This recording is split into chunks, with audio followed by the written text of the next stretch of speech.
Picture this. You walk into a conference room with your team. Right. You hand everyone a dry erase marker, and you tell them to go up to the whiteboard and draw their absolute literal worst work nightmare. Oh, wow. Yeah, not write it down. Draw it.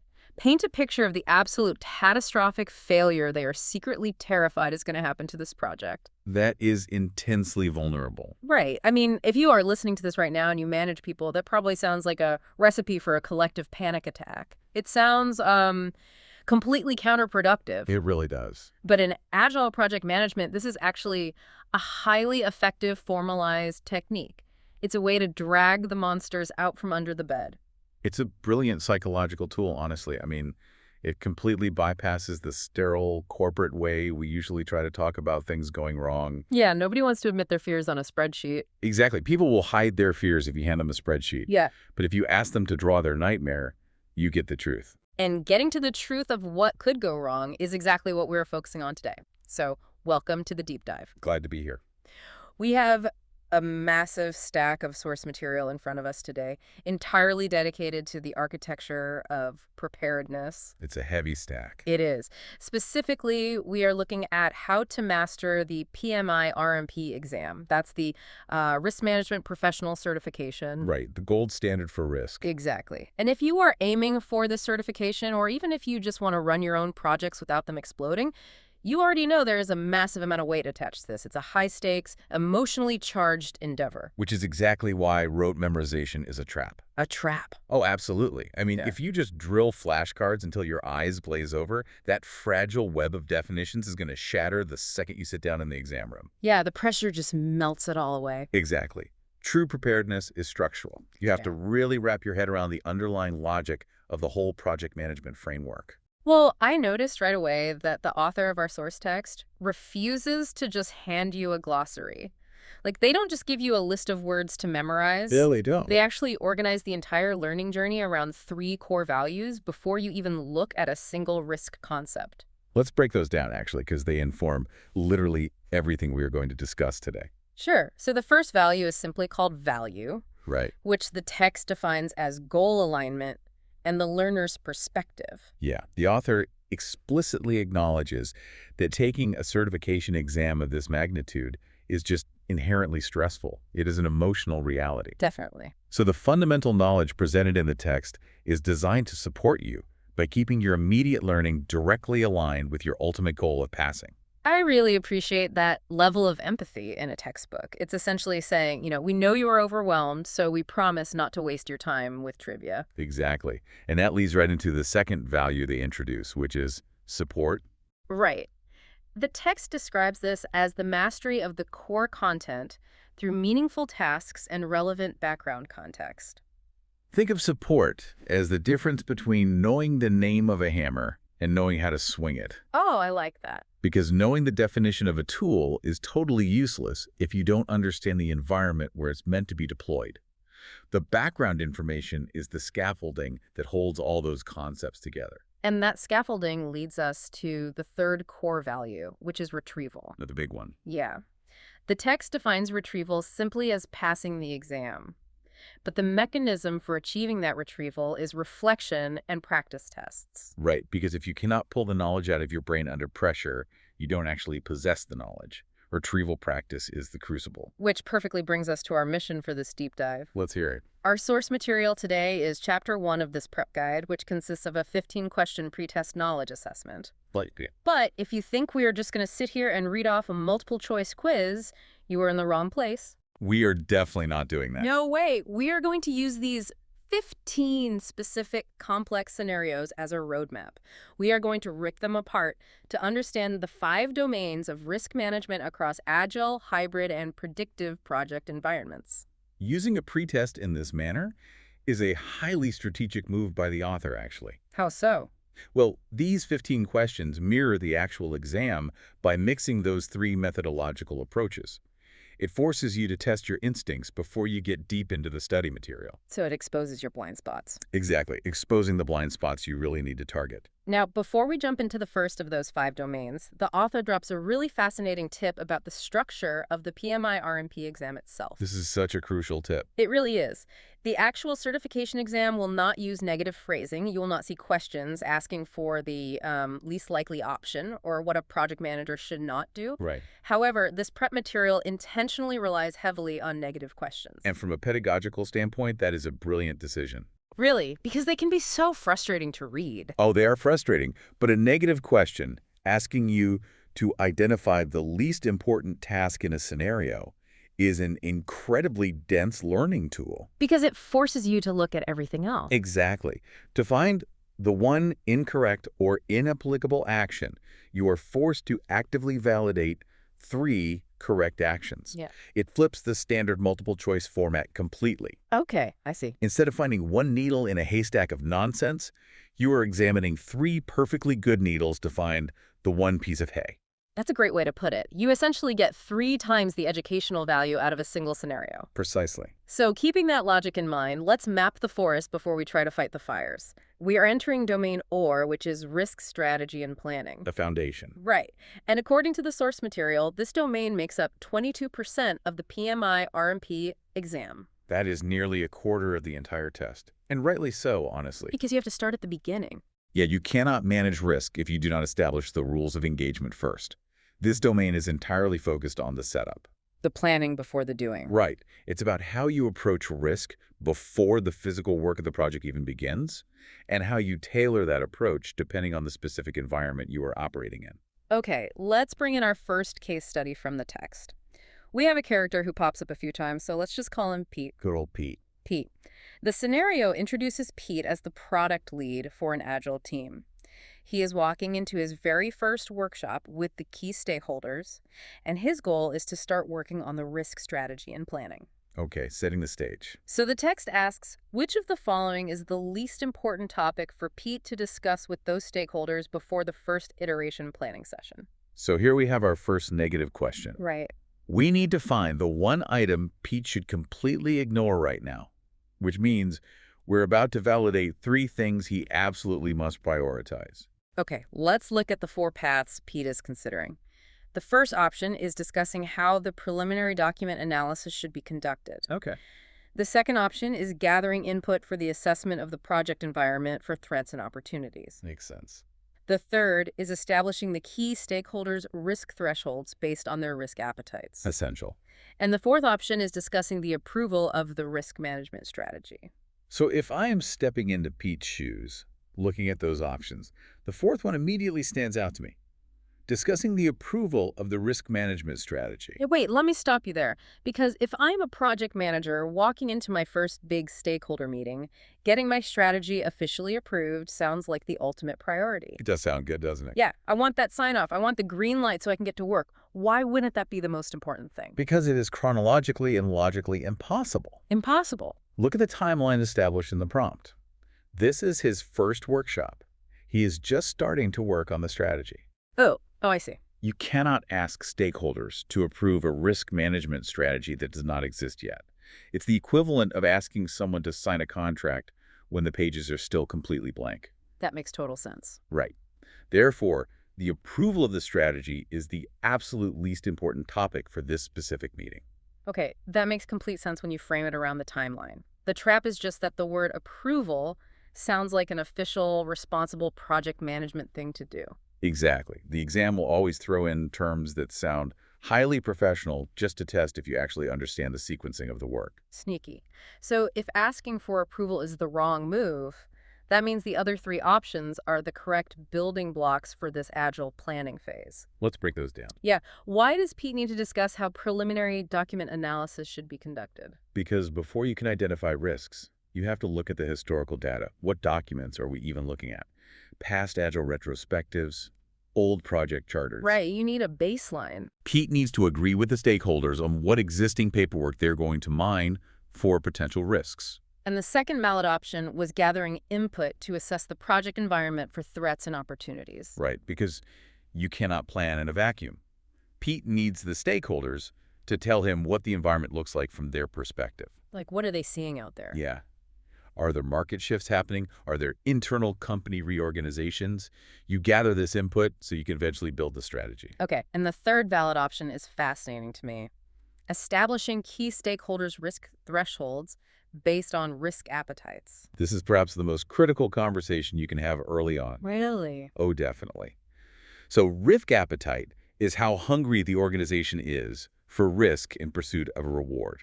Risk threshold is the exact measurable line they will not cross. So Pete has to ask his stakeholders, like, how much variance in our timeline are you willing to tolerate? Exactly. Is it 2 days? 2 weeks? If he doesn't know their pain tolerance, he cannot build a strategy to protect them. Wow. Okay, so Pete has his foundational conversations mapped out. Let's shift our focus to a completely different environment. Goodbye, Agile, for now. Right. The text introduces a new scenario with a project manager named Anne. Anne is running a hybrid construction project. So we have predictive and agile mashed together. Yeah, exactly. And during the process of documenting the risk management plan, the team lead for the agile portion of the project walks up to her and asks a very direct question. What's the question? They ask, which risk management activities should we conduct next? This is a textbook hybrid friction point. How so? Well, you have a traditional predictive environment, let's say, the physical construction of the building, operating alongside an agile team, perhaps handling software systems for the facility. Right. The agile lead wants to move fast. They operate in sprints. They want to know the immediate next step. So Anne has a decision to make about the best approach. Here are the options the text provides. Option 1. Anne will plan the predictive risk management activities. Someone else will facilitate the agile activities, and when both are done, they will align everything. Divide and conquer. Option 2, they should pause and reconsider which project methodology is actually needed. Okay.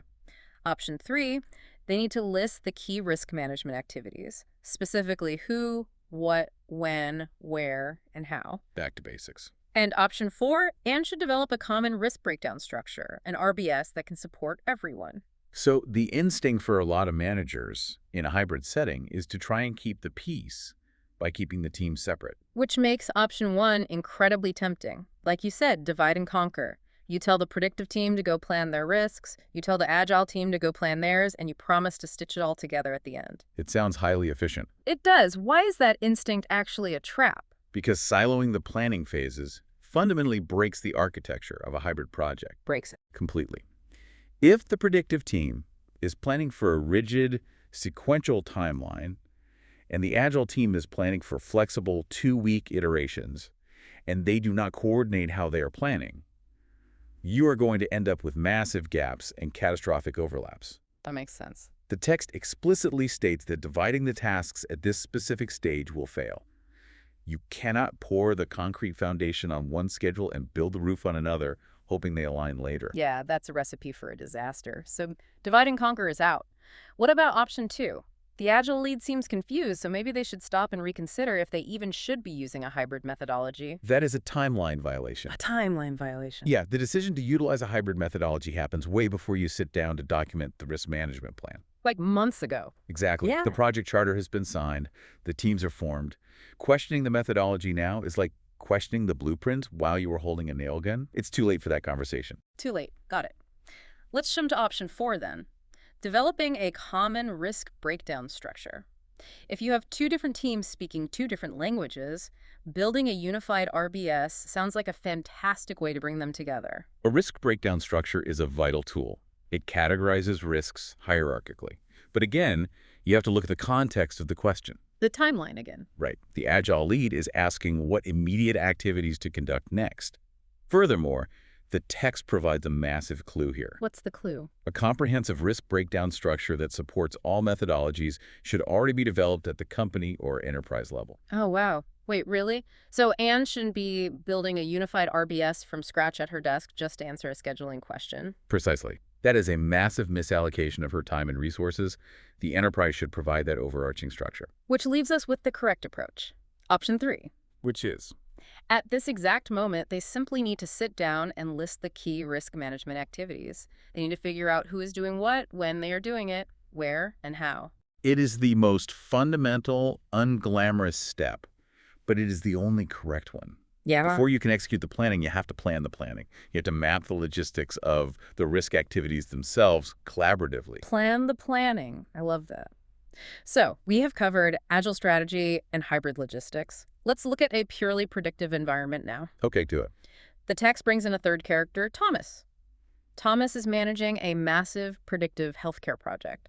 A hospital build, perhaps. A massive undertaking. Huge.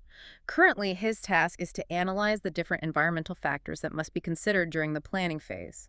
What tool or technique is most valued for this specific task? Notice the phrasing of the scenario. Yeah. He is analyzing environmental factors. Right. In a predictive mega project like healthcare, this means looking outward. You are not looking at your internal team's velocity, you're looking at the world your project is going to inhabit. So Thomas has 4 tools at his disposal here. Force field analysis, PESTLE. decision trees, or benchmarking. And the correct answer here is PESTLE. PESTLE. PESTLE. I know the text groups this with SWOT analysis and PEST. What exactly makes it the perfect tool here? PESTLE is an acronym specifically engineered for macro-environmental scanning. Okay. It forces Thomas to analyze political, economic, social, technological, legal, and environmental factors. Oh, wow. That covers everything. It has to. Think about building a hospital. You have to consider zoning laws that's legal. You have to consider community reception that's social. You have to consider interest rates for funding that's economic. PESTLE is a wide-angle lens. But the text also makes it very clear that the other 3 options are legitimate PMI tools. So if I am Thomas and I love data, why wouldn't I use a decision tree to analyze the environment? Because a tool only works if it matches the mechanism of the problem. What do you mean? A decision tree is a highly specific mathematical tool used when you have branching choices with known probabilities and known costs. Like, if we do X, then Y happens. Right. Like, if we choose vendor A, there is a 60% chance of a delay costing $10,000. When Thomas is just trying to understand the broad environmental factors of the healthcare sector, he does not have those specific probabilities yet. So a decision tree would be useless. Completely useless at this stage. What about benchmarking? Hospitals love benchmarking. Benchmarking is excellent for comparing your project's metrics against industry standards. You can benchmark your construction costs per square foot against another hospital. Right. But benchmarking does not analyze the environment. It analyzes your performance relative to others. Ah, I see. And what about force field analysis? That is a tool for analyzing the driving forces and restraining forces affecting a specific proposed change within an organization. Ah, so it's internal. Exactly. Yeah. It is an internal change management tool, not an external environmental scanner. That is a brilliant breakdown. So, across these 3 scenarios, we have mapped the forest. Pete had his foundational conversations and mapped out the who, what, when, and Thomas scanned the political and economic horizon using PESTLE. We have a strategy. Right. We have the blueprint. But a blueprint cannot hurt you. We need to figure out what is actually hiding in the shadows of this project. Which brings us to domain 2, risk identification. This makes up 23% of the exam. A huge chunk. Yeah. This is the transition from high-level abstract planning to the messy, granular business of naming the threats. We are spotting the monsters. And to do that, we are going back to Pete and his Agile team. This is where that whiteboard nightmare scenario we opened with comes into play. Right. The text sets up the scene. Pete and his Scrum Master are working on a new concept. They need the team members to brainstorm risks, literally draw them on a board, and explain them to the group. Fun meeting. The team is reportedly very excited about this workshop, so the question the exam poses is simple. What is really the purpose of this workshop? And the 4 options are? Right, the options. Conducting risk identification exercises, examining assumptions and constraints, recognizing the relationship between assumptions and objectives, or assessing and documenting risk triggers. The correct answer, of course, is that they are conducting risk identification exercises. Okay, but let's look at the mechanics of why this specific, somewhat theatrical drawing exercise is the right tool for identification, and why the other options fail to describe it. Well, the author notes that this specific technique is informally called my worst nightmare. I still can't get over that name. It's evocative. In an agile environment, you are relying heavily on the tacit knowledge of the team. The developers know where the code is fragile. They know where the bodies are buried. Exactly. By asking them to draw their nightmare, you bypass their analytical filter and tap directly into their professional intuition. You are generating a raw list of potential threats. That is the very definition of risk identification. Okay, but if I look at the other options, like examining assumptions and constraints, I could argue that drawing a nightmare might reveal an assumption. Why is that incorrect? Because examining assumptions is a highly analytical, documented process of looking at what you believe to be true and testing its validity. It's more formal. Much more formal. It is a valid identification technique, Oh. but it does not match the physical description of the brainstorming and drawing workshop Pete is running. Okay. And what about assessing and documenting risk triggers? Because if my nightmare is the server crashing, isn't a power outage the trigger? It is, but you are violating the sequence of operations again. How so? A trigger is the warning sign that a specific risk is about to occur. You cannot document the trigger for a risk you have not yet formally identified. Ah. The drawing exercise is step 1, name the monster. Documenting the trigger is step 2, figuring out what the monster's footsteps sound like. I love that. Name the monster first. Let's see how Anne names her monsters in her hybrid project. She is planning her first risk identification workshop with key stakeholders. Okay. She needs to identify some initial risks. The text asks another negative question. Which of the following would be the least applied tool or technique for Anne to use right now? And she has 4 options. Yep. Conduct meetings, conduct interviews, conduct focus groups, or conduct the qualitative assessment. So, if Anne needs to identify risks, you'd think she wants to move quickly to analyzing them. Right. So why is conducting the qualitative assessment the least applied tool here? Because project management is governed by unbreakable linear logic. Or unbreakable logic. Yes.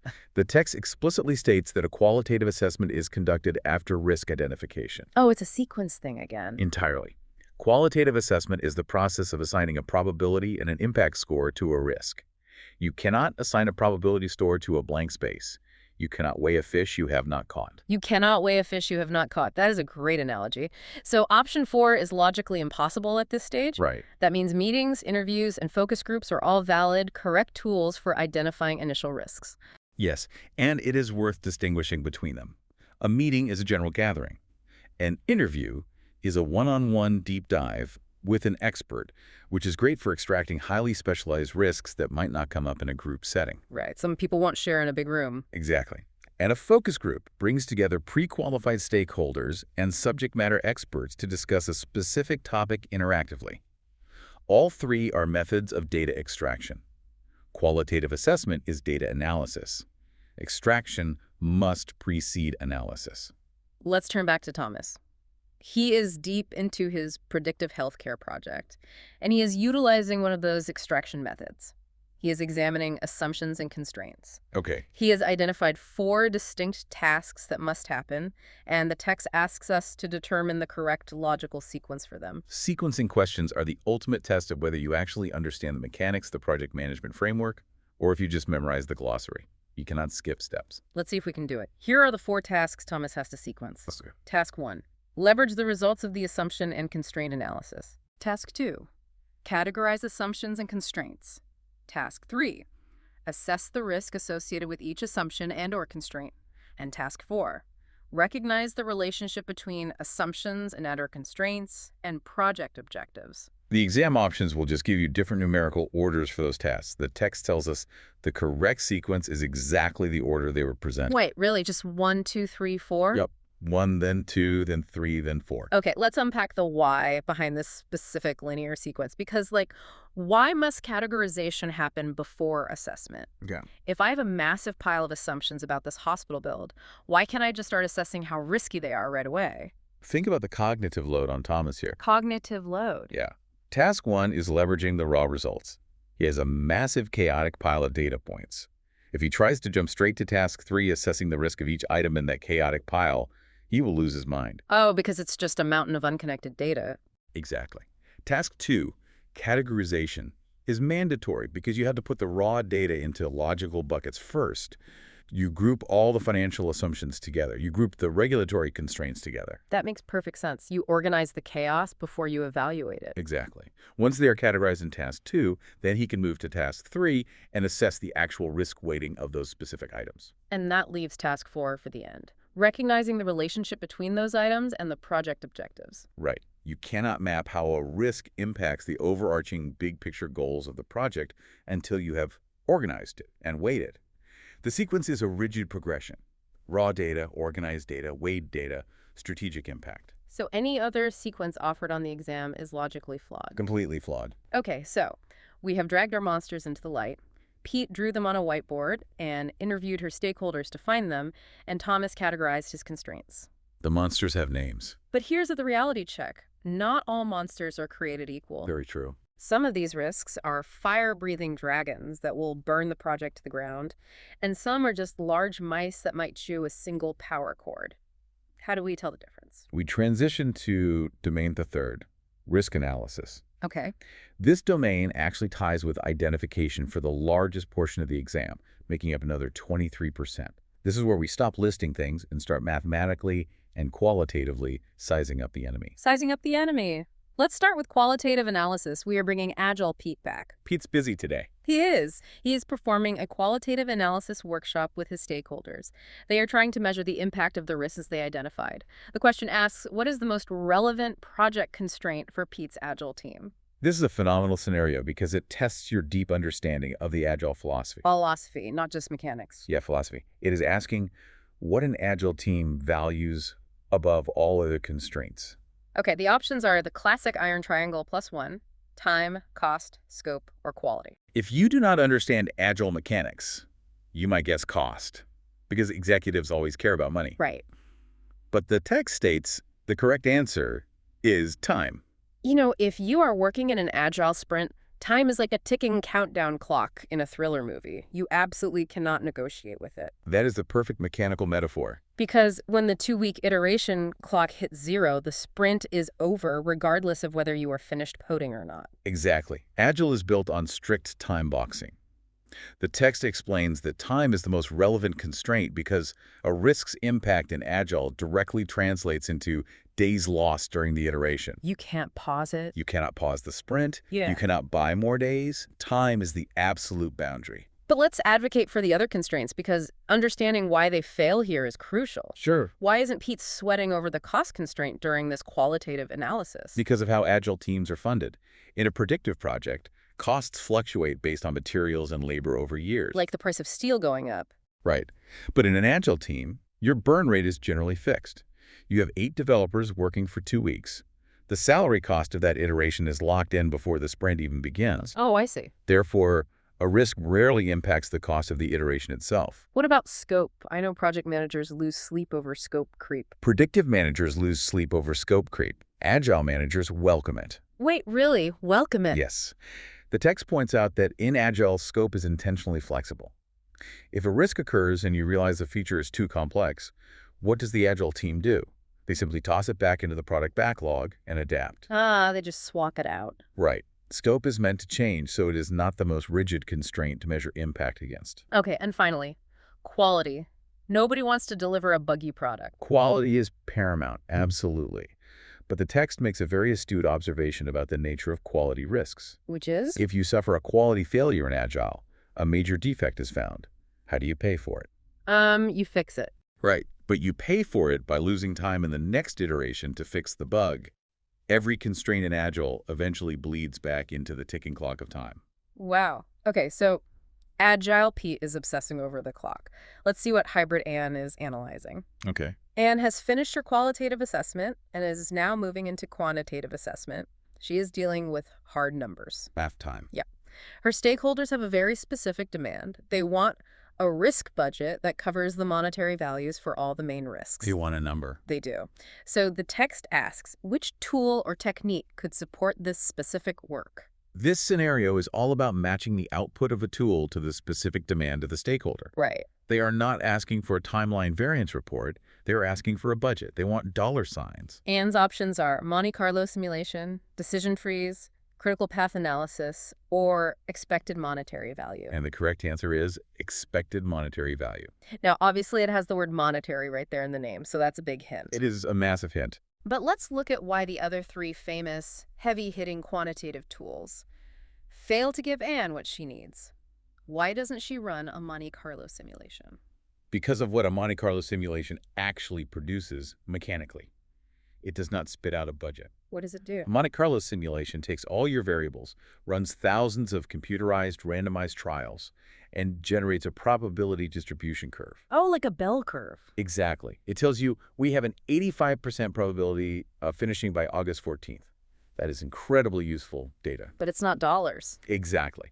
If Anne hands a bell curve to a stakeholder asking for a dollar amount risk budget, she has failed the assignment. What about critical path analysis? Critical path analysis maps out the longest sequence of dependent tasks. It tells you which specific tasks, if delayed by even 1 day, will delay the entire project. So again, it's about the clock. Again, it's a timeline tool. It might inform a financial discussion later, but it does not directly calculate a monetary risk reserve. And decision trees. As we discussed earlier, a decision tree evaluates the cost and probability of different choices. It helps you pick a path. But it doesn't build a budget. Right. Expected monetary value, EMV, is the specific mathematical formula, which is probability multiplied by impact, used to assign a hard currency value to a risk, which is exactly what you need to build a monetary risk budget. So Anne has her budget. EMV gave her the dollar signs. Let's check on Thomas. Back to the hospital build. Yes, he is managing his massive healthcare project, and they have just finished identifying their threats and opportunities. Now, Thomas needs to assess the project's risk complexity. What tool should he use? Complexity is a distinct, dangerous beast in project management. Because things get tangled. Exactly. You could have a project with only 5 identified risks, but if those 5 risks are deeply intertwined, the complexity is astronomical. Thomas needs a tool designed to map relationships. His 4 options are Monte Carlo simulation, an Ishikawa diagram, sensitivity analysis, or benchmarking. The correct tool for assessing risk complexity is the Ishikawa diagram. Now, most people know that as a fishbone diagram, right? Exactly. The text groups the Ishikawa diagram with SWOT analysis and tree diagrams. These are visual structural tools. Okay. When you have a complex problem, like a severe delay in hospital construction, the Ishikawa diagram allows you to break that overarching problem down into its contributing bones. So you can see the pieces. Right. Was it a material issue? A labor issue? A Yeah. regulatory issue? It visually untangles the mess so you can see the root causes and how they interact. And once again, the exam throws in very tempting distractors. Like, why wouldn't Thomas use a sensitivity analysis to map complexity? Because a sensitivity analysis does the exact opposite of mapping complexity. The opposite. It isolates variables. A sensitivity analysis, often visualized as a tornado diagram, takes one single risk and models its impact while holding all other risks at a baseline. Oh, so it pretends everything else is fine. Exactly. It tells you which single risk has the biggest potential impact on your project. It purposefully ignores the complex web of interactions to find the biggest single threat. If Thomas needs to map complexity, sensitivity analysis is the wrong mathematical approach. Wow, okay. So we have sized up the enemy. We know exactly how much time Pete might lose in his sprint. We have a monetary budget for Anne's hybrid risks. We have untangled the complex web of Thomas's hospital build. The analysis phase is officially complete. Which means the theoretical part of the project is over. It is time to stop analyzing and start acting. Which brings us to domain 4, risk response. This makes up 13% of the exam. The counterattack. But the counterattack, Right. we are deploying our strategies. But more importantly, this domain is about dealing with the messy, unpredictable consequences when those actions inevitably fail or backfire. Because they will. They always do. Let's start with a success story from Pete, though. The Agile team used their technical expertise to completely remove a negative risk from the risk board. It is gone. A rare victory. Yeah. The question asks, what strategy was applied? This question is testing your precision with vocabulary. Because people mix up the words. All the time. In casual, everyday office conversation, people use words like mitigate and avoid interchangeably. You'll hear, we mitigated the issue, or we avoided the problem. Right, they mean the same thing in normal life. But on the PMI RMP exam, those words represent vastly different mechanical actions. Okay, Pete's options are exploit, avoid, mitigate, or contingency planning. Because the text explicitly states the risk was completely removed, the correct strategy is avoid. Let's draw the hard line between avoid and mitigate. Okay. If I install antivirus software on my computer, am I avoiding a virus or mitigating a virus? You are mitigated. Because it can still happen. Right. The text explains that mitigation acts to reduce the probability and/or the impact of a risk. The antivirus software reduces the chance of infection, but the risk of a new, unknown virus still exists. The risk is still on the board. So what is avoiding? To avoid a risk means you eliminate the threat entirely, usually by changing the project plan. If the risk is a new software integration failing, and you decide to just not use that software at all, you have avoided the risk. It is removed. Ah, Pete removed the risk, so he used avoidance. Precisely. What about the exploit strategy? That sounds incredibly aggressive and proactive. It is, but the text reminds us of a fundamental rule. The exploit strategy is reserved exclusively for positive risks, which PMI calls opportunities. Oh, like if something good might happen. Right. If there is a chance a new regulation could actually save you money, you take aggressive action to ensure that regulation applies to you. You exploit an opportunity. You do not exploit a negative threat. And contingency planning. The author notes that contingency planning is not the response itself. It is the preparation for what you will do if the response is needed. All right, so Pete got a clean win. Now let's look at a scenario where everything hits the fan.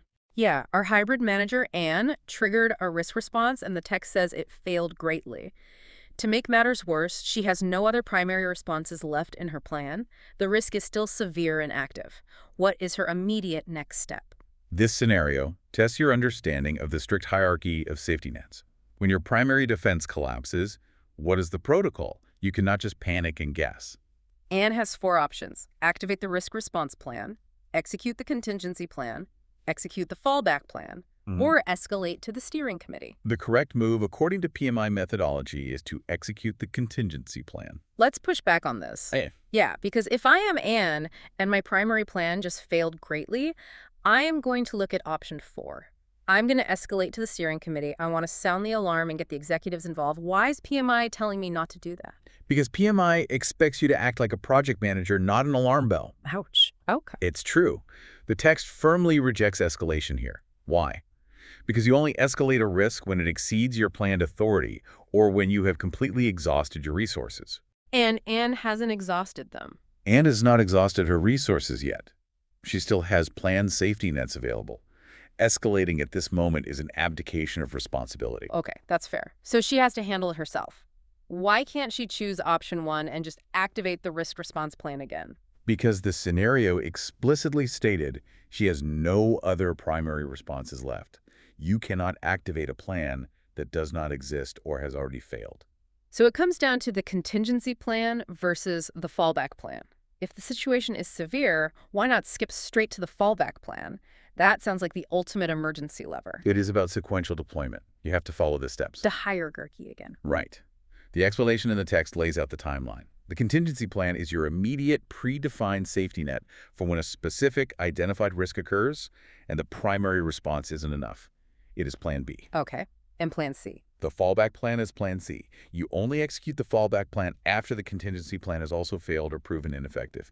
You do not skip steps in the hierarchy and must execute the contingency plan next. That is a masterclass in staying calm and following the architecture. It really is. Now let's see how Thomas is doing. Thomas successfully mitigated a risk on his healthcare project. But the text tells us, by doing so, his team managed to create another, even severer risk. What type of risk did they just create? This is a classic paradox in risk management. The action you take to cure the disease creates a worse disease. Yeah, I think of this as the exploding boiler scenario. Okay, let's hear it. So you have a leaky pipe in the hospital, so you rush down and shut off the main water valve. Great, you mitigated the leak, but because the water stopped flowing, the boiler overheats and explodes. Wow. You fixed a puddle and created a bomb. A very dramatic but mechanically accurate analogy, and the exam requires you to know exactly what PMI calls that exploding boiler. The options are a known risk, a secondary risk, a residual risk, or an unknown risk. The correct answer is a secondary risk. How does the text define the boundary of a secondary risk? Like, where does it cross the line? Causal origin.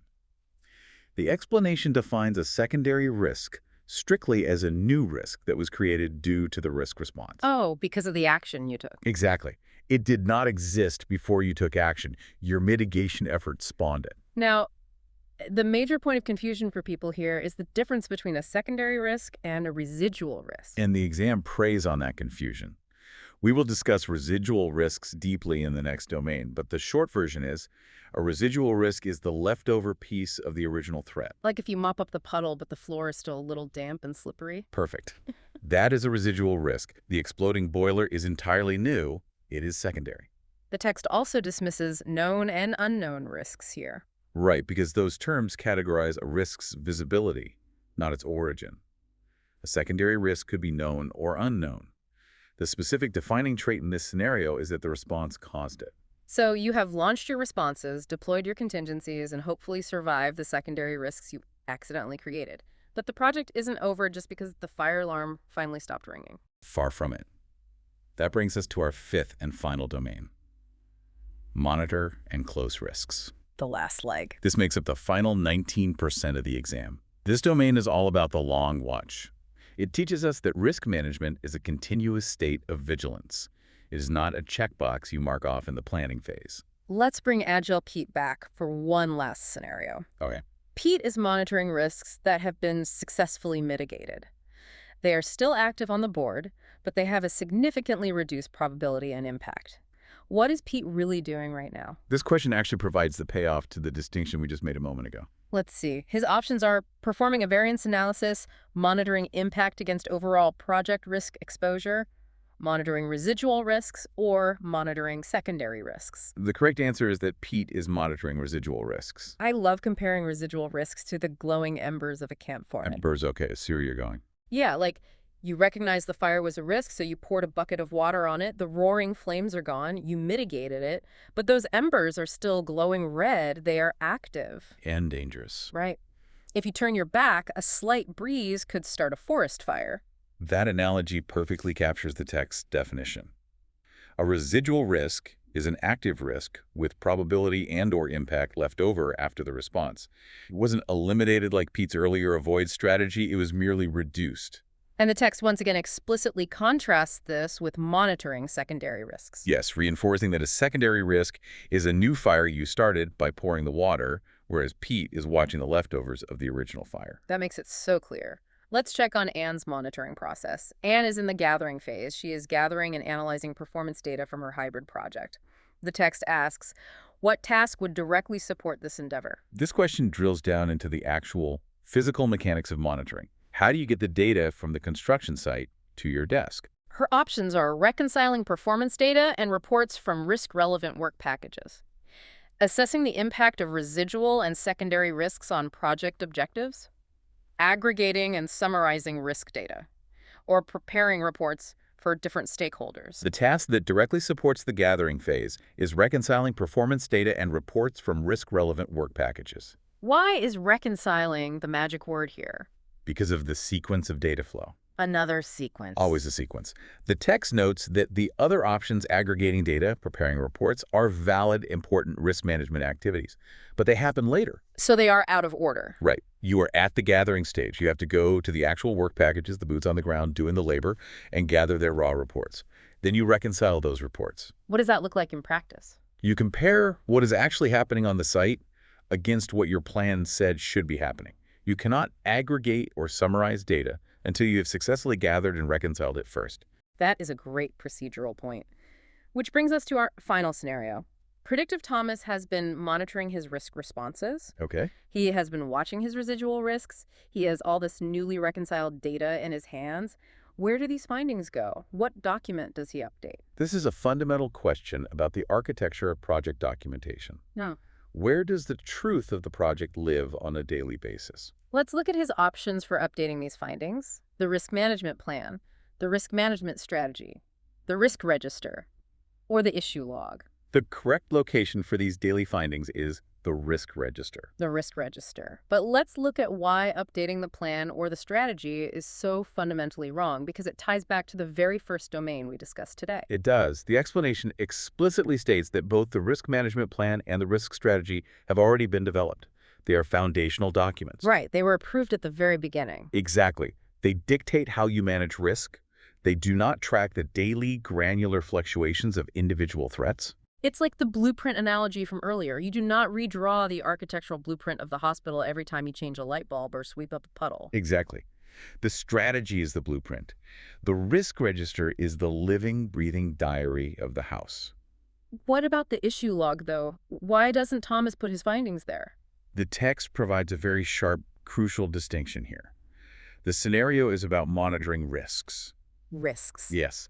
In PMI terminology, a risk is a future uncertainty. An issue is a present reality. Oh, wow. A risk is something that might happen. An issue is a problem that has happened and requires immediate action. Thomas is monitoring potential future impacts, so the data belongs in the risk register. not the issue log. And just like that, we have traversed the entire pretest. We have walked alongside Pete, Ann, and Thomas through all 5 domains. We started by establishing the blueprint in strategy and planning. We pulled the threats into the light during identification. We mathematically sized them up in analysis. We launched our counterattacks in risk response. And we established the long watch in monitoring. And hopefully, by dissecting the logic of every single incorrect option, we have shown you the true architecture of preparedness. Understanding why a tool fails in a specific context is the ultimate form of retrieval practice. It is the difference between knowing the vocabulary and understanding the language. But, as we wrap this deep dive up, I think the most valuable takeaway extends far beyond the PMI RMP exam room. Oh, absolutely. Yeah, because whether you are running a multi-million-dollar hospital build, steering an agile software team, or honestly just trying to coordinate a complex family vacation with your in-laws, these mechanical rules apply to your life. They absolutely do. The ticking, unyielding clock of time is a constraint everyone battles. For sure.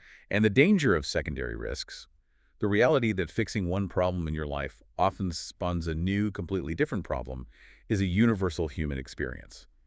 Managing a project is really just formalized reality management. It really is. But I want to leave you, the listener, with one final, somewhat provocative thought to mull over. It builds on a concept our source material teased briefly in Thomas's exploding boiler scenario, but didn't actually expand upon. What was it?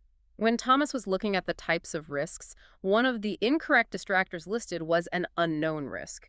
The text dismissed it as irrelevant to that specific question, but it exists in the terminology. It does. It is a recognized category. Okay. And it presents a fascinating philosophical problem. Because we spent this entire deep dive talking about known risks, residual risks, secondary risks, things we can name, quantify, and track neatly inside the rows and columns of an updated risk register. Right. We talked about expected monetary value and historical data analysis. But if this entire discipline relies so heavily on categorization, past data, and predicting expected outcomes based on history, what happens to the project and what happens to that perfectly ordered risk register when a truly unknown risk materializes? That is the million-dollar question. I am talking about something with absolutely zero historical precedent, a true black swan event.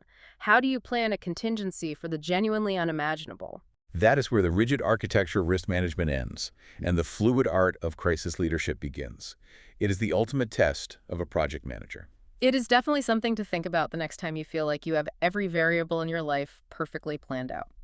Thank you for joining us on this deep dive. Stay curious and keep asking the right questions. Imagine your company's $50 million hybrid software rollout is just actively melting down. Oh, the absolute worst-case scenario. Right. Like the primary server farm just flooded, the backup is throwing cascading syntax errors, and your CEO is just glaring at you from across a glass boardroom table. I can feel the anxiety already. I mean, it's a nightmare. And you have exactly 80 seconds to decide whether to execute a contingency plan or a fallback plan. Just 80 seconds. Yeah, and if you choose wrong, the company misses payroll, and, you are fired. That is the terrifying, completely unfiltered reality of the job right there.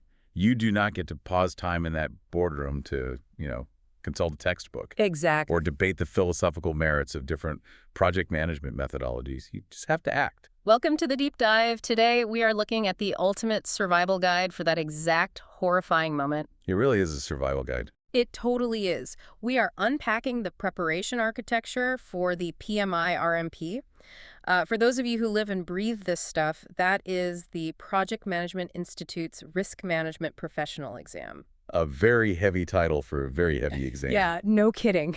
We are specifically analyzing the foundational introduction and the really critical Chapter 1 pretest of our source material today. Right. And honestly, what struck me immediately in the text is how the author just absolutely refuses to sugarcoat the experience. They really don't hold back at all. No, they don't. In the very first few pages, they explicitly call preparing for this exam an emotionally charged endeavor. And calling it an emotionally charged endeavor is just, it's the absolute definition of diagnostic honesty. Diagnostic honesty, I like that. Yeah, I mean, we often pretend that studying for a professional high-stakes exam is this purely logical, robotic process. Right, like you just sit down and study. Exactly. The assumption is that you input data, you output correct multiple-choice answers, and boom, you get a certificate. If only it were that easy. Right.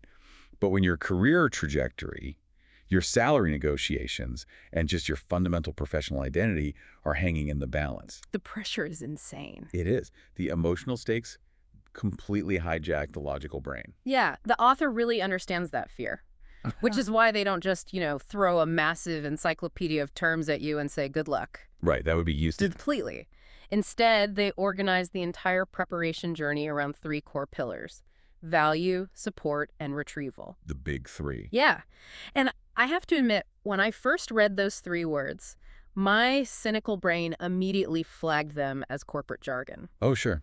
They sound like poster buzzwords in an HR office. Exactly. But digging into the mechanics of how the author actually defines them, it completely changed my perspective on adult learning. Let us break down the underlying mechanism of those 3 pillars, because it really is a very deliberate pedagogical architecture. Break it down for us. So value represents goal alignment from the learner's perspective.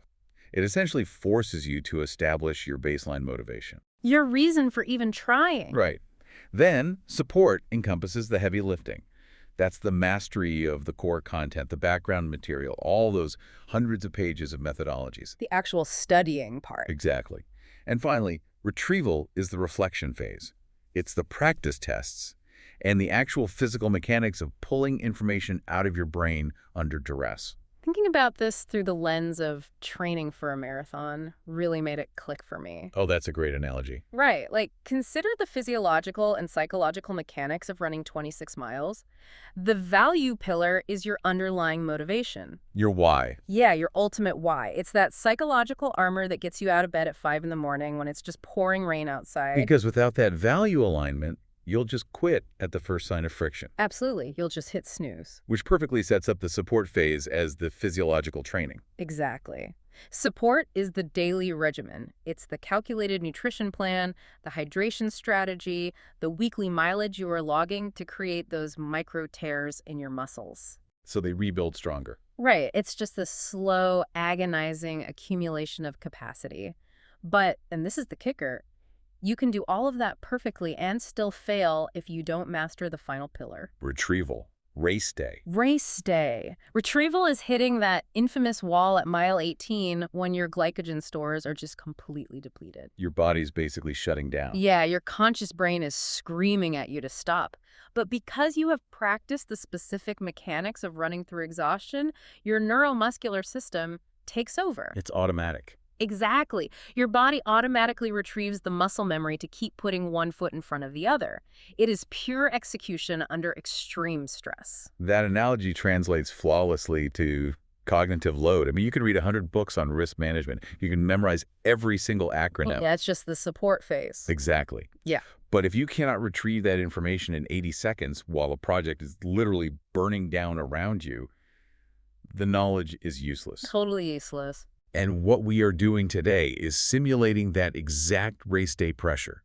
We are bypassing the support phase entirely and jumping straight into the retrieval phase. By tackling the pretest from Chapter 1. Right. And this pretest, it is a gauntlet. It's 15 complex situational questions, and it's meticulously engineered to align with the 5 domains of the March 2022 PMI exam content outline. A very specific framework. Very specific. But before we look at the questions, we really have to talk about the rules of engagement. The time limit. Yes, the instruction at the top of the page immediately made my heart rate spike. It just says, use no more than 20 minutes to complete this pretest. Which, if you do the math on that, reveals a pretty brutal pace. It's insanely fast. It averages out to 1 minute and 20 seconds per question. Which is crazy. I have to challenge the logic of that time limit. I mean, these are not simple true or false flashcards. No, they are dense. They are dense situational paragraphs. You have to read the scenario, identify whether the team is using agile, hybrid, or predictive methodologies. Which can be tricky on its own. Very tricky. Then you have to determine which of the 5 domains of risk they're currently operating in, and then critically evaluate 4 highly nuanced options. It's a massive cognitive load. Exactly. Doing all of that cognitive processing in 80 seconds feels completely counterintuitive to thoughtful, deliberate risk management. I see what you're saying. Like, don't we want risk managers to be slow, steady, and calculating, not just rushing through decisions? Well, the instinct to want a slow, calculating risk manager is completely natural. You picture someone sitting in a quiet office, stroking their chin, running complex mathematical simulations over a cup of coffee. Right, exactly. The calm expert. But this artificial time constraint proves a fundamental reality about the profession. The PMI exam is not merely testing your depth of knowledge. It is testing your operational fluency. Fluency. That's a really interesting word choice there. Yeah, think about language fluency. There's a massive difference between being able to read a menu in a foreign language with a translation dictionary in your hand Right, taking your time. versus fluently arguing with a taxi driver about the fare in real time. Oh, yeah. Completely different skill set. The textbook gives you the vocabulary, but fluency requires the complete elimination of translation time. So you're just reacting naturally. Exactly. When a key vendor suddenly declares bankruptcy or a global supply chain just freezes overnight, you do not have 3 hours to debate the philosophical differences between a contingency plan and a fallback plan. You have to know right then. The 80-second time limit forces you to rely on internalized retrieval. Because if you have to consciously translate the terminology, the crisis has already outpaced you. Wow. Okay, that makes sense. So to build that fluency, we need to understand the anatomy of the test itself. The domain weightings. Yeah, that the author provides the exact domain weightings for the exam, and the distribution is incredibly revealing. It really tells a story. It does. So risk strategy and planning makes up 22%. Risk identification is 23%. Risk analysis is another 23%. That's a huge chunk right there. Yeah. Right. Then risk response actually dips down to 13%. And finally, monitor and close risks sits at 19%. Looking at that distribution, a very clear narrative emerges about where project managers should actually be spending their cognitive energy. Yeah, almost 70% of the exam is concentrated in the first 3 domains: strategy, identification, and analysis. Which are all upfront activities. Exactly.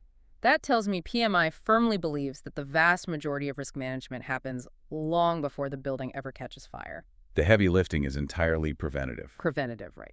If you execute the planning, identification, and analysis with rigorous precision, the actual response phase, that 13%, it should be little more than just pulling a pre-installed lever. So the crisis just becomes a procedure. Exactly. A procedure rather than a panic. And to make this pretest even more reflective of modern reality, the author explicitly notes that the questions blend 3 distinct operational environments: predictive, hybrid, and agile. So we are going to see 3 totally different flavors of project management just crashing into each other. But before we dive into specific scenarios, there's a really fascinating educational quirk in this pretest that we have to unpack. Oh, the negative questions. Yes, the text explicitly states that the real PMI RMP exam will absolutely not use least likely, not, or negative questions. Right. The actual certification exam completely avoids those trapdoor phrasing styles. Why is that? Because they can introduce artificial confusion that doesn't actually test competency. You're just testing if someone misread the word not. Okay, that makes sense. Yet the author intentionally saturates this specific pretest with those exact negative questions. They do it a lot. Yeah. They ask what the least important constraint is, or the least applied tool. And the justification for this is just brilliant. It's a great strategy. The author explains that forcing the learner to identify the one incorrect answer simultaneously forces them to acknowledge and validate 3 universally correct aspects of the content. It is a phenomenal cognitive hack. It really is. When a question asks, which of these is not a valid tool for risk identification, finding the one wrong answer requires you to actively verify the 3 correct tools in your head. You have to know why the other 3 are right. Exactly. You are hardwiring 3 correct mechanisms into your brain for every single question you answer. It turns a simple assessment tool into an active learning generator. That's so smart. All right, to see this fluency in action, we have to start where every project starts, staring at a blank whiteboard, trying to figure out what could possibly go wrong. The fun part. The terrifying part. We are going to follow 3 recurring characters from the text: Pete, Anne, and Thomas, as they navigate the project lifecycle. Let's introduce them for you. Let's do it. So Pete is the product lead for a fast-paced agile team. Anne is the project manager for a highly complex hybrid construction project. And Thomas is running a massive traditional predictive healthcare project. Pete, Anne, and Thomas represent the holy trinity of project-induced stress. They really do. Let's join Thomas first, operating in Domain Way, which is risk strategy and planning. Okay, the predictive project. Right. Thomas is managing a massive predictive project. Imagine like a $500 million hospital wing.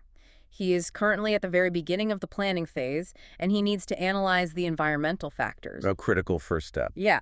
The question asks what specific tool he should use to do this. The options provided are force field analysis, PESTLE, decision trees, or benchmarking. And the correct answer is PESTLE.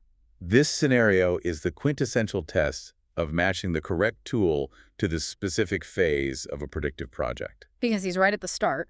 Exactly. Thomas is at the genesis of the endeavor. Before he can even look at blueprints or hire a single contractor, he must look outside the window of his project and understand the macro environment. And PESTLE is an acronym for political, economic, social, technological, legal, and environmental factors. Right. But let's look at the mechanics of how Thomas actually uses this, rather than just reciting the letters. Applying PESTLE to a hospital wing makes the abstract incredibly concrete. How so? Well, Thomas cannot just worry about pouring concrete. He has to analyze the political climate. Like, is there local government resistance to zoning changes for a hospital? Oh, that could stop the project immediately. Exactly. Then he must look at economic factors. What is the current inflation rate for raw steel and specialized medical equipment? Which fluctuates wildly. Socially, is the local population aging, requiring completely different accessibility standards? Technologically, does the infrastructure even support next-generation robotic surgery suites? Wow, there's so many layers. And we aren't done. Legally, how do patient data privacy laws impact the server architecture they're going to build? And finally, environmentally, what are the strict regulations regarding the disposal of biohazardous construction waste? That is massive. So PESTLE forces the project manager to systematically scan the horizon for external threats and opportunities. It prevents tunnel vision right out of the gate. Okay, contrast that with the wrong answers to understand why they fail here. Like, why wouldn't Thomas use a decision tree? Well, a decision tree is a highly specific quantitative tool used much later in the project. Later down the line. Right. It calculates the expected monetary value of specific internal choices. Like what?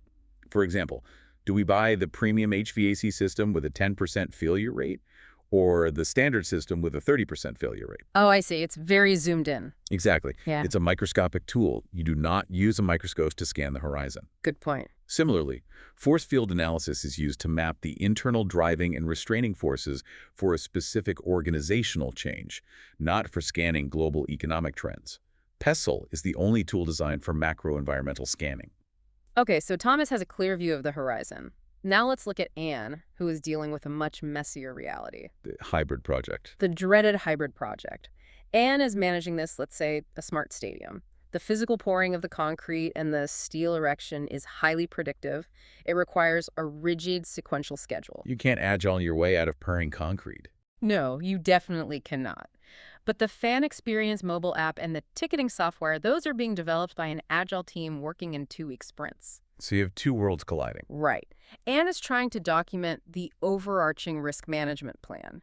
Suddenly, the lead for the agile software team walks in and asks, which risk management activities should we conduct next? This is the exact moment where hybrid projects historically just tear themselves apart. Really? Why? You have two completely different philosophical frameworks colliding in real time. The predictive side wants everything mapped out for the next 3 years, and the agile side wants to know what they're doing next Tuesday. Right. That sounds like a nightmare to manage.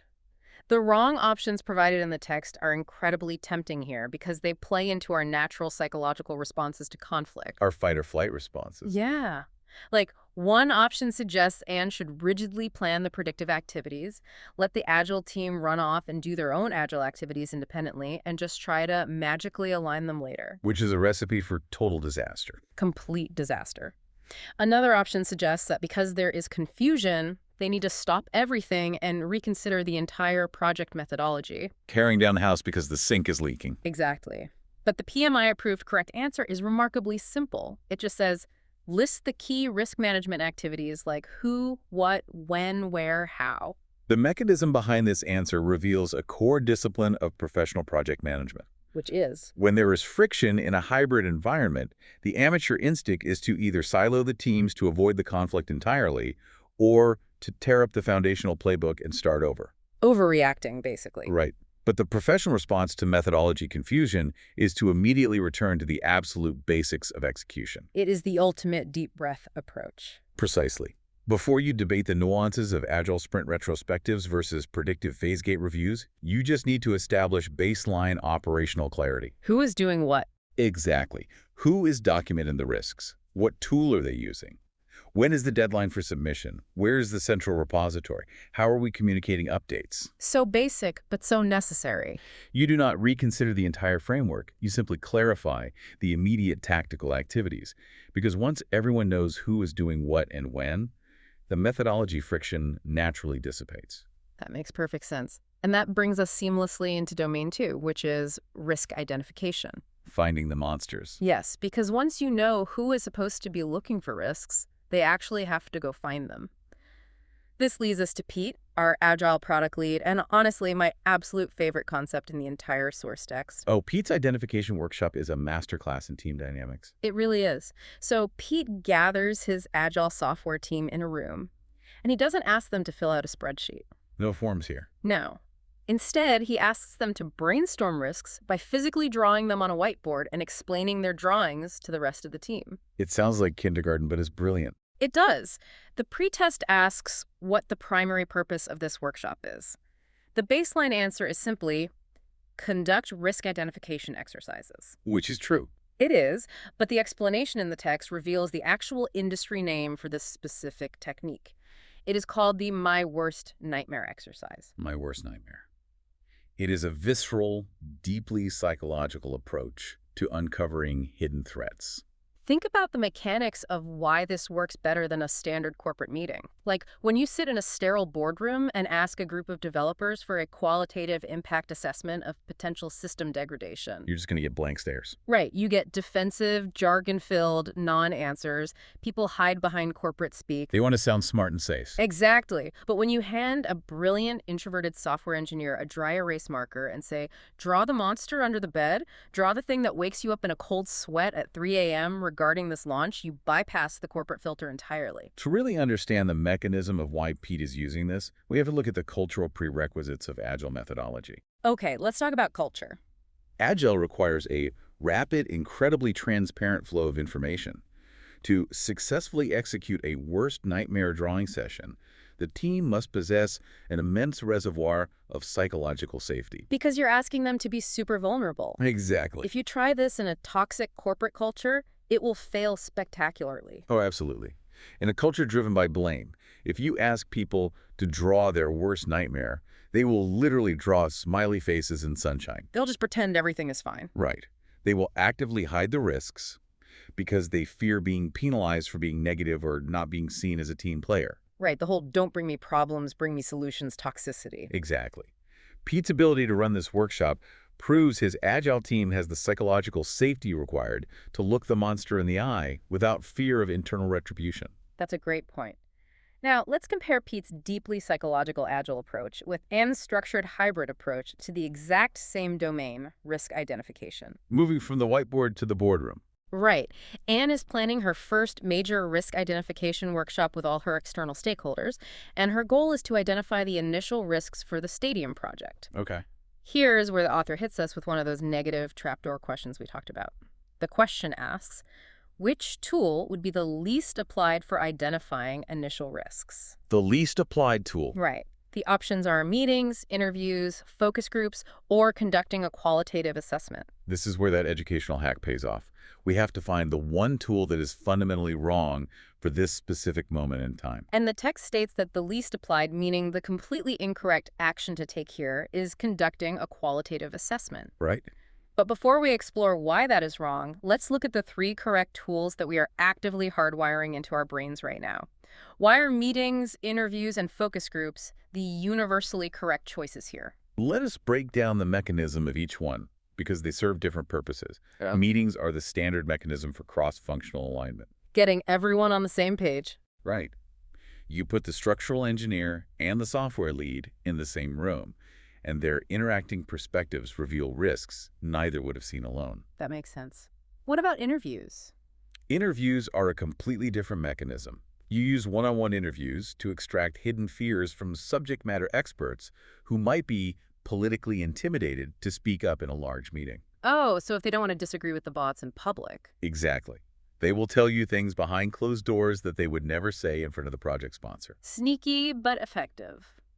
And focus groups. Focus groups are a third mechanism, designed to extract risks from the perspective of the end user or a specific demographic.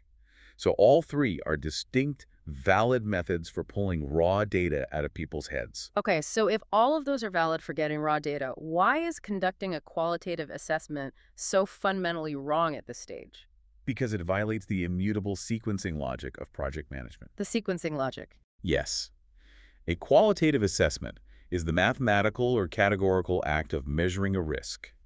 It is assigning a probability and an impact score to something. Oh, I see where this is going. You cannot mathematically measure the impact of a threat you have not yet identified. You cannot weigh a monster you haven't caught yet. That is the perfect way to visualize it. Attempting to measure the impact of a risk during the brainstorming phase literally paralyzes the identification process. Because everyone starts arguing over the numbers. Exactly. If someone suggests a risk, and you immediately stop the meeting to debate whether it is a 10% or a 20% probability, the brainstorming energy dies instantly. You lose the flow. You gather the raw data first. You measure it later. This strict sequencing logic shows up again with Thomas, our predictive healthcare PM, who is still working in Domain 2. Right, still gathering his data. He is examining the assumptions and constraints of his hospital project, and the question requires him to put 4 specific tasks into the correct chronological order. Let us walk through the mechanics of this sequence because it really represents the fundamental DNA of turning chaos into controlled data. The correct sequence provided by the text is as follows. Step 1. Leverage the results of the assumption and constraint analysis. Step 2. Categorize those assumptions and constraints. Step 3. Assess the risk associated with each one. And finally, Step 4. Recognize the relationship between these constraints and the overarching project objectives. Consider the mechanism of progression here. Step 1, leveraging the result, is simply acknowledging the raw data on the table. Just looking at what you have. Right, you have a massive pile of unorganized facts. Step 2, categorizing, is the application of structure. You put all the budgetary constraints in one bucket, the regulatory assumptions in another bucket. Because you can't assess danger in a messy room. Exactly. It's like sorting all your Lego pieces by color before you actually start building anything. That's a great way to put it. Only after the data is categorized do you move to step 3, which is assessing the risk. Now, you can look at that regulatory bucket and ask, well, what is the specific danger here? Right. And finally, step 4 elevates the entire analysis to the macro level. You relate that specific regulatory risk back to the ultimate project objectives. So asking things like, does this risk threaten the final delivery date? Exactly. Or does it threaten the core budget? If you try to jump straight to step 3 and assess the risk without organizing the data first, you will become totally overwhelmed and you'll miss critical systemic connections. It's a mandatory progression from raw chaos to structural order. Absolutely mandatory. So we have scanned the global environment with our PESTLE analysis. We have bypassed corporate jargon by drawing our worst nightmares on a whiteboard. A very productive whiteboard session. Right. We've gathered initial risks through targeted interviews, and we have meticulously sequenced our constraints. We know exactly what the monsters look like. We have identified them. Now we have to figure out exactly how dangerous they actually are, which transitions us into Domain 3, risk analysis. The transition from identifying a threat to empirically weighing a threat. This is where we bifurcate into qualitative versus quantitative analysis. Let's stick with Pete first, our Agile software lead. He is performing a qualitative analysis with his team. So they are not using dollars or percentages yet. They are just trying to measure the relative impact of a specific risk on their current iteration. Keep in mind, he's in an agile environment. Right. The question asks, what is the most relevant project constraint for his agile team? The options are time, cost, scope, or quality. And the text provides a definitive answer. Time. Just time. Yeah. The explanation states that time is the most relevant constraint because a risk may affect days lost during the iteration. This simple answer reveals a profound structural difference in the mechanics of agile versus predictive mindsets. It really does. To understand why time is the correct answer, we have to deeply analyze why the other constraints, specifically scope and cost, are considered less relevant in this specific agile context. Okay. I have to admit, reading the text explanation for this almost broke my brain. It throws a lot of people off. The text explicitly says cost is fixed and not a major concern. And it says scope is flexible. Agile works well with change of scope. Which sounds like heresy to a traditional project manager. Completely. Let's pause there. In traditional project management, scope creep is the universal boogeyman. Every project manager I've ever met wakes up in a cold sweat, terrified that the client is going to secretly add 10 new features to the project. It ruins projects every day. Right. So how can an agile team just brush off scope and casually say, oh, scope is flexible? Your reaction is exactly why this concept is so heavily tested on the exam. You have to separate the concept of unmanaged chaotic scope creep from the disciplined mechanism of managed scope flexibility. Okay, walk me through the mechanics of that flexibility. How is it managed? Imagine Thomas's predictive hospital project. He promises the client a specific building with a specific number of rooms by a specific date for a specific price. A very rigid box. If the client suddenly demands an extra floor be added to the hospital halfway through, the entire plan shatters. The engineering, the budget, the timeline, it all breaks. Right, that is catastrophic scope creep. But agile architecture is fundamentally designed from the ground up to absorb changes in scope without breaking the system. Because of the product backlog mechanism, right? Precisely. In Agile, the scope is not a rigid blueprint. It is a continuously prioritized list called the backlog. So it's supposed to change. Yes. If the client comes to Pete and says, we need to add a new biometric login feature, Pete does not panic. He simply takes that new requirement, estimates the effort, and places it into the backlog based on its priority. Okay. It might push a lower priority feature out of the next 2-week sprint, sure, but it does not break the project. The scope is expected to evolve. Okay, I see the mechanism there. So scope is fluid. It's a flowing river. But why is cost considered fixed and, as the text says, not a major concern? Because of how agile teams are physically structured and funded. Pete has a dedicated team, let's say 6 forwards. They work in fixed 2-week iterations called sprints. Right. Their salaries, the server costs, the overhead that is a mathematically fixed run rate for those 2 weeks. Unless Pete goes out and hires 3 new developers in the middle of a sprint, the cost is a sunk, stable metric. Oh, so if scope is a flowing river that we can easily redirect and cost is a massive, immovable boulder, Then time becomes the absolutely sacred, highly vulnerable boundary. time is everything. The sprint is a rigid time box. It is exactly 2 weeks long. If a risk materializes, say, the testing environment goes offline and it causes the team to lose 3 days of active development work, Pete cannot simply extend the sprint by 3 days to make up for it. Because the time box breaks. Exactly. Losing a single day of work within a tight, rigid iteration is a catastrophic disruption to the team's velocity. That is why, for Pete's agile team, time is the single most critical constraint when measuring the impact of a risk. Wow, that makes so much sense when you break it down like that. And what about quality? The text dismisses quality as the main constraint because, it says, quality issues are often translated right back into time or costs. It is a reductive reality. Yeah. I mean, if you discover a critical bug in the software, a quality failure, how do you actually resolve it? Someone has to fix it. Right, and it takes the developers extra time to rewrite the code. So the quality failure ultimately manifests as a time penalty. That deep dive into agile constraints makes perfect sense. Now, let's contrast Pete's qualitative focus on sprint days with Anne's need for hard, quantitative analysis. We are moving from the realm of relative impact into the realm of absolute financial metrics. Exactly. Anne has finished her qualitative assessment for the stadium project. She knows what the risks are and relatively how bad they are. But now, her executive stakeholders are demanding a concrete risk budget. Executives love budgets. They do. They want exact monetary values attached to the main risks to present to the board. The text asks what specific tool Anne needs to use to generate this.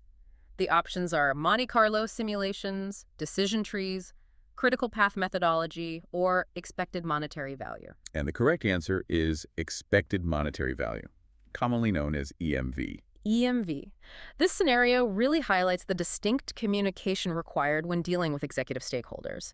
I mean, Pete is managing his internal team, worrying about days lost in a sprint. Anne is managing external financiers who only speak the language of definitive dollars and cents. The executives want to see the bottom line of the budget. They don't care about the philosophy of the risk. Right, they don't want a heat map, they want a dollar sign. Exactly. And expected monetary value is the most direct mathematical bridge between abstract project uncertainty and concrete financial reality. How does it work mechanically? The mechanism of EMV is an incredibly elegant, simple calculation. You take the estimated probability of a specific risk occurring. Let's say there's a 40% chance the steel shipment is delayed. Okay, 40%. You multiply that probability by the financial impact if that delay actually happens. Let's say a delay costs $200,000 in idle labor. So you literally just do 40% multiplied by $200,000. Yes, which gives you an expected monetary value of $80,000 for that specific risk. Simple math. You perform this calculation for every single identified risk in your register, including both negative threats and positive opportunities. You aggregate those EMV figures, and that total sum becomes your required, mathematically justified risk budget. And it gives the stakeholders the exact dollar amount they asked for. Perfectly justified. That makes the math very clear. But we need to unpack why the other quantitative tools listed in the options are incorrect for this specific scenario, because both Monte Carlo simulations and decision trees are highly respected quantitative tools. Very respected. So why would Anne be wrong to use them here? Because tools must match the contextual intent. Let's look at the mechanism of a Monte Carlo simulation. A Monte Carlo does not look at a single risk event. It's much bigger than that. Right. It uses stochastic computer algorithms to assign random variables to every single task duration or cost in your entire project plan based on probability distributions. It's complicated. It is. It then simulates the execution of the entire project 10,000 times in a matter of seconds. Wow. The output is an S-curve graph that tells you something like, you have an 85% probability of finishing the stadium by October 14th for under $300 million. Oh, so Monte Carlo gives you the holistic probability of the entire project timeline and budget, not a line item dollar amount for a specific risk? Precisely. If the stakeholders ask, what is our confidence level in hitting the grand opening date? Anne would absolutely use a Monte Carlo, but they ask for monetary values for main risks to build a budget. EMV does that. Okay, and what about decision trees? A decision tree is a quantitative tool used to choose between competing strategic paths by calculating the EMV of the branches. But again, Anne isn't trying to make a strategic choice between two paths here. She's just trying to price the existing risks. EMV is the direct, unadorned tool for the job. You really have to choose the exact right mathematical weapon for the specific battle. You do. Which brings us to Thomas, who is trying to figure out just how complicated his battlefield actually is. Thomas needs to formally assess the project risk complexity of his massive healthcare initiative. Complexity is the key word there. Right. The pre-test asks what tool he should use. The options are Monte Carlo, sensitivity analysis, benchmarking, or an Ishikawa diagram. And the correct answer is the Ishikawa diagram. This is a vital distinction between simulating probability and mapping systemic complexity. Most people know the Ishikawa diagram by its visual nickname, right? The fishbone diagram, or the cause and effect diagram. Yes, the fishbone. The text points out that while Monte Carlo and sensitivity analysis are valid PMI quantitative tools, they simply do not assess complexity. Ishikawa does. Think about the mechanism of complexity in a $500 million hospital project. Complexity is not just about one isolated thing going wrong. No, it never is. It is about cascading systemic interdependence. It is about how a delay in the specialized HVAC installation impacts the sterile environment certification, which subsequently delays the surgical unit testing, which ultimately triggers regulatory compliance fines. A domino effect. Exactly. A mathematical simulation might tell you that you are going to be late, but it doesn't show you the tangled web of how the failure spreads. And an Ishikawa diagram physically visualizes that tangled web. It does. You draw the main problem or risk at the head of the fish. Then you draw major bones branching off the spine, representing different categories of root causes such as personnel, equipment, environment, materials, or methods. And then it gets deeper, right? Yes. Then you draw smaller bones off of those, digging deeper into the subcauses. It allows Thomas and his team to visually map the structural interrelated complexity of a risk rather than just staring at a mathematical probability output. So we have quantified the threat. Pete knows exactly how many sprint days he might lose. Anne knows exactly how many dollars are on the line for her budget.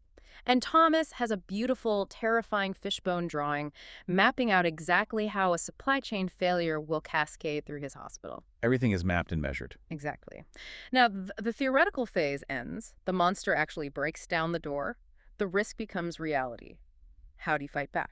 Welcome to Domain E4, Risk Response. This is a domain where the vocabulary of the PMI exam becomes absolutely ruthless. Unforgiving. Completely. The distinction between the verbs you choose here is literally the difference between passing and failing the exam and succeeding or failing in the real world. Let's look at Pete's response. Pete and his Agile team use their deep technical expertise to completely remove a negative risk from their risk board. It's just gone.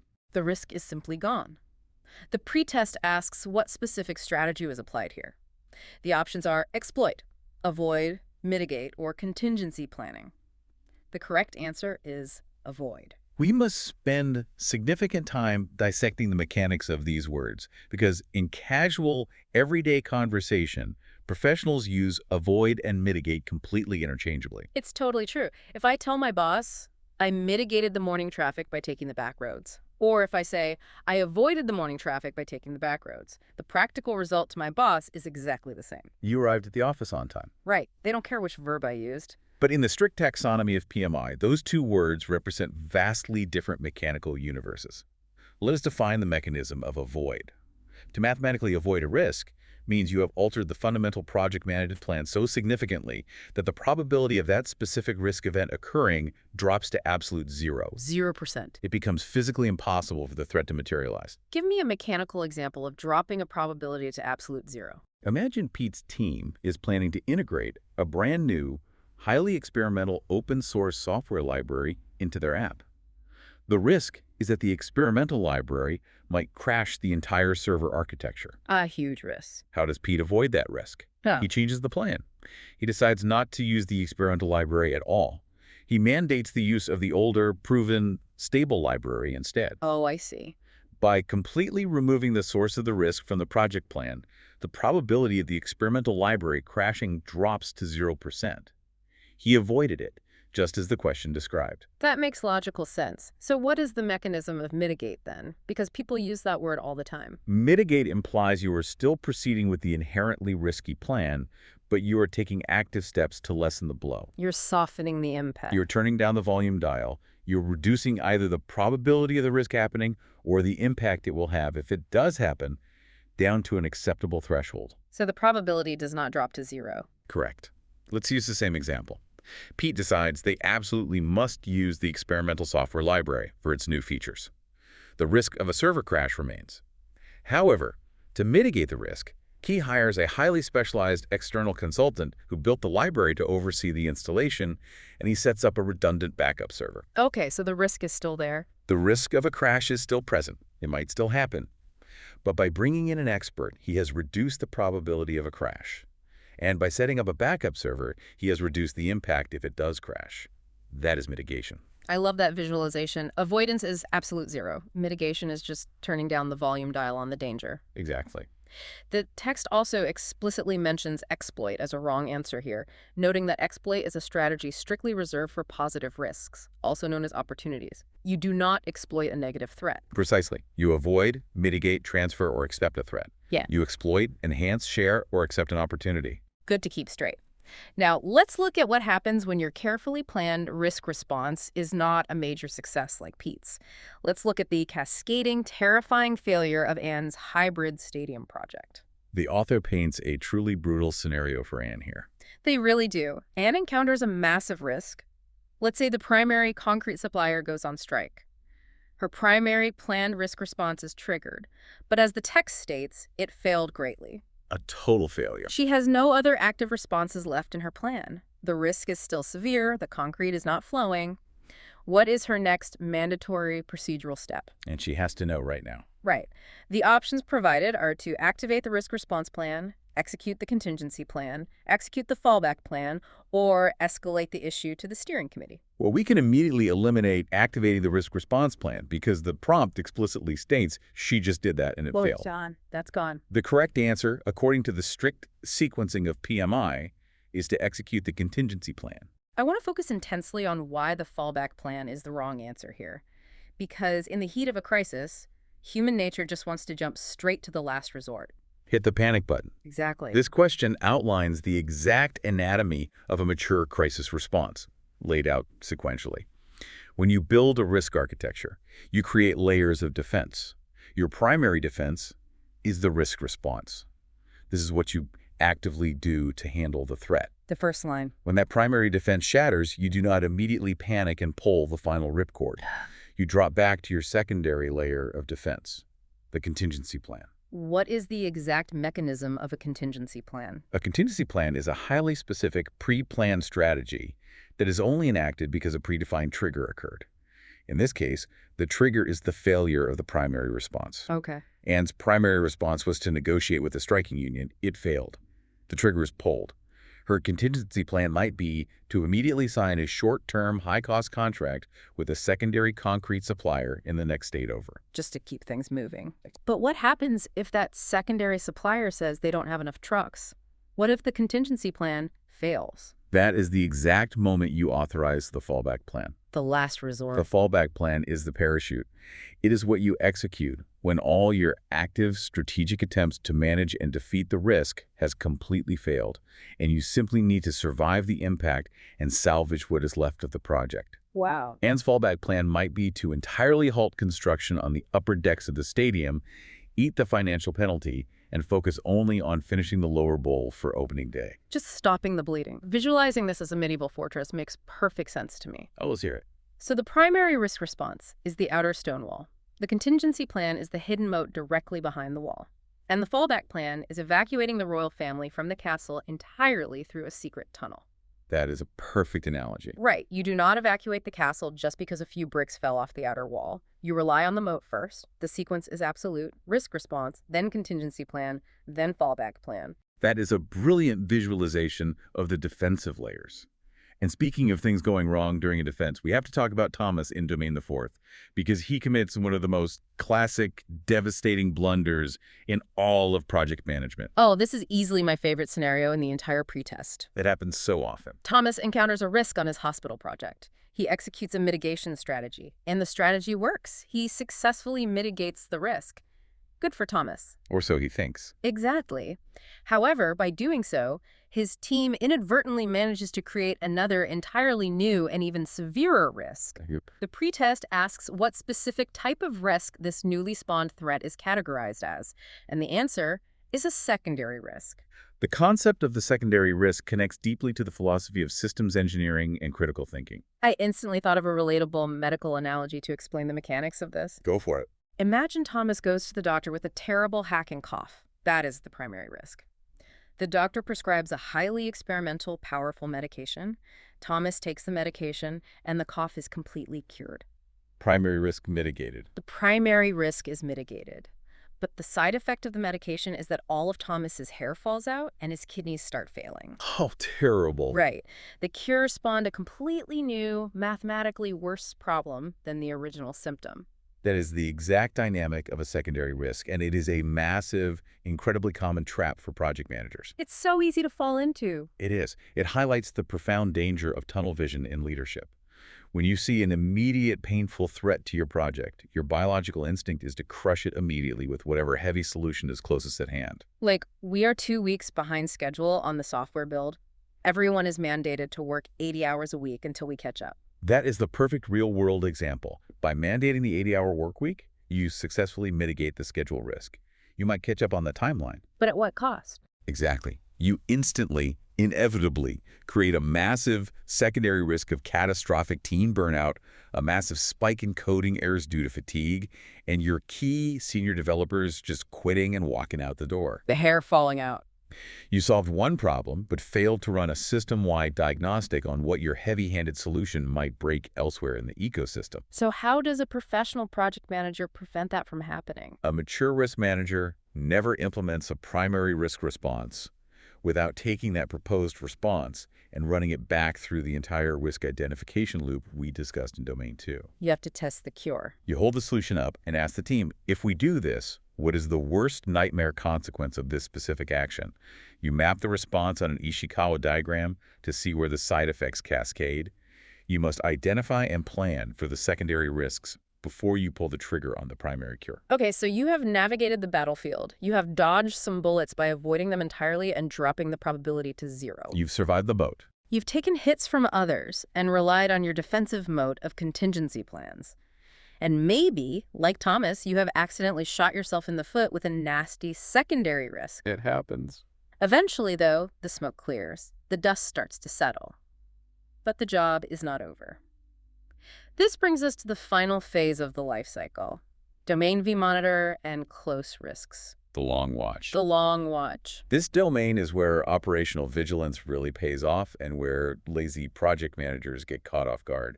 Let's check back in with Pete on his Agile team. Pete is currently monitoring risks that were successfully mitigated. Remember, he used the volume dial. He didn't drop the probability to 0. Right, he just turned it down. So those risks are still technically active, just with significantly reduced probability or impact. What is the specific term for what he is monitoring? The text states he is monitoring residual risks. We must pause here to draw a diamond-hard distinction between the secondary risks we just discussed with Thomas and these residual risks Pete is monitoring. Because they sound kind of similar. The words sound similar to a layperson, sure, but they represent entirely different mechanical concepts in risk management. Okay, if a secondary risk is the medical side effect, the hair falling out from the powerful medicine, what is the mechanism of a residual risk? A residual risk is the leftover symptom that the medicine couldn't quite cure. It is the lingering smoke after you have successfully put out the main fire. Lingering smoke. I like that. Let us use a concrete logistics example. Imagine your project involves a massive risk of critical parts being delayed by 4 weeks because they are shipping via slow ocean freight. Huge risk. You decide to mitigate that schedule risk by paying a premium to fly the parts in via air freight instead. So the primary risk of a 4-week ocean delay is gone. Correct. But is the risk of a delay absolutely zero? No. There is still a tiny lingering risk that the airplane might be grounded due to a severe thunderstorm. Ah, I see. You mitigated the massive primary risk, but a much smaller leftover piece of uncertainty remains. That tiny chance of a thunderstorm delay is your residual risk. So logically, you never truly get your project risk down to 0 unless you use the avoid strategy, like Pete did earlier, by dropping the experimental software entirely. Exactly. If you use mitigate, by definition, you will always have residual risks left over. Precisely. Mitigation always leaves residue. And it is Pete's job in Domain V to watch that residue closely to ensure it doesn't suddenly flare back up into a primary fire. Makes total sense.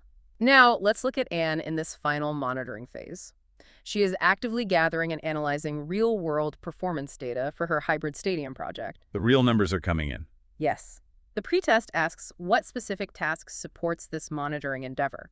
The correct answer provided is reconciling performance data and reports from risk-relevant work packages. To someone outside the industry, that sounds like a profoundly dry, bureaucratic word salad. It sounds like an accountant's definition of fun. Reconciling performance data, what does that actually mean mechanically? It means checking to see if your theoretical predictions match physical reality. Look at the transition happening here. In domains 1, 2, and 3rd, risk management is largely theoretical. Right, you're just guessing. You are staring at whiteboards, running EMV calculations, guessing at probabilities. But in domain V, the project is physically being built. You have actual hard performance data rolling in every single day. The theoretical becomes empirical. Exactly. Reconciling that data means putting the plan and the reality side by side. Is the physical concrete pouring as fast as the predicted schedule estimated? Are the agile software sprints burning down story points at the expected velocity? And if they aren't? If the concrete is pouring 10% slower than estimated in week 1, that variance is a massive early warning siren. Reconciling that real-world data against your initial risk assumptions is the specific mechanism that allows you to catch new emerging risks before they mathematically explode. You have to keep checking the math. And finally, we return to Thomas. Thomas has been monitoring all of these complex risk responses.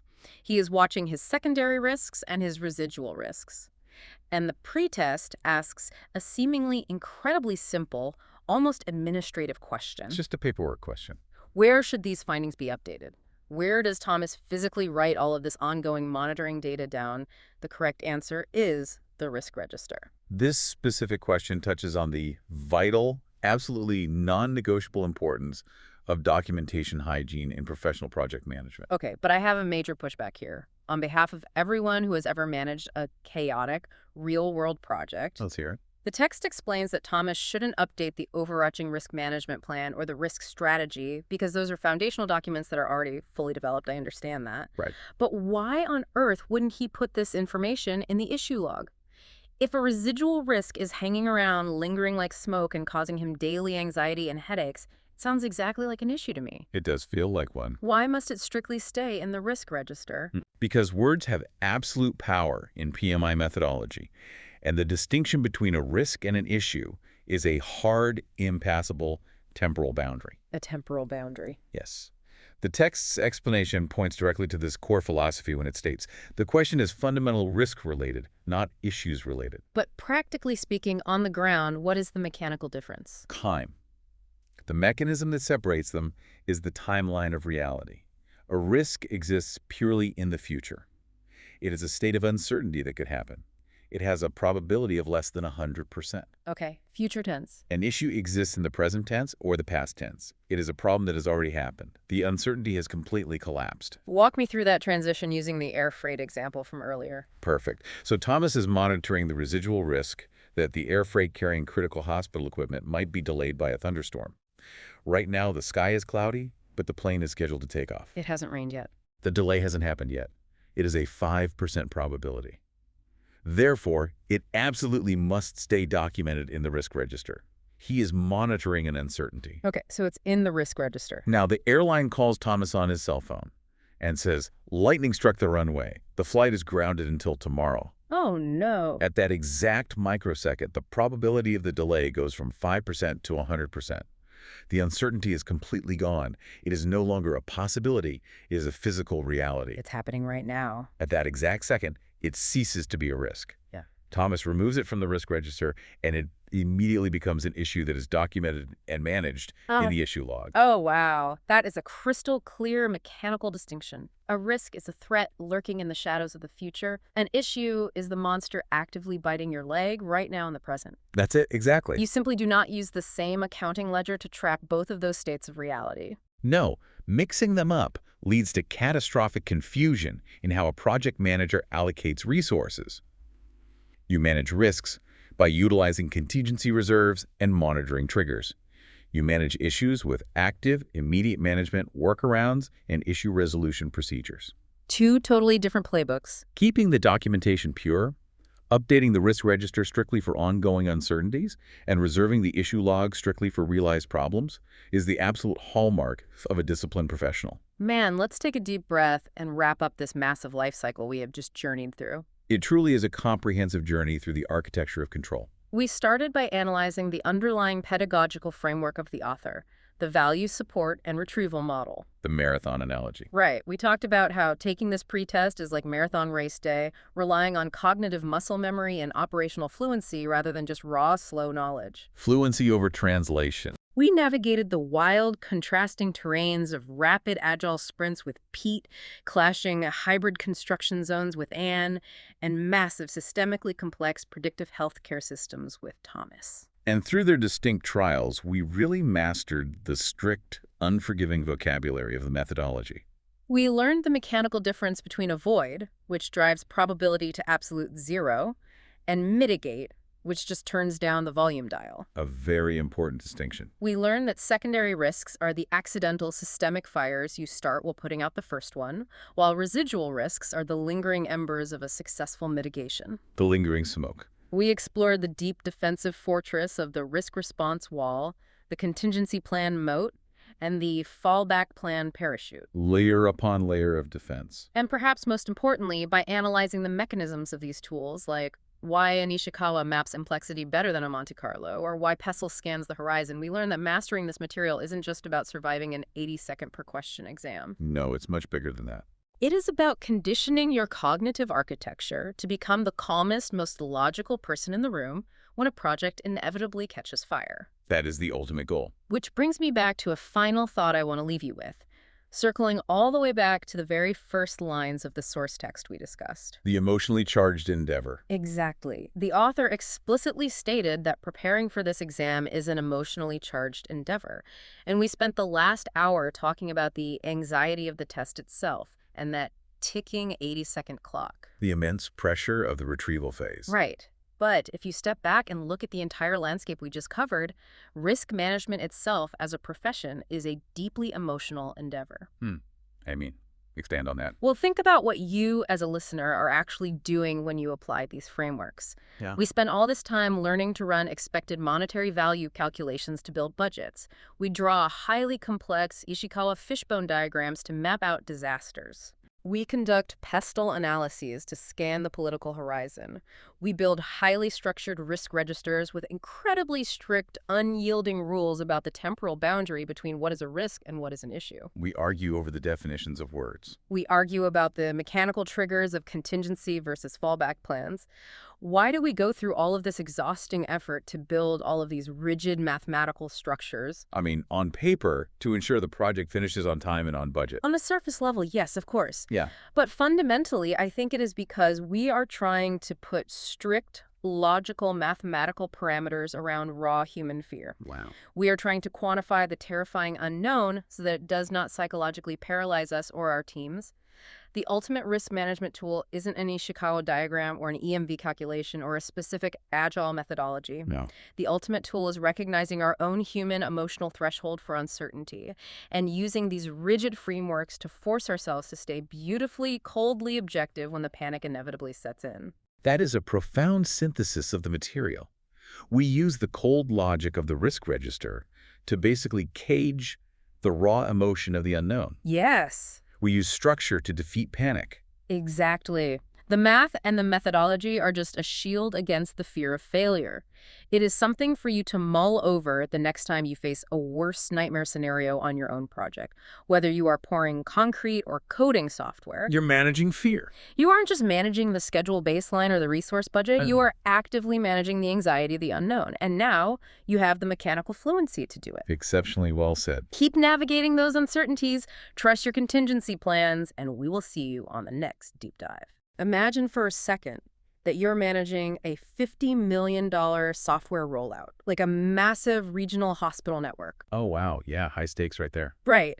And you've been working on this for over a year. You have planned for every conceivable bug in the code, every potential server crash, every vendor delay. Your spreadsheets are just color-coded perfection at that point. Exactly. Absolute perfection. And then a completely unforeseen global event hits overnight. I mean, think of a pandemic or a massive supply chain collapse. Yeah, the stuff you just can't predict. Totally. Suddenly, your pristine blueprints, those beautiful linear timelines you spent literally months perfecting, they're completely useless. So how do you manage a risk that didn't even exist when you read the budget? Well, you don't. Or rather, you can't if you are relying purely on traditional, rigid project management expectations. Because the whole plan just falls apart. Right, because in that exact moment, the illusion of total control completely shatters. Yeah, we have this expectation in project management of pure engineering, like pouring concrete.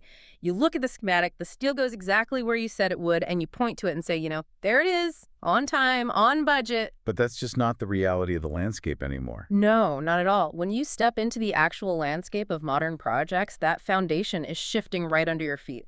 You aren't just managing the build anymore. You are managing the absolute unknown. And the sheer scale of that unknown is just growing exponentially.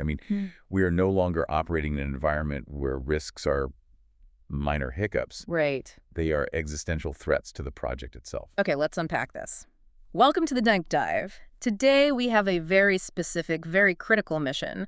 We are taking a magnifying glass to the PMI Risk Management Professional Certification, the PMI RMP. Which is such a massive topic. It really is. We are going to break down the who, what, when, where, why, and how of this exact credential. And the goal here is to help you, the listener, figure out if this is the ultimate key to leveling up your career in a world where projects are getting, massively complex. What's fascinating here is that this isn't just a conversation about how to memorize a textbook, just to pass a multiple choice test. Right, it's way bigger than that. Exactly. It is really about mastering a vital framework. Because I think, historically, risk management has been deeply misunderstood. Oh, completely. Let's be honest. A lot of people view risk management as this very dry, administrative, back office task. Yeah, the Department of No. Exactly. The Department of No, filling out spreadsheets of doom and gloom, playing the pessimist, just checking a bureaucratic box to satisfy the higher-ups before the actual real work begins. Yeah, that's the stereotype. Yeah. But if you look at the research and the foundational principles of this certification, it paints a completely different picture. So? Well, it positions risk management not as a hurdle, but as the ultimate amplifier for project success. An amplifier, I like that. Yeah, it's the core discipline that actually allows these massive, complex projects to cross the finish line without collapsing under their own weight. Which is exactly why we need to start by looking at the macro view. Before we get into the weeds of, how many questions are on the exam or what the application process looks like, we have to understand the why. The foundational urgency of it all. Right. Why should you even care about risk management certification in the first place? Why is this topic suddenly so urgent for anyone listening to this right now? The urgency is almost entirely driven by scale and speed.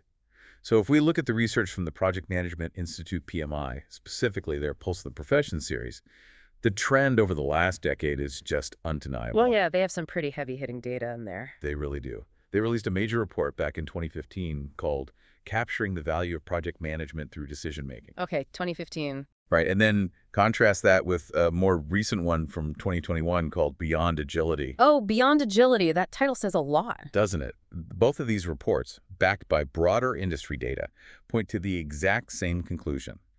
The sheer amount and the massive physical and financial size of the projects we are undertaking today require a level of formal risk management that we simply haven't needed at this scale before. Just the titles of those reports show the evolution of the mindset, right? Moving from just trying to capture value through making decisions in 2015 to realizing by 2021 that we have to look, well, literally beyond agility. Because just being agile isn't enough anymore. Exactly. It's not enough to just be fast or flexible. The ground is shifting way too quickly.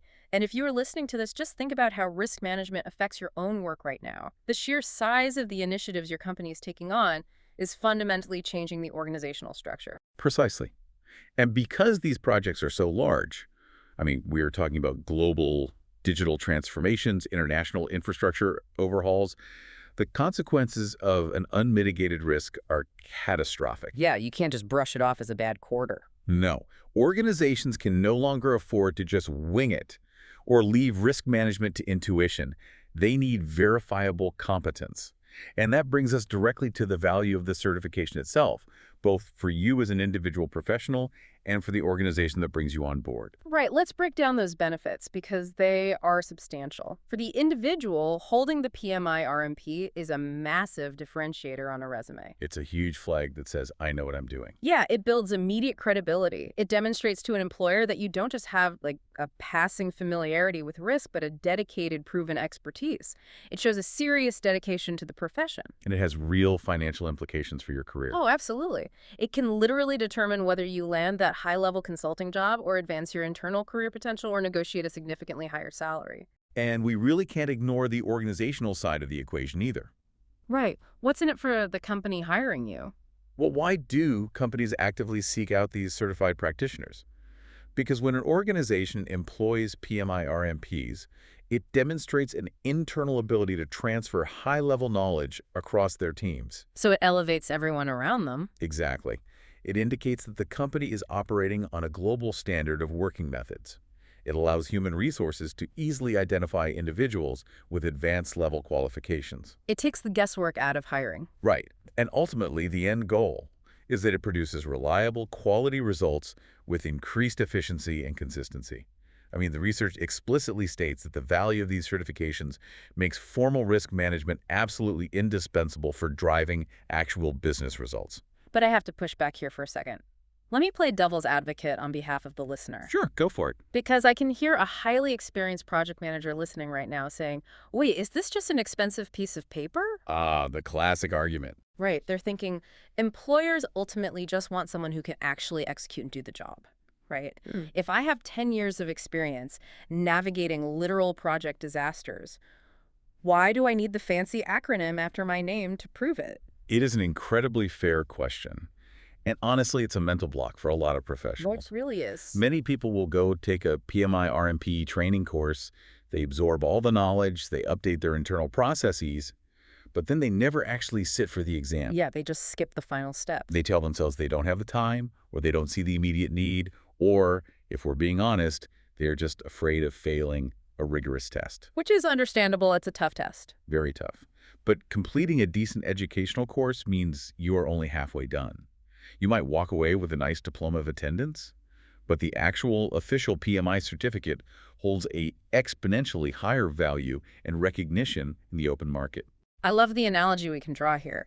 Having the knowledge without the certification is essentially like knowing how to fly a Boeing 747, because you spent 1,000 hours in a highly realistic flight simulator. Right, right. But you never actually went and got your official pilot's license. Exactly. You might know exactly what every single dial, button, and lever in that cockpit does. You might be incredibly skilled at landing in a massive crosswind. But absolutely zero commercial airlines are going to let you fly their actual passengers without that official license. That is a perfect illustration. The knowledge makes you capable, but the certification is what actually gets you hired to do the job. Exactly. And it is backed up by the realities of the consulting world, too. When you are submitting a resume or a proposal to a new firm or a potential client, you never truly know exactly what that customer is looking for behind closed doors. Right, it's a black box. It is. But for many high-level consulting jobs and government contracts, these certifications are not just icing on the cake or a nice-to-have. They are mandatory baseline requirements for consideration. Mandatory. Like, no exception. No exceptions. If you don't have the acronym, your proposal doesn't even make it past the automated filtering software. It is the literal key to the door. I was actually looking at an anecdote from a seasoned consultant about this exact phenomenon. Oh, yeah. Yeah, they used to actually remove a Bachelor of Arts degree in Chinese from their IT project management resume, assuming it was totally irrelevant to software development. Makes sense. You want to tailor the resume. Exactly. But whenever they left it on, it always ended up being this incredible talking point that differentiated them from the 50 other applicants. The PMI-RMP functions in a very similar way. It's a massive differentiator. But unlike a random degree, it has direct, heavy-hitting relevance to the exact pain points the hiring manager is losing sleep over. And beyond just getting you the job, it provides something deeply practical once you are actually in the seat. What's that? A common vocabulary and a standardized toolbox. Ah, right. When you go through the rigorous effort of getting certified, you are forced to learn a very specific, globally recognized way of communicating about risk. So everyone is speaking the same language. Exactly. You can walk into a project in Tokyo or London or New York and apply the exact same framework. That makes you a key amplifier for better project management rather than just someone relying on their own localized intuition. Okay, so we've established the why. The projects are massive, the stakes are existential, and the certification proves you have the actual pilot's license, not just the simulator hours. Right. But since the physical size and digital scope of these projects are changing so rapidly, the actual methods of managing those risks have to evolve too. They have to, yeah. Which brings us to a major fundamental shift in the landscape. Who is actually adopting these practices today, and who is sitting for this exam? This is where we see the fascinating evolution of the certification itself. Because the exam isn't static. It is based on something called a role delineation study, or RDS. An RDS, okay. Right. This is a comprehensive global research study conducted to serve as the absolute basis for creating the examination content. So instead of a bunch of academics sitting in a dark room guessing what a risk manager does, they basically go out into the wild, into the actual corporate environments, and study what professionals are doing day to day to figure out what should actually be on the test. Exactly. It completely grounds the credential in reality. That's incredibly smart. It really is. And the result of the most recent study was a totally overhauled examination content outline and specifications that debuted in November 2021. Okay, so relatively recent. Yeah, and this introduced entirely new domains, tasks, and enablers. Yeah. But the absolute most critical change, the one that really redefines the credential, was a massive broadening of the project approaches. Broadening how? It evolved into the March 2022 exam specifications, which now explicitly test you on predictive, agile, and hybrid environments. This is a huge, huge shift. Because different industries have vastly different maturity levels when it comes to these specific environments. Oh, absolutely. Night and day. I mean, we all know predictive risk management. That is what we traditionally think of when we hear project management. It's the linear, step-by-step, waterfall approach. The classic blueprint. Right. And that has historically been the exclusive domain of massive enterprises running major infrastructure and construction projects. Right. Think of the massive global engineering firms. Mm-hmm. For them, predictive risk management is incredibly mature. They have rigid best practices, decades of deep historical data, and a culture completely built on forecasting. Because they have to. Exactly. You cannot build half of a suspension bridge, release it to the public, and then iterate on it based on user feedback. Right. The cars are falling off. Let's patch that in version 2.0. Yeah, that doesn't work. It requires massive, upfront, predictive planning. But because their culture is so steeped in that predictive mindset, this entire sector might be completely terrified of or entirely new to agile and hybrid risk management. Right.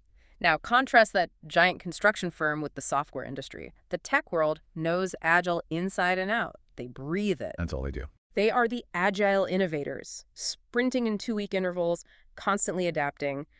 But, and this is a critical point, the software industry might actually be far less mature when it comes to formal, structured risk management. Oh, without a doubt.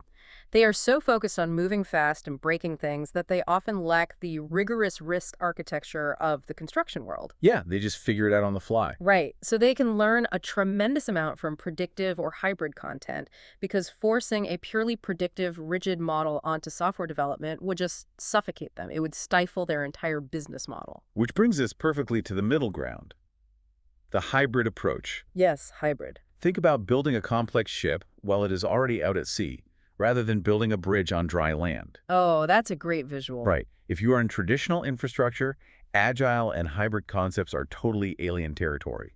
If you're in software development, highly structured, predictive, formal risk management feels like unnecessary red tape. So nobody is really comfortable with hybrid. Exactly.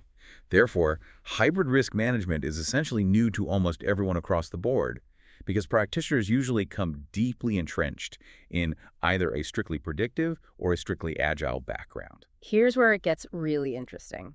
Because hybrid is new to almost everyone, it represents a massive, glaring opportunity for you, the listener. A huge opportunity. It is explicitly stated in the industry research that agile and hybrid risk management knowledge is incredibly scarce right now. It is a highly demanded but rarely found skill. It's the missing puzzle piece for so many companies. So if you are a professional looking to advance your career, bringing certified hybrid risk management knowledge to the table is exactly how you bring that something extra. It's the absolute gold mine. It's how you make yourself indispensable in a wildly crowded market. It absolutely is the ultimate leverage. And, it also applies to project managers or business analysts who aren't even officially risk managers by title, but who just desperately need more knowledge of risk management to deliver successful results. Right, you don't need the title to use the tools. Exactly. Regardless of how the project is specified, planned, or delivered, whether it's highly predictive, purely agile, or a messy hybrid of both, the PMI RMP now gives you the verified tools to handle it. All right, so if you are going to invest your precious time, your money, and a significant amount of brain power into becoming this master of hybrid, agile, and predictive risk, you need absolute certainty that the organization backing your diploma is legitimate. You definitely want to know it carries weight. Right. You want a heavyweight in your corner, not some fly-by-night internet certificate mill. So who exactly is PMI, and why should we trust them? Well, PMI stands for the Project Management Institute. They are the world's leading not-for-profit professional membership association for the project, program, and portfolio management profession. They were founded back in 1969, so they've been doing this a long time. But you already know PMI is the heavyweight in the room.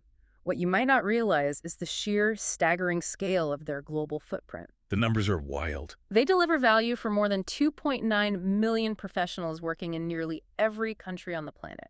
That's almost 3 million people. Yeah, and they have more than 680,000 active individual members globally recognized across more than 221 countries. And their authority isn't just limited to this one specific credential either. They have built an entire interconnected ecosystem of certifications. Like what? Well, you have the entry-level certified associate in project management. You have the world-famous PMP, the Agile Certified Practitioner. There are credentials for scheduling professionals, business analysis, program management, portfolio management. It is a comprehensive suite of standards. But hold on, let me push back on those numbers for a second. Sure. 2.9 million professionals, 680,000 active members. Doesn't that massive scale actually dilute the value of the credential? I mean, if everyone and their mother has a PMI certification, does it still mean anything to a hiring manager? That is exactly why we have to look specifically at the numbers for the PMI RMP, the Risk Management Professional Credential. Okay, so drill down into just the risk managers. Right. Because while the baseline PMP is widely held, the RMP is a completely different story. Currently, there are only slightly more than 9,070 professionals in the entire world who hold an active PMI-RMP certification. Wait, really? Only They're 9,000? slightly over 9,070, yeah. Wow. Okay, so when you contrast that highly specific 9,000 figure against the 2.9 million professionals PMI serves, having the PMI RMP puts you in a very exclusive, highly elite club. Extremely elite. It proves you aren't just a generalist, you are a specialist in literally the hardest part of the job. Exactly. It signals a highly specialized, advanced level of knowledge that very few people possess. Yeah. But beyond the exclusivity, we have to look at the quality of the content itself. Right, what are they actually testing you on? Well, when evaluating any certification, you always have to ask, how is this developed and what is its use in the real world? The content of the PMI RMP isn't just someone's opinion. It covers rigorous best practices from both an applied industry perspective and a strict academic viewpoint. Which brings up another important distinction. If you go out and get a highly sought-after certification from a massive tech giant, like say Microsoft, or Amazon Web Services, or SAP, the product basically speaks for itself. Right, because you're using their specific tool. Yeah, you get an AWS certification because you are going to literally use Amazon's cloud servers. It's product training. But PMI isn't selling a software product. They aren't selling a proprietary cloud server that you have to use. That is a brilliant distinction, and it's crucial to understanding their authority. PMI's product, so to speak, is the global standard of knowledge itself. The knowledge is the product. Yes. The PMI RMP certification is created by specialist risk management practitioners from around the globe. It is deeply aligned with international ISO standards. In fact, the original certification was formulated by a specialized PMI supplier called the Alpine Testing Solution, which synthesized the work of leading risk management specialists over many years. So because they are utilizing these rigorous academic viewpoints, battle-tested best practices, thought leaders, and international ISO standards, the PMI RMP is positioned to be the undisputed neutral standard of knowledge for risk professionals. Especially now that it encompasses those predictive, hybrid, and agile approaches. It's an objective mark of absolute quality. Precisely. It is trusted by organizations and hiring managers worldwide, specifically because of that rigorous product-neutral foundation. Exactly. Okay, we've established that this credential is the undisputed heavyweight. The authority is locked in. Now, let's look under the hood. Let's talk about the actual anatomy of the exam itself. The what and the where. The fun part. If you are listening to this and deciding to finally take the plunge, what exactly are you walking into on exam day, and where does this showdown actually happen? Let's start with basic logistics. Once your application is officially approved by PMI, and we will dive deeply into that specific application process shortly, you have exactly 1 year to sit for the actual exam. 1 full year. Yes. Which gives you plenty of time to prepare, but there is a catch. Uh-oh. If the official exam content outline changes during that 1-year window, you do not get to take the old, outdated exam. You must take the currently active one. Ouch. Although, thankfully, they usually give you about 6 months' notice for any major changes, so you aren't totally blindsided the week before your test. True, they are fair about it. As for the where, you have 2 main options. You can take it via traditional computer-based testing at a physical Pearson VUE test center, which are located worldwide in most major cities. Right, going into a sterile room with a proctor. Yeah, or you can opt for online proctored testing or OPT, right from your home or office desk. I imagine the online option is huge now. Oh, the online proctored option has become incredibly popular, as it often provides much more flexibility with dates and times compared to the physical test centers, which can have very limited seating capacity. Okay, so picture it. You are sitting at the sterile test center, or you've cleared off your desk at home. The proctor verifies your identity. The clock starts ticking. What is the actual blueprint of this exam? What is coming at you? The exam consists of 115 multiple-choice questions in total. 115. Yes. However, only 100 of those questions are actually scored and count toward your final grade. The remaining 15 are unscored questions. And the most diabolical part is that they are randomly mixed. Completely mixed in. So you have absolutely no idea if the incredibly difficult question you are agonizing over is actually going to count toward your score, or if it's one of the 15 unscored test questions. That's correct. You must treat every single question as if it counts. Yeah. Now, those 15 unscored questions aren't just there to torture you, I promise. Could have fooled me. They're used for something called psychometric analysis. Wait, psychometric analysis, what does that actually mean for the test taker sitting in the chair? It means PMI is essentially testing the questions on you to ensure future exams are statistically fair and valid. Ah, so you're the guinea pig. Sort of, yeah. They are analyzing how a pool of competent test takers responds to newly written questions. If everyone gets a new question wrong, it might be poorly worded, and psychometric analysis catches that before it counts against someone's actual score in a future exam. Okay, that makes sense. It protects the integrity of the test. It is a highly scientific way to maintain the integrity of the passing score. Now, PMI doesn't officially publish the exact passing score, but historically, most test takers estimate that you need to score in the range of 63% to 67% to pass. Okay, 63 to 67%. So what does this all mean for your pacing? Let's do the math for the listener here. You have 115 questions, and the total time allocated is 2 hours and 30 minutes. Right. That is 150 minutes total. 150 minutes divided by 115 questions. You have just over 1 single minute per question. It's fast. That sounds completely terrifying. I can feel the sheer panic on behalf of the listener right now. It does sound incredibly intimidating when you break it down like that. Just over a minute per question requires a very brisk, confident pace. You cannot afford to get bogged down. No time to stare at the ceiling. Exactly. But this is where deeply understanding the nature of the exam is vital. The PMI RMP is a competency-based credential. What does that mean in practice? It does not test your ability to memorize definitions. It assesses a highly integrated set of knowledge, skills, and abilities that you have gained from both practical, real-world experience and learned educational experiences. Which leads to a really crucial caveat that anyone preparing for this needs to understand. There is no single textbook for this exam. Oh, definitely not. You cannot just buy the official guide to the PMI RMP, memorize it cover to cover, and expect to pass.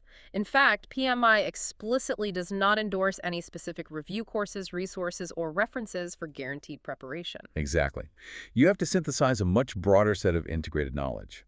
To help guide you, PMI provides a list of key references that form this broader educational foundation. What's on the list? Obviously, this includes major PMI publications like the Standard for Risk Management in Portfolios, Programs, and Projects, and the PMBOK Guide. The PMBOK is a classic, but it goes way beyond just reading PMI's own books, right? Way beyond.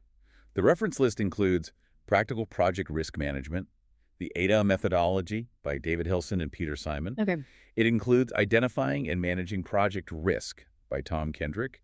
You have to read Enterprise Risk Management by Fraser, Quayle, and Simpkins, and Project Risk Management by Michael M. Bissonnette. That is a lot of reading. It is. You really have to pull your understanding from a wide array of global thought leadership. And to understand how you should focus your studies across all those books, we need to look at how those 115 questions are distributed across the subject matter. The exam is broken down into 5 distinct domains based on the exam content outline. Let's look closely at this breakdown because the percentages tell a very specific story about what PMI values. Okay, let's hit Domain 1. Domain 1 is risk strategy and planning, which makes up 22% of the test. Almost a quarter right there. Exactly. Domain 2 is risk identification at 23%. Okay, figuring out what the risks actually are. Right. Domain 3 is risk analysis, also at 23%. So analyzing what you just identified? Yes. Domain 4 is risk response, which drops all the way down to 13%. Wow, 13%. And finally, Domain 5 is monitor and close risks at 19%. Wait, if you look closely at how that exam is weighted, over 68% of the entire test is heavily front-loaded in just the first 3 domains: strategy, identification, and analysis. Very intentional. PMI is making a very clear philosophical statement here.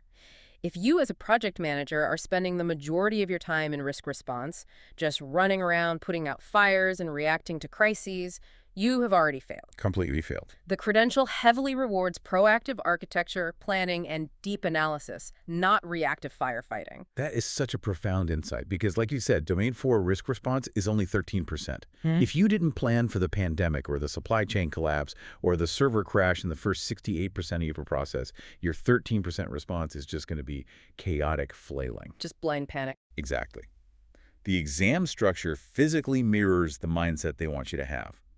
Each of these domains includes specific tasks and enablers. Enablers? Yeah, enablers are basically illustrative examples of the actual work associated with the task, just to help demonstrate what the task encompasses in the real world. The entire exam is highly structured around the actual proactive life cycle of managing risk on a project. Okay, so you know the blueprint. You know you have about a minute per question. You understand you need a proactive mindset. You've read the PMBOK. You've read Hilson's ADAM methodology. You've deeply studied the 5 domains. You are ready. Ready to go. But PMI doesn't just want to test your memory. They want to test your reality. You cannot just walk into a Pearson VUE Center with a credit card and demand to take the test. There is a gatekeeper. You have to prove you actually belong in that room first. This is the journey to certification. And the exam doesn't start at the testing center. It really starts the moment you begin your application. The application process is no joke. It really isn't. PMI has strict non-negotiable eligibility requirements you must fulfill before you are even allowed to sit for the exam. There are 2 primary options for eligibility based on your educational background. Let's walk through them because the distinction is important. Option 1 is for those who hold a secondary degree. So that means a high school diploma, an associate's degree, or the global equivalent. Right. If you fall into this educational category, you need to prove 36 months of dedicated project risk management experience within the last 5 consecutive years, plus you need 40 hours of formal project risk management education. Now, option 2 is for those who hold a 4-year degree, like a bachelor's degree or its global equivalent. In this case, the experience requirement drops significantly, down to 24 months of project risk management experience within the last 5 consecutive years. That's a whole year less. Yeah, and the formal education requirement also drops slightly to 30 hours. And why is that? Why does a 4-year degree knock off a full year of required experience? Well, it's because PMI recognizes that a 4-year degree generally ingrains a certain level of foundational logic, critical thinking, and structured methodology that you would otherwise have to learn purely through trial and error out in the field. Okay, that makes sense. But regarding those 30 or 40 hours of education, you have options, right? Oh, plenty of options. Most people use PMI-authorized training partners, or ATPs, but you can also legally use employer-sponsored training programs, independent training companies, distance learning companies that include an assessment, or even university continuing education programs. So once you ensure you meet those prerequisites, you enter the formal application process. It's a multi-step timeline. Yes, step 1, submit the exhaustive application online. Step 2. PMI conducts a completeness review, which takes about 5 working days. They're just checking to make sure you filled out all the required fields. Step 3, you pay them. Exactly. Process your payment. And then comes step 4, the dreaded potential audit. This is the gatekeeper checking your credentials. Yes, your application may be randomly selected for an audit. If it is, you will need to provide hard, proper verification for every piece of experience and education you listed. You'll need signatures from past managers and copies of actual certificates. So you can't just make it up. Definitely not. Once you clear that audit, or if you aren't randomly selected, you reach step 5. Official eligibility for the multiple choice examination. That is the moment you can finally schedule your test date. I want to spend some serious, dedicated time on how you actually document your risk management experience in that application, because this is where so many people fail before they even begin. You have to write a project description of 200 to 500 words for each and every project you are claiming as experience. And the guidelines for those 500 words are incredibly rigorous. You must represent professional project risk management work experience only. Only risk management. Yes. You must list each project individually. You need to provide the true title or a clear basic descriptor of the project's purpose, not just your generic role title. And here is the absolute kicker. Your written entries cannot include routine, operational, or administrative tasks and responsibilities. They do not care about your admin work. Exactly. They don't want to hear that you scheduled meetings or answered emails or updated a spreadsheet. It has to be a high-level summary of the project in total, including the number of team members and the allocated budget. I looked at a highly successful real-world application for a hospital software rollout, and the absolute genius of it was what the applicant specifically chose to leave out. Yeah. Let's unpack how they structured it, because it is the perfect template. Yes. This example is a masterclass in application writing. Let's break it down. The project title they used was Implementation of Speech Recognition Software Solution in the Public Sector. Very clear. The objective they wrote was crystal clear. They were tailoring and rolling out speech recognition software from a specific vendor, Nuance Communications, to a network of hospitals in Region Zealand. Their stated measurable goal was 1,500 active users within the first year. Notice how dense and specific that objective is right out of the gate.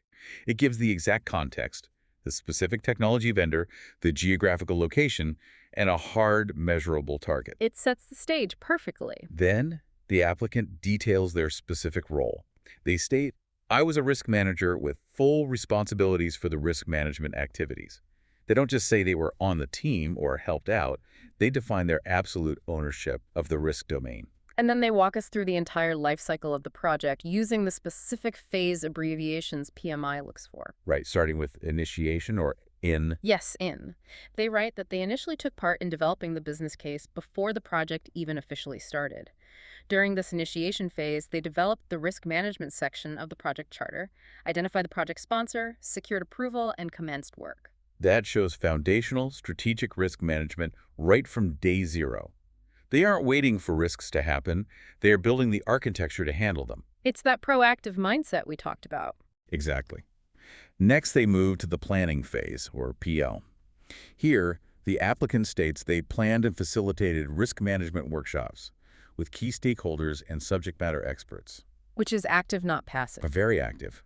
The explicit purpose was identifying and assessing risk based on current historical data, risk breakdown structures, and handover documents. This is so crucial. They didn't just write, I made a list of risks. They wrote, I facilitated workshops with experts using risk breakdown structures. It's highly active and deeply methodological. Then they move into the execution phase, or EX. Right. They state they took part in risk-related activities regarding planning and budgeting.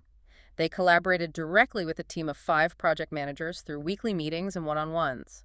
They worked together on maintaining the risk register, providing status updates, and the applicant facilitated the entire process while personally owning various risks and issues. And notice how that execution phase naturally bleeds into the monitoring and controlling phase, or MC. Yeah, you have to monitor it. They mentioned collecting work performance data to truly understand the realized risks and how the project was actually doing. And here's the best part. This resulted in several minor changes to the schedule and budget, because the software rollout was delayed a few times. That is the most important sentence in the entire application. They openly admitted the project had delays and required budget changes. That is what real, unvarnished risk management looks like. You don't hide the scars. No, you do not pretend everything went perfectly according to the original blueprint.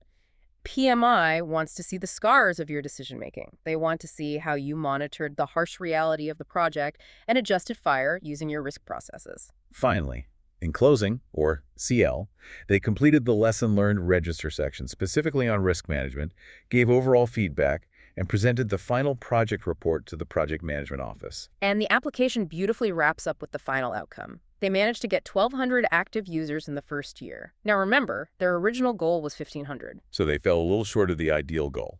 Right. They state the project was officially prolonged by 1 year to ensure proper implementation and updates. But crucially, they state this absolute golden phrase. The risk management activities were managed within the contingency allocated. Oh, that's the magic phrase. It really is. The project delivered a full working solution, provided training and hardware, and successfully adapted the system to the complex clinical workflows. That phrase, managed within the contingency allocated, is exactly why this person deserves to sit for the exam. It shows exactly how they handled a budget delay using a pre-planned contingency fund. They didn't have to go beg the sponsor for more money because they had already proactively planned for the delay in Domain 1. Exactly. It clearly identifies the scope, it completely avoids daily administrative chores, and it proves actual battle-tested risk management execution. It's a perfect 200 to 500-word narrative. It is the absolute model of demonstrating the proper risk mindset before the exam even begins. So true. Okay, let's fast forward. Let's say you did it. You submitted the perfect 500-word scarred narrative. You navigated the psychometric analysis of the 115 questions in 150 minutes. You hit that estimated 67% passing score. You passed. Congratulations, you're certified. You are officially a PMI RMP. You are in the elite club of 9,000. But your journey isn't over. How do you keep the credential alive so it doesn't just expire and turn back into a pumpkin? That brings us to the Continuing Certification Requirements Program, widely known as the CCR. The CCR, okay. Passing the exam is a monumental achievement, but sustaining the global recognition, the relevance, and the value of the certification requires ongoing professional development. The industry changes way too fast to rely on what you knew 5 years ago. I mean, 5 years ago, hybrid wasn't even on the exam. Exactly. The CCR program manages this reality by requiring you to collect 30 professional development units, or PDUs, within a 3-year certification cycle. 30 PDUs in 3 years. And as a general rule, 1 PDU equals 1 hour of relevant activity, right? Generally, yes. But you can't just get those 30 hours by claiming you thought really hard about risk one afternoon. PMI breaks the CCR program down into 2 main, heavily structured categories: education and giving back to the profession. Let's start with the education category, because this is the foundation. Out of your 30 total required PDUs, there is no maximum limit on how many can come from education. In fact, there is a strict minimum requirement of 18 PDUs in this category. Okay, so at least 18 have to be education. Yes, and those 18 points must be distributed across the PMI talent triangle. You need at least 4 PDUs in technical skills, 4 in leadership skills, and 4 in business or strategic skills. You can earn these education PDUs through formal courses offered by PMI-authorized training partners, university continuing education, or even self-directed learning, which maxes out at 30 PDUs. So you could theoretically fulfill your entire 3-year obligation just through educational learning. Yes, you could. But PMI strongly encourages participation in the second category, giving back to the profession. Now, this category has a hard maximum limit of 12 PDUs within the 3-year cycle. Which makes total logical sense, right? They want you to stay actively educated on new trends, not just rely on your day job for all your renewal points. Precisely. Within that giving back category, you can earn a maximum of 12 PDUs for creating new risk management knowledge, like writing articles or giving presentations, or a maximum of 12 PDUs for actively volunteering your skills. And here is an incredibly interesting stipulation. You can earn PDUs simply for working as a professional in project management, but that specific activity is strictly capped at a maximum of 4 PDUs per cycle. If we connect this to the bigger picture, why does PMI cap working as a professional at only 4 hours out of 30? Because the CCR program is heavily weighted toward continuous active learning and contributing to the global body of knowledge. Simply holding a chair and a job title isn't learning. They want you pushing the profession forward. I want to test this out with a practical exercise because there is a great PDU hack that a lot of people miss. Oh, I love a good hack. Let's hear it. Let's look at exercise 2.1 from our research, which asks which of several common activities are officially accepted by PMI as PDUs. I'll read them off, and you tell me the verdict. Ready? Number 1, attending an industry conference on IT practices. Yes, absolutely counts. Number 2, having a dedicated work meeting focused entirely on risk management. Yes, that counts too. Number 3, simply reading a published book on risk management practices. Yes, reading a book definitely counts. Number 4, taking part in a free 1-hour online webinar. Yep, counts as a PDU. Number 5, completing an e-learning module from a group like IE or ACM. Also counts. Number 6, attending a traditional paid risk management 2-day course. Obviously, yes. And finally, number 7, doing documented extra work on a project specifically as a risk manager. Again, yes to every single one of them. All activities listed in this exercise are valid professional development units. That is so flexible. It is. The exact amount of PDUs you claim may vary depending on the actual duration of the activity, but they are all entirely valid ways to maintain your credential. And this is the ultimate takeaway here.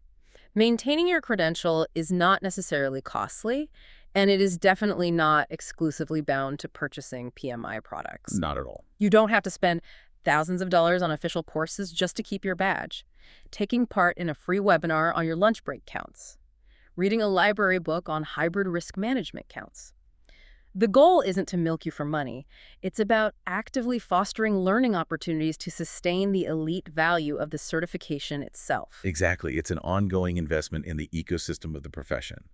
And as a wise piece of advice often given to candidates, do not worry about collecting PDUs before you actually pass the exam. Focus on the test first. Right. Focus 100% of your energy on earning the credential first. Some people choose to renew it, some don't based on their career path.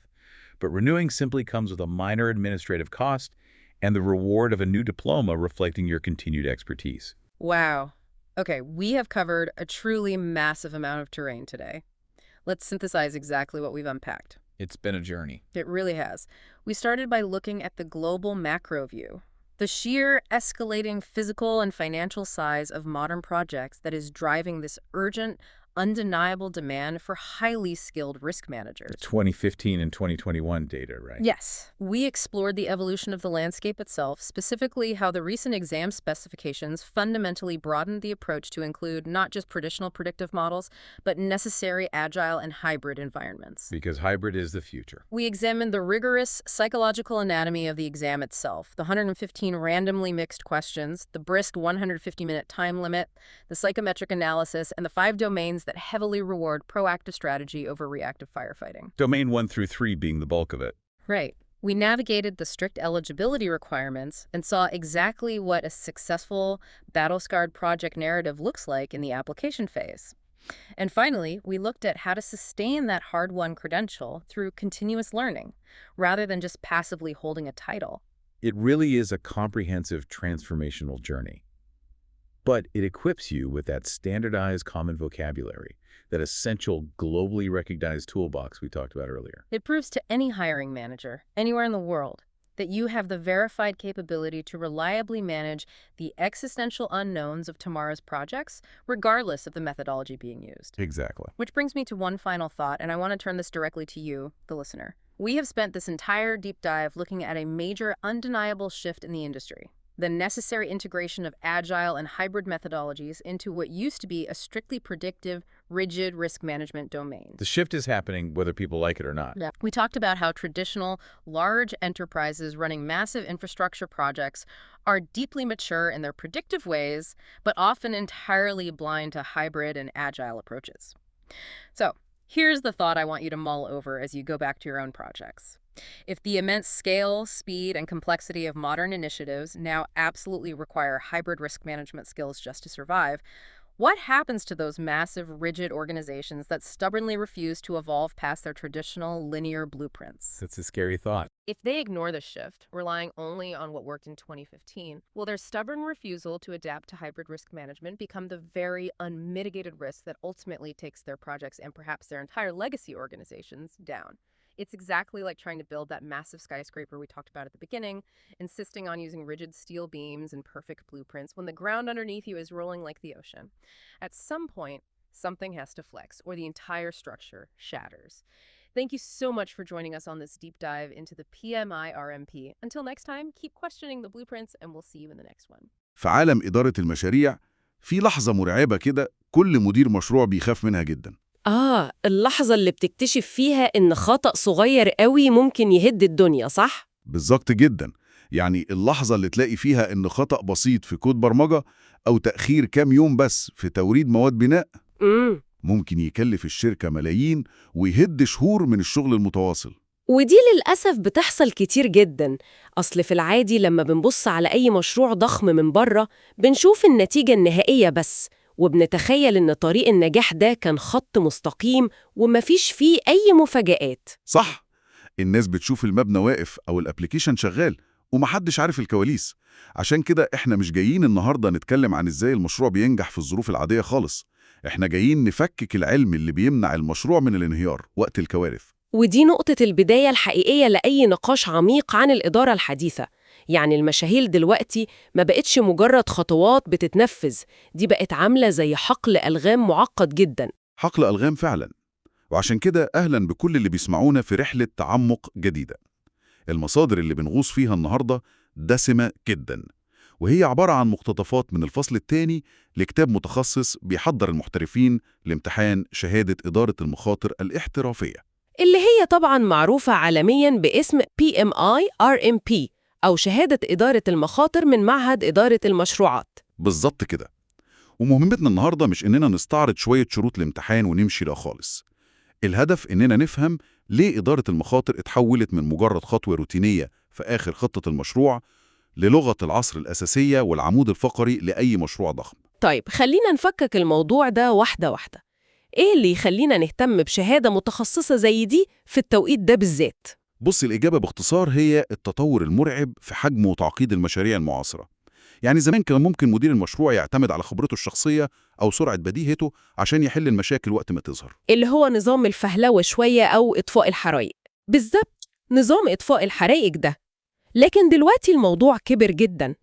المصادر اللي بنحللها النهاردة بتشير لأبحاث محورية عملها معهد إدارة المشاريع. مثلا في بحث نزل سنة 2015 اسمه التقاط قيمة إدارة المشاريع. ده قديم شوية من 2015. صح، بس استنى، في بحث تاني أحدث نزل في 2021 اسمه ما وراء المرونة أو Beyond Agile. الأبحاث دي كلها بتكشف إن الاعتماد على رد الفعل ما بقاش ينفع خالص، وإن حجم الخسائر المحتملة بيحتم وجود إدارة مخاطر استباقية ومحترفة. عنوان زي ما وراء المرونة ده لوحده يشد الانتباه الصراحة.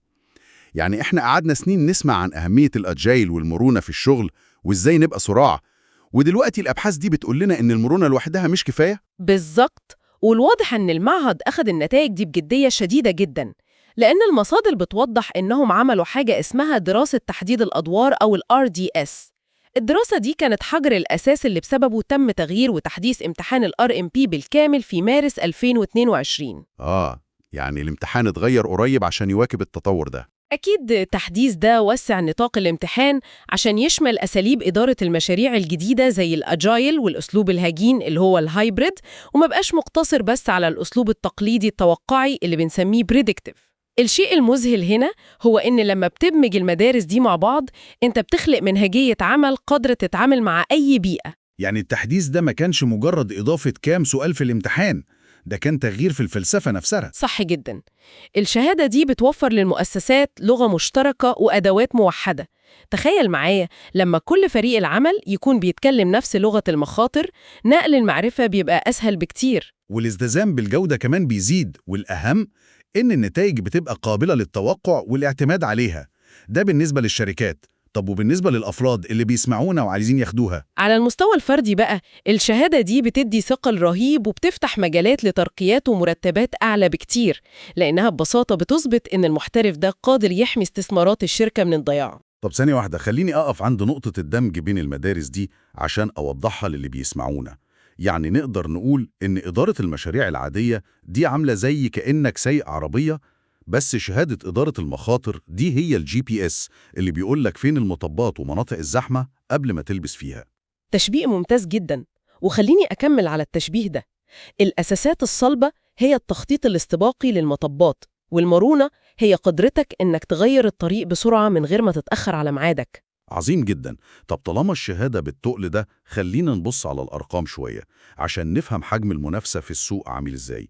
المصادر اللي معانا بتذكر إن معهد PMI ده اتأسس سنة 1969 وحالياً بيخدم أكتر من 2.9 مليون محترف في حوالي 221 دولة حول العالم. أرقام مليونية ضخمة جدا بتعكس حجم المعهد وتأثيره. بالظبط. بس الرقم اللي بجد يوقف الواحد ويخليه يفكر هو إن عدد اللي معاهم شهادة RMPD تحديداً حوالي 9070 محترف بس على مستوى العالم كله.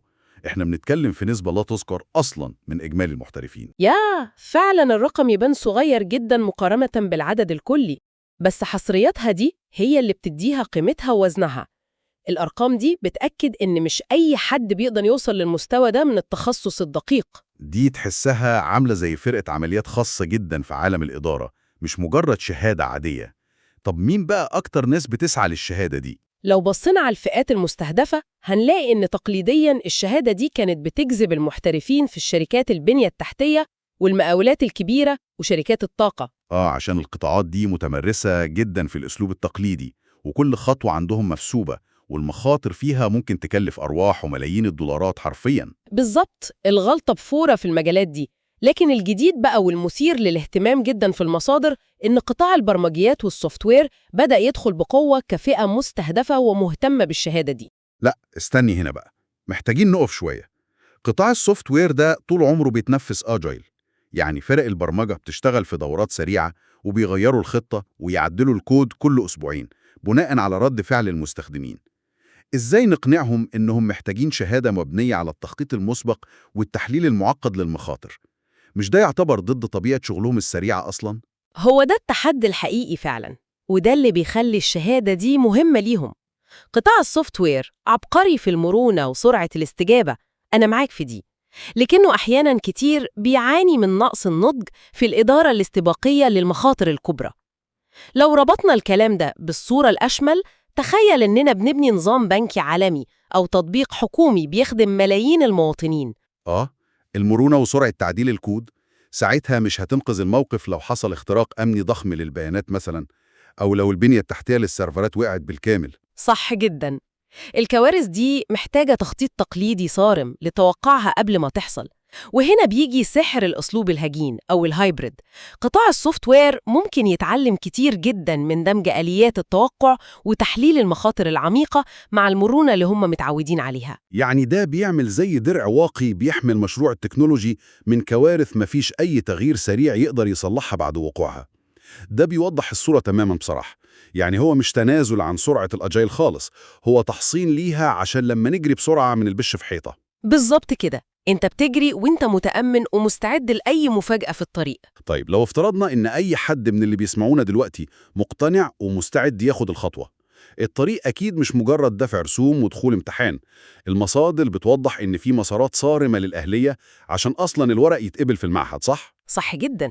المعهد حاطط مسارين للأهلية بيعتمدوا بشكل أساسي على الخلفية التعليمية للشخص عشان يضمن إن المتقدم عنده الحد الأدنى من القدرة على استيعاب المفاهيم المعقدة دي. طب إيه هم المسارين دول؟ المسار الأول مخصص للي معاهم دبلوم مدرسة ثانوية أو ما يعادلها، ودول المعهد بيطلب منهم يثبتوا 36 شهر من الخبرة العملية في إدارة مخاطر المشاريع خلال آخر 5 سنين. ده غير 40 ساعة تعليم وتدريب مخصصة بس في إدارة المخاطر. ده مسار طويل شوية. طب والمسار التاني؟ المسار التاني للي معاهم بكالوريوس أو شهادة جامعية، ودول مطلوب منهم 24 شهر خبرة في آخر 5 سنين و30 ساعة تعليم وتدريب. تمام. والتقديم نفسه مش مجرد ملء بيانات روتينية، يعني الورق بياخد 5 أيام مراجعة، وممكن جدا يتعرض لمراجعة دقيقة أو أوديت يطلبوا فيها إثباتات رسمية لكل حرف اتكتب. وهنا بقى الجزء اللي بجد يشد الانتباه. استمارة التقديم دي مش زي أي سيرة ذاتية عادية، دي عاملة زي جهاز كشف الكذب. جهاز كشف الكذب تعبير دقيق جدا الصراحة، لأن المعرض مش بيهزر في النقطة دي. المصادر بتشرح إن وصف المشاريع في الاستمارة دي لازم يكون ملخص عالي المستوى من 200 ل 500 كلمة، والأهم إنه لازم يوصف مهام إدارة مخاطر حقيقية. يعني ما ينفعش الواحد يكتب إنه كان بينظم اجتماعات أو بيتابع مشاكل يومية عادية ويسميه ده إدارة مخاطر ويفتكر إنهم هيعدوها. لا خالص، الاستمارة بتدور على قصة حقيقية بميزانية وفريق عمل وتحديات ملموسة، لأن المعهد مش بيبحث عن مجرد موظف إداري شاطر، هو بيبحث عن محترف واجه أزمات حقيقية وحلها. المصادر ضربت مثال عبقري لمشروع حقيقي اتكتب في استمارة قبول وبيشرح الآلية دي بالظبط. المثال كان عن مشروع لتطبيق سوفت وير للتعرف على الصوت في مستشفيات إقليم زيلاند، وكان المستهدف إنهم يوصلوا ل 1500 مستخدم. المشروع ده تفاصيله كانت مبهرة في المصدر. المتقدم ما كتبش خالص إنه كان بس بيراقب السوفت وير أو بيشوفه شغال ولا لأ. بالظبط، هو وصف إزاي إنه شارك من البداية في تطوير دراسة الجدوى وعمل قسم مخصص لإدارة المخاطر جوه ميثاق المشروع نفسه، والأهم إنه نظم ورش عمل مع أصحاب المصلحة زي الدكاترة ومديرين المستشفيات عشان يحددوا المخاطر المحتملة. زي مثلا خطر إن الدكاترة ترفض تستخدم التكنولوجيا الجديدة دي ويفضلوا يكتبوا التقارير بالطريقة القديمة. ده خطر حقيقي بيهدد نجاح المشروع كله. وفضل المتقدم يتابع التغيرات في الجدول الزمني والميزانية لحد ما المشروع حقق نجاح مبهر ووصل ل 1200 مستخدم في أول سنة. دي تفاصيل بتثبت إن الشخص ده كان بيقود المخاطر، مش مجرد بيتفرج عليها من بعيد. المثال ده فعلا بيجسد الفلسفة المطلوبة. هو مش بس حدد الخطر، هو تعامل معاه وراقبه لحد نهاية المشروع. التفاصيل الدقيقة دي في الاستمارة هي اللي بتمنع أي حد من إنه ياخد الشهادة دي بمجرد إنه يحفظ كلمتين من أي كتاب. ولما جهات العمل بتشوف محترف معاه الشهادة دي، بيبقوا متأكدين إن الشخص ده عنده ندبات المعارك الحقيقية في سوق العمل. حلو قوي تعبير ندبات المعارك ده. طيب، عدينا مرحلة جهاز كشف الكذب والورقة قبل. المتقدم بيبقى قدامه سنة كاملة عشان يحدد ميعاد امتحانه، سواء في مراكز بيرسون فيول معتمدة أو أونلاين تحت مراقبة دقيقة جدا. إزاي بقى بنترجم الخبرة في حل كوارث السيرفرات أو المستشفيات لامتحان معياري؟ ده بياخدنا لسيكولوجية الامتحان نفسه وتفاصيل المعركة دي. المعركة دي محتاجة لياقة ذهنية غير عادية بصراحة. الامتحان بيتكون من 115 سؤال، والوقت المتاح هو 2.5 ساعات بس. لو عملنا حسبة بسيطة كده هنلاقي إن الوقت المخصص لكل سؤال هو دقيقة وشوية ثواني قليلة. ده وقت ضيق جدا جدا. دقيقة للسؤال الواحد في مواقف معقدة؟ ده ضغط رهيب. الامتحان هنا مش بيقيس بس قوة الذاكرة أو إنك حافظ المعلومات، ده بيقيس سرعة البديهة والقدرة على تحليل مواقف معقدة واتخاذ قرارات مصيرية تحت ضغط الوقت المستمر. الأغرب بقى في 115 سؤال دول إن في 100 سؤال بس هم اللي بيتحسبوا في النتيجة نهائية، و15 سؤال مش بيتحسبوا خالص unscored. أنا بصراحة لما قرأت النقطة دي استغربت جدا وما فهمتش إيه الفايدة منهم. دي نقطة بتلخبط ناس كتير فعلا، بس ليها سبب منطقي جدا المعهد بيعمله. لما فكرت فيها لقيت إن ال15 سؤال دول عاملين زي العميل السري، أو نقدر نقول اختبار بيتا جوه لعبة. المعهد بيزرع الأسئلة دي وسط الامتحان الحقيقي عشان يختبر كفاءتها ومدى صعوبتها على الممتحنين من غير ما يأثر على نتيجتهم. وطبعا الممتحن وهو قاعد بيعرق في الامتحان ما بيبقاش عارف فين السؤال اللي هيتحسب من السؤال التجريبي. دي طريقة ذكية جدا لضمان جودة الأسئلة المستقبلية. حقيقي هي طريقة علمية ومستخدمة في شهادات تقيلة كتير جدا لضمان إن الأسئلة دايماً مواكبة لمتغيرات السوق ومبنية على بيانات حقيقية لأداء الممتحنين، مش مجرد افتراضات من لجان وضع الامتحانات. وهنا لازم نوضح حاجة مهمة بخصوص النتيجة. اتفضلي قولي لي إيه هي؟ مفيش رقم سحري للنجاح، يعني مفيش حاجة اسمها هجيب 70% فهنجح أو هسقط. التقييم بيعتمد على آلية معقدة شوية اسمها التحليل السايكومتري، وده بيقيس مستوى صعوبة نموذج الامتحان اللي واقع قدامك مقارنة بأداء محترفين تانيين امتحنوا قبلك. ده بيخلي التوتر أعلى بكتير. أنت مش عارف أنت محتاج تجيب كام بالظبط. طب التخمينات بتقول إيه عن نسبة النجاح؟ التخمينات والتحليلات في المصادر بتقول إن نسبة النجاح غالباً بتتراوح بين 63 ل 67%، بس ده طبعاً مش رقم رسمي من المعهد. ولما نبص على تركيبة الأسئلة هنلاقيها متوزعة على 5 مجالات أساسية أو دومينز. وهنا التحليل بيكشف لنا سر خطير عن الفلسفة دي. التقسيمة كالتالي: استراتيجية وتخطيط المخاطر بتاخد 22%، تحديد المخاطر 23%، تحليل المخاطر 23%، الاستجابة للمخاطر 13%، ومراقبة وإغلاق المخاطر 19%. تقسيمة دقيقة جداً وبتعكس وزن كل مرحلة في حياة المشروع. اللي يلفت نظر هنا بقوة إن مجالات التخطيط والتحديد لوحدهم واخدين حوالي 45% أو تقريباً نص الامتحان. ده بيدينا تلميح ضخم. المعهد كأنه بيقول للممتحن إن المعركة بتتكسب أو تتخسر قبل ما الكارثة تحصل أصلاً. الموضوع وقاية وتجهيز، مش مجرد إطفاء حرائق وندب حظ بعد وقوع الفأس في الرأس. تحليل في منتهى الدقة بصراحة. التركيز الأكبر فعلاً بيكون على بناء المنظومة وتحديد مصادر الخطر بمختلف أنواعها، لأنك لو قدرت تتوقع الخطر وتفهمه من بدري، الاستجابة ليه بتبقى مجرد تنفيذ لخطة جاهزة أنت حاططها ومجربها. وده بيودينا لنقطة المذاكرة نفسها. كتير من الناس بتسأل نذاكر منين عشان نغطي كل التقسيمات دي؟ والمصادر هنا بقى بتعمل صدمة صغيرة للي متعودين على المذاكرة التقليدية من أيام المدرسة والجامعة، وبتقول بوضوح إن مفيش كتاب واحد أو مرجع وحيد للامتحان ده. يعني مفيش منهج هتحفظه وتدخل تلاقيه كوبي بيست. ودي النقطة اللي بتفصل بين الحافظ والفاهم. المعهد بيتعمد يعمل ده لأن إدارة المخاطر مش منهج ثابت، دي عقلية ومجموعة مهارات بتتطور مع الوقت. المصادر اللي المعهد بينصح بيها بتشمل الإصدار السادس من الدليل المعرفي لإدارة المشاريع اللي هو البيمبوك، ومعيار إدارة المخاطر لسنة 2019. وكمان في مراجع خارجية زي كتب بتتكلم عن منهجية أتوم اللي هي اختصار لأكتيف ثريت أند أوبورتينيتي مانجمنت.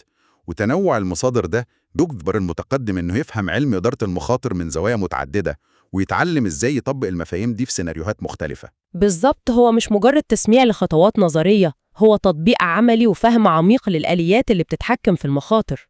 طيب عدينا سنين الخبرة وجهاز كشف الكذب بتاع الاستمارة وامتحان المية و15 سؤال اللي بيحرق الأعصاب والمذاكرة من مراجع متعددة، وأخيراً الشهادة بقت في الإيد والحمد لله. هل كده القصة خلصت والمحترف يقدر يعلق الشهادة دي على الحيطة وينام ويرتاح؟ للأسف لأ، أو لحسن الحظ يعني. الرحلة لسه مكملة. المصادر بتسلط الضوء على برنامج إلزامي مهم جدا اسمه متطلبات استمرار الشهادة أو CCR. البرنامج ده بيلزم أي حد حصل على الشهادة إنه يجمع 30 وحدة تنمية مهنية أو اللي بيسموها PDU كل 3 سنين عشان يجدد الشهادة بتاعته، وإلا هتسقط منه. يعني النجاح في الامتحان هو البداية بس مش النهاية. طب ال30 وحدة دول بيتجمعوا إزاي؟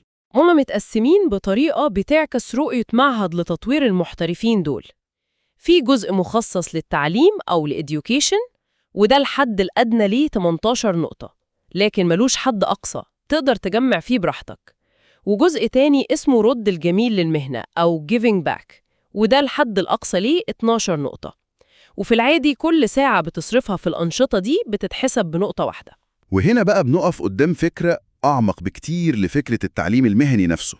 طب كل ده معناه إيه في النهاية؟ لما بصيت على الأمثلة اللي في المصادر للأنشطة اللي بتتحسب كنقاط، لقيت إنها بتشمل حاجات كتير جدا أسهل مما نتخيل. حضور مؤتمر، قراءة كتاب متخصص عن المخاطر، المشاركة في ندوة أونلاين، أو حتى اجتماع عمل عادي جوه الشركة بيتناقش فيه فريق العمل عن إدارة مخاطر مشروعهم. متخيل المرونة اللي في الموضوع؟ المعهد بيسهل عليك التعلم مش بيعقده. يعني أنا لو قريت كتاب علمي في الويك إند أو نقلت خبرة لزميل معايا في الشغل، ممكن ده يتحسب كنقاط تجدد لي شهادة دولية بالوزن ده. دي فكرة عبقرية بتشجع على التعلم المستمر من غير ما تكون عبء مادي ضخم أو تضيع وقت إضافي في قاعات المحاضرات. دي مش بس فكرة عبقرية، دي ضرورة قصوى. وده بيطرح سؤال مهم جدا عن أهمية إن العلم يفضل يتطبق في الواقع وما يبقاش مجرد حبر على ورق. الآلية دي مصممة خصيصاً عشان تحارب ظاهرة نقدر نسميها تآكل المعرفة. في عالم التكنولوجيا والإدارة السريع جداً اللي احنا عايشين فيه، المعرفة اللي ما بتتحدثش بتموت فوراً. والمعهد مش هدفه يبيع امتحانات ورسوم كل كام سنة. المعهد هدفه يضمن إن المحترفين دول هيفضلوا دايماً على اطلاع بأحدث الأساليب، وإن العلم اللي اتعلموه هيفضل حي وبيتطبق في أرض الواقع، سواء من خلال التعليم المستمر أو من خلال نقل الخبرات للجيل الأجدد، زي ما قلنا في فقرة رد الجميل للمهنة. ده هو جوهر الاحترافية الحقيقي. كلام سليم جداً، وده اللي بيخلي الشهادة دي محتفظة بقيمتها لسنين طويلة. رحلة دسمة جدا الحقيقة، وعشان نلم خيوط اللي استكشفناه النهاردة، احنا بدأنا بفهم السبب الجوهري اللي خلى إدارة المخاطر وشهادة زي دي تتحول لضرورة حتمية مش مجرد رفاهية، خصوصا مع تعقيد وحجم المشاريع المعاصرة اللي بقت عاملة زي حقل ألغام. وشفنا كمان إزاي إن دمج قوة التخطيط التقليدي مع سرعة الأجايل في أسلوب هجين أو هايبريد بقى هو الدرع الواقي للقطاعات السريعة زي السوفتوير، عشان ما يقعوش في فخ السرعة بدون تأمين. وبعد كده غصنا في تفاصيل إثبات الخبرة، واكتشفنا إن استمارة التقديم دي بوابة صارمة ما بتسمحش بالمرور غير للمجربين الحقيقيين اللي عندهم ندبات المعارك في ساحة العمل. وحللنا سيكولوجية الامتحان اللي بيقيس القدرة على اتخاذ القرار السريع تحت ضغط، وإزاي إن التركيز كله على الوقاية والتخطيط اللي واخدين نص الامتحان تقريباً. وفي النهاية فهمنا إن تجديد الشهادة وتجميع نقاط الPDU هو السلاح الوحيد ضد تآكل المعرفة ولضمان البقاء على القمة طول الوقت. التفاصيل اللي اتكلمنا فيها دي مش بس بتهم اللي هيمتحن، دي بتهمه وتفيد أي شخص ليه علاقة من قريب أو من بعيد بالمشاريع، سواء كان بيبني أطول ناطحة سحاب في العالم أو بيبرمج تطبيق هيستخدمه ملايين على موبايلاتهم كل يوم. أكيد فهم آليات وميكانيكا إدارة المخاطر بينقل تفكير العقل البشري من مرحلة الرعب ورد الفعل العشوائي للأزمات لمرحلة القيادة الواعية والهادية والمستعدة لأي سيناريو مهما كان سيء. بالظبط، بيخلي الواحد كأنه كاشف الطريق وشايف المطبات قبل ما يوصلها. بس قبل ما نختم رحلتنا، في فكرة أخيرة فضلت أتلفت حواليها وإحنا بنتناقش طول الوقت ده وبفكر فيها. مع تزايد حجم الكوارث العالمية المفاجئة، سواء بيئة أو انهيارات اقتصادية بتضرب العالم فجأة، ومع التطور المرعب والمتسارع في أدوات الذكاء الاصطناعي اللي بدأت تدخل في كل تفصيلة في حياتنا وشغلنا. قصدك إن المخاطر بقت أعقد من الأول بكتير؟ بالظبط. هل هيجي يوم قريب جدا يكون فيه إتقان إدارة المخاطر مش مجرد مهارة إضافية بندور عليها أو شهادة بنسعى عليها عشان نميز السيرة الذاتية، لكن يكون هو الشرط الوحيد والأساسي عشان نقدر أصلا نأمن أي شخص على لقب مدير مشروع من الأساس؟ ده سؤال بيفتح آفاق كبيرة جدا ويستحق التأمل العميق من كل اللي بيسمعونا. هل سوق العمل في المستقبل القريب هيقبل بوجود مدير مشروع ما بيعرفش يقرأ خريطة الألغام ويحللها؟ أعتقد إن ملامح الإجابة دي بتتشكل قدام عينينا كل يوم في الأخبار وفي المشاريع اللي بنشوفها بتنهار حوالينا بسبب غياب التخطيط ده. سؤال هنسيبه لكل اللي بيسمعونا يفكروا فيه ويتأملوه وهم بيبصوا على مشاريعهم أو حتى خططهم الشخصية اللي شغالين عليها بكرة الصبح. شكراً إنكم شاركتونا الرحلة دي في فك طلاسم إدارة المخاطر وتفكيك تعقيدات المشاريع. استكشفوا دايماً أكتر في مجالاتكم وخلوا بالكم من أي حقل ألغام في طريقكم. نتمنى لكم مشاريع ناجحة ومدروسة ونشوفكم في رحلة تعمق جديدة. Have you ever, walked into an exam or maybe a massive high-stakes meeting feeling just entirely prepared on the facts, only to completely freeze when faced with the actual questions? Oh, absolutely. It happens all the time. Right. You know the material, you've studied it, you've, lived it, Yeah. but the moment you are asked to actually demonstrate that knowledge under pressure, your brain just packs its bags and leaves the building. It really is a shockingly common phenomenon. I mean, people treat learning like pouring water into a bucket, right? Yeah. They assume it will just sit there waiting to be poured back out. Yeah, like a hard drive. Exactly. But under pressure, the brain's operating system completely shifts. The biological reality of a sterile room, a ticking clock, and high stakes fundamentally alters how you access your own memory. Okay, let's unpack this, because that is exactly the cognitive disconnect we are tackling today. Definitely. We are looking at a highly specific set of source materials for this deep dive, excerpts from a preparation guide for the PMI RMP. And for those of you not swimming in corporate alphabet soup, that stands for the Project Management Institute's Risk Management Professional Exam. It's quite a mouthful. It is. The PMI is the global gold standard organization for project management. And their PMBOK, the Project Management Body of Knowledge, is essentially the Bible for how complex projects are supposed to be run. Yeah, it's a massive, dense framework. But, and I want to be incredibly clear about this right out of the gate, while this materials is ostensibly about passing one highly specialized business certification, the mission of our deep dive today is so much broader. Considerably broader, yes. What we are actually looking at is a highly distilled tactical manual for the human brain. Exactly. The mechanisms required to pass an exam of this caliber, where you are tested on thousands of dense intersecting variables, Yeah. those mechanisms are universal. Right. It's essentially a masterclass in the science of learning, the biology of retaining complex information, and, honestly, the psychological warfare of high-stakes performance. That's a great way to put it. So whether you are prepping to defend a thesis, taking a medical board exam, or just trying to quickly master a dense new subject to pivot in your career, the frameworks hidden inside this exam guide are just incredibly powerful. They really are. And I want to start with a philosophy the authors introduce early on, which seems surprisingly ancient for a modern business exam. They actually adapt a quote from the 6th century BC Chinese strategist Sun Tzu. If we connect this to the bigger picture, the premise is that knowing the content, the actual factual material, the risk management frameworks, the formulas, that is literally only half the battle. Just half. Right. Sun Tzu's original military philosophy revolves around knowing your enemy and knowing yourself.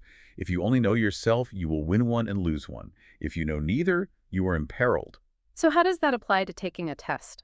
Well, the authors brilliantly apply this to cognitive performance. If you only know the subject matter, but you allocate 0% of your bandwidth to studying the format of the arena you are stepping into, or how your own mind processes stress in that arena, you are basically walking into an ambush. I want to push back on that immediately, though. Is knowing how to take a test an artificial skill? How do you mean? Are we just learning how to hack a multiple choice format? Or does this actually reflect real-world executive functioning? Because, if I'm hiring a risk manager, I want them to know how to manage risk, not how to outsmart a Scantron machine. That is the critical question, really. And it is a common criticism of standardized testing. But I would argue that at this level, mastering the test heavily reflects real-world executive functioning. Okay, walk me through that. So the physical environment of the exam is artificial, yes. But look at the cognitive requirement. You have to synthesize incredibly complex, often conflicting information. You have to identify the best course of action from several flawed options. And you have to do so under a strict time penalty with massive consequences for failure. That actually sounds exactly like a Tuesday morning crisis meeting. Precisely. Yeah. That is essentially the definition of high-level management. You are making decisions with incomplete information while the clock is ticking and your cortisol levels are spiking. Wow, yeah. The test isn't just a memory check. It is a highly condensed simulator for cognitive load. The enemy isn't the material. The enemy is the ticking clock, the ambiguity of the questions, and your own biological stress response. Right. If you don't understand how your specific brain memorizes under stress, knowing the facts about risk mitigation just won't save you. It's like sitting down to play chess. Oh, that's a good analogy. Yeah, like you might know everything there is to know about the history of medieval warfare. You know about cavalry charges, infantry formations, and supply lines. Right. But if you sit down at the board and you don't know that the knight moves in an L shape on this specific grid, you're going to lose immediately. The rules of the arena dictate how the knowledge is deployed. Exactly. And to survive that specific arena, you have to engineer your preparation. Which brings us to their timeline. Yes, the material strongly advocates for a minimum 2-month preparation timeline. But there is a specific, fascinating psychological mechanism they insist upon right at the beginning. You must freeze your exam date well in advance. Yeah, they explicitly say to do this at least 2 months out. Pay the fee, book the seat. But wait, isn't that just a logistical tip to make sure the testing center isn't sold out? Logistically, yes, it secures your seat. Psychologically, though, it is a profound behavioral intervention. Really? Just Yeah. booking a date. Absolutely. When you operate with a vague goal, something like, I want to get my certification this year, your brain categorizes that as a low-priority task. There is no immediate threat, no immediate reward. It's a someday problem. Exactly. And the human brain is evolutionarily wired to conserve energy. If a task isn't urgent, your brain will not allocate the immense glucose and metabolic resources required to build new neural pathways. So you're just kind of going through the motions. Right. You might casually read a chapter here or there, but you aren't actually learning. You're just passing your eyes over text. You're just doing academic window shopping. Academic window shopping, I Yeah. like that. But the moment you pay that non-refundable fee and lock in a date, say, November 14th at 9 a.m., you have introduced a hard constraint into your reality. You have manufactured urgency. Yes. The abstract desire to improve your resume morphs into a concrete looming event. The brain's threat detection system recognizes a deadline. Oh, wow. The reality of the arena is suddenly very tangible, and human behavior shifts dramatically under the pressure of a fixed deadline. You transition from passive reading to active, metabolically expensive learning. It's the difference between telling yourself you really need to start jogging versus signing up and paying $200 for a 10K race that happens in 8 weeks. Exactly. Suddenly, the training isn't aspirational. It is mandatory because the embarrassment of failing publicly is now on the calendar. And that transition to active preparation is vital because of the sheer physical and mental dimensions of the exam itself. We have to deconstruct what you're actually facing on that calendar date. Let's look at the dimensions of this beast. The framework lays out exactly what is going to happen to you in that room. You are facing 100 multiple choice questions, Right. and you have exactly 2 hours and 30 minutes to answer them. Which breaks down to a little more than 1 minute per question. 1 minute. I mean, that is a blistering pace for complex corporate strategy. You just don't have time to ponder. Not at all. And the guide reveals that these 100 questions are mathematically decomposed into 3 equal-sized chunks based on difficulty. Yes. To explain how this difficulty scales, the authors anchor the entire test structure to something called Bloom's taxonomy. Now, I have heard this term thrown around in academic circles, but how does an educational theory from the 1950s apply to a modern business exam? Well, Benjamin Bloom's taxonomy of educational objectives from 1956 is essentially the periodic table of human cognition. Oh, that's interesting. It is a foundational concept in instructional design. Bloom realized that knowing something isn't a binary state. It exists on a vertical hierarchy of cognitive complexity. So it's not just I know it or I don't. There are levels to knowing. Exactly. The bottom tier, the foundation of the pyramid, is simply remembering. This is rote recall. Okay. The framework explains that the easiest chunk of questions on the exam operates at this level. These are factual, definition-based questions, like what does this specific acronym stand for? Or which document contains the risk register? The straightforward trivia. You either memorized the vocabulary word or you didn't. Right. It requires very little cognitive processing. But the middle chunk of the exam moves up Bloom's hierarchy to the next tier, which is understanding. Okay, how does that differ? This is where you aren't just regurgitating a fact. You are demonstrating that you comprehend the meaning behind the fact. A question at this level won't ask what a tool is called. It will ask why you would use that specific tool in a general scenario. Okay, I can see how that requires a bit more processing power. You have to connect the definition to a function. Yes. But what about the final chunk, the hardest questions? The true cognitive load test happens at the highest levels of Bloom's taxonomy, analyzing and evaluating. Evaluating. The guide notes that these questions involve obscure practices, nuances, and highly complex scenarios. At this level, you are given a paragraph detailing a failing project with a dozen variables. Like what kind of variables? Budget overruns, angry stakeholders, regulatory changes. And you have to evaluate all those intersecting variables to determine the absolute best, most compliant course of action among several plausible options. And again, you have 1 minute to do this. You have to read a paragraph, evaluate a dozen variables, and pick the optimal strategic path in 60 seconds. Which brings us to the actual anatomy of a multiple choice question at this level of complexity. Right. To understand why this is so difficult, we have to look at how test makers construct the answers. A well-written question at the evaluating tier is a highly sophisticated psychological trap. The guide breaks down the 4 answer choices you typically face. There is the unambiguous correct answer. That's the one we want. Of course. Then there is one choice that is clearly wrong, but it might use some relevant vocabulary. You can usually eliminate that one pretty quickly if you've studied it all. Yeah. Then there is a third choice that might be less correct, but sounds highly plausible to the uninformed. If you haven't studied and you are just relying on common sense, that's the trap you fall into. Exactly. But it is the fourth choice that is the killer. Test designers explicitly engineer a choice known as the almost correct answer. And this is where I need to stop and ask, if an answer is almost correct, isn't it technically a valid answer in the real world? In practice, maybe? It feels like the test is punishing practical experience just to enforce its own specific trivia. Why would a certification body intentionally try to trick experienced professionals? It feels like a trick, but from a psychometric standpoint, it is a necessary mechanism for sorting. The intent of the almost correct answer is mathematically designed to distinguish between those who possess a deep structural mastery of the content from those whose knowledge is superficial. So it's a filter. It is. It preys entirely on the people who skim the material or those relying on Daniel Kahneman's concept of System 1 thinking. System 1 thinking. Remind me how that works under pressure. System 1 is our brain's fast, automatic, intuitive mode of thinking. It relies on heuristics, mental shortcuts, and pattern recognition. When you are rushing, because you only have 1 minute per question, your brain defaults to System 1. It scans the answers looking for familiar jargon. The almost correct answer is loaded with highly accurate, familiar terminology from the textbook. This looks right. It looks right. It feels right. System 1 screams, this is it, move on. So it's camouflage. He was brilliant camouflage. Mm-hmm. But that almost correct answer might have one subtle flaw.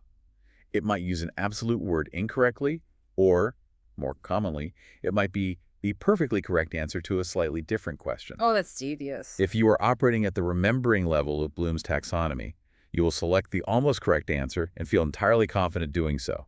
To spot the subtle discrepancy, you have to engage System 2 thinking. Which is what? Your slow, analytical, deliberate cognitive processor. You have to evaluate. But engaging System 2 takes time and metabolic energy, and you are on a 1-minute clock. That is sheer cruelty. It is a test of cognitive endurance. If you have 100 questions, you cannot dwell. You can't sit there for 5 minutes pondering the nuances of the almost correct versus the unambiguous correct answer. Yeah, you just don't have the runway. By question 75, your prefrontal cortex, the part of the brain responsible for that heavy analytical lifting, is exhausted. The temptation to let System 1 take over and just start clicking the familiar-sounding, almost correct answers becomes physically overwhelming. Which means preparation can't just be about reading. It has to be about building biological stamina. You are essentially training for a marathon of executive functioning. That's exactly what it is. And the framework provides what I can only describe as a marathon blueprint. It is a step-by-step study plan. But when I say step-by-step, I am not exaggerating. It is an incredibly rigid 37-step methodology. It leaves absolutely nothing to chance. It's wild. It details every breath you take. Step 1, go to the global website and download specific handbooks. Step 2, download the PMBOK Guide 6th edition, optionally the 7th edition, the Agile Practice Guide, and specific standards for risk management. Right. Step 6, take a pretest. Step 10, complete Appendix A assignments. Step 18, read relevant sections of Chapter 2.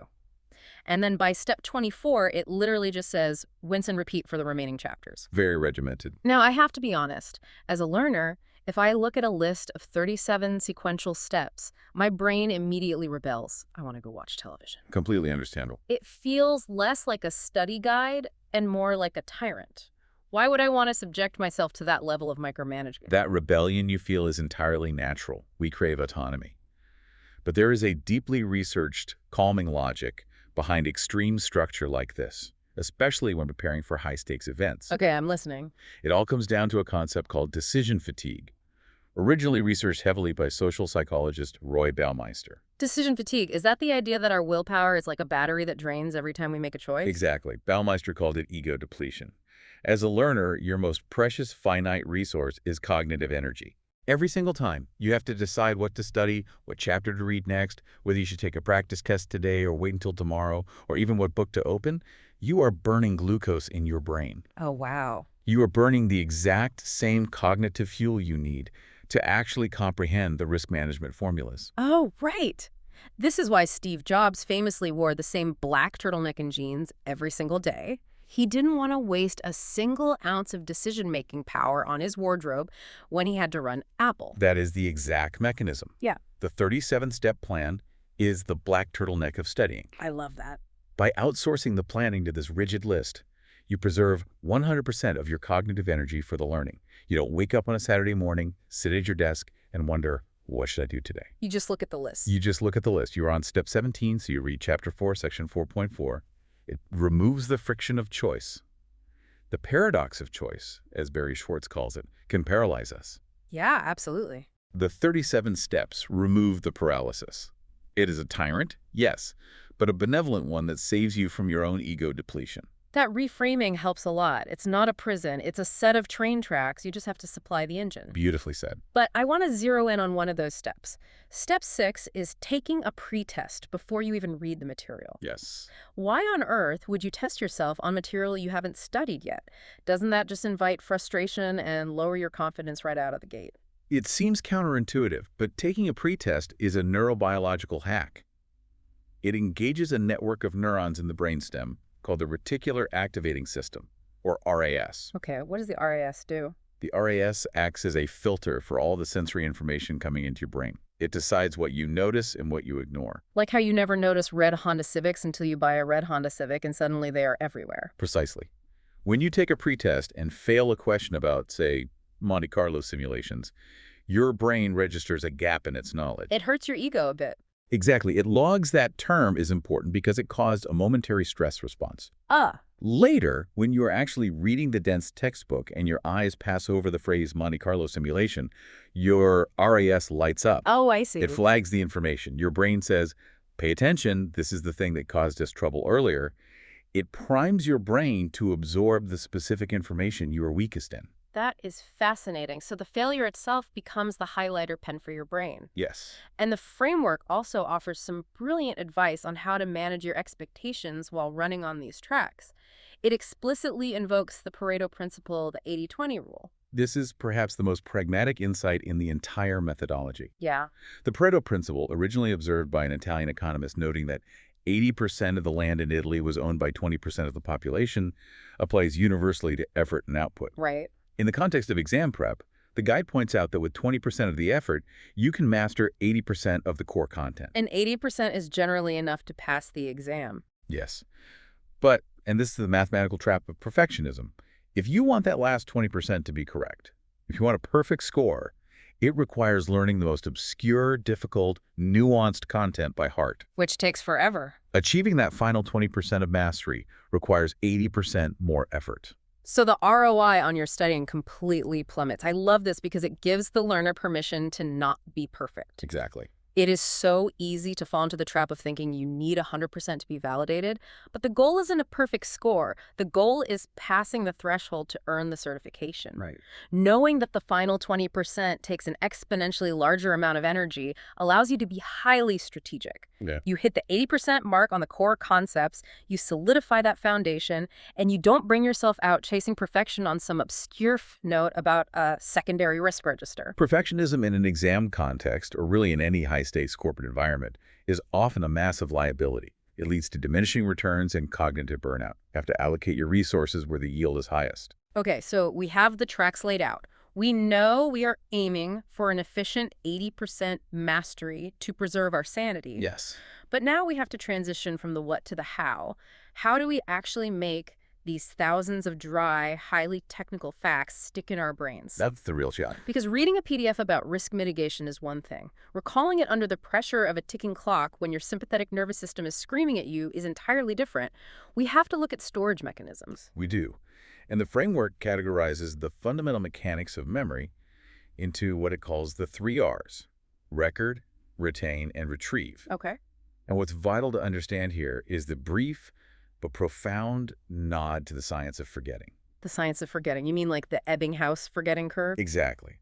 Hermann Ebbinghaus proved in the 1880s that humans lose a massive percentage of newly learned information within days unless it is actively reviewed. We just hemorrhage knowledge. We do.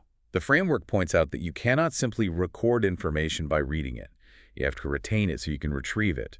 And the absolute core of retention is finding meaningfulness. Meaningfulness. So it can't just be random syllables or corporate buzzwords. No. Oh, Rote memorization of a string of words you don't understand is incredibly fragile. why is that? Under the stress of the exam, when cortisol floods your hippocampus, the brain's memory center, those fragile superficial memories are the first to disintegrate. They just wash away. Right.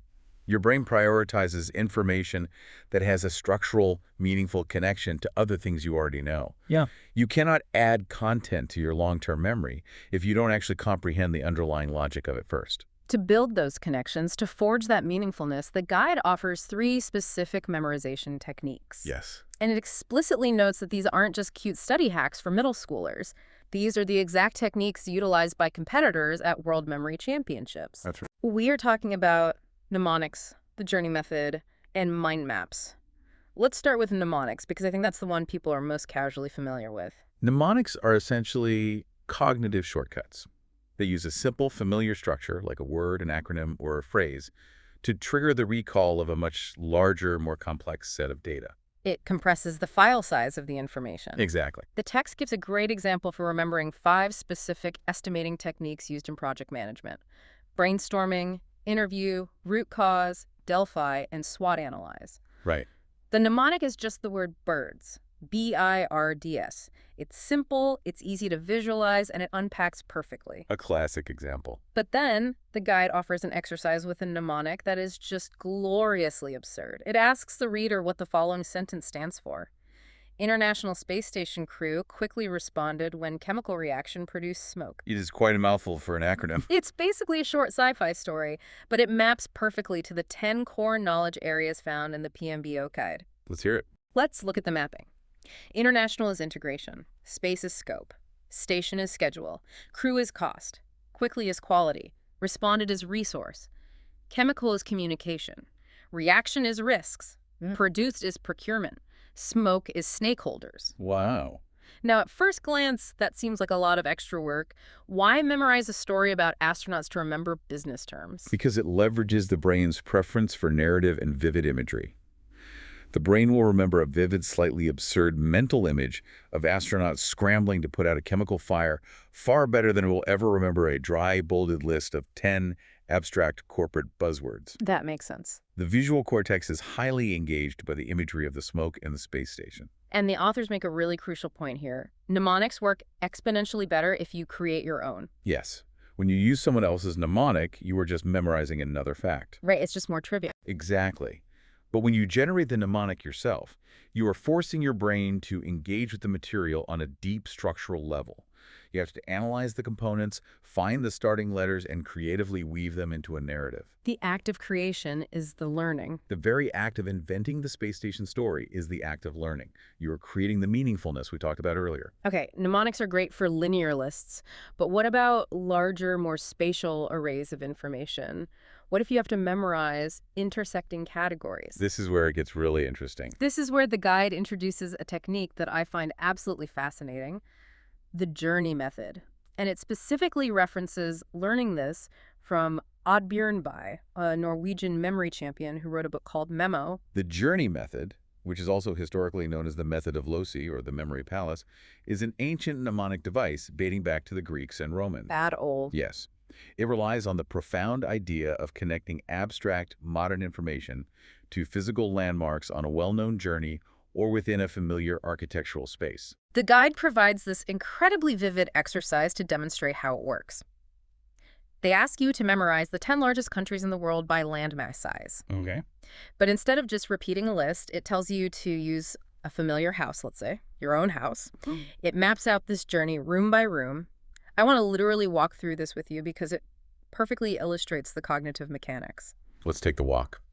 Okay, you imagine walking up to your own front door. You reach for the handle, and standing right there blocking the door is Vladimir Putin. That represents Russia, the largest country. It's a striking, unexpected image in a familiar location. It immediately triggers an emotional and visual response. Right. You push past him, you step inside into your hallway, and you immediately step on a giant, crunchy maple leaf. That's Canada, number 2. Okay. You open the door to the small downstairs toilet off the hallway. And who is sitting in there? Mickey Mouse. That's the USA, number 3. Huh, that's memorable. You walk into the games room, and there is a massive fire-breathing dragon taking up the whole room. China. You go into the master bedroom, and there is a wild, loud carnival happening on the bed. Brazil. Notice how you are visualizing the physical movement through the space. You are opening doors, feeling textures, hearing sounds. Exactly. I leave the bedroom, go to the main bathroom, and there's a kangaroo splashing in the tub. Australia. I walk down into the kitchen, and it smells intensely of curry. India. Engaging the olfactory senses, too. Right. I walk into the living room, and Diego Maradona is kicking a soccer ball around, smashing lamps. Argentina. I go into the utility room, and someone is baking a massive casserole.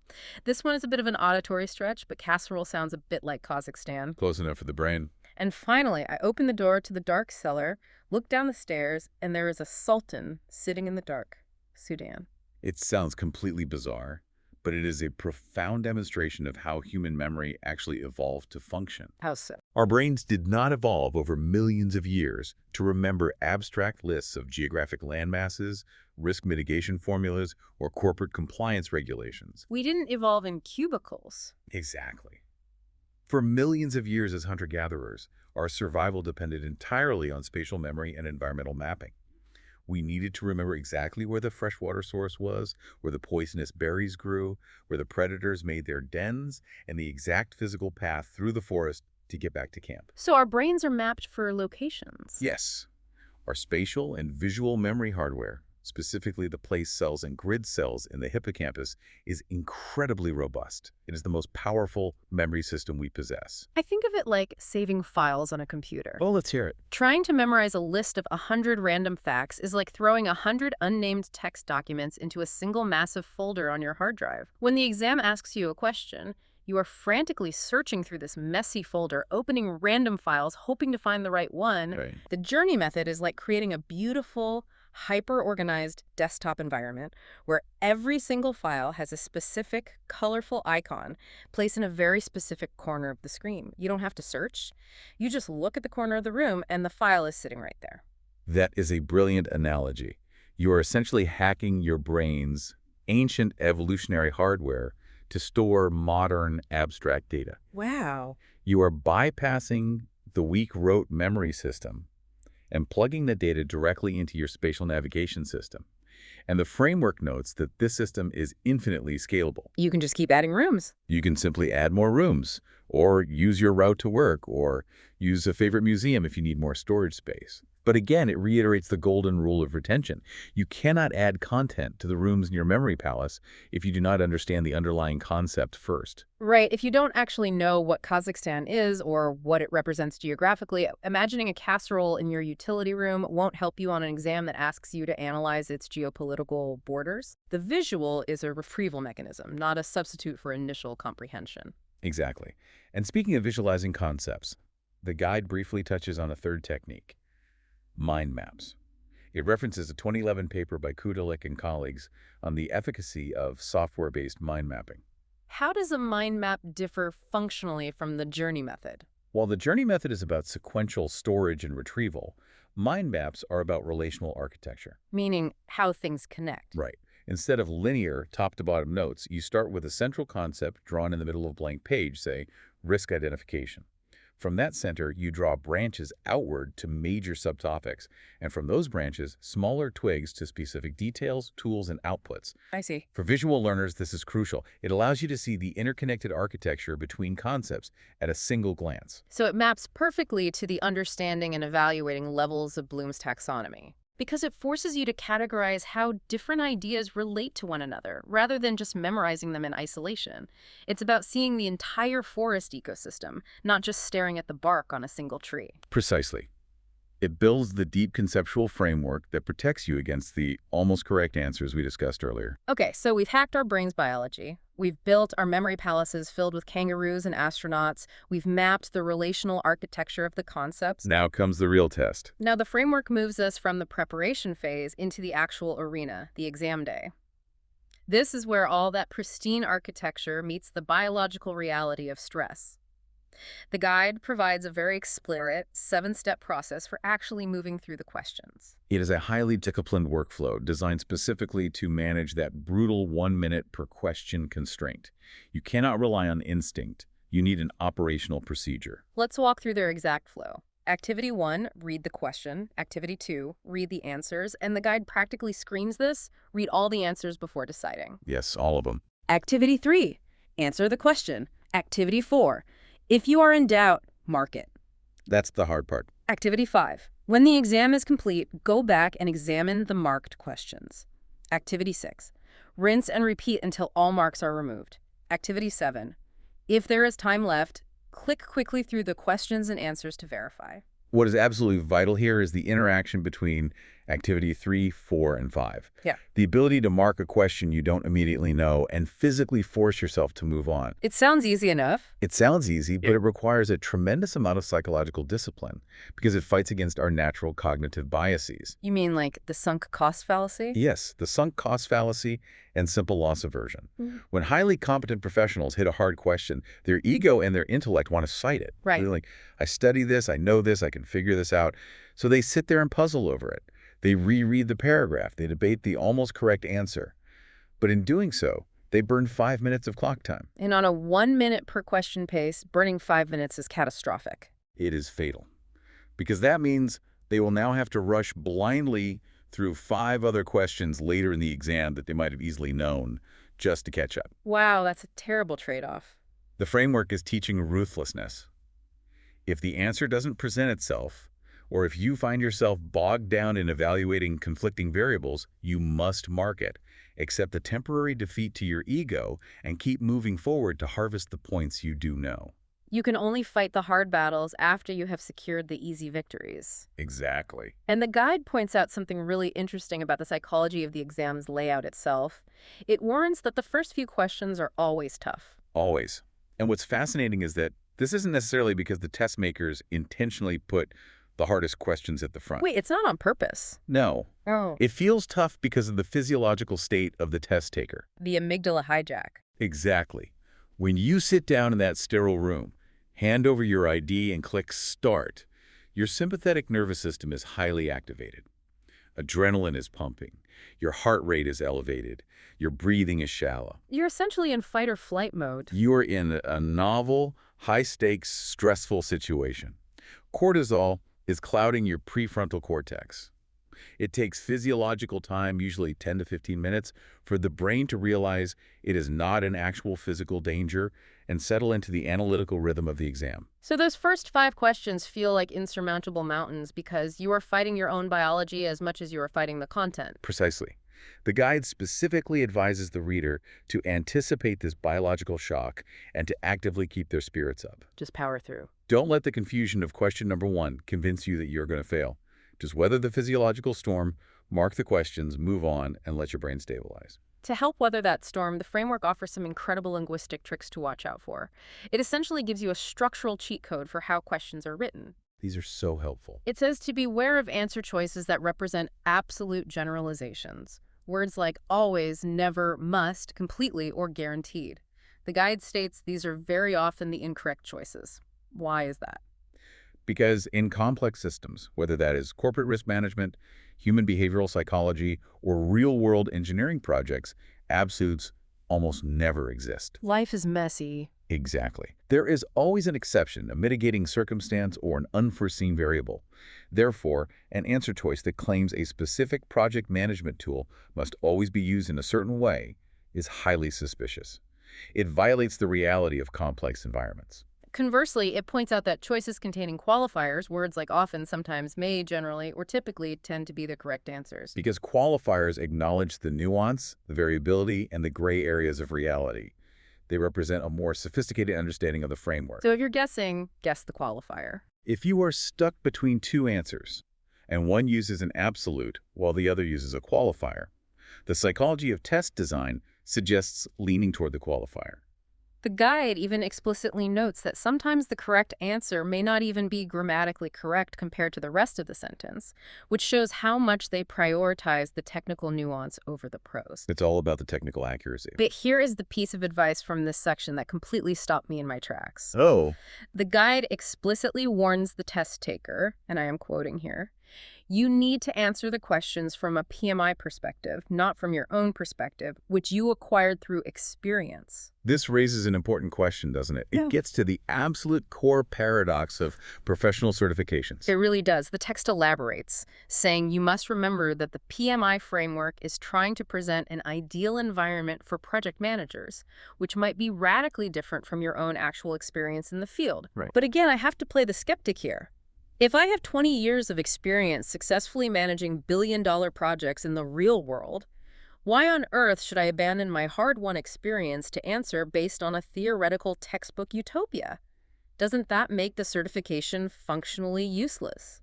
It causes massive cognitive dissonance for experienced professionals. You are an expert. You have worked in the trenches. You know that in reality, budgets get slashed arbitrarily, executive sponsors disappear, communication networks break down, stakeholders act completely irrationally. Yeah, you just do whatever it takes to survive. Right, and you often have to take the project together with duct tape, favors, and compromised processes just to cross the finish line. You survive on pragmatism, not perfect frameworks. But the exam cannot test your specific, messy reality. If they tested based on how things actually happen in the field, they would essentially be testing on dysfunction and workarounds. That's a great point. The certification body must test on the pristine theoretical standard. The standard is the North Star. You have to pretend you live in a utopia. You do. You have to answer how the process should be executed in a perfect world, with unlimited time, rational actors, and infinite resources, according to the specific methodology of the PMBOK guide. Got it. If a question asks what to do when a stakeholder complains, your real-world experience might say, take them out for a coffee and smooth it over. But the PMI perspective requires you to formally log the complaint in the stakeholder register, initiate a formal change request, and update the risk matrix. So you have to suppress your instinct. If you answer based on the pragmatic compromise you make at work, you will select the wrong answer. You have to temporarily suspend your real-world cynicism and adopt the idealized theoretical perspective of the exam creators. You are role-playing. That is deeply counterintuitive, but when you frame it as role-playing, it makes sense. You aren't being tested on your survival skills. You are being tested on your knowledge of the theoretical standard. Now, as we wrap up our time in the arena, the framework dives into the physical reality of taking a 2.5-hour test. We talked about prefrontal cortex fatigue earlier. The guide explicitly recommends taking a physical break or two if you are on site at a testing center. That's crucial. It says, a lot of wrong answers are not due to lack of knowledge, but lack of a clear mind. The brain literally needs a metabolic reset. Staring at a high-contrast screen while processing complex evaluations burns massive amounts of glucose. It's exhausting. It is. Looking away from the screen, standing up, shifting your visual focal length, taking a deep breath, drinking water, these actions physically alter the state of your brain. It lowers the cortisol levels and allows the prefrontal cortex a momentary recovery period. But the guide notes a massive structural difference if you are taking the exam online from your home via a proctored webcam. You are granted a free 10-minute break after approximately 58 questions. Right. However, the catch is that you cannot go back and review any of the questions you answered before the break. That is a critical constraint that changes your entire strategy. It forces a finality onto the process. Yeah, you can't second-guess yourself later. It means you must completely finalize, review, and be at absolute peace with the first half of your exam before you stand up to stretch. You cannot have a sudden epiphany about a risk formula while you are in the kitchen getting water and go back to change question 12. So you really have to decide what testing environment is best for your specific psychology. As the tip says, taking it online at home might be easier to plan logistically, but do not let that convenience cloud your decision if you know you are the type of person who relies heavily on reviewing the entire test holistically at the end. You have to know yourself. Okay, let's step back and look at the massive cognitive journey we've just mapped out. We started by adopting the Sun Tzu mindset, accepting the reality that knowing the facts is useless if you don't master the architecture of the arena and your own stress response. We deconstructed the beast, looking at Bloom's taxonomy to understand how test designers construct the almost correct answer to prey on System 1 thinking and superficial knowledge. Exactly. We explored why a rigid 37-step marathon blueprint is actually a benevolent tool to eliminate decision fatigue, and how the Pareto principle allows us to strategically abandon perfectionism. A huge takeaway. We hacked the evolutionary biology of our brains, building memory palaces filled with kangaroos and astronauts to bypass fragile rote memorization. And finally, we entered the arena, learning how to navigate the psychological traps, the linguistic tells of absolute words, and the vital necessity of role-playing the idealized PMI perspective. It is a truly remarkable synthesis of cognitive psychology, neurobiology, strategic planning, and practical endurance. It really is. And for you listening, I want to reiterate the mission we established at the start of this deep dive. Whether you are prepping for a formal project management certification, whether you are gearing up to defend a massive presentation to an antagonistic board of directors, or you are just trying to aggressively master a complex new skill, these frameworks are universal power-ups. They absolutely are. Applying Bloom's taxonomy to ensure you are actually evaluating concepts and not just remembering trivia. Using the journey method to anchor abstract, dry ideas to physical, spatial reality. Recognizing the trap of the almost correct option when you are forced to make rapid decisions under pressure. It changes everything. This isn't just about passing a test. This is about leveling up how your brain operates in high-stakes environments. Because ultimately, knowledge is only powerful if you can successfully retrieve it and apply it when the clock is ticking and the pressure is on. Exactly. And I want to leave you with one final provocative thought. It's drawn from a tiny, easily overlooked detail in the preparation timeline regarding something called success spirals. Oh, I love this concept. The methodology suggests that you should complete studying one chapter and achieve a successful score on the post-test for that specific chapter before allowing yourself to move on to the next one. Right. Small steps. We spend so much time in our careers obsessing over the final finish line. We stare at the massive mountain of the 100-question exam, the daunting 37 steps, the months of exhausting preparation. But what if the ultimate secret to mastering incredibly complex, dry, difficult material isn't sheer grinding willpower at all? Because willpower depletes. Willpower absolutely depletes. What if the secret is about intentionally engineering micro-victories to manipulate your own brain's dopamine system? That's exactly what it is. By forcing a small win at the end of every chapter, you trigger a dopamine release that makes the actual act of studying feel like an addictive game rather than a chore. So next time you are faced with a massive, overwhelming cognitive project, don't look at the mountain. Just engineer your first success spiral, trigger that dopamine, and see what happens to your momentum. You know, usually when we talk about a test or like a medical diagnosis, there's this underlying expectation of absolute precision. Right, like it's engineering or something. Yeah, exactly. Like you fall off a bike, you break your arm, and you go to the hospital, and the x-ray lights up, and there's that, that jagged, glowing white line. And the doctor just points at it and says, And there it is. Right. It is entirely binary. The bone is broken or the bone is intact. Exactly. It's clean. And honestly, it is deeply comforting. I mean, we humans love when things are visible, right? When they can be neatly categorized and put into a little box. Oh, totally. We like knowing exactly where we stand. We really do. But then you step into the world of high-level professional certifications. Yeah, and that is a completely different ballgame. It really is. You leave the physical world and you enter the cognitive one. Suddenly, that crisp, high-definition X-ray machine is just, well, it's completely broken. Yeah, you aren't looking at a neat fracture anymore. No, not at all. You are looking at a diagnostic landscape of your own brain, your own habits, and like your own psychological endurance. And that landscape is incredibly murky. It is the absolute definition of diagnostic muddy waters. And that murky landscape is exactly what we are navigating today. Which is a very tricky place to be. It is. So welcome to a custom-tailored deep dive designed specifically for you. Whether you are on your commute or sitting at your desk. Or, staring down a massive pile of textbooks right now.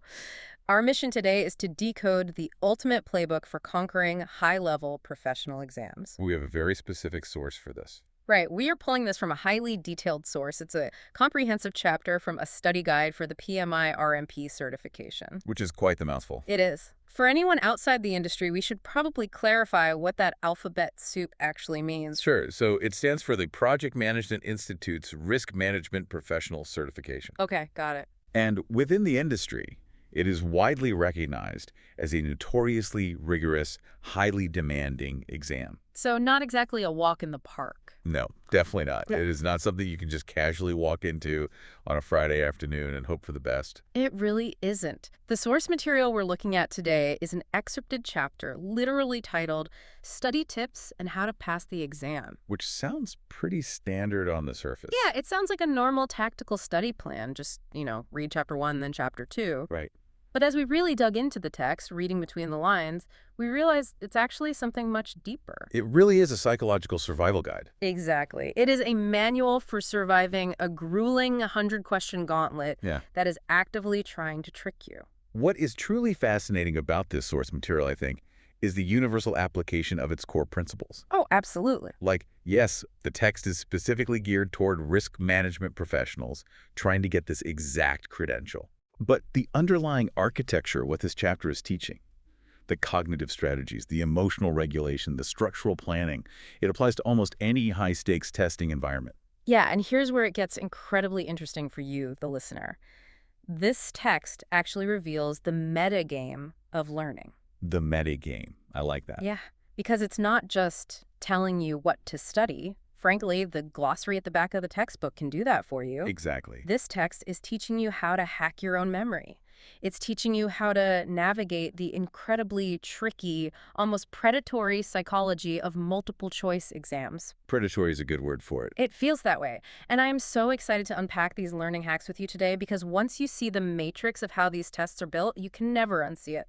It is crucial to ground ourselves in a fundamental reality before we dive into the specific tactics, though. Okay, lay it on me. Mastering an exam of this caliber requires two entirely distinct parallel skill sets. Two sets. The first one is obvious, right? You have to know the content. You have to know the definitions, the formulas, the Or framework. stuff in the books. Exactly. But the second skill set is entirely separate, and it is arguably more important. More important than knowing the material. Yes. It is knowing how to take the test. Oh, wow. If you possess an encyclopedic knowledge of project management, but you lack the psychological tools to navigate the exam structure, you are walking directly into a trap. So before you even open a single textbook or highlight a single paragraph, you have to understand the architecture of the gauntlet you are about to run. You have to know the anatomy of the enemy. The anatomy of the enemy. I love that. Let's break down the sheer, unforgiving mechanics of the PMI RMP exam based on our source. Let's do it. So picture this. You are walking into a sterile testing room, or, you are logging onto a highly monitored computer in your home office. Right, you're locked in. Yeah.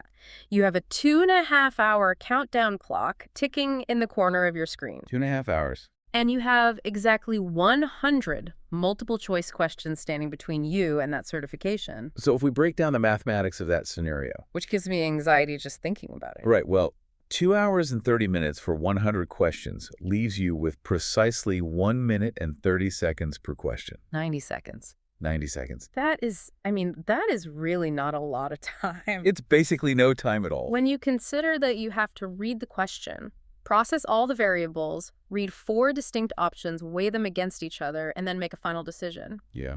90 seconds is practically a blink. It requires an intense level of cognitive stamina. Totally. And the text breaks down exactly how those 100 questions are distributed. They are not thrown at you randomly. Okay, how are they grouped? They are divided into 3 equal-sized chunks of difficulty. About a third are easy, a third are medium, and a third are hard. Simple enough. But those labels, easy, medium, hard, they're arbitrary. The book explicitly states that the structure is built entirely around Bloom's taxonomy of educational objectives. Bloom's taxonomy. Okay, for anyone who hasn't been in an education theory seminar recently, we should probably decode that. Yeah, that's fair. What exactly is Bloom's taxonomy, and why on earth does a highly technical risk management test care about a theoretical education framework? Well, Bloom's taxonomy is a foundational framework used by educators and curriculum designers. They use it to classify educational learning objectives into hierarchical levels of complexity and specificity. Hierarchical, so like a ladder. You can picture it as a pyramid, A actually. pyramid, got it. According to our source text, the exam questions deliberately map to the first 3 levels of this pyramid. Okay, so what's at the bottom? The lowest level, the base of the pyramid, is simply remembering. Remembering. Right. These make up the easier chunk of the exam. The focus here is entirely on factual topics. So just straight facts. Exactly. Can you recall a specific definition? Do you know the exact formula for expected monetary value? Okay, so this is the classic flashcard material. Yes. You either know the capital France or you don't. You either know the formula or you're guessing. Precisely. It is pure recall. Okay, that's level 1. But then as we move up the pyramid, we hit the second level, which is understanding. Understanding. Right. That maps to the medium difficulty. It does. It is no longer just about reciting the textbook definition of a risk matrix. So flashcards won't save you here. No, they won't. The test is now probing whether you actually comprehend what that matrix implies in a given situation. Oh, I see. Can you interpret the data? Can you explain the why behind the definition? So the training wheels are coming off. You can't just be a parrot anymore. Exactly. You have to process the information, not just store it. Makes sense. And the top of the pyramid. Finally, we hit the third level, the apex of what this exam tests. The hardest questions. Here we go. This is where you have to actively analyze and evaluate content.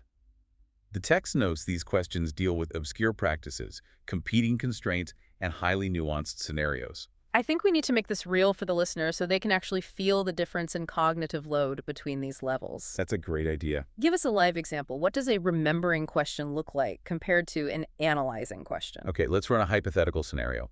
A level 1 remembering question might look like this.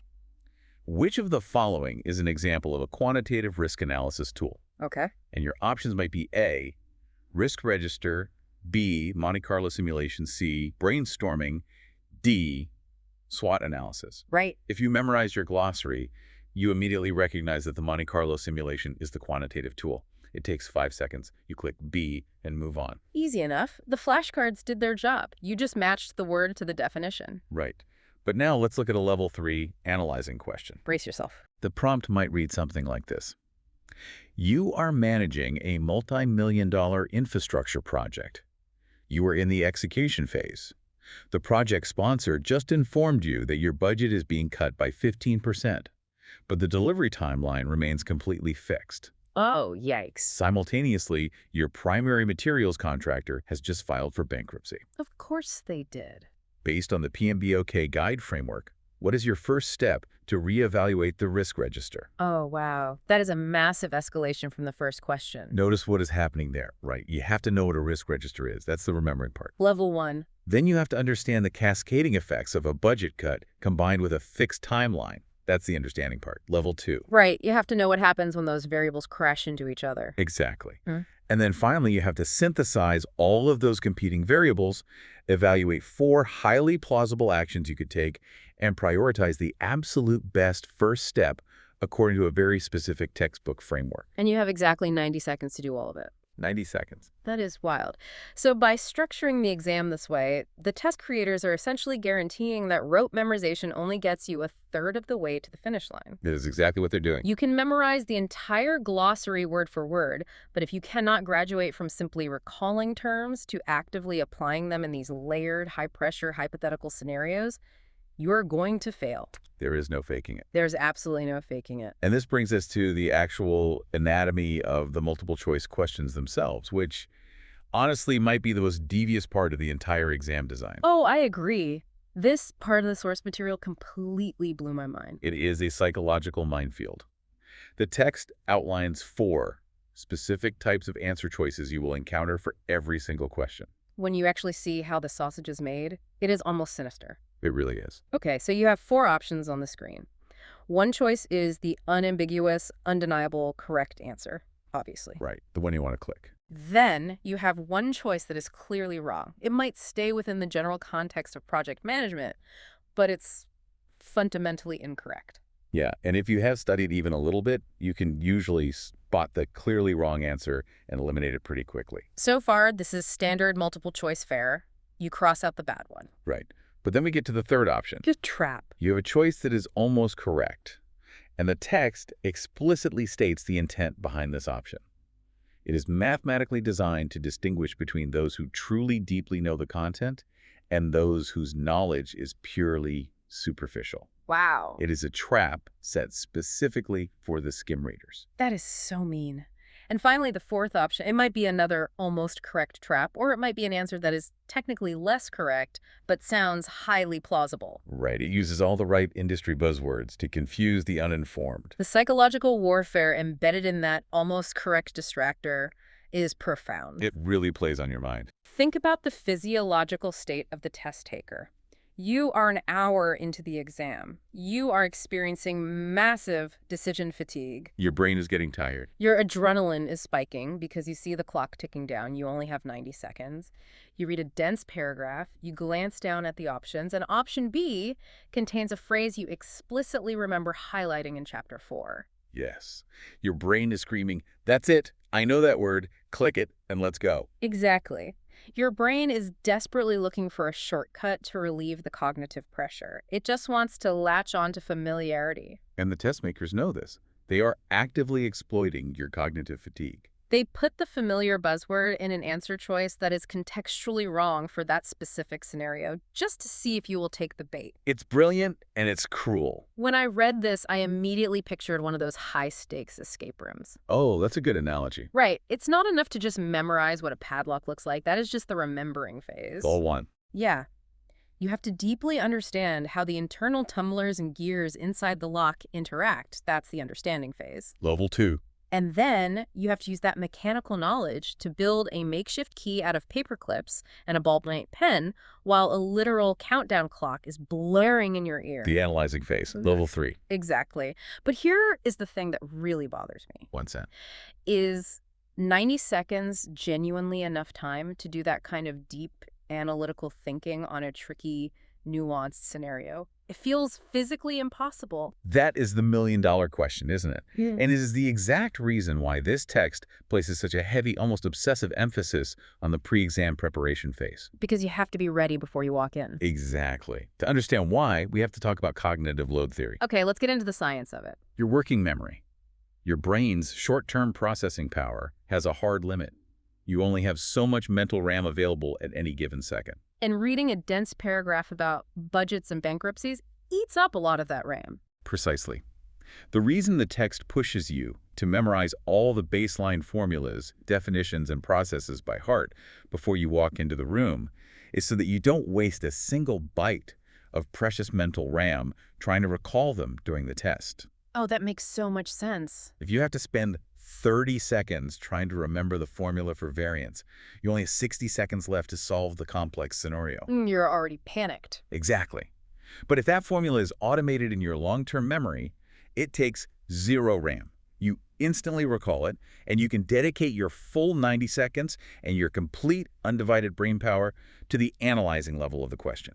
You are clearing the runway so your higher level thinking can take off. That is a perfect way to put it. So if we know that our working memory is capped, and we know we only have 90 seconds per question, then the traditional method of just casually reading a textbook on the couch on a Sunday afternoon just isn't going to cut it. No, absolutely not. We have to bypass short-term memory entirely. We have to build an architecture of long-term recall. And to do that, you need a rigorous, systematic study plan.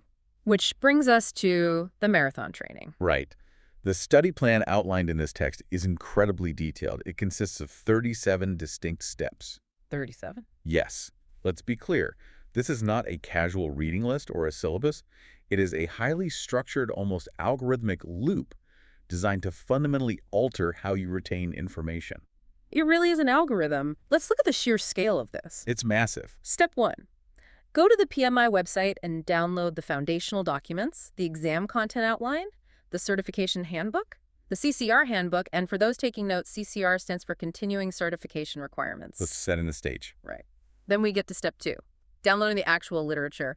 And the text lists absolute heavy hitters here. Heavy hitters is right. The standard for risk management in portfolios, programs, and projects. The practice standard for project risk management. The PMBOK guide, 6th edition. That's the project management body of knowledge. And optionally, the 7th edition and the Agile practice guide. If you were to stack all of those physical documents on a desk, you are looking at thousands of pages of incredibly dense, highly technical methodologies. Thousands of pages. It is a massive amount of documentation. And the 37-step plan never just says read the book. No, that would be too easy. That is too passive. It dictates a very specific, active cycle. Read a single chapter. Stop. Take the pretest for that chapter. Complete the associated assignments. Test yourself with end-of-chapter questions. It's intense. And then we see a specific phrase repeated like a mantra throughout the 37 steps. Rinse and repeat. Yes, rinse and repeat. Step 24. Rinse and repeat for chapters 5, 6, 7, and 8. Step 31. Rinse and repeat with the full practice exam over and over again. It is explicitly about building muscle memory. It's training your brain the way an athlete trains their body for a marathon. Exactly. But the part of this entire section that really stopped me in my tracks, like the part that made me realize this wasn't just a normal study guide, was the quote from Sun Tzu. Yes. The legendary 6th century BC Chinese military strategist. The author of The Art of War. Yes.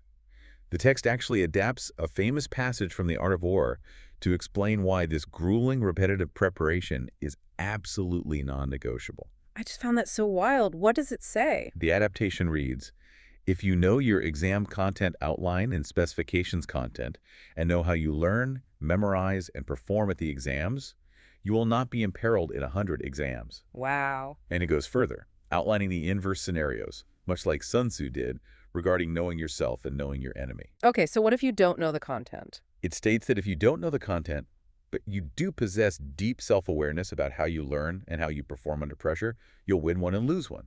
You'll pass some exams and fail others. You're flipping a coin. Right. But if you lack both the content knowledge and the self-awareness about your own learning style, you will be imperiled in every single exam you ever take. You will be crushed by the gauntlet. It is so intense. I mean, why does a modern 21st century project management guide feel the need to rely on ancient military strategy? Because taking an exam of this magnitude is, quite literally, going to war with your own biology. Going to war with your biology. Wow. It validates the dual-pronged approach of the entire book. You have to conquer the external syllabus, the thousands of pages on the desk. Right. But you also have to conquer your own internal habits. You need to know your biological fatigue points. Yeah. You need to know if your attention span drops off a cliff after 45 minutes of reading. Which mine definitely does. Exactly. And you need to know if you are the kind of person who nervously second-guesses correct answers and changes them at the last second. You are managing the risk of your own failure. And speaking of managing risk and managing our own habits, we absolutely have to talk about Table 3.1 in the text. The steady tips table. Yes. There is a concept in there that is going to be very hard for a lot of high achievers to swallow. Oh, the Pareto principle. The famous 80-20 rule. The text advises setting highly realistic expectations. It explicitly says, with 20% effort, you can master 80% of the content and you will pass the exam. Right. But then it delivers a massive warning. It says that getting the final 20% of the content correct would require 80% more effort. It's an exponential curve. Meaning you would have to learn the entire 1,000-page book perfectly by heart. This is perhaps the most crucial, practical piece of advice in the entire guide, and it is heavily rooted in the realities of adult learning. But wait, I have to push back on this. Okay, go for it. Is a study guide for a prestigious elite certification really telling people to aim for a B-? Whoa. Is it actually telling them to settle for an 80% and deliberately not strive for a perfect score? I mean, for the kind of type A personalities who usually go after these certifications, telling them not to be perfect feels completely counterintuitive. It feels deeply counterintuitive to a perfectionist, I agree. But if we pull back and look at the bigger picture, this advice is actually a brilliant masterclass in risk management itself. Wait, how so? It is teaching you the discipline of the profession before you even take the test. Oh, that is a fascinating way to look at it. Explain how that works. Okay, think about the fundamental job description of a risk manager. What do they do all day? They assess risk. Right? They evaluate highly limited resources. time, money, personnel, materials, and they allocate those resources as efficiently as possible to achieve a required outcome while mitigating the risk of total failure. Okay, I'm with you. Now, apply that to yourself as a test taker. What is your most scarce, highly limited resource? Time, especially if you were a working professional and studying at night. Exactly. Time and cognitive energy. The text suggests you take at least 2 months for the entire preparation process. Let's look at the math of the Pareto principle. Let's do it. If you spend 20 hours of deeply focused, targeted study to firmly grasp 80% of the core material, you have mathematically placed yourself in a passing zone. You're safe. You have achieved the required outcome. But if your ego demands a 100% perfect score, you might have to spend an additional 80 hours memorizing obscure footnotes, rare appendices, and edge case exceptions. Which sounds awful. It is. What is the actual return on investment for those 80 extra hours of grueling work? You put it like that. I mean, nothing. You pass either way. Exactly. When they mail you that certificate to hang on your wall, it doesn't say passed with 100% perfection. It just says passed. Precisely. By obsessing over that final excruciating 20%, you are demonstrating terrible resource management. You are poorly allocating your limited time. You're being a bad risk manager. Yes. You are massively increasing the risk of burnout. You are risking neglecting your day job, your health, or your family, all for a vanity metric that no one will ever see. That is so true. The text is teaching you to be a ruthless risk manager regarding your own study habits. Optimize for the passing threshold, secure the victory, and do not bankrupt your physical and mental energy on severely diminishing returns. That is brilliant. It's forcing you to practice what it preaches before you even sit down at the computer. It's very meta. It is. And we see that deep understanding of human psychology, of managing our own frailties, elsewhere in the study tips, too. Right. The text talks about engineering what it calls success spirals. I love that concept. It says, do not look at the whole mountain. Complete one single chapter and ensure you have success with the post-test for that specific chapter before you even think about moving on to the next one. That is a classic, highly effective behavioral psychology technique. How does it work in the brain? You are deliberately engineering small, consistent dopamine hits. Imagine being a professional who just worked a 9-hour day. It's 8 p.m. on a Tuesday. You're exhausted. You sit down at your kitchen table and you look at that mountain of content, the PMBOK guides, the Agile Practice Guide, the handbooks. It is paralyzing. The sheer volume induces anxiety and avoidance. You just want to watch TV. Exactly. But by forcing yourself to put blinders on, to stop, test, and score a definitive victory on just one single chapter, you release a neurochemical cascade of satisfaction. A dopamine hit. Yes.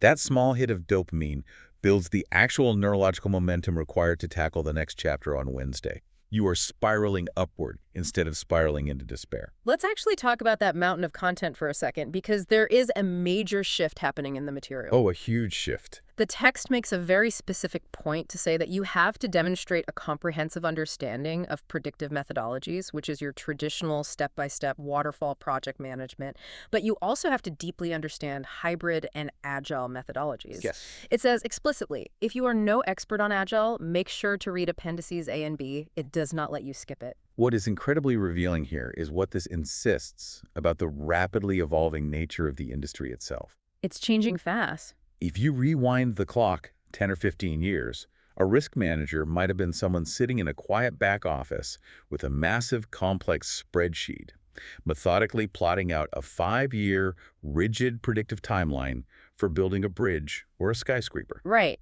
Everything happened in a strict sequence. Step A has to finish before step B can start. Very predictable, very linear. But the modern business landscape simply does not operate that way across the board anymore. No, it really doesn't. Think about software development, tech startups, or digital product launches. They don't have 5-year rigid timelines. They operate in 2-week, highly intense sprints. Right. They're iterative. They launch a minimum viable product. They gather user feedback, and they pivot immediately. They are agile. Exactly. And the risks in a 2-week software sprint are completely different from the risks of pouring concrete for a bridge. Oh, totally. You can't just rely on the old school, rigid forecasting methods if the product you are building changes its scope every 14 days.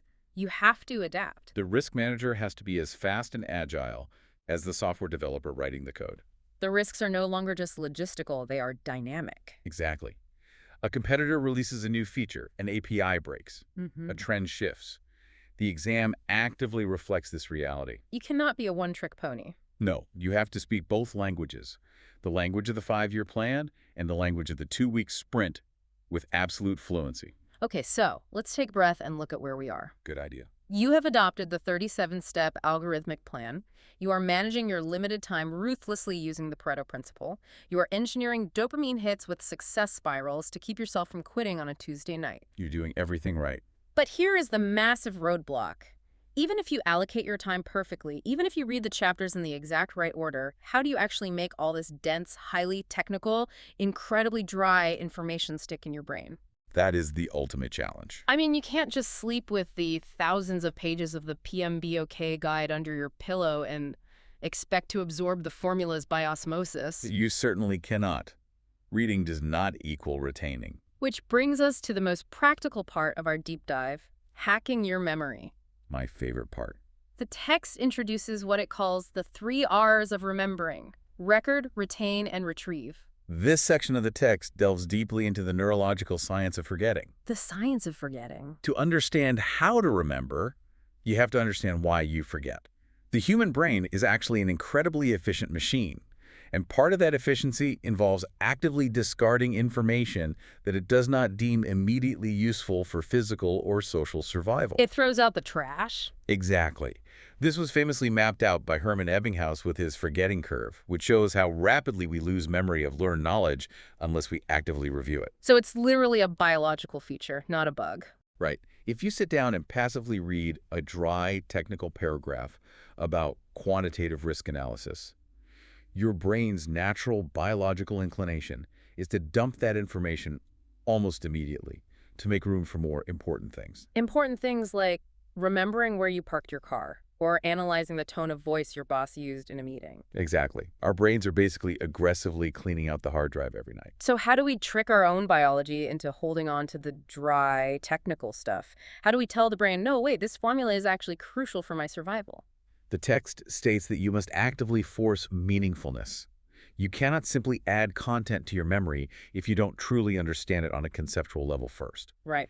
Rote memorization of a string of words will evaporate. But once you have that foundational understanding, you need to use highly structured techniques to organize and encode the data. And the text gives us some really specific tools for this. It highlights 3 specific active memory techniques, and these are techniques that are actually utilized by competitors in World Memory Championships. I love that we are taking techniques from memory champions and applying them to project management. Let's look at the specific examples the text gives because they are so vivid and helpful. Let's do it. First up, mnemonics. This is the classic acronym method. The text uses a great acronym for remembering the 5 different estimating techniques. BIRDS. B-I-R-D-S. Let's break that one down. It is highly efficient. B stands for brainstorming. Okay. I stands for interview. R is for root cause. D is for Delphi. And S is for SWOT analyze. That is so clean and elegant. You get a question on the exam asking about estimating techniques. You just picture a flock of birds flying across the screen and boom, you have your list of 5. It's a perfect trigger. It works perfectly. But then the text gives us another mnemonic in exercise 3.1. It asks the reader what a certain highly specific phrase stands for. I'm going to read this whole sentence out loud because it is an absolute journey. Please do. The phrase you were supposed to memorize is, International Space Station crew quickly responded when chemical reaction produced smoke. It is quite a mouthful. It is a very long sentence to memorize. It's basically a short sci-fi novel. And this massive dramatic sentence stands for the 10 core knowledge areas found in the PMBOK Guide, 6th edition: integration, scope, schedule, cost, quality, resource communication, risks, procurement, and stakeholders. It seems terribly unwieldy and overcomplicated at first glance.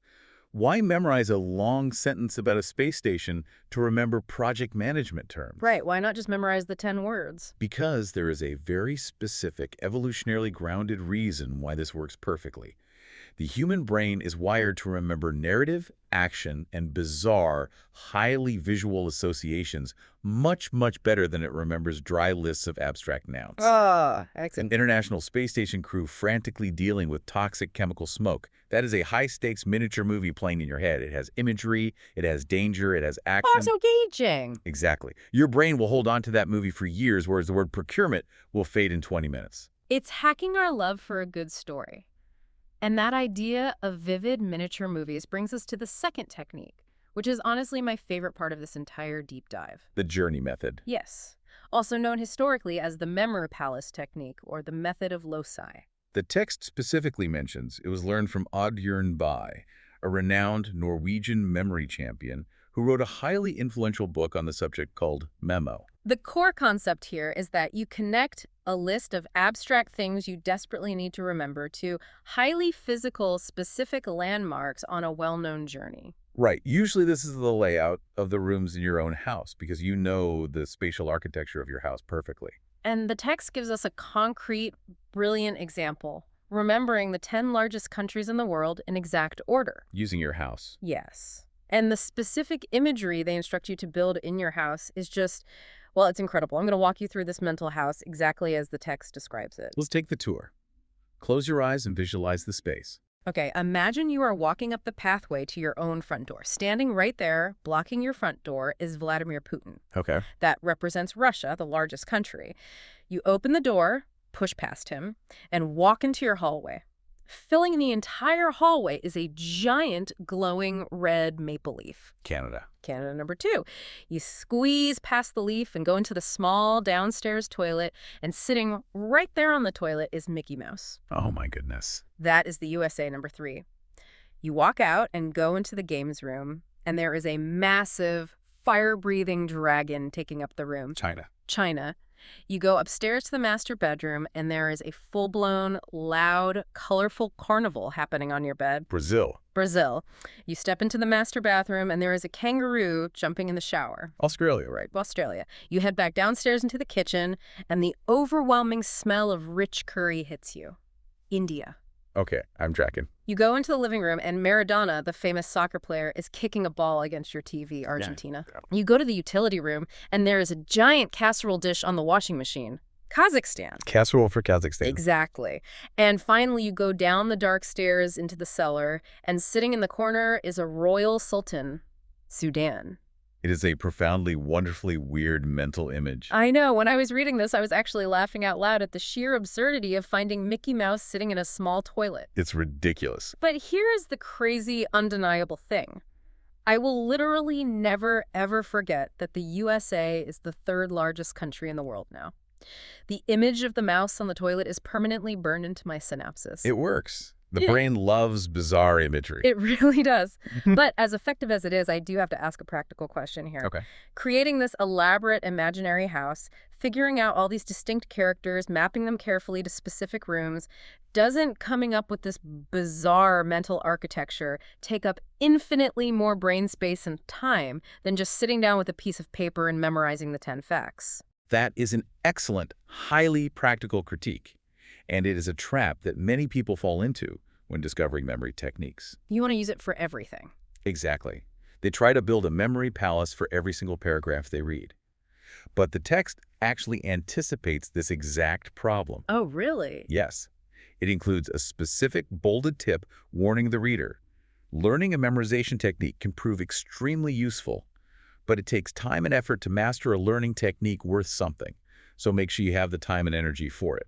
So it is absolutely not a silver bullet that you use for every single flashcard. Not at all.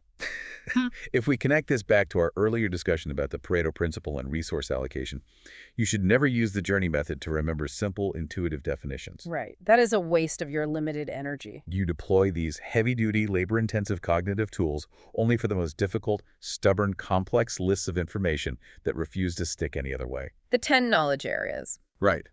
The massive multi-step flowcharts, the formulas that look like alphabet soup.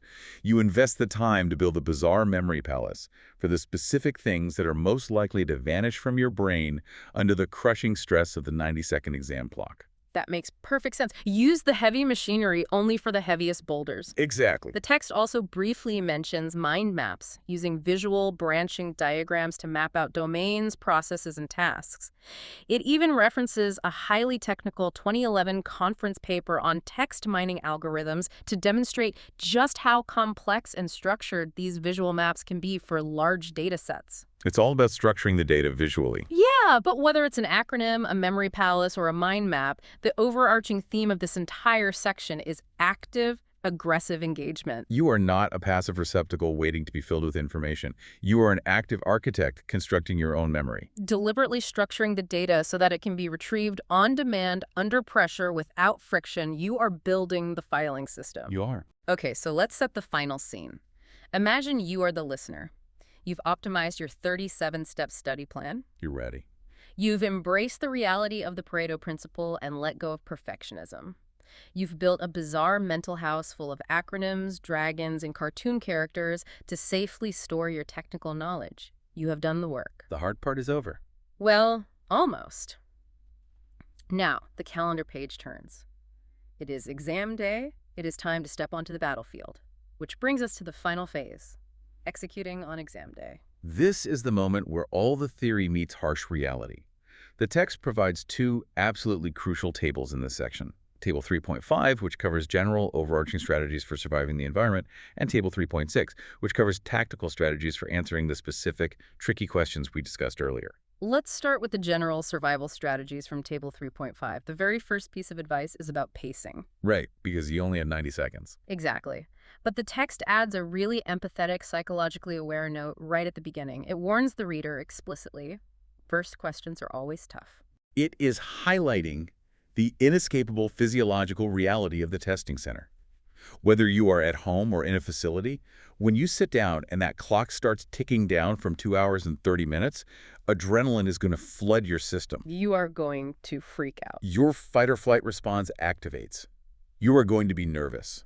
Therefore, the first few questions are going to feel disproportionately, overwhelmingly difficult. Not because the content is actually harder. No, not at all. But because your brain hasn't found its rhythm yet.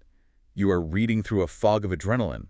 The text tells you to explicitly expect this sensation so you don't panic and spiral into despair when question number 1 looks like it's written in ancient Greek. It's so validating to read that. The text literally says a lot of wrong answers are not due to lack of knowledge but lack of clear mind. Which is very true. To combat this initial panic, the text advises heavily utilizing the testing software's mark question feature. If you read a question, you take a guess, but you're not entirely sure, mark it for review and immediately move on. Do not sit there and waste 5 precious minutes agonizing over question number 2. Because that ruins your pace for the rest of the test. It is the absolute definition of battlefield triage. It's about maintaining forward momentum at all costs. You push through and answer all 100 questions, securing the easy points. And then only if you have time left at the end, you loop back to the ones you marked. Right. Activity 6 in their flowchart specifically says, rinse and repeat until all marks are removed. They also discuss the strategy of taking breaks, which is really interesting. Oh, yes. If you are taking the exam on-site at a physical testing center, you can raise your hand, take a break, walk around, get a drink of water, and clear your head. Which is highly recommended. However, if you are taking the exam online from your home, the rules change drastically. You get a built-in free 10-minute break after about 58 questions. But there's a massive critical catch to this online break. And this is a huge catch. If you take it, you are locked out of the first half of the test forever. You cannot go back and review any of the questions you answered before the break. That is a critical structural constraint that you must be aware of before you start. It fundamentally changes the strategy of how you use that mark question feature. Oh, wow, you're right. I didn't even think of that. If you are at home, marking a question in the first half of the exam does you no good if you plan to take the break, because you can never return to it. You have to adapt your strategy to the environment. It's all about managing the constraints of the environment. But let's dive into Table 3.6, the tactical strategies for actually answering the questions. We talked earlier about the process of elimination, finding the clearly wrong answer, identifying the trap answers designed for skim readers. Right, the multiple choice trap. But there is a piece of advice in this specific table that I think is the most counterintuitive, genuinely mind-bending strategy in the entire textbook. I know exactly which principle you are referring to. It is the one that causes the most friction for veteran professionals. The text explicitly, boldly warns the reader. You need to answer the questions from a PMI perspective, not from your own perspective, which you acquired through experience. It instructs you to constantly remember that PMI is presenting an ideal environment for project managers, a textbook utopia that might be completely and utterly different from your own messy everyday reality. This is the single hurdle that trips up the most experienced, seasoned professionals taking this exam. It really is. I have to use an analogy here to explain this because the concept of actively ignoring your own professional experience is so wild to me. Go for it. Imagine you are a seasoned, street-smart homicide detective. You've been on the city police force for 20 years. You know exactly how things actually get done in the messy, chaotic, bureaucratic real world. You know the ropes. But now, to get a promotion, you have to pass a multiple-choice certification test written by a police academy professor who has spent 30 years in a library and has never actually left the classroom. You are forced to answer how a procedure should work in a perfect, well-funded textbook utopia, not how it actually works when it's raining at 3 a.m. and the radio is broken. That is a flawless analogy. Yeah. And it captures exactly why this can be incredibly, deeply frustrating for veterans in the field. They sit down at the computer, they read a complex scenario question, and their hard-won, real-world experience screams at them, well, obviously I would do option X. Option X is what works when the software is broken, the deadline is tomorrow, and the project sponsor is angry. Right. But the theoretical PMI textbook says you must methodically do option Z. If you click option X, relying on your real-world street smarts, you fail the question. But why? I mean, why would an organization that certifies professionals deliberately test them on a fantasy utopia instead of the messy reality they actually work in? What is the actual value of that? Because a certification, at its core, is not a measure of your individual street smarts. It is fundamentally about standardizing a global language and a universal framework. Think about what a certification proves to a prospective employer who might be hiring you halfway across the world. It proves that you deeply understand the universal baseline standard of the profession. Before you can effectively improvise, cut corners, and break the rules in the real world to get things done, you have to prove that you know what the rules actually are. You have to know the rules to break them. Exactly. The exam tests your mastery of the baseline framework. The real world tests your ability to adapt that framework to chaos. So to pass this test, you literally have to check your ego at the door. You have to actively, consciously suppress your own hard-won 20-year career experience for 2.5 hours. Yes. You must put on your PMI hat. You have to role-play as the perfect project manager in the perfect world. Role-playing, I love that. And fascinatingly, the language of the test itself actually provides grammatical clues to help you stay grounded in that ideal environment.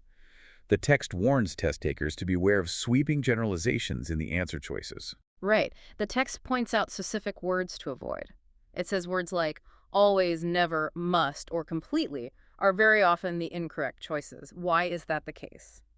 Because even in an ideal, perfectly structured textbook environment, absolute certainty is incredibly rare, especially in risk management. That makes sense. The entire discipline of risk is inherently about probability, variance, and uncertainty.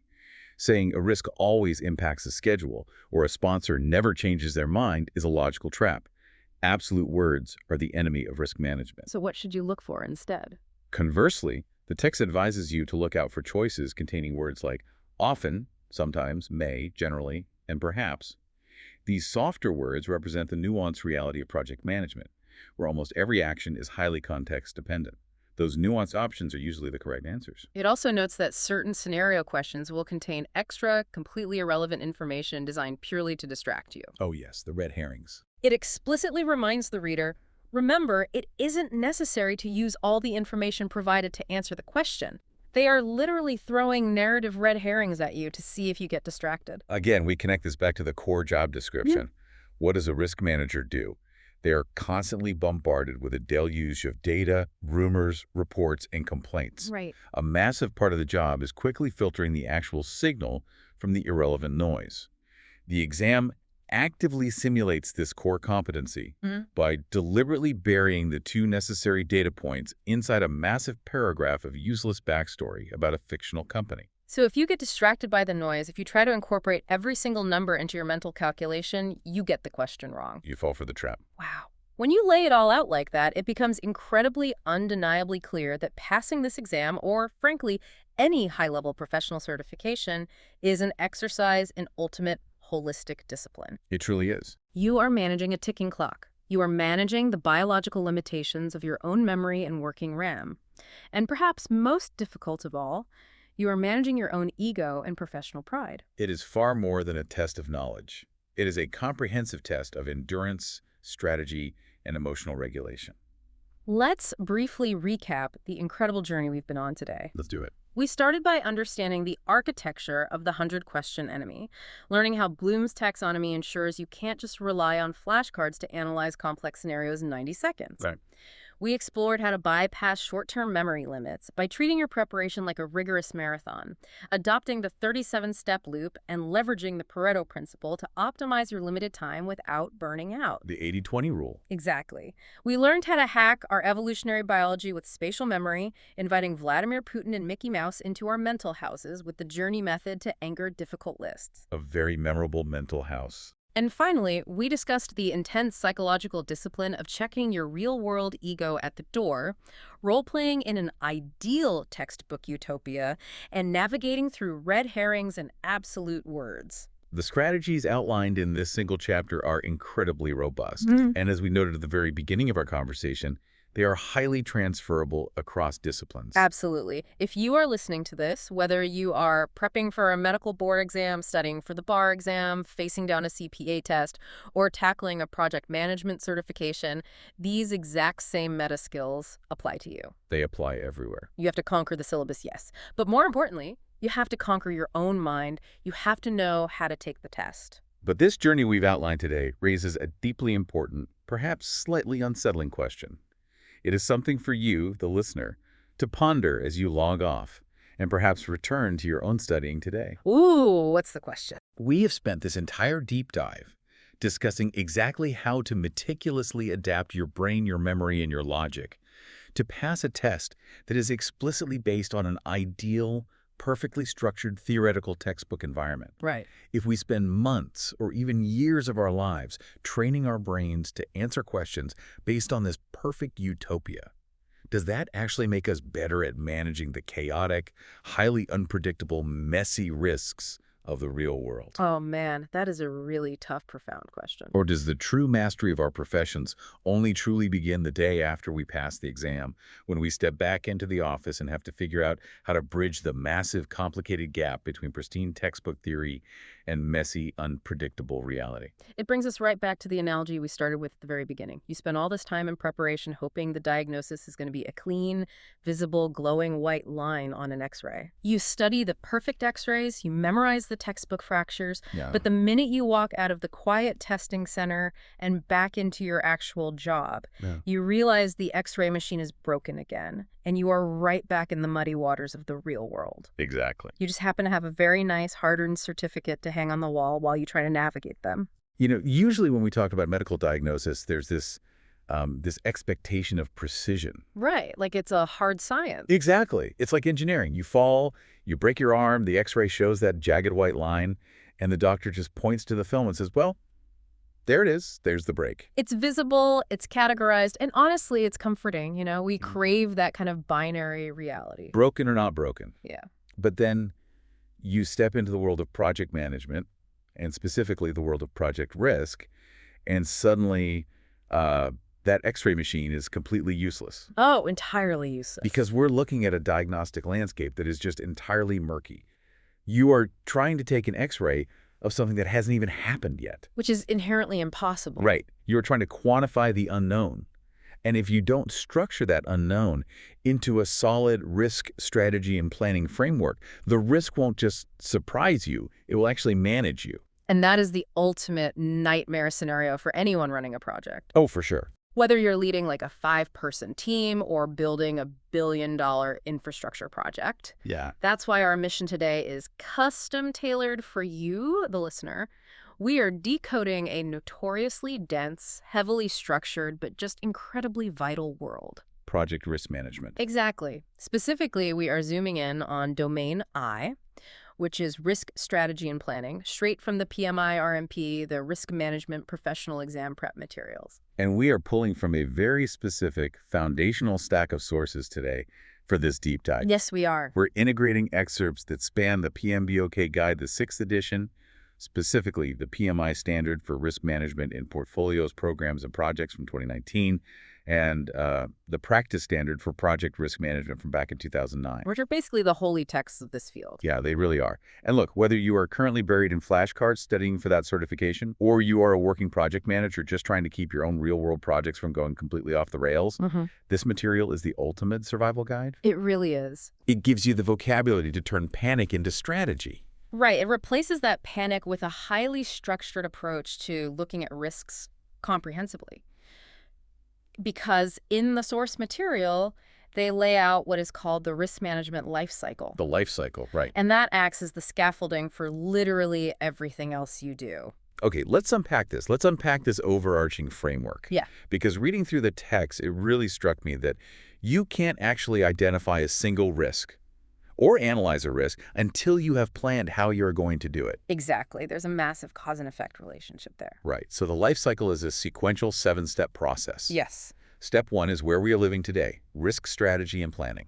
That's the foundation. Yeah, absolute bedrock. Then step 2 is identify risks. Step 3 is perform qualitative risk analysis. Step 4 is perform quantitative risk analysis. Step 5 is plan risk responses. Step 6 is implement risk responses. And finally, step 7 is monitor risks. And the really critical thing to understand here, and what's fascinating here, is that that cycle loops back on itself continuously. Oh, it never stops. Never. And that looping is what saves project managers from paralysis. How so? Well, because when a massive project goes off the rails, the sheer volume of uncertainty can be just completely overwhelming. Terrifying. Right. But the life cycle ensures you never lose your place in the chaos. Like an anchor. Yes. If you find your team panicking about, say, a potential supply chain failure, you can stop the room and ask, wait, are we identifying right now or are we analyzing? Oh, wow. That centers the entire organization. It completely centers them. It forces discipline when people want to panic. And just to put some weight behind how important this very first step is, the strategy and planning step, the source material points out that this specific domain makes up a massive 22% of the PMI RMP exam. 22% just on planning. Right.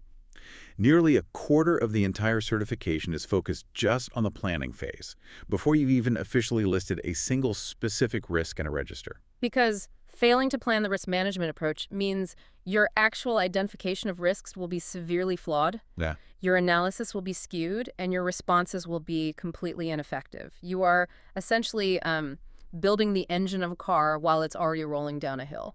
Which is a terrible idea. A very bad idea. So to prevent that, to build the strategy properly, the text throws a lot of terminology at us right out of the gate. It's an alphabet soup. It really is. In Table 4.1 of the materials, there's a whole pretest vocabulary list. And 2 acronyms immediately jump out because they form the absolute boundaries of your project's reality. OPAs and EEFs? Yes. Let's decode this jargon. Yeah. So OPAs are organizational process assets, and EEFs are enterprise environmental factors. Right. The way I like to visualize this, and let's test this analogy out, is to think of a massive undertaking, like building a brand new state-of-the-art electric vehicle manufacturing plant. Okay, I like that. An EV plant. So in this scenario, OPAs are your internal family recipe book. I can see that, yeah. Right. Because explicit documentation, historical information, lessons learned registers from the last time the company built a factory, these are all classic organizational process assets. Right. It's the company's internal templates. Yes. It's the blueprints. Yes. It's the notes in the margin from the previous project manager that say, you know, the permitting process in this county takes 3 months longer than you think. Which is gold. Pure gold. It's everything the organization owns that helps you do the job better. Then you have EEFs, enterprise environmental factors. Right. If OPAs are the internal recipe book, EEFs are the external weather. Oh, that's a great way to put it. And you cannot control the weather. No, you definitely can't. The EEFs for our electric vehicle plant might be sudden changes in government tax subsidies for green energy, or a global shortage of lithium for the batteries, or local zoning laws. You just have to deal with those realities and adjust your project accordingly. And that distinction is crucial. Right. You leverage your OPAs to survive your EFs. Exactly. However, the source material introduces a fascinating nuance here that blurs that strict internal versus external boundary. Oh, like what? Specifically when it comes to organizational culture. Really? Culture? Yes.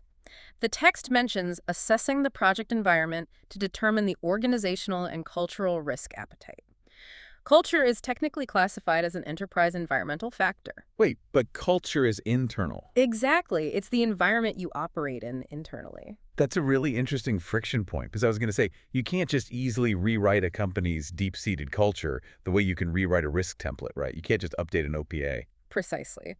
If your electric vehicle company has a culture of, say, extreme secrecy, where engineers are terrified to report defects to upper management, that toxic culture acts as a severe constraint. Oh, wow. It's an internal hurricane. So EEFs aren't just external market laws, they are the internal weather of your own company. That makes so much sense. The strategy and planning phase is all about gathering this tacit knowledge, the unwritten rules of the corporate culture, and blending it with the explicit documentation, the OPAs, to set the intellectual tone for the entire project. So understanding OPAs and EFs, knowing the culture versus the templates, that's just packing your bags and checking the forecast. Right. Now we have to actually survey the landscape. The text breaks this domain down into specific tasks, starting with task 1, which is perform a preliminary document analysis. And the key word for me here was preliminary. It is entirely preventative. Yeah. This happens before any formal risk identification workshops even take place.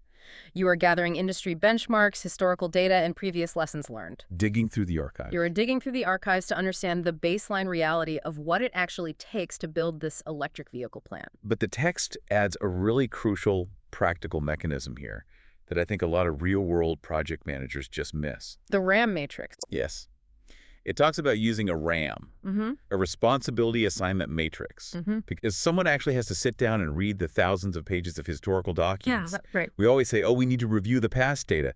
But if nobody is explicitly assigned to do it, it just doesn't get done. And that oversight is where critical risks slip through the cracks on day one. Absolutely. Part of this task is determine who is responsible for this analysis. Is the lead electrical engineer reading the battery thermal dynamics reports from the last project? Or is the financial controller reviewing the historical budget variances? Exactly. You need a matrix to visually map out these assignments, so there is zero ambiguity about who is hunting for historical landmines. And the mechanism of this preliminary reading is that it feeds directly into the foundational documents of the project. Right? Yes, it provides vital inputs. The text says this analysis feeds the risk register, the risk report, the assumption log, and the issue log. You're essentially building the database of your project's reality before you pour a single ounce of concrete for this factory. Which naturally leads us to the broader environmental scan. Right. Once you've looked backward at the documents, you have to look outward at the current landscape. This is task 2, assessing the project environment for threats and opportunities. I was looking at this environmental assessment phase, and the texts drop this massive toolkit of acronyms. Oh, it really does. As an alphabet soup of analytical frameworks. You've got PESTLE, SWOT, most analysis, Porter's 5 forces, resource audit, and the Boston box. That's a lot to take in. Yeah. The target audience for this deep dive shouldn't have to pause and Google all of these. So let's actually use our electric vehicle plant scenario to show how these tools function mechanically. That's the best way to demystify them, honestly. They are designed to force the project team to look at the environment through vastly different lenses, guaranteeing you don't just focus on technical risks. Okay, let's start with PESTLE. Right, PESTLE. It stands for political, economic, social, technological, legal, and environmental. So if I'm the PM for this EV plant, I sit my team down and we go letter by letter, right? So for political, are there upcoming elections that could kill EV tax credits? It's a huge one. Economic. What is the current inflation rate doing to the cost of our construction steel? Social. Is there a growing consumer trend moving away from personal cars toward public transit? Oh, that's good. Technological. Are solid-state batteries about to make our lithium-ion factory obsolete before it even opens? Which happens in tech all the time. Yeah. Legal. Yeah. What are the strict labor laws in the state we're building in? And finally, environmental. Are we building on a protected wetland?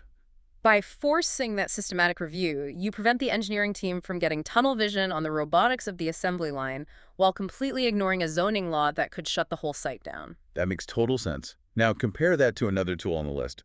MOST analysis. MOST stands for Mission, Objective, Strategy, and Tactics. Right. This looks inward at the alignment of the organization itself. Right. But how does a most analysis uncover project risk? Well, misalignment is a massive source of risk. Let's say the mission of your EV company is to provide affordable entry-level green transportation for everyone. Okay, cheap EVs. But the strategy your executives hand down is to use the most expensive, cutting-edge, untested, autonomous driving software available. Oh, I see. There is a fundamental disconnect between the mission of affordability and the strategy of expensive innovation. The conflict. Exactly.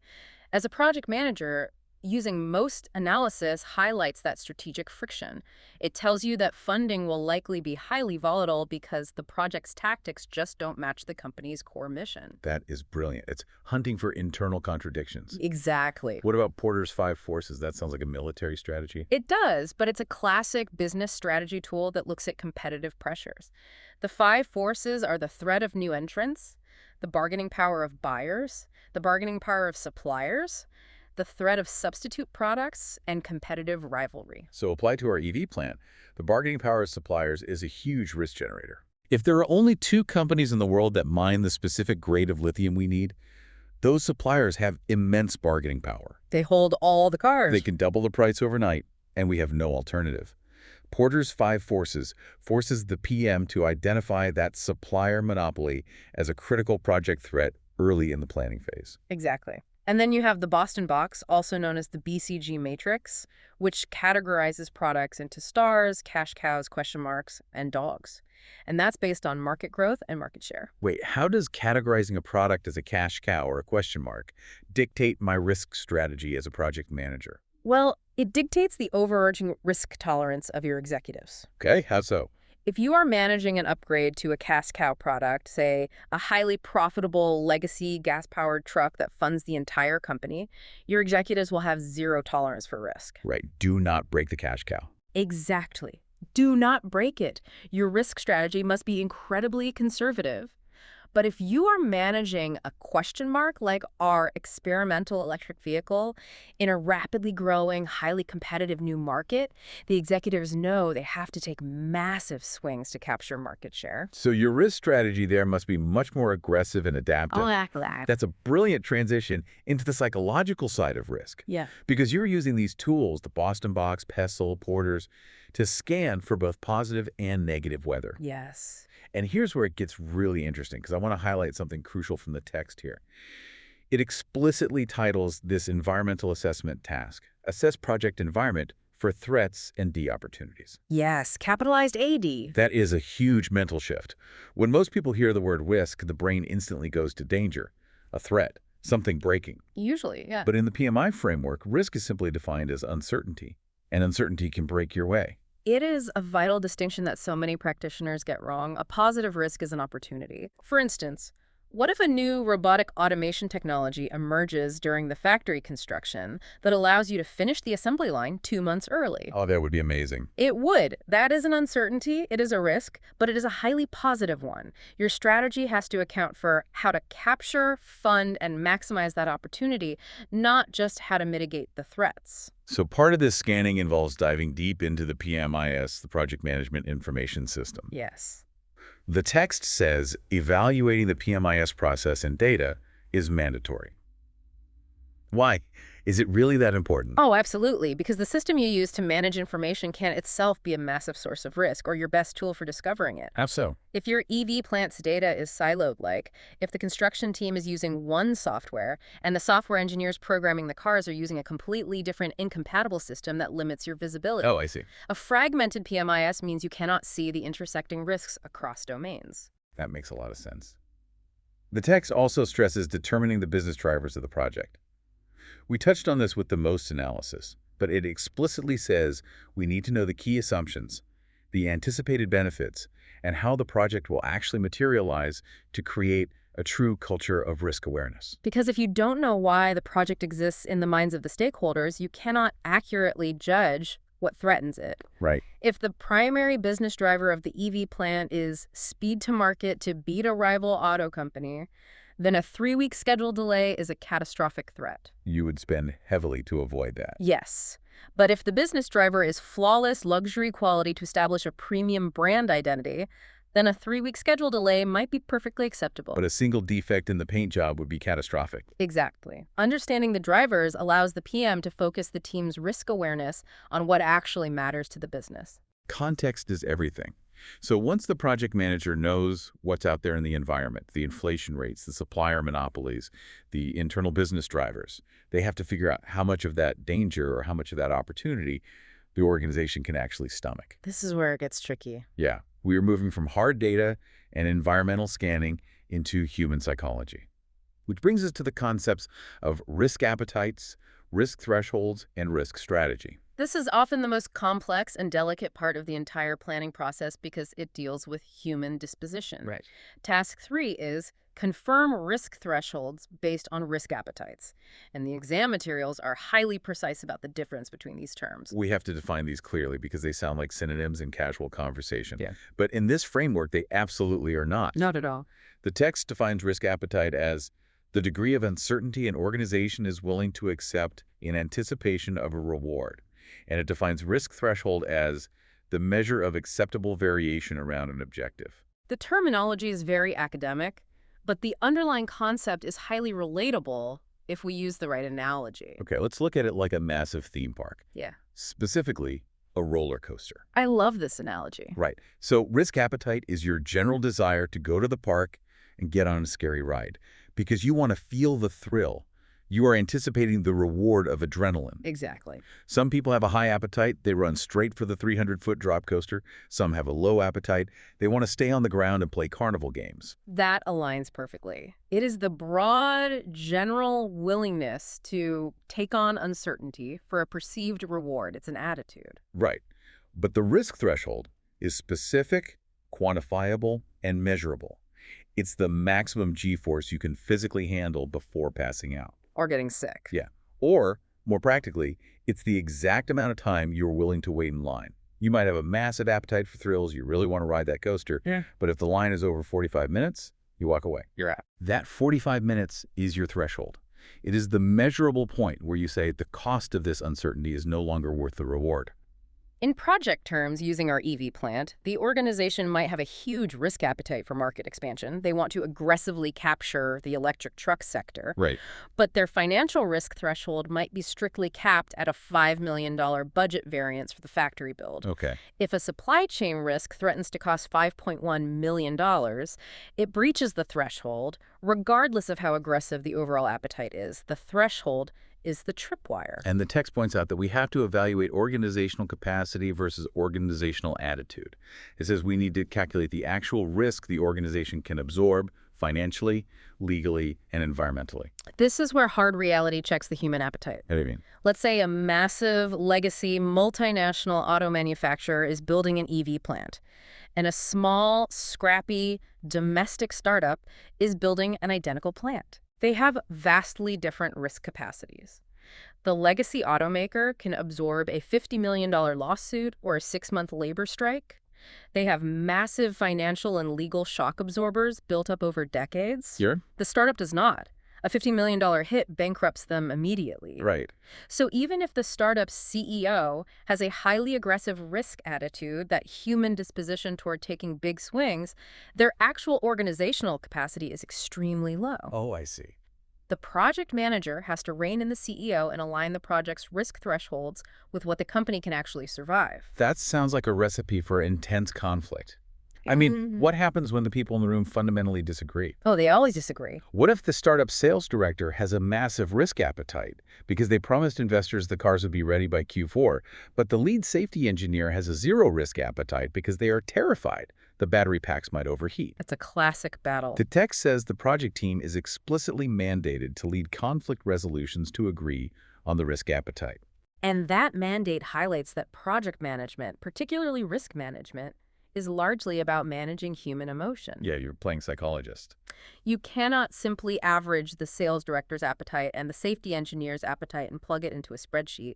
As the PM, you have to facilitate a dialogue. Right. You bring the data from your Pestle and Porter's 5 Forces environmental assessments into the room, and you guide them to a negotiated agreement on the threshold. If you don't resolve that conflict during the planning phase, the project will be torn apart by competing priorities the moment a real risk materializes. So once you have played diplomat and hammered out these psychological thresholds, you move to task 4, establish risk management strategy. Yes. Now, I've got a very quirky detail in the source text here. It explicitly points out that risk management strategy is not a PMI-defined term. It is a rare anomaly. Really? The PMI is famous for standardizing its lexicon globally. Usually every term has a very rigid universal definition in the PMBOK, but risk management strategy carries ambiguity. So if it's not strictly defined in the glossary, what does the text say we are actually practically doing in this task? Well, the text describes it as establishing the general approach. You are defining the overarching risk processes you will use, providing the customized templates and forms, determining the risk metrics, and crucially, identifying the risk categories. The risk categories. This feeds directly into what they call the risk breakdown structure, or the RBS. Yes. Right. Just like a work breakdown structure, a WBS takes the massive scope of building an EV plant and breaks it down into manageable chunks like foundation, robotics, and electrical. And RBS breaks the sources of uncertainty down into hierarchical categories. So technical risks, external market risks, internal organizational risks, and project management risks. Exactly. It provides a visual tree to ensure your team is brainstorming in every possible corner of the project. But establishing this strategy isn't just about drawing an RBS tree on a whiteboard. The text brings in a deeply human element here that really caught my eye. The servant leadership piece. Yes. It says the project manager needs to coach and mentor the team on risk management best practices, and it specifically highlights the concept of servant leadership. It does. And the text provides a beautiful, almost philosophical definition of servant leadership. It calls it a philosophy and set of practices that enriches the lives of individuals, builds better organizations, and ultimately creates a more just and caring world. That is pretty profound language for a technical manual on risk management. It really is. Creating a more just and caring world. I mean, how does that practically translate into the daily grind of risk strategy at an EV plant? Well, if we look at the mechanics of human behavior, risk management is inherently stressful. Oh, absolutely. You are constantly asking people to anticipate failure. A traditional dictatorial project manager might use fear to manage risk, right? Don't mess this up or you're fired. Like the old school way. But a servant leader entirely flips that paradigm. They say to the engineering team, my job is to give you the tools, the templates, and the time you need to safely navigate this uncertainty. I am here to remove obstacles for you. No. By coaching the team, the servant leader empowers them to identify risks early without fear of retribution. It builds psychological safety, which is the most critical asset in risk management. Because you can't have a culture of true risk awareness if the junior engineer is terrified to tell the PM that the foundation concrete is curing improperly. No, they won't say a word. They will hide the risk until it becomes a catastrophic issue. Precisely. Servant leadership prevents the hiding of risk. Okay, so we have the environment scanned, we have the psychological limits, the appetites and thresholds negotiated, we have an overarching strategy defined, heavily supported by a servant leadership mindset that encourages transparency. We have all the pieces. Now, how do we procedurally bind the entire organization to these concepts? We have to write the ultimate rulebook. Yes, we do. Which brings us to tasks 5 and 6, documenting the plan and leading stakeholders. Task 5 is document the risk management plan. And it is important to clarify that the strategy we just discussed is actually a subcomponent that goes inside this larger, comprehensive risk management plan. The sheer volume of elements that go into this living document is staggering. Looking at the text, the plan has to include the methodology, the prioritization criteria, funding for risk activities, timing meaning when and how often we do risk management definitions of probability and impact, reporting formats, and tracking mechanisms. It's massive. It's a massive undertaking. Where does a PM even start generating this? Well, if we connect this to the bigger picture, you don't start from scratch. Okay. The text points out that you use the project charter and the other components of the overarching project management plan as your raw artifacts. The charter tells you the high-level boundaries, and you compile the risk plan to protect those boundaries. Okay, let's look at the mechanism of one of those components I just listed. Yeah. Funding for risk activities. Explain how that works. How exactly does a PM secure funding for something that hasn't happened yet? The risk management plan dictates how contingency reserves are calculated and accessed. A contingency reserve is a specific budget set aside for known unknowns risks that you have identified in the register and analyzed. Okay. The plan defines the mathematical mechanism for this. For example, if there is a 50% probability that a shipment of robotic arms will be delayed, and the impact of that delay would cost $100,000 in idle labor, the plan might dictate that you set aside $50,000, which is 50% of that $100K in the contingency reserve. Right, using expected monetary value calculations. Exactly. The plan writes the rules for how that money is requested, approved, and tracked. It takes the emotion out of asking for money later. Completely. What about the definitions of probability and impact? Why do those need to be documented up front? Because words mean very different things to different people. Oh, that's true.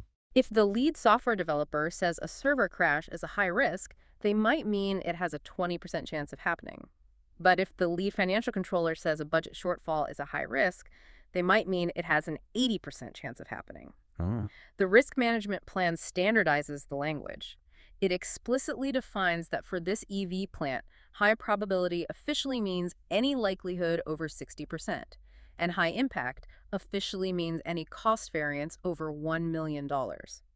It synchronizes the team's perception of reality. Another huge part of this documentation is role definition.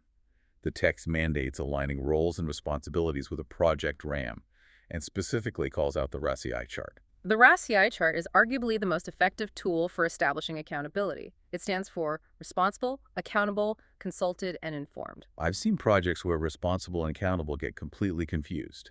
How does a PM use this to prevent people from pointing fingers when a risk assessment isn't done? Let's apply it to updating the project's risk register. The RACI chart defines exactly who is doing the physical work, the responsible person. Okay. That might be a junior risk analyst gathering the data.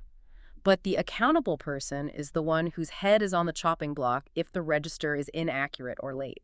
The scapegoat, the leader. Exactly. There can only be one accountable person per activity. Let's say that's the project manager. Right. The consulted people are the subject matter experts who must provide input before the register is finalized, like the lead electrical engineer. And the informed people are those who just need a copy of the final report, like the CEO. The RACI chart legally binds everyone to their specific level of engagement. But again, all this paperwork, the RAMs, the RACIs, the standardized definitions, it is completely useless without human buy-in. Oh, totally useless. You can write the most elegant risk management plan in the world, but if the stakeholders ignore it, your project is doomed. Which transitions seamlessly into task 6, plan and lead risk management activities with stakeholders. This task is the critical bridge between the theoretical documentation and the messy real world. You have to leverage the stakeholder analysis that has already been done. You need to know who has power, who has interest, and what their individual attitudes are toward risk. The text is intensely focused on the how-to here. It says you have to actively manage their attitudes, engage them in the prioritization process, and set appropriate expectations on the rules of engagement. And it specifically mentions tailoring risk communication. Tailoring is non-negotiable. Why? You do not send a 50-page, highly technical risk report detailing the thermal variance probabilities of a battery cell to a CEO who only has 5 minutes to review the project's health before a board meeting. Right. Their eyes would glaze over and they would ignore the report entirely, which means they're now blind to the risk. Exactly. You tailor a high-level, color-coded dashboard for the executive red, yellow, green indicators based on the thresholds you negotiated. Okay. But you give the granular 50-page statistical breakdown to the engineering lead who actually needs the data to adjust the assembly line. That makes sense. Furthermore, the text heavily emphasizes training, coaching, and educating stakeholders in risk principles. It explicitly cites the 2 PMI standards as the basis for this education. To get everyone on the same page. Right. The goal is to create a shared understanding. It's not about dictating the rules from a textbook. It's about empowering them to see the mechanical value in the process. If a sales director understands the why behind a risk threshold, that it exists to prevent the company from going bankrupt, they are exponentially more likely to respect it. So everything we have discussed so far, gathering historical docs, running PESTLE analysis, defining G-force thresholds, writing the comprehensive plan, charting out the RACI matrix, engaging stakeholders, it all feels very sequential. It is. Very structured, very predictive. You figure out the reality, you write the rule book, and then you execute the build. In a perfect world. Right. But what happens when the project isn't like that? If we rely on predicting the future, we assume the future is predictable. Which it often isn't. Exactly. But what if we are building a software interface for the EV, where the user doesn't even know what they want until they swipe the screen? Our rigid, predictive plan becomes a massive liability. It absolutely does. This clash of realities pulls our deep dive into the methodology multiverse. And this is a massive evolution in the PMI RMP exam and project management as a discipline. It is no longer just about traditional, heavy, upfront planning. The exam now rigorously tests your ability to apply domain I-risk strategy across predictive, agile, and hybrid environments. Let's break these down, starting with the predictive approach. The predictive approach is the traditional waterfall method we just spent the last 40 minutes describing. You do extensive upfront planning, scanning, and documentation to reduce risks as much as humanly possible before you begin execution. The text says this is best used when risks are high, require constant review, but are relatively stable and definable early on. Yeah. Like the physical construction of our EV plant. Right. You can calculate the load-bearing requirements of the steel girders. You know the laws of physics aren't going to change halfway through pouring the concrete. The physical environment is stable. And the text offers two powerful conceptual models here to help you decide when to use which approach, the Sinefin framework and the Stacy matrix. Let's explore those. The Sinefin framework is a sense-making model. It helps you categorize the reality of your project situation into one of several domains: clear, complicated, complex, or chaotic. If the project is clear or complicated, like building a standard factory where experts can calculate the requirements. Predictive works beautifully because cause and effect can be determined in advance. Right, and then the Stacy matrix looks at it through a slightly different lens using two dimensions: the degree of agreement on what needs to be done and the degree of certainty on how to do it. If you have high agreement and high certainty, you are in the simple zone. Predictive is perfect. But as you move away from certainty and agreement, say, developing a revolutionary autonomous driving AI where no one agrees on the final feature set and no one is certain how to code the neural net, you enter the zone of high complexity. And that is where Agile shines. Exactly. So what does this all mean for teams working in that complex zone without a rigid upfront plan? If you are in an Agile environment, specifically Scrum as the text mentions, how do you handle risk strategy and planning? Do you just throw all the PMBOK planning out the window and wing it? You absolutely do not throw the principles out the window, but you completely translate the execution mechanism. How so? In Agile, the process is organic and iterative. There is no massive, static, 100-page risk management plan created up front. Instead, the product owner takes the reins. They're the ones continuously engaging with key stakeholders to assess the rapidly changing environment. The text says the risk thresholds and the opportunities are baked organically into the product backlog. This is the critical mechanical difference. In a predictive environment, risk is managed in a separate, isolated document called a risk register. Right. In Agile, risk is managed directly inside the work queue itself. The product backlog is a prioritized list of everything that needs to be done. If there is a high-risk unknown like, will this new map API drain the car's battery too fast? The product owner creates a specific backlog item to address it immediately. Oh, I see. The text explicitly mentions using spikes in experiments. Explain the mechanism of a spike, because that's a great tool. A spike is basically a time box piece of research, right? Yes. Instead of writing a 20-page document analyzing the probability of the map API draining the battery, an Agile team initiates a spike. They dedicate 3 days in the current sprint to writing a quick, dirty version of the code just to test the battery drain. They test it immediately. They buy down the risk through immediate, targeted action rather than theoretical documentation. Agile relies on the Scrum rituals, the daily stand-ups to flag blockers, the sprint planning to assess immediate threats, the retrospectives to adjust the team's risk appetite, to continuously identify and respond to risk iteratively. The strategy is to trust the iterative process and limit heavy documentation in favor of delivering actual functioning software value. Exactly. Okay, so we have predictive plan everything up front and Agile adapt constantly through action. Then the text introduces the hybrid approach. And I have to push back here. Go for it. In the real world, isn't hybrid usually just a messy compromise? Isn't it just a project manager saying, well, we want to be agile and cool, but upper management is demanding a Gantt chart and a risk register, so we'll just do a sloppy, stressful mix of both? It certainly can devolve into a messy compromise if it's not designed with deliberate intent. But the PMI defines hybrid very specifically, offering 3 distinct structural definitions to prevent that exact sloppiness. First, it could be an agile phase followed by a predictive phase, or vice versa. Like using agile sprints to rapidly design and prototype the physical look of the electric vehicle. But once the final prototype is approved, shifting entirely to a strict predictive approach to mass produce it on the assembly line, different phases require different tools. Exactly. The second definition is a combined agile and predictive approach used simultaneously on different components of the same project. But how does a PM actually manage that simultaneous reality without losing their mind? By clearly segregating the domains. In our EV project, the core hardware, the chassis, the battery housing, the physical brakes is managed predictively. Because it has to be stable. It has to be stable, heavily documented, and fully planned because the cost of changing the steel chassis later is astronomical. Simultaneously, the infotainment software on the dashboard is developed using Agile Scrum, iterating in 2-week sprints based on beta tester feedback. The PM manages the integration points between the two. Got it. And the third definition? The third is largely one approach with injected components of the other.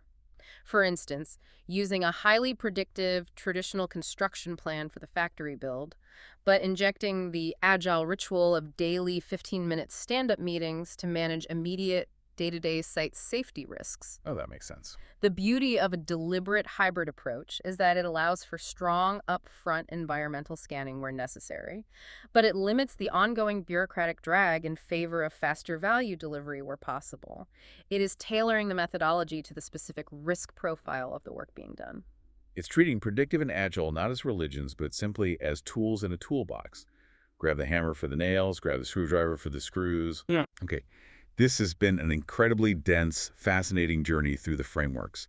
We've gone from the X-ray analogy to historical documents, navigated the psychology of theme park roller coasters, detailed the mechanisms of RACI charts, and traversed the methodologies from waterfall to Scrum. It's been a lot. To prove that you, our listener, have truly absorbed this web of information, we are going to look at actual exam scenarios from the source text as real-world applications. This is where the theory is rigorously tested against practical scenarios. I'm going to set up a few of the practice questions from the text as mini case studies. I invite you to think along with us, apply the logic we've discussed, and see if you can spot the trapdoors. Let's do it. Case 1. The story of Pete the PM. Pete is working with key stakeholders to assess the project environment. The question asks, which of the following is the best example of a threat or opportunity? The options are A. The project is expected to base its deliverables upon product line XCY. B. The project needs to be completed before the end of summer 2026. C. The head of design has left the project. Or D. It might be possible to reduce the costs of labor with virtual teams. This is a classic PMI exam question format. It tests your ability to distinguish between very similar but structurally distinct project management terms. Let's dissect the wrong answers first to illuminate the underlying logic of why the right one is right. Okay, let's look at option A. The project is expected to base its deliverables upon product line XCY. The operative word there is expected. In PMI terms, an expectation that is considered to be true, real, or certain without actual proof is an assumption. Ah, an assumption. Yes, an assumption is not a risk. It is a baseline factor that generates risk if it later proves to be false. But the statement itself is merely an assumption logged in the assumption log, not a threat or opportunity in the risk register. That makes sense. Option B. The project needs to be completed before the end of summer 2026. That is a hard boundary, a non-negotiable deadline. That makes it a constraint. Right. It restricts the project team's options. Again, a constraint is not a risk in and of itself. Tight constraints certainly create highly risky environments, but the date itself is just a constraint. Now, option C. The head of design has left the project. This sounds terribly bad. If our EV plans lead architect quits, my brain instantly labels that a threat. It sounds bad, but look closely at the verb tense. The head of design has left. Past tense. It already happened in the past. Therefore, it is no longer an uncertainty. It is a present reality. In PMI terminology, a negative risk that has already occurred is an issue. An issue, wow. You do not put it in the risk register to monitor its probability. The probability is 100%. You put it in the issue log and deal with the fallout immediately. Risk is always about future uncertainty. Issue is about present reality. That is a massive critical distinction. The timeline dictates the term. which leaves us with option D. It might be possible to reduce the cost of labor with virtual teams. Exactly. Notice the language might be possible. That implies future uncertainty. It hasn't happened yet, and if it does happen, it is beneficial, reducing costs. Therefore, it is a positive risk. It is an opportunity. Option D is the correct answer. It really forces you to parse the language carefully. Let's move to case 2. Agile risk execution. All right. We have Mary, the product owner of a Scrum team, building the software for our EV dashboard. She works with key stakeholders to confirm the risk thresholds based on their risk appetites. The question is, how should these findings be included in the next sprint? Okay, what are the options? The options are A, included in the product backlog, B, allocate more funds for contingency, C, do nothing, or D, include in the sprint backlog and update during the retrospective. This scenario tests the mechanical application of Domain I within the Agile framework. In Agile, the primary artifact for managing all upcoming work, all requirements, and all identified risks is the product backlog. So option A is the answer. But let's play devil's advocate. Why not option D? The sprint backlog. The sprint backlog is the locked-in, frozen set of work committed for the current, immediate sprint, usually a 2-week window. You do not just dump overarching stakeholder risk thresholds into the middle of an active, frozen sprint backlog. Right. The product owner takes those thresholds and places them in the overarching product backlog, where they are prioritized, estimated, and refined before they ever make it into a future sprint. Furthermore, the team doesn't update thresholds during a retrospective. Retrospectives are strictly for internal team process improvement, not for resetting external stakeholder risk appetites. What about option B? Allocating more funds for contingency. We talked about contingency reserves earlier. We did, but that was in a predictive context. Option B is wrong here because in Agile Scrum, costs and time, the sprint duration, are typically fixed constraints. Right. You don't arbitrarily add contingency funding pools. Instead, you adjust the scope of the work in the backlog based on the risk. You drop lower priority features to accommodate the risk effort. It perfectly reinforces the fluid scope-adjusting nature of Agile. Okay, one final challenge. Case 3, the WBS trap. John is working on a company template for projects to use to document the risk management plan. Which of the following should not be included in that plan? Okay. A, risk management strategy. B, roles and responsibilities. C, timing. Or D, the categories of the WBS. This is a classic trick question designed to test your attention to acronyms and your understanding of where different plans intersect. We know strategy, roles, and timing are definitely in the risk management plan. We spent 20 minutes detailing the RSCI charts and the timing methodologies. So by process of elimination, it must be D. But mechanically, why is it D? WBS stands for Work Breakdown Structure. That is a scope baseline document. It breaks down the physical deliverables of the project, the factory walls, the roof, the robotics. While the risk plan heavily utilizes the RBS, the risk breakdown structure, to categorize sources of uncertainty, it does not contain the WBS categories. The WBS belongs strictly in the scope management plan, not the risk management plan. One letter makes all the difference in where the document lives. That is incredibly sneaky. Yeah. But it proves you have to truly know the boundaries of these documents. And that brings us to the end of our journey through Domain I. It is a vast amount of material to synthesize, covering everything from historical archives to human psychology. Let's do a grand synthesis. Yeah. We started by understanding that we cannot identify risk until we build the scaffolding. We looked at the internal OPAs, the recibooks, and the external ES, the weather. Right. We scanned the horizon with PESTLE, MOST, and Porter's 5 forces to find both threats and opportunities. We translated that raw data into psychological boundaries, the risk appetites and thresholds of the organization, navigating the conflict between aggressive attitudes and low capacities. We took all of that and locked it down into a massive, heavily structured risk management plan, defining the funding mechanisms, the RSCI roles, and the communication guidelines. And finally, we looked at how this entire framework adapts, whether you are building a factory predictively, coding software with agile spikes, or running a hybrid of both. And the absolute key takeaway for you, the listener, is that mastering domain isn't just about passing a multiple choice test. It is about emotional and operational survival. Yeah. When a project kicks off, the sheer volume of uncertainty generates intense anxiety across the team and the stakeholders. By applying these frameworks, by insisting on a strategy, a RAM, and a defined threshold before reacting to individual fires, you provide the structure that absorbs that anxiety.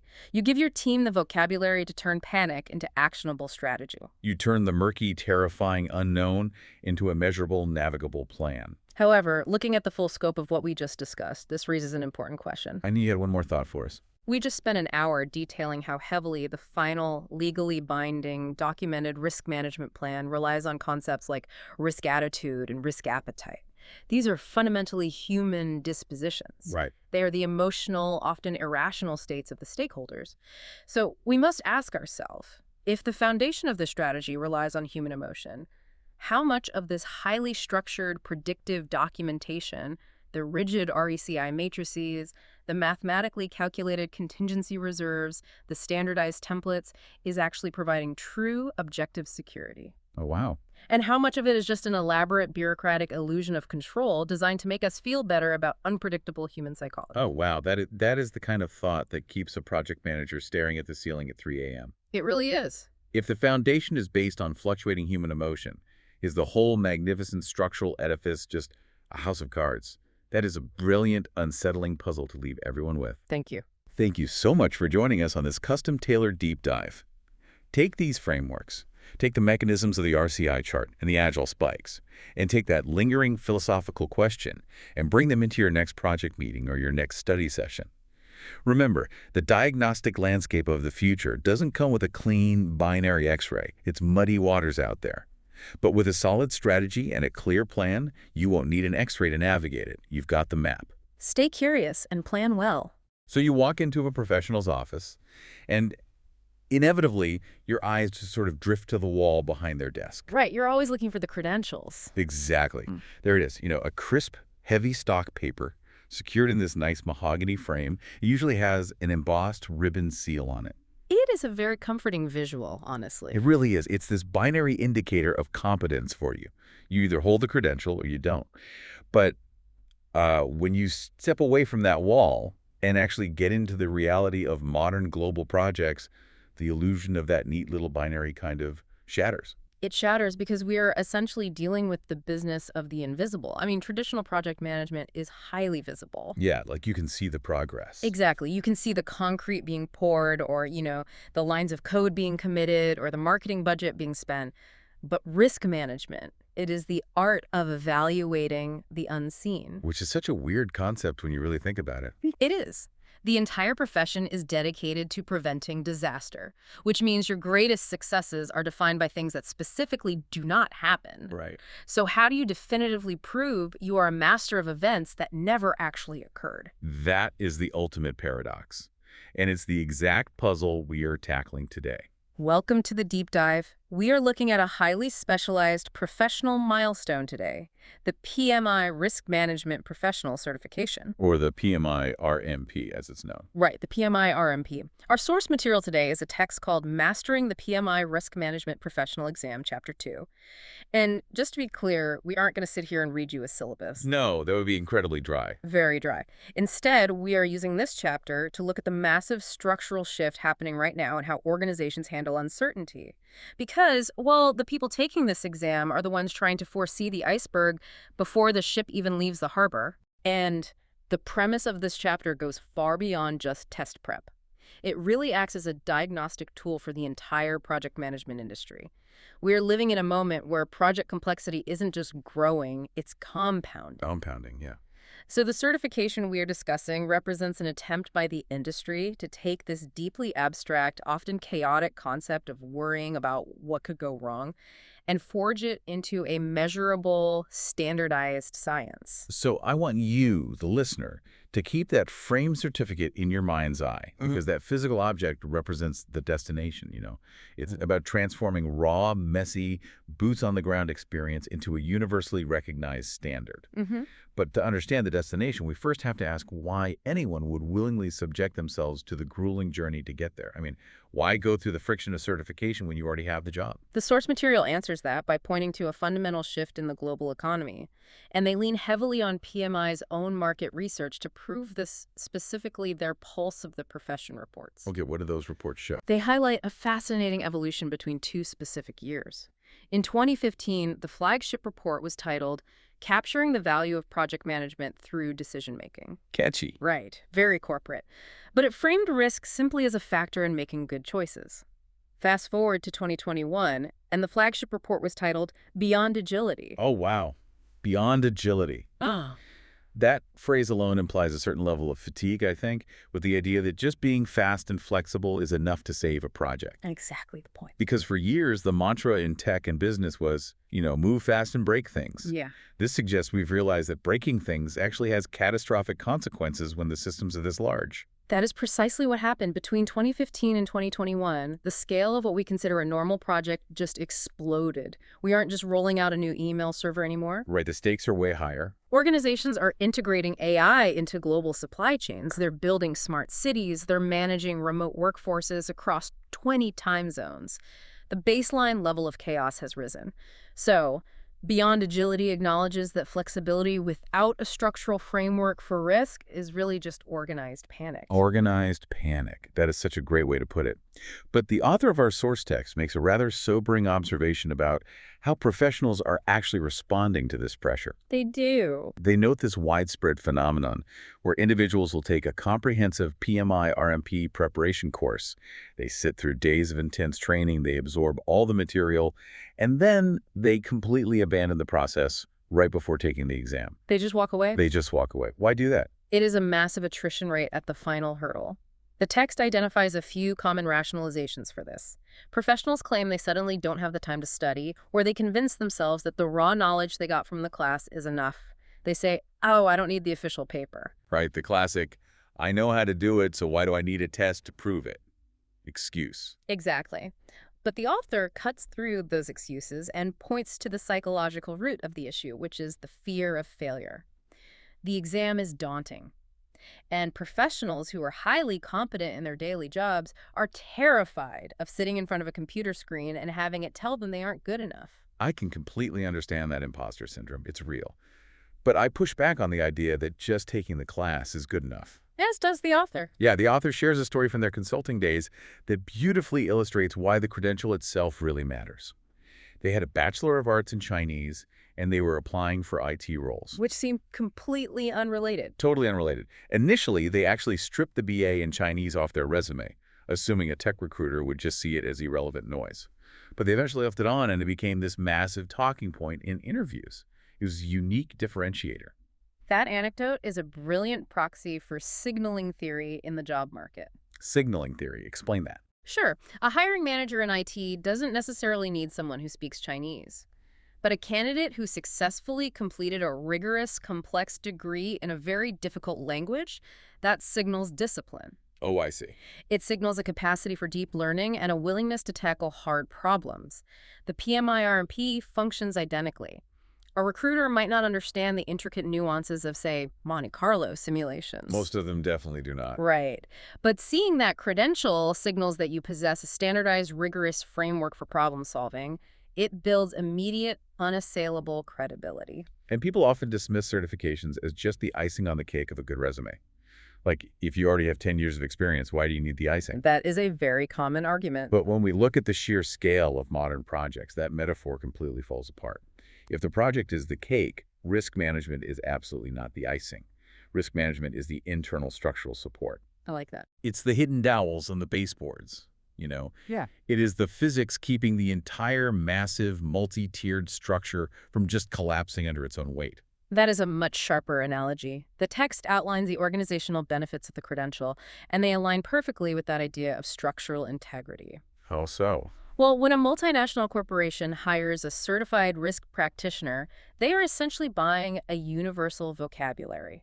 They are ensuring that a threat identified by a developer in Silicon Valley is quantified and communicated in the exact same format to a stakeholder in London and a compliance officer in Tokyo. That makes a lot of sense. So it facilitates global knowledge transfer. Yes. It shifts risk from a vague sense of anxiety into a tangible, measurable business driver. Okay, so if this framework is the universal language preventing global projects from imploding, we have to look at the architects of that language. And that is the Project Management Institute, or PMI. They've been the heavyweight champion of this space since 1969. The timeline there is critical context. PMI was founded at the height of the Apollo era. Right, going to the moon. Exactly. It was an age defined by massive, predictive, highly engineered initiatives. The mindset was, if you plan meticulously enough, You can control every single variable. Today, PMI has over 2.9 million professionals in its orbit, with active members across more than 221 countries. 221 countries. That is a truly global reach. They're the undeniable governing body. Without a doubt. 2.9 million professionals. That number is staggering. But here is the statistic from the text that actually made me stop reading and just stare at the wall for a minute. Let me guess. The active holders. Yes. Out of those millions of project management professionals worldwide, there are currently just over 9,070 individuals holding an active PMI RMP certification. It is a fraction of a percent. It is an absurdly elite subgroup. When you hear 9,070 globally, you realize this isn't some rubber stamp certificate you get for watching a few webinars on a Tuesday afternoon. Not at all. It signals a hyper-specialized level of competence. So how does PMI actually determine what goes into an exam designed for the top 0.3% of the profession? Because they clearly aren't just guessing. They aren't. The foundation of the exam is driven by something called a role delineation study, or RDS. RDS, okay. The name sounds profoundly bureaucratic, but the mechanism itself is fascinating. PMI doesn't just lock a bunch of academics in a room to theorize about risk. Which is what you'd expect, honestly. Right, but instead, they conduct an exhaustive empirical study of what actual practitioners are doing in the field day in and day out. They survey the front lines to see how the nature of the job is evolving in real time. And the text points to a specific role delineation study from November 2021 as a massive watershed moment for the industry. That study led directly to a totally rewritten exam content outline in March 2022. Yes, it did. The big revelation from that update. They finally had to broaden their approach beyond traditional predictive risk management and formally embrace hybrid and agile methodologies. This is the core conflict of modern project management playing out in real time. For decades, risk management belonged to the hard hat industries. Construction, infrastructure, aerospace. Exactly. In those fields, predictive management is non-negotiable. You do not start building a suspension bridge and try to figure out the load-bearing physics halfway through. No, you would hope not. You identify every risk, you plan the response, and then you execute the plan exactly as written. But then you have the software industry, which has completely eaten the world at this point, and software development breathes agile methodologies. They thrive on iterating, pivoting, and deploying minimum viable products. They don't want a rigid plan. They want a feedback loop. Precisely. The software industry found traditional predictive risk management suffocating. It was too heavy, too bureaucratic, and honestly, it just slowed them down. Yeah, it kills the momentum. But, as we mentioned earlier with the Beyond Agility report, flying blind without a risk framework eventually leads to disaster. Data breaches, massive server outages, failed product launches. The 2021 RDS proved that the industry was desperately searching for a middle ground. So hybrid becomes the bridge. You take the rigorous mathematical discipline of the hard hat predictive world and you adapt it to the fast-paced, iterative reality of the software developer. The PMI RMP is essentially positioning itself to be the ultimate translator between these two warring factions. The certification now mandates that a practitioner can secure successful results regardless of the delivery mechanism. That's a tall order. It is. Whether you are pouring 1 million tons of concrete or pushing a code update to a mobile app used by 50 million people, the underlying principles of identifying and mitigating failure remain the exact same. The application of those principles just changes shape. Which brings us to a really tough question. If this certification requires you to master multiple, often conflicting philosophies of project delivery, how do you even prove you're worthy of sitting for the test? Because the source text makes it very clear. The gatekeeping for this exam is intense. Extremely intense. The application process is an absolute crucible. The rigor of the eligibility requirements is what protects the scarcity and the value of those 9,070 active certifications.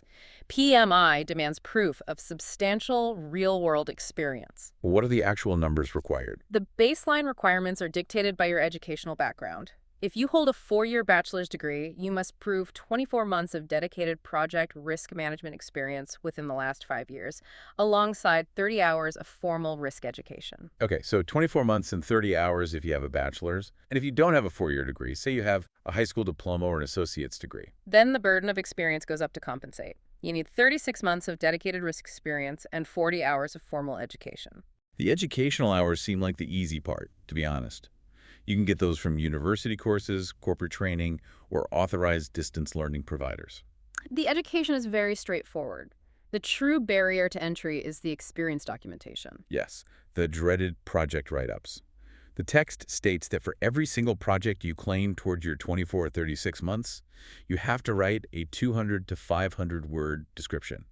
You have to provide the true title of the project, the budget, the team size, and a highly detailed breakdown of your specific role. It requires absolute precision.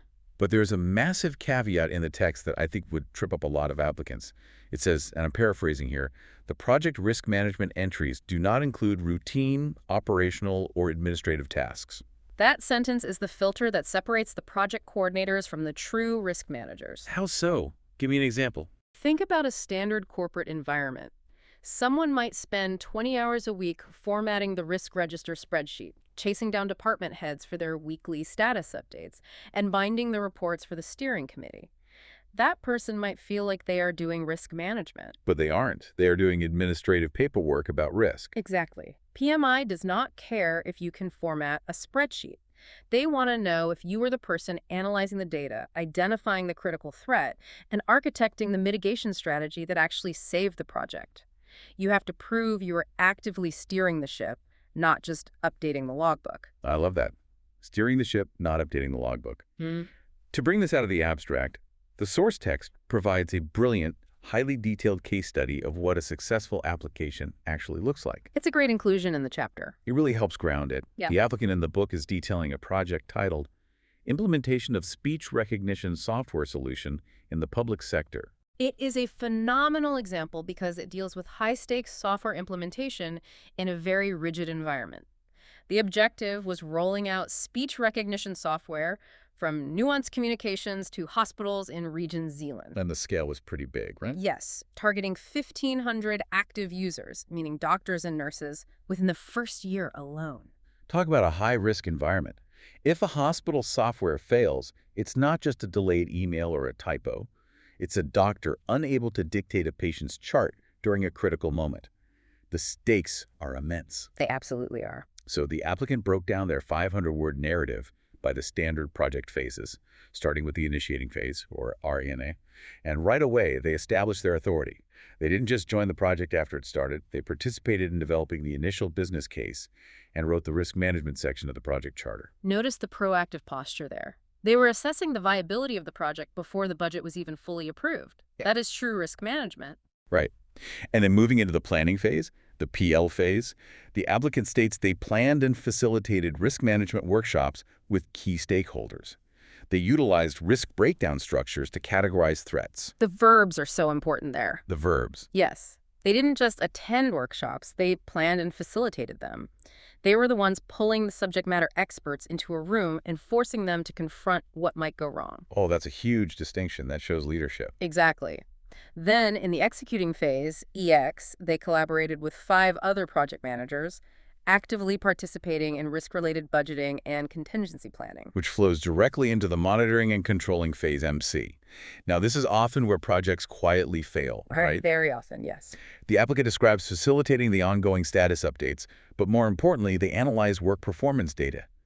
And that analysis led to actual changes in the schedule and budget when the software rollout hit inevitable delays. They saw the variance in the data, recognized a risk was materializing in real time, and actually pulled the levers to change the project's trajectory. Finally, in the closing phase, CL, they compiled the lessons learned register and presented the final outcome to the project management office.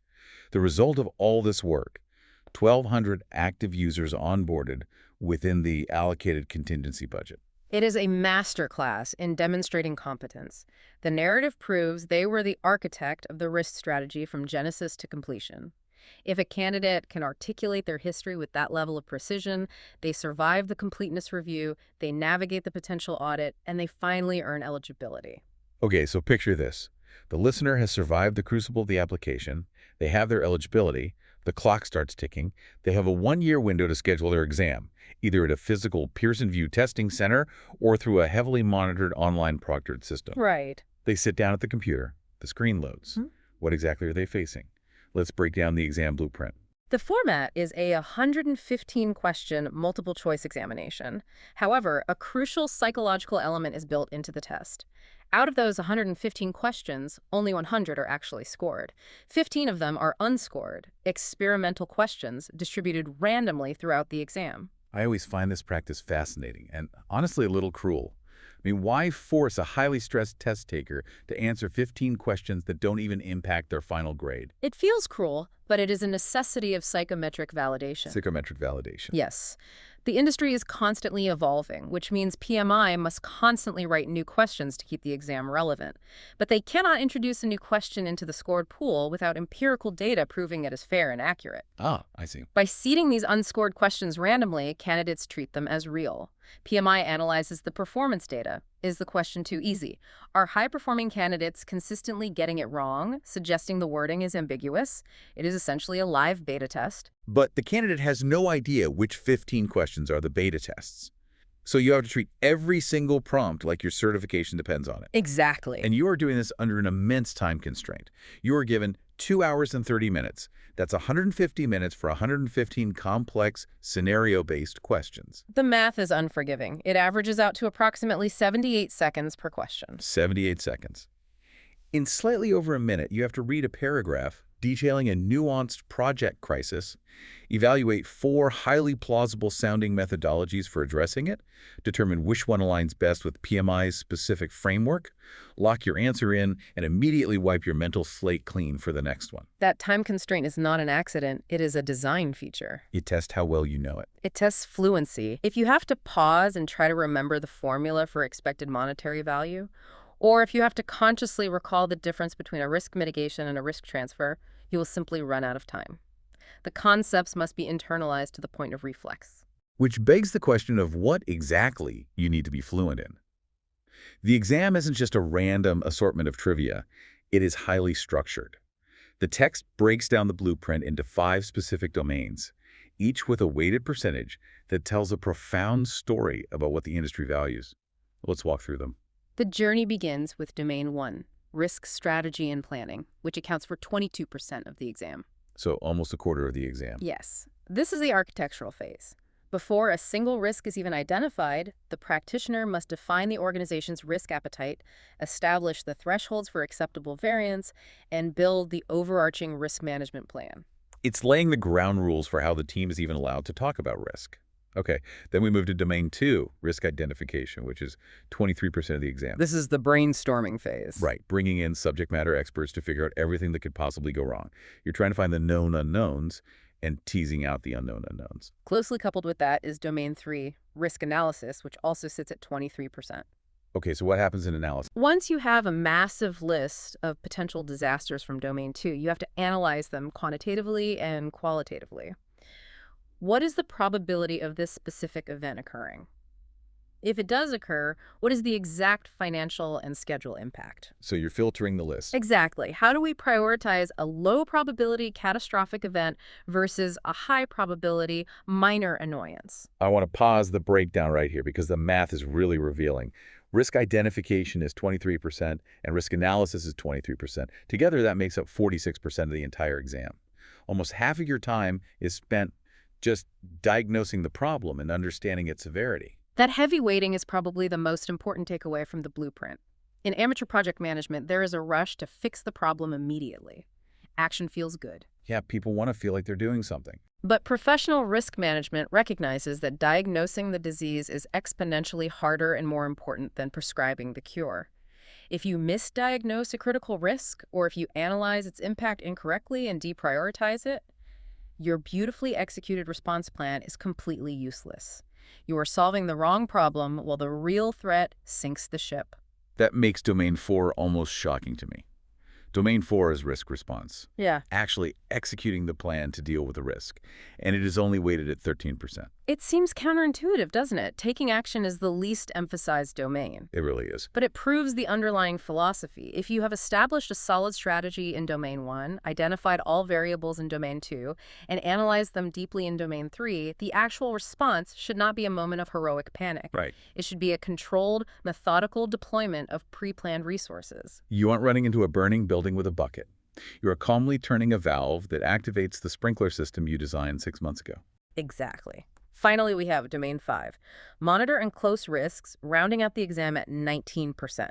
Because the project environment is dynamic, risks constantly evolve, expire, or trigger, and you have to track them until the project officially ends. To master these 5 domains and achieve the estimated 63 to 67% required to pass, which, by the way, PMI doesn't officially publish, but that's the industry estimate. Candidates usually look for the definitive textbook. They want the one guide to rule them all. Yes. But the source material makes a very specific point of clarifying that the PMI RMP is a competency-based credential. It is not tied to a single text. You can't just memorize one official guide. The reading list provided in the text is less of a syllabus and honestly more of a library. What's on it? Yes, you have the foundational PMI publications like the Standard for Risk Management and the PMBOK guide, but then it expands into independent industry Bibles. The text mentions specialized works like the ADA methodology by Hilson and Simon and Tom Kendrick's Identifying and Managing Project Risk. It even pulls from enterprise-level texts focusing on executive-level strategy. And crucially, it heavily emphasizes the Agile Practice Guide. The message is very clear from PMI here. Rote memorization will get you destroyed on this exam. If you just memorize formulas, the 78-second per question pace will break you. You have to synthesize the underlying logic of risk management that connects all these different authors and methodologies. So let's fast forward. The lister puts in the months of study. They synthesize the entire library. They survive the 150-minute sprint, pass the threshold, and join the 9,070 elite practitioners. They hang the certificate on the wall. They are done forever, right? That is perhaps the most dangerous assumption a professional can make. I knew you were going to say that. Earning the credential is merely the cost of entry into the profession. The real work is staying there. PMI enforces a strict continuing certification requirements program known as the CCR. The CCR program. It ensures that the certificate on your wall doesn't just become an artifact of how the industry used to work 10 years ago. It forces you to stay current. And the currency of this program is the PDU, the Professional Development Unit. Essentially, 1 hour of learning equals 1 PDU. And you need 30 of them every 3-year cycle, correct? Yes. The requirement of 30 hours over 3 years is quite reasonable. However, PMI does not allow you to just accumulate those hours haphazardly. They divide the CCR program into 2 distinct philosophies: education and giving back to the profession.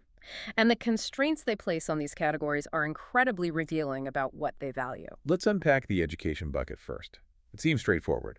You must earn a minimum of 18 PDUs here, but there is no maximum. You could earn all 30 through education. You could, yes. But they force you to diversify. You can't just take 18 hours of highly technical risk modeling. You need minimums in leadership training and business strategy as well. They are forcing the risk manager to understand the broader business context, not just the math. Because a risk manager who doesn't understand the strategic goals of the C-suite cannot effectively protect the organization. They will just get in the way. But the true genius of the CCR program lies in the restrictions placed on the second bucket: giving back to the profession. This is where things get really fascinating for me. You are capped at earning a maximum of 12 PDUs in this category. You can earn them by creating new knowledge, like writing an article, or by volunteering. But there is a specific subcategory here: working as a professional in project management. Yes. You are allowed to claim PDUs just for doing your day job as a risk manager. But it is capped at a maximum of 4 PDUs out of your 30. Consider the implications of that constraint. A practitioner might be working 50 hours a week, leading massive global risk initiatives, and performing at the absolute top of their game. But PMI says we will only give you 4 hours of credit for that over 3 years. Why? That seems so low. Because working within the confines of your own company, no matter how complex the projects are, eventually creates an echo chamber. Oh. You just end up recycling your own company's best practices. You aren't being exposed to how the rest of the world is evolving. Exactly. By capping your day job at 4 PDUs, PMI literally forces you out of your daily routine. It mandates that you look outward. You must go learn from others through education, or you must synthesize your experience and teach others through volunteering and creating knowledge. It is a brilliant mechanism to prevent the profession from stagnating. And the source text includes a really encouraging practical exercise 2.1, that demystifies how you actually get these PDUs. It lists activities like attending an IT conference, reading a new book on risk practices, joining a free online webinar, or taking a formal e-learning course. And the answer is that all of these count. The intention is not to force professionals to spend thousands of dollars on proprietary PMI conferences. The goal is to cultivate an intrinsic habit of lifelong learning. The barrier to maintaining the credential is not financial, it is intellectual curiosity. If you lose your curiosity, you lose your certification. It's that simple. It really is. As we pull back and look at the entire landscape we've covered today, the sheer scale of this ecosystem is profound. We started with the realization that modern multi-million-dollar projects are simply too heavy, and agile software development is simply too chaotic to survive without structural support. We examined the crucible of the application process, which demands not just participation, but active leadership in diagnosing and mitigating failure. We analyzed an exam that acts as a 150-minute psychological stress test of fluency across predictive and hybrid environments. And we explored a maintenance program that mandates continuous intellectual evolution. The PMI RMP isn't just an acronym on a resume. It is a philosophy. It is the bridge between the hard hat engineers who demand perfect foresight and the software developers who embrace constant iteration. It proves that you have the capability to step into a room full of highly competent people, look at their brilliant plan, and systematically deconstruct exactly how it might destroy the company, and then build the safety net. The evolution from purely predictive models to the inclusion of hybrid and agile frameworks in the 2022 update leaves us with a compelling final thought. For decades, risk management was fundamentally viewed as the art of absolute control. The goal was to build walls high enough to keep all uncertainty out. Right. Keep the project perfectly safe. But as the pace of global innovation accelerates, those walls have become liabilities. If the future of our industry is moving toward agile environments that inherently embrace the unknown, then the role of the risk manager fundamentally changes. The ultimate value of this credential may no longer lie in the futile attempt to completely avoid risk. Instead, the true master is the one who can build the dynamic frameworks necessary to teach an organization how to safely surf the chaos. Safely surfing the chaos. I think that perfectly encapsulates the future of the profession. So the next time you look at the projects on your desk, whether you already have that frame certificate on your wall or whether you are just beginning to build your own structural support, ask yourself a hard question. Are you just formatting the spreadsheet and managing the administrative tasks? Or are you truly, fundamentally managing the risk? That's all for this deep dive. Thanks for listening. You know, that incredibly specific, universal human experience where you are standing at the absolute starting line of something massive. Oh, definitely. Like when the dry erase board is completely clean. Exactly. You have your pristine spreadsheets open. Maybe it is a multi-million-dollar software rollout at work, or maybe it's a physical construction project. Or even something deeply personal, right? Like planning a massive life event, an international move, or a wedding. Yeah, exactly. Your enthusiasm is at an all-time high. And then usually around, I don't know, 2:00 a.m., right in the back of your mind, there's that creeping, icy feeling of what could possibly go wrong. It is the classic moment of staring into the void of the unknown. And the reality of project management is that the void is usually staring back. Right. And it's holding a clipboard full of incredibly specific, highly probable disasters that you haven't even thought to worry about yet. Which is exactly why we are here today. Consider this deep dive the ultimate antidote to that specific brand of 2:00 a.m. panic. I love that. We are going straight into the mechanics of predicting the future before it has a chance to fall apart. Our source material today is a masterclass chapter from Mastering the PMI Risk Management Professional, or the PMI RMP exam prep text. A fantastic resource. It really is. And specifically, we are zooming in on Domain 2, which is all about risk identification. Our mission today is to extract the exact frameworks that elite project management pros use to see those icebergs before the ship even leaves the harbor. And you know, this is such a critical area to master. Just to ground us in the sheer weight of this topic, if you are looking at the PMI RMP exam, this single domain of risk identification makes up a massive 23% of the entire certification test. Wow, almost a quarter. Right, it is the absolute foundation. But what I find truly fascinating about the framework presented in this material is how it forces a complete psychological perspective shift. How so? Well, most people assume identifying risk is just an exercise in extreme pessimism, but the Project Management Institute enforces a completely different view. It is about capturing opportunities with the exact same ruthless rigor that you use to hunt down threats. And I want to say right up front to you listening, whether you are actually sitting for this rigorous PMI certification or you are just someone trying to navigate a chaotic corporate environment, this deep dive is going to equip you with a genuine strategic superpower. Systematic foresight. Exactly. Systematic foresight. But we have a problem. Before anyone can go out into their organization and hunt for risks, they have to know exactly what a risk looks like in the wild. You have to know what you're looking for. Right. If you don't speak the precise language, you cannot navigate the landscape. So let's step into the lexicon of the unknown. Which is really the only logical place to start. The PMI framework is built on a very specific, uncompromising vocabulary. Uncompromising is a good word for it. It is. The material actually stresses this heavily right at the beginning. They even use tools like crossword puzzles to force practitioners to hardwire these definitions into their brains. Because look, if a team is using the word risk when they actually mean constraint, the entire mitigation strategy will fail. So let's break down the anatomy of this vocabulary. The material highlights a core list of essential terms. We've got assumptions, constraints, impact, probability, threats, opportunities, triggers, and thresholds. A very solid list. We are going to explore all of these, but I feel like we have to anchor ourselves to the most important definition of all. What actually is a risk? Right. Let's define it. Drawing from the PMBOK guide, which is basically the absolute gold standard of the industry, a risk is defined not as a disaster, but simply as an uncertain event or condition that, if it occurs, has a positive or negative effect on one or more project objectives. The duality of that definition is profound. Positive or negative. Exactly. Positive or negative. The human brain, from an evolutionary standpoint, is hardwired for survival. So when a manager hears the word risk, the amygdala fires, and they immediately translate it to threat. They think of supply chain delays or catastrophic budget overruns or a server crashing. Precisely. But the framework is mathematically explicit. A risk is just uncertainty that impacts an objective. That means missing a positive risk. An opportunity is just as detrimental to your potential success as getting blindsided by a negative one. I want to make sure we really grasp this, because leaving money or efficiency on the table is a silent project killer.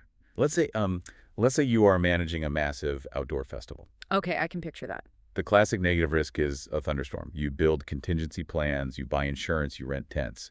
But a positive risk is unseasonably beautiful weather that brings in triple the amount of walk-up foot traffic you forecasted. Oh, that's a great example. Right. If you didn't formally identify that positive risk and plan a response for it, right, what happens? You run out of food vendors by noon. The portable restrooms overflow. Yes. You have a massive line of people wanting to give you money, and you have absolutely no merchandise left to sell them. You completely mismanage the risk by surviving, but failing to capitalize. That is a brilliant way to frame it. The failure to capture an opportunity is a failure of risk management. Yeah. But to manage either side of that coin, the thunderstorm or the perfect weather, you need to understand the structural boundaries you are operating within. You cannot identify a variance if you don't know your baseline. Makes sense. And that brings us to two foundational concepts that people constantly confuse: constraints and assumptions. This is where the framework gets really sharp.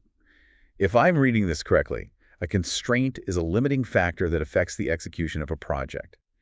It is a hard boundary. Yes. Whereas an assumption is a factor in the planning process that is considered to be true, real, or certain, completely without proof. Exactly. A constraint is a reality you must obey. An assumption is a belief you are choosing to trust. Let me try to visualize this to separate them completely. Imagine your project is a massive cargo ship that has to cross the ocean. Okay, I'm with you. The constraints are the unforgiving physical realities of the vessel and the environment. It is the exact cubic volume of the cargo hold. It is the maximum speed of the engine. It is the hard reality that you only have exactly 50,000 gallons of fuel, and the ocean is 3,000 miles wide. You cannot negotiate with those numbers. Right. You can't just wish for more fuel. Those are constraints. Now, the assumptions are your underlying beliefs about the journey. It is your belief that the navigational map you bought is completely accurate. Which it might not be. Exactly. It's your belief that the crew you hired won't all get food poisoning on day 2. It is your belief that the weather patterns will hold as forecasted. Right. And the risk, the actual uncertainty, is the rogue wave that damages your hull, or, on the opportunity side, a massive, unexpected ocean current that pushes your ship to the destination 3 days early, saving you thousands of dollars in fuel. That analogy holds up perfectly under the PMI framework because constraints dictate how you build the schedule and the budget. They are fixed. But assumptions are hidden vulnerabilities. Like invisible cracks. Yes, they are structural weaknesses baked into the plan. If an assumption proves false, it instantaneously generates a risk. The prep material actually provides some fantastic thought experiments to test whether practitioners can truly spot the difference in the wild using a hypothetical scenario called the New Haven Project. I love these hypothetical traps. Let's walk through one. The material poses a scenario where a project manager is outlining the parameters of this New Haven project. And one of the rules handed down from the sponsor is the project must only use UK-based skilled resources. Okay. Now, a lot of junior managers might log that in their spreadsheet as a risk, the risk of not finding enough people, but the framework definitively categorizes this as a constraint. Why? Because of the language of absolute limitation, must only use... Right. There is zero uncertainty in that directive. The rule is set by the governing authority of the project. It restricts your options and dictates your hiring plan. Going back to your ship analogy, you cannot magically generate more fuel mid-ocean. Similarly, you cannot magically outsource the engineering work to a firm in Canada or Japan just because it gets difficult. The boundary is fixed. It is a constraint. Okay, so let's look at the flip side. Another parameter for the same New Haven project is stated as the project plans on using product X and product Z for the basement construction. Right. The framework explicitly labels this as an assumption. But I can easily see someone arguing, well, the blueprints say we need product X, so it's a constraint. Why are they wrong? They are wrong because planning to use something is a factor considered to be true without an absolute guarantee. The architects and project managers are building their entire timeline, their budget, and their labor estimates around the idea that when month 4 rolls around and it is time to pour the basement, product X and product Z will be manufactured, available for purchase, affordable within the budget, and delivered on time. Which is a massive leap of faith. Exactly. What if a global supply chain crisis hits? What if the manufacturer of product X goes bankrupt? The project hasn't proven they will physically possess the materials. They are just assuming it for the sake of moving the planning phase forward. If you don't document that as an assumption, you will never think to create a backup plan. And if that assumption shatters, suddenly you are staring down the barrel of a massive threat. You have a crew of 50 people standing around an empty hole in the ground with no materials, burning through the budget. Exactly. Or, conversely, it's an opportunity if product Z is discontinued but replaced by a next-generation material that is cheaper and cures twice as fast. This is exactly why the vocabulary is non-negotiable. If a leadership team mislabels a constraint as an assumption, they might waste hundreds of hours and thousands of dollars trying to plan for a reality that is legally or physically impossible. Wow, yeah. And if they mislabel an assumption as a constraint, they artificially limit their own options and blind themselves to potential risks. You have to know the precise nature of the variable you are dealing with. Okay, let's unpack this. Assuming we have our vocabulary dialed in, we recognize our hard boundaries, we've documented our blind faith, and we understand the dual nature of uncertainty, where do we actually go to start identifying these things? You don't just wander around the office looking for trouble. Well, right. I mean, that naturally pulls us into the overarching architecture of project management. The material outlines the complete risk management lifecycle. It's essentially the map for the entire journey. Right. And the literature often refers to this life cycle as a guiding star. It is drawn directly from the PMI standard for risk management from 2019. I want to stress why this architecture exists. Okay, lay it on us. Without this rigid structure, risk management inevitably devolves into a chaotic, emotionally driven brainstorming session, where a few loud voices list their personal paranoias, the team writes them down on a whiteboard, takes a picture, and then never looks at them again. We've all been in that meeting. Exactly. And that doesn't protect the project. Let's look at the actual sequence of this life cycle. It is a deliberate 7-step evolution. First, you plan risk management, establishing the rules of engagement. Second, you identify risks. Right. Third, you perform qualitative risk analysis.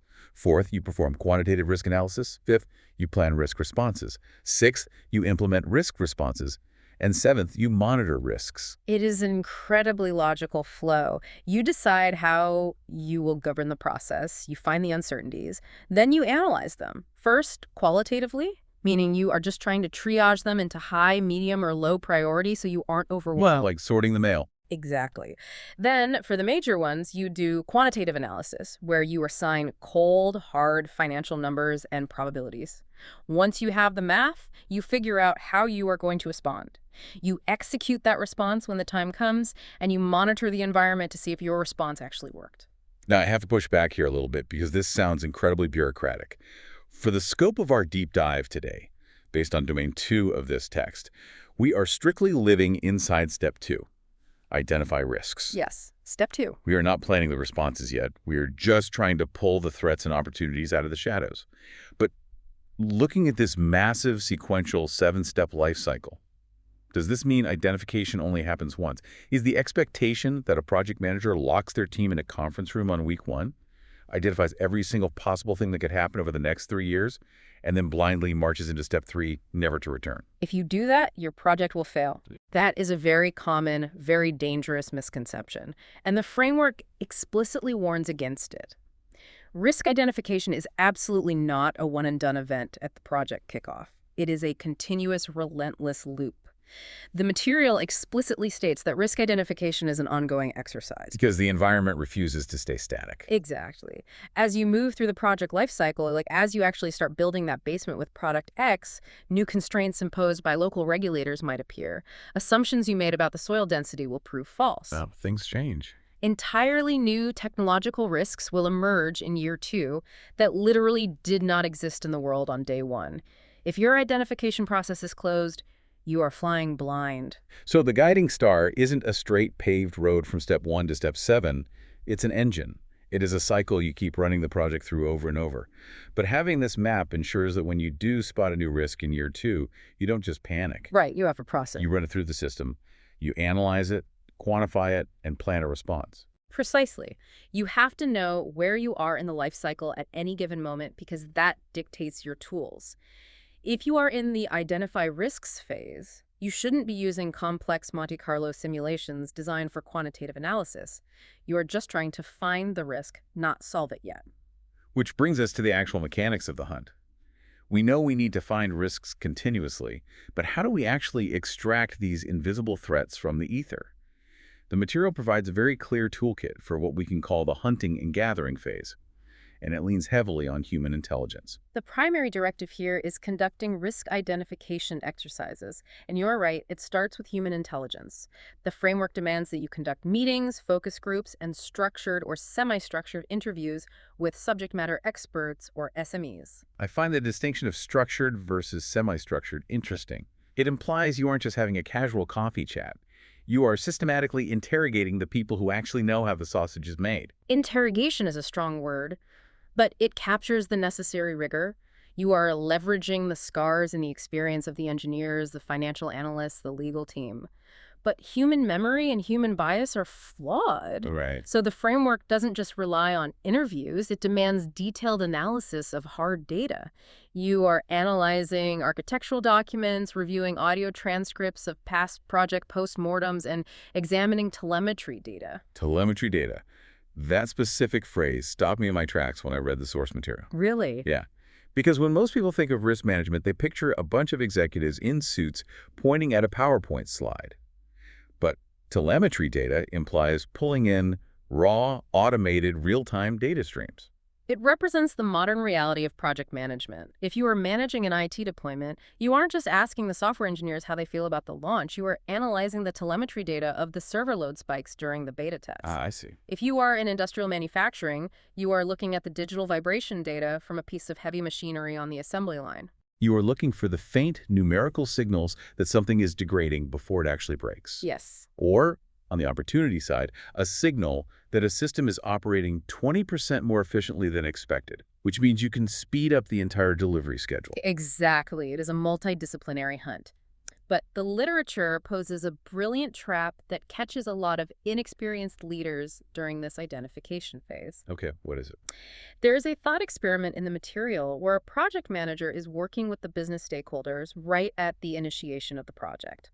The question is, what is the worst possible approach to identifying the structural risks of the project? Right, and the trap is asking the business stakeholders to sit down and develop a risk breakdown structure, an RBS, entirely from scratch. At first glance, that sounds like a great idea. Hey, business leaders, let's brainstorm a comprehensive hierarchy of everything that could go wrong. Why does the framework say that is a terrible approach? Because it is a massive waste of time that ignores institutional memory. A risk breakdown structure is a very specific hierarchical taxonomy of risk categories. It groups risks by technical, external, organizational, and project management sources. Asking a group of marketing executives and business sponsors to reinvent that structural wheel off the top of their heads is incredibly inefficient. It's like asking a homeowner to invent the concept of architectural blueprints before they are allowed to tell you what kind of house they want. Yes. The PMI framework states that an RBS should be developed based on historical data. Your organization should already have a template of common risk categories based on the last 20 projects you did. That makes so much more sense. You bring that historical structure into the room, and then you use the structured SME interviews to flesh out the specific realities of this new project. You use history for the skeleton and human intelligence for the flesh. That is such a vital distinction between amateur brainstorming and professional project management. And it leads perfectly into the next major investigative technique: examining the assumption and constraint analyses. Right. This is where we circle back to those load-bearing walls we talked about earlier. The framework says we must actively categorize all our assumptions and constraints and mercilessly assess the risk associated with each one, looking for cascade effects. The cascade effect is where the true complexity of a project lives. If we connect this to the bigger picture, the material provides a highly relatable, almost agonizingly mundane example of this, predicting how the holiday schedules of project stakeholders will impact project timelines. I was so struck by that example because a holiday schedule isn't a dramatic hurricane or a catastrophic software failure. It is just a boring fact of human existence. But think about the cascading assumptions baked into a project timeline. The project manager assumes John from structural engineering will review this critical prototype document by Friday, December 15th. But John has use it or lose it vacation time, and he's taking a 2-week holiday starting December 14th. And if you haven't tested that assumption, the cascade begins. Yep. John doesn't review the document. Therefore, the prototype isn't legally approved. Because the prototype isn't approved, the manufacturing floor halts production. Because production is halted, the shipping containers you leased sit empty at the docks, accumulating daily fees. A simple, predictable human holiday creates a multi-million-dollar cascade effect that destroys the final delivery date. It is the absolute butterfly effect of project management. This is exactly why assumptions are load-bearing walls made of paper. If you don't poke them, they will collapse under the weight of reality. Which is why the framework gives a very direct, almost aggressive command regarding this phase. It states that the project manager must encourage stakeholders to challenge assumptions and constraints. You cannot just accept the sponsor's beliefs at face value. You have to actively play devil's advocate. You have to try to break the plan during the planning phase. Because, as the material points out, when examining these assumptions, some will inevitably turn out to be completely false. And the moment an assumption is proven false, it converts instantly into a risk that must be managed. The source material even notes a fascinating philosophical debate that happens in the industry regarding this. It points out that some practitioners argue that if a risk has an incredibly high probability of happening, it shouldn't even be called a risk anymore. It should be classified as an assumption. It is a wonderful point of nuance that forces you to really think about the environment. If a negative event has a 99% chance of happening, is it really an uncertainty? Or is it just a painful reality you haven't formally accepted yet? Right. Like if you are planning a massive outdoor construction project in Chicago in February, is a blizzard a risk? Or is working in a blizzard a baseline assumption of your operating environment that should be hard-coded into your baseline budget and schedule? Exactly. Challenging these definitions forces the team to strip away their optimism bias and see reality clearly. And once you see reality clearly, you have a massive list of identified risks. Yeah. But that creates a new problem. Exactly. We've conducted the interviews, we've broken down our assumptions, we've analyzed the telemetry data, and now we have a spreadsheet with 200 potential threats and opportunities. Right. But if a project manager treats every single potential risk as an immediate 4-alarm fire, the team will be completely paralyzed. The project will grind to a halt under the weight of its own paranoia. How do we know when a theoretical problem is actually bleeding into reality? And at what point do we actually care enough to spend money to fix it? This brings us to the operational tripwires. The framework requires the documentation of risk triggers and risk thresholds based on the specific context of the environment. Okay. This is the mechanism that translates abstract identification into concrete, timed action. You need to know the exact moment the risk owner should act, and you need to know the limit of the pain the organization is willing to endure. Here's where it gets really interesting to me. This is where the psychology of management really comes into play. Let's separate these two concepts, starting with the trigger. The text defines a risk trigger as a unique timing mechanism that dictates when a risk response should be activated. Yes. The trigger is the empirical condition that tells you this event is no longer just a hypothetical row on a spreadsheet. It is manifesting in reality right now. Right. The material gives concrete examples, a specific number of manufacturing errors occurring in a single batch, a sudden spike in the volume of customer complaints, or multiple days of bad weather in a row delaying a concrete pour. To me, a risk trigger is exactly like the check engine light on a car dashboard. Oh, I like that. Yeah, you know inherently that there is a risk your car's engine might overheat. It's a complex machine, things break. But you don't pull over to the side of the highway every 5 miles, pop the hood, and manually check the temperature. That would ruin the journey. Definitely. Instead, you wait for the trigger. The internal sensor hits a specific predetermined temperature, the check engine light illuminates on the dashboard, and that is the exact moment you initiate your risk response, which is pulling over and calling a mechanic. The check engine light is the perfect analogy, and the discipline of the PMI framework dictates that every single identified risk needs its own custom check engine light. Every single one. Every single one. If the risk is the software development team falls behind schedule due to the complexity of the new code, the trigger isn't a vague feeling of unease from the lead developer. The trigger must be empirical. It might be. 3 consecutive 2-week sprints failed to deliver the planned number of story points. Ah, okay. You don't panic on day 1 when the code looks hard.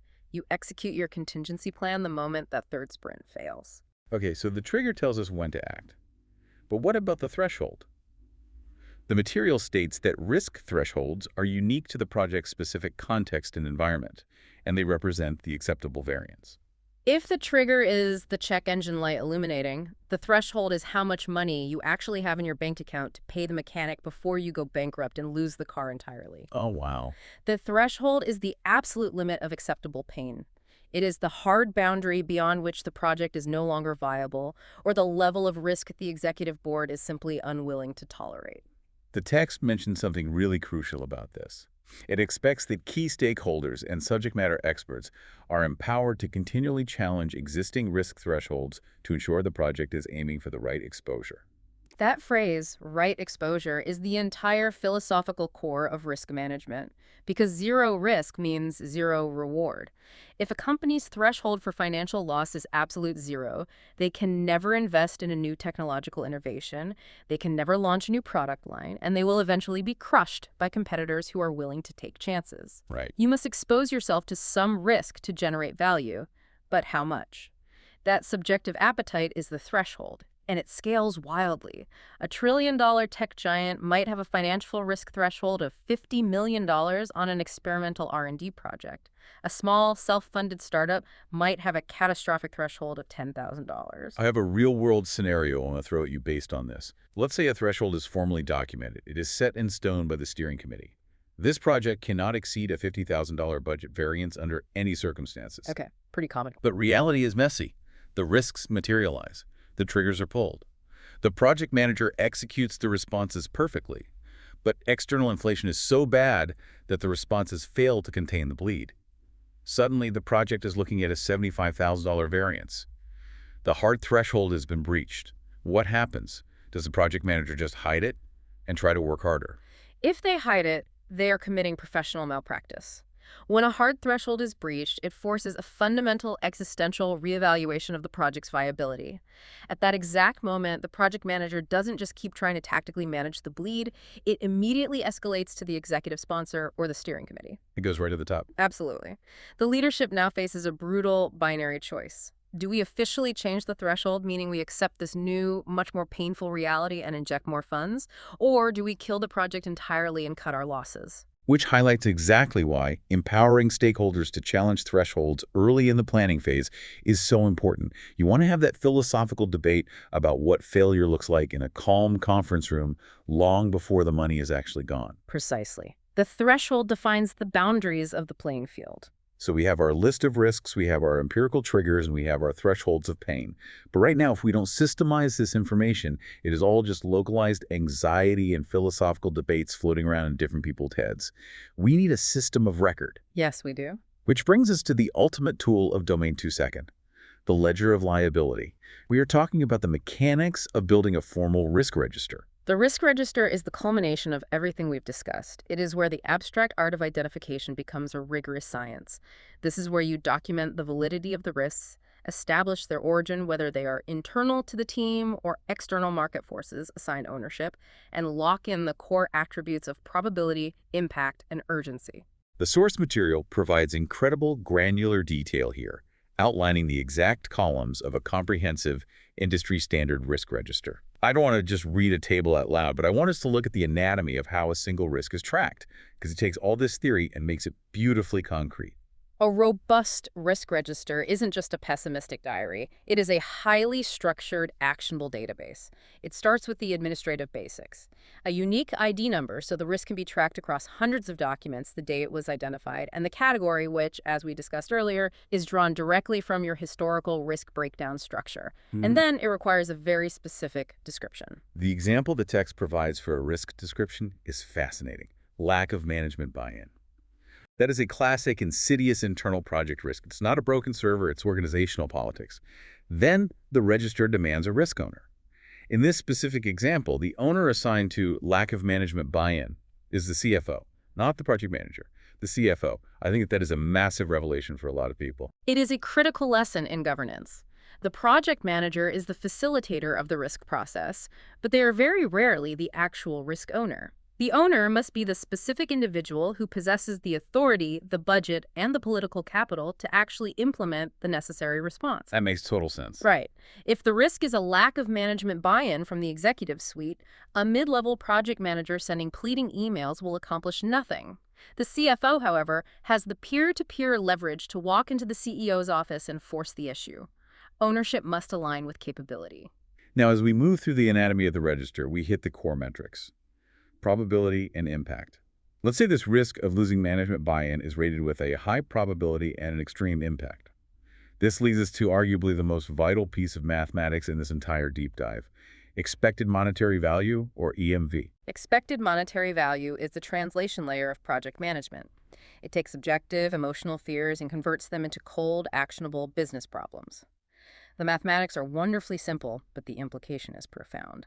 Let's use a hypothetical based on the text. Suppose the project manager calculates that if management completely abandons the project, the financial impact of the failure will be a loss of $2,500,000. A terrifying number. Terrifying. But based on the qualitative analysis, the team determines that the actual probability of management abandoning the project is only 10%. To find the expected monetary value, you simply multiply the probability by the total impact. 10% of $2.5 million is $250,000. The EMV of this specific risk is $250,000. I really want to pause and dig into this. Why does that specific number matter? If the worst case scenario happens, the company is still losing $2.5 million. So why does the project manager care about this theoretical $250,000 figure? Because EMV is how you rationally budget for bad luck. It completely removes emotion from executive leadership decisions. If a project manager runs into a steering committee meeting and yells, "We have a risk that could cost us $2.5 million," the executives will panic. Naturally. They might defensively cancel the project on the spot. If the manager says there is a 10% chance of a major loss, it's too abstract. Executives ignore percentages. But if they use EMV? If they use EMV, they present a rational business case. The expected monetary value of this risk is $250,000. Now, the executives can compare that risk directly against the cost of the proposed solution. If the project manager says it will cost us $50,000 in consulting fees to implement a mitigation strategy that completely eliminates this threat, the executives can make a logical choice. Spending $50,000 to erase a $250,000 expected liability is a brilliant, undeniable investment. However, if the proposed mitigation costs $500,000, it is a terrible investment, and the business should probably just accept the risk. EMV creates a rational marketplace for risk response. It is an emotional shield for the project manager. It stops leaders from overreacting to low-probability catastrophic events and stops them from ignoring high-probability minor bleeds. Exactly. The register then goes on to track proximity, which establishes the urgency of when the risk might hit, and the specific triggers we discussed, like an extraordinary board meeting being called. And it forces the team to document the specific action plan and the residual rating, which is an honest assessment of how much danger still exists after the CFO takes their mitigation actions, because mitigation rarely reduces a risk to absolute zero. Now, this comprehensive, highly detailed register is a masterpiece of predictive management. But I have to highlight the practical, grounded wisdom the material injects right after presenting this massive tool. It offers a blunt warning. If the risk register is too complicated, it may become difficult to work with and implement within the organization. It is one of the most profound truths in organizational behavior. Complexity kills compliance. If your risk register is a monstrous spreadsheet with 45 columns that requires a master's degree in statistics to update, and it takes the team 3 hours every Friday to fill it out, what happens? The team simply stops updating it. They will pencil whip the document just to get it past the auditors, but it ceases to be a living tool. The bureaucracy becomes a constraint that strangles the project. Exactly. And the framework provides the escape valve for this. It acknowledges that not every project is a nuclear submarine build. It offers alternative, radically simplified versions of the register. It shows a minimalist approach that is literally just 2 columns, main risk and countermeasure. Just 2 columns. The entire entry might just be main risk. Software development delays, countermeasure. Institute monthly code reviews, that is the entire register. And in certain fast-moving environments, that minimalist approach is not just acceptable, it is vastly superior. The fundamental goal of the PMI framework is not to generate perfect, unreadable documentation. The goal is to actively manage the uncertainty. Right. If a simple 2-column table effectively focuses the team's attention on the threats and prompts the right countermeasures, it is a highly successful application of risk management. It all depends entirely on the context of the project and the methodology the organization is using. And that concept of methodology pivot is exactly where the material takes us next. Up to this point in our deep dive, we have been discussing risk identification through a very formal, highly structured, predictive lens. It feels very sequential: identify, document, calculate EMV, mitigate. Right. But the reality is that a massive portion of the modern workforce does not operate with massive predictive waterfall schedules. So how does this heavy machinery function in modern, fast-paced, iterative environments? So what does this all mean? This brings us to the final major frontier of Domain 2. Shape-shifting through predictive, agile, and hybrid approaches. This is an absolutely vital section, especially for anyone looking at modern certification exams.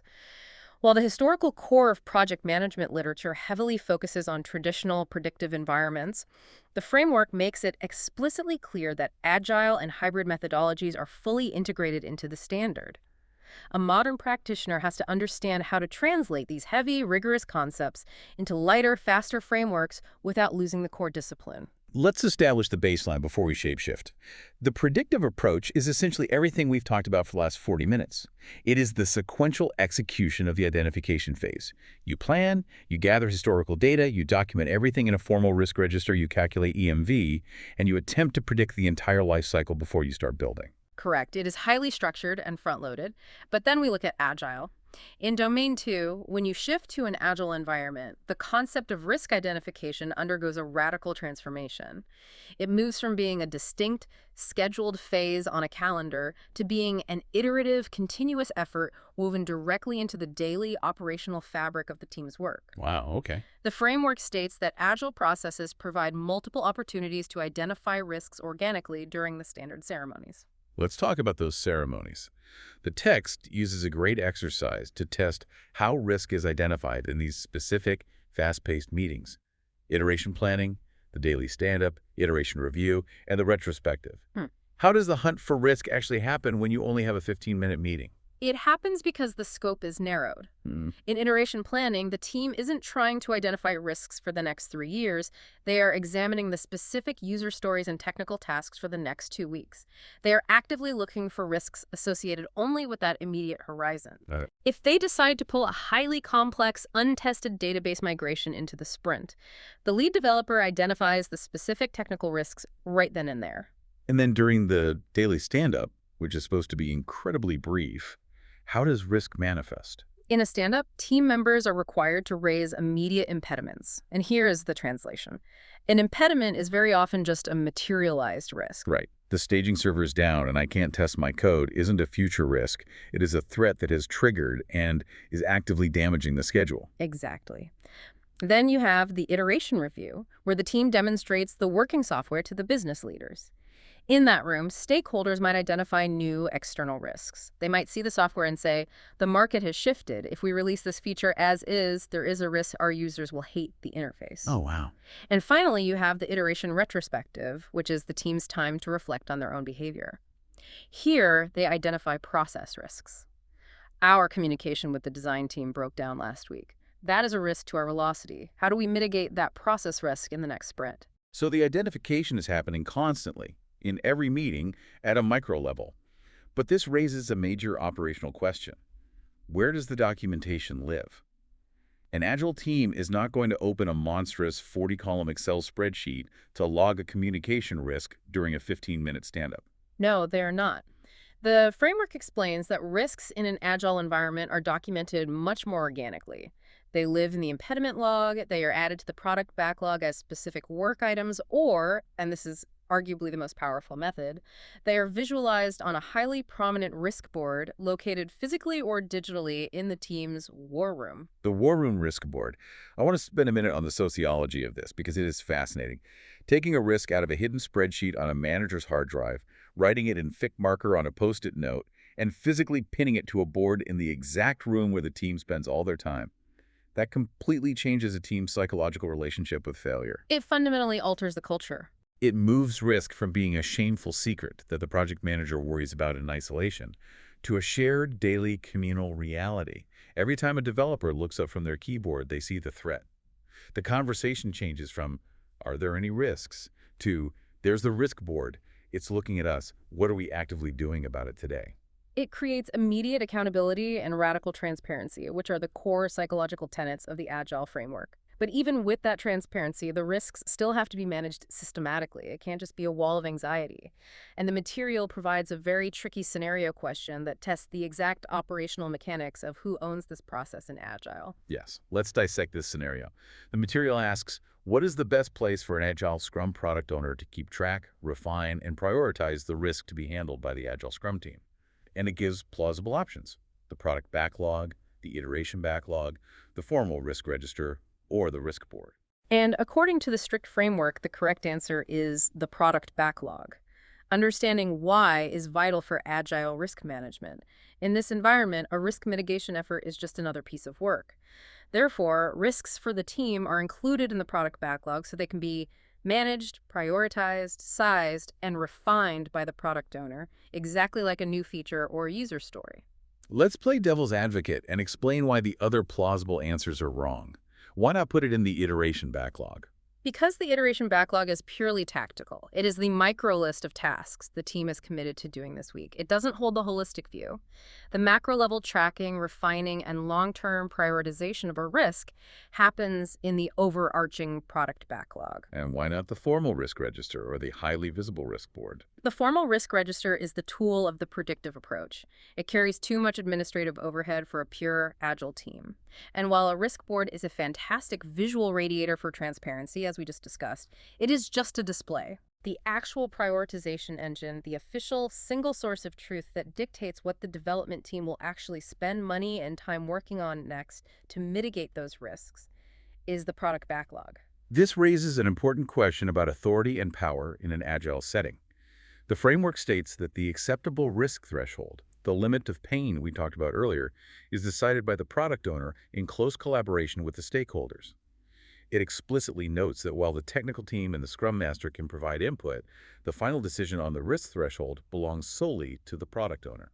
It is a very delicate, often tense balance of power.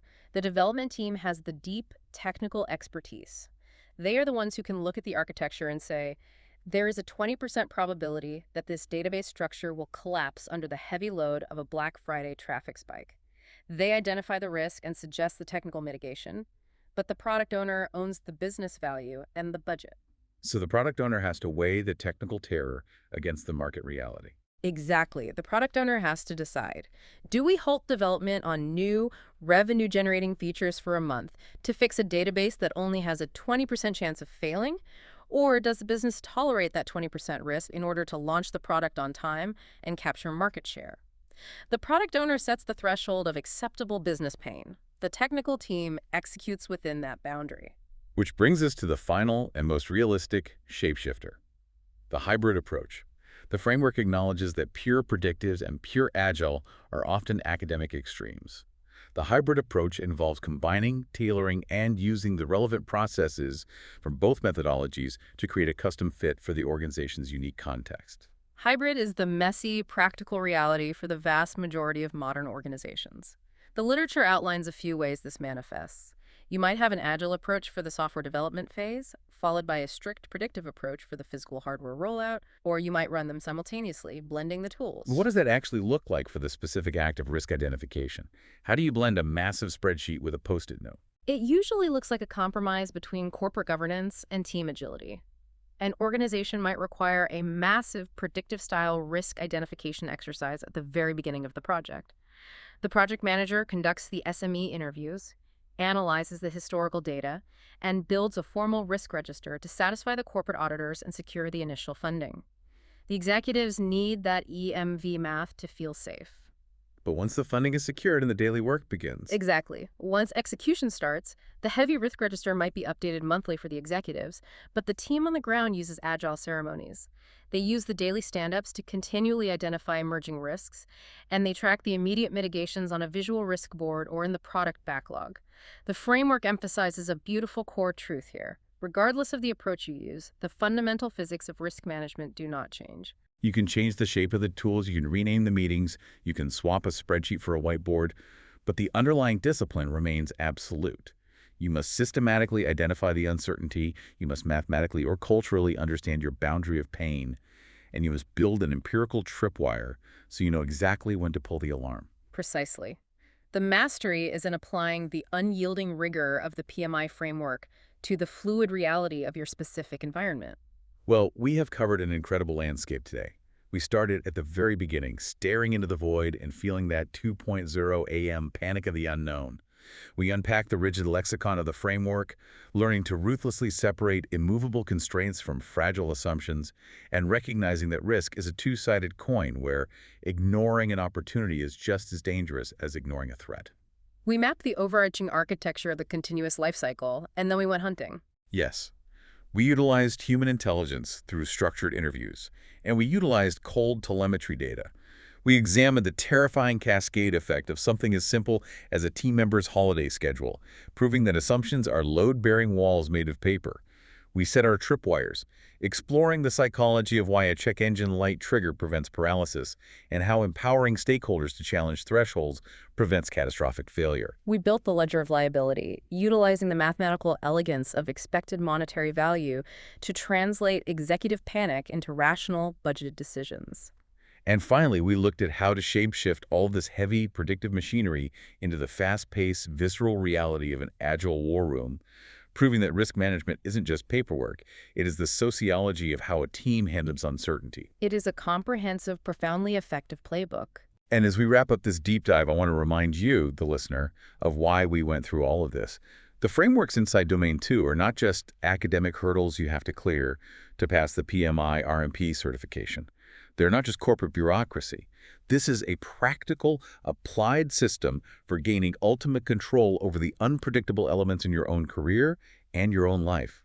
When you learn to systematically identify and quantify the unknown, you stop being a victim of circumstance and you start becoming the deliberate architect of your own outcomes. That is the true ultimate value of systematic foresight. It replaces panic with a plan. And as we close out our time today, I want to leave you with one final lingering thought to process. It goes back to the very beginning of our discussion, touching on the psychology of what we blindly believe to be true. Lay it on us. Think about the biggest, most important project you are actively working on right now. It could be a major career transition, a new business launch, or a massive personal milestone. You probably know your hard constraints, you know exactly what your budget is, and you know your absolute time limit. But I want you to look for the hidden vulnerability. What is the one core assumption you have made about that project that you haven't actually written down? What is the invisible, untested, load-bearing wall holding your plan together? And if that specific assumption proves false tomorrow, Is it a threat that will completely sink you, or is it an unexpected opportunity you haven't realized you are ignoring? So what if I told you that the reason your last big project completely failed, or your last major life change just went totally off the rails? What if that wasn't actually because of bad luck? Right, which is what we all usually blame, isn't it? Exactly, yeah. Yeah. But what if it was simply because you and your team didn't actually know the mathematical difference between a threat and an opportunity? Yeah, I mean, it is a really harsh reality to face, but it's almost always the truth. We tend to blame the universe when things go wrong, right?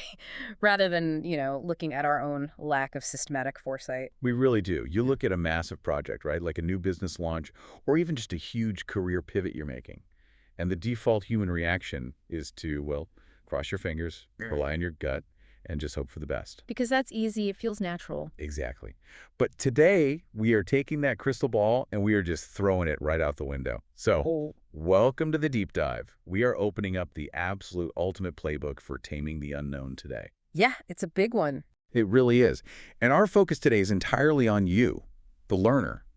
We are unpacking a stack of highly structured, deeply technical source material today. It's extremely technical, yeah. Specifically, we're looking at some excerpts from a professional study guide for the PMI RMP, which that stands for the Project Management Institute's Risk Management Professional Certification. And, just to set the stage for you listening, this is a famously rigorous certification. I mean, the people who actually hold this credential, they're the ones getting called in to manage, multi-billion-dollar infrastructure bill. Oh, wow. Or, massive global software rollouts, huge organizational overhauls. It's not for the faint of heart. No, it is heavy-duty stuff. And we are focusing entirely on one specific section. It's there, Chapter 6, Domain 3, Risk Analysis. Now, if you're sitting there right now thinking, I'm not taking a project management exam anytime soon, so why on earth should I care? Right, why listen to this? Yeah, exactly. But stick with us, because our mission today is to essentially extract the underlying cognitive framework from this incredibly dense text. Yeah, we're mining it for the gold. That's it. This deep dive is your shortcut to becoming exceptionally well-informed on how, top-tier professionals structurally think about risks, how they take the absolute chaos of the unknown and categorize it, and ultimately, how they make just bulletproof decisions. And if we sort of connect this to the bigger picture here, risk analysis isn't just this pessimistic exercise in predicting what's going to break. Right. It's really about mathematically and logically understanding the complete landscape of your environment.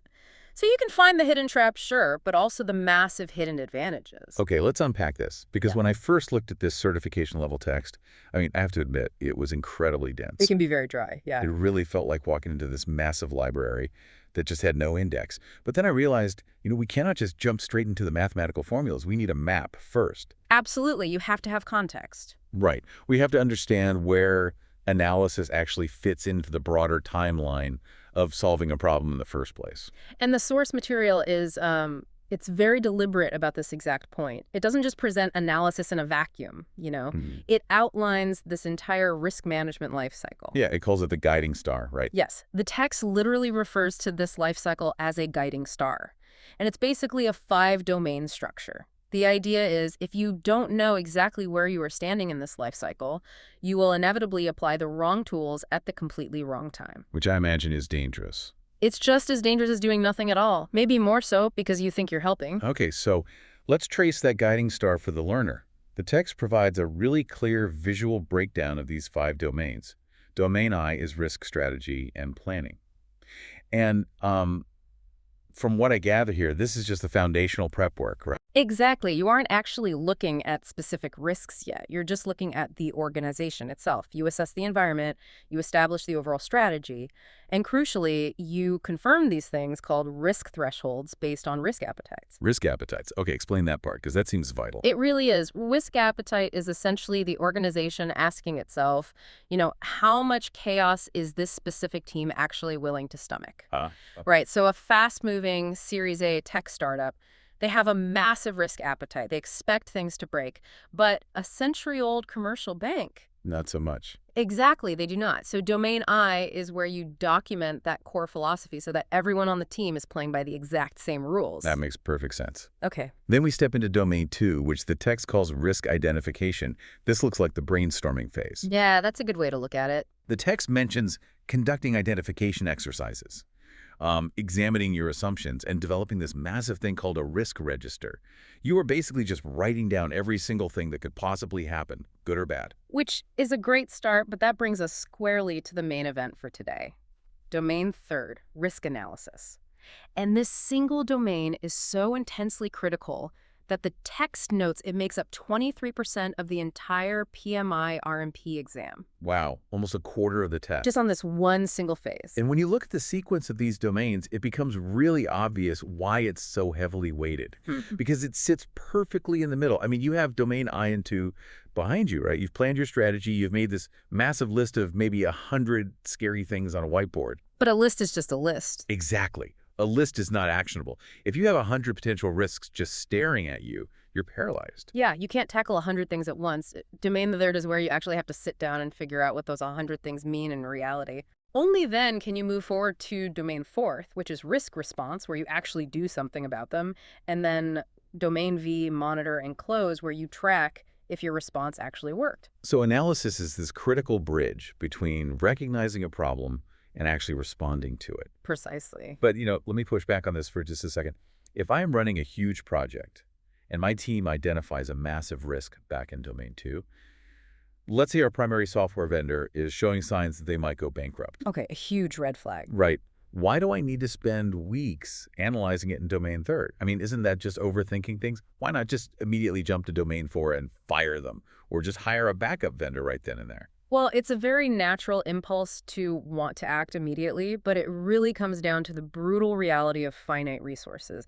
I mean, no project, no company, and frankly, no individual person has infinite time, infinite money, or infinite personnel. Yeah, that's true. So if you try to aggressively respond to every single risk the literal moment you see it on the whiteboard, you're going to exhaust your entire budget and your team's energy before the project even really gets off the ground. Oh, I see. Right. You might end up spending $10,000 mitigating a risk that, if you had analyzed it, mathematically only had $10 impact. Ah, okay. That makes a lot of sense. I actually like to think of it like a hospital triage system. Oh, that's a great analogy. Yeah. Imagine a totally chaotic emergency room after a major city event. If the doctors and nurses just immediately treat every single patient the second they walk through those sliding glass doors. Just grabbing whoever's closest. Exactly. Without stopping to analyze who just has a minor scrape and who is actively having a massive heart attack, the entire hospital system just collapses. Absolutely. You end up with your absolute top neurosurgeons spending an hour putting a Band-Aid on a sprained ankle while the critical patients are just left waiting in the hallway. That is a brilliant analogy, and it perfectly captures the essence of what domain third is trying to do. Risk analysis is literally the triage station of your project. Right. You have this waiting room completely full of identified risks from domain 3, and you need a highly systematic, unemotional way to figure out who goes into the operating room first. So how does this triage actually work? Because the text breaks domain 3 down into specific tasks, and the first one is quite literally this sorting process. Task 1 is perform qualitative analysis. Right. So qualitative analysis is your very first pass at prioritization. And what's fascinating here is how elegant the underlying logic actually is. Elegant how? Well, it strips away all the panic and emotion, and it relies on two fundamental, universally applicable concepts: probability and impact. Yes, and the math here is incredibly straightforward. The source material explains that to perform qualitative risk management, you just assess the probability of a specific risk happening, and then you assess the impact it would have on the project if it did happen. And then you do what? You just multiply them together. Probability multiplied by impact equals your risk score, or, your risk rating. Exactly. But the text is very careful to point out that you don't just walk into a conference room and start shouting out random numbers. Qualitative analysis has to begin with a rigid framework. Right. They use specific tools for this. Yes. Tools like a risk breakdown structure, an RBS, and predefined prompt lists. This part really stood out to me because it means you aren't just inventing the wheel every single time you start a project. The text explicitly states that using these categorizations ensures the project team is already familiar with common risks within their specific domain. Right, you lean on history. Exactly. You are literally relying on the historical trauma of your past projects to categorize your future risks. You look back and you say, okay, On our last 5 product launches, we had massive bottlenecks in these specific environmental or technical categories. Precisely. It prevents you from missing those obvious blind spots. And once you have your categories set up, you have to establish your scale. Okay, let's walk through how this actually looks in practice for the listener. Yeah. Imagine you are leading a team, and you decide to use a really simple scale, say from 1 to 5, for both probability and impact. Okay. Classic 1 to 5 scale. Right. Let's use an example. We are launching a brand new app, and there's a risk that our third-party cloud hosting provider just goes completely down on launch day. A nightmare scenario. Complete nightmare. Yeah. So the team discusses it, and they decide the probability of this happening is a 3 on our 1 to 5 scale. It's not a guaranteed certainty, but, based on recent news about this provider, it is a very solid positive. Okay, so probability is a 3. Now you have to assess the impact. And the text notes here that impact should always be assessed against specific project objectives, right? Like your schedule, your budget, your resources, and the overall scope. Right, so let's look at those. If the servers go down on launch day, well, our budget takes a huge hit, our reputation takes a hit, and our schedule is entirely derailed. So the team agrees the impact is severe. We rated it a 4 on that 1 to 5 scale. So you just apply the formula. A probability of 3 multiplied by an impact of 4. Which gives us a risk score of 12. Exactly. And that number 12 gives you a highly tangible, totally objective way to prioritize. Right. Because let's say your team identifies another risk. Maybe the caterer for the app launch party might forget the vegetarian options. Oh, the horror. Right. So the probability of them forgetting might be a 2. But the impact on the core project objectives, the app launch itself, is maybe just a 1. So 2 times 1, your score is a 2. Exactly. And now your triage is crystal clear. The risk with the score of 12 gets the immediate attention of the project manager, and it gets the big contingency budget. The risk with a score of 2, it just gets monitored. Maybe you delegate it to an assistant, but it definitely doesn't drain your primary resources. That makes total sense. And to make this even more actionable, the text explains that you take all these scores and map them onto what is called a probability and impact matrix. Yes, the classic heat map. Exactly. It creates a visual heat map for the whole team. All the risks that score in that high red zone get immediate action plans. The yellow ones get watched, and the green ones, well, they are just accepted. Well, wait, let me challenge the simple math for a second, because I know people listening might be thinking this. What if I have a risk that has, like, a 1% chance of happening? So let's say a 1 on our probability scale. Okay. But the impact is, I don't know, the total global bankruptcy of the entire company, which is obviously a 5. Right. Complete disaster. So my final score is a 5. But meanwhile, there's some minor software bug that has a 100% chance of happening, so a 5 on probability, and a minor annoyance impact of 2. That bug gets a score of 10. Oh, I see where you're going with this. Right. Doesn't this simple multiplication formula accidentally hide catastrophic black swan events? The minor bug mathematically outranks the company-ending disaster. That is a phenomenal observation, and it is exactly why the source text states that qualitative assessment is often supplemented with other parameters. Ah, okay, so it's not just the pure math. No, a mature risk management plan will have specific impact thresholds built in. If any risk hits a literal 5 foot on impact, regardless of how infinitesimally small the probability is, it automatically gets escalated to the executive level. That makes a lot of sense. Yeah, and you also factor in other parameters, like urgency. A company-ending risk might have a super low probability, but if it could theoretically happen tomorrow, its urgency supersedes the basic multiplication math. Okay, so the math is just a baseline. It's not a blindfold. Exactly.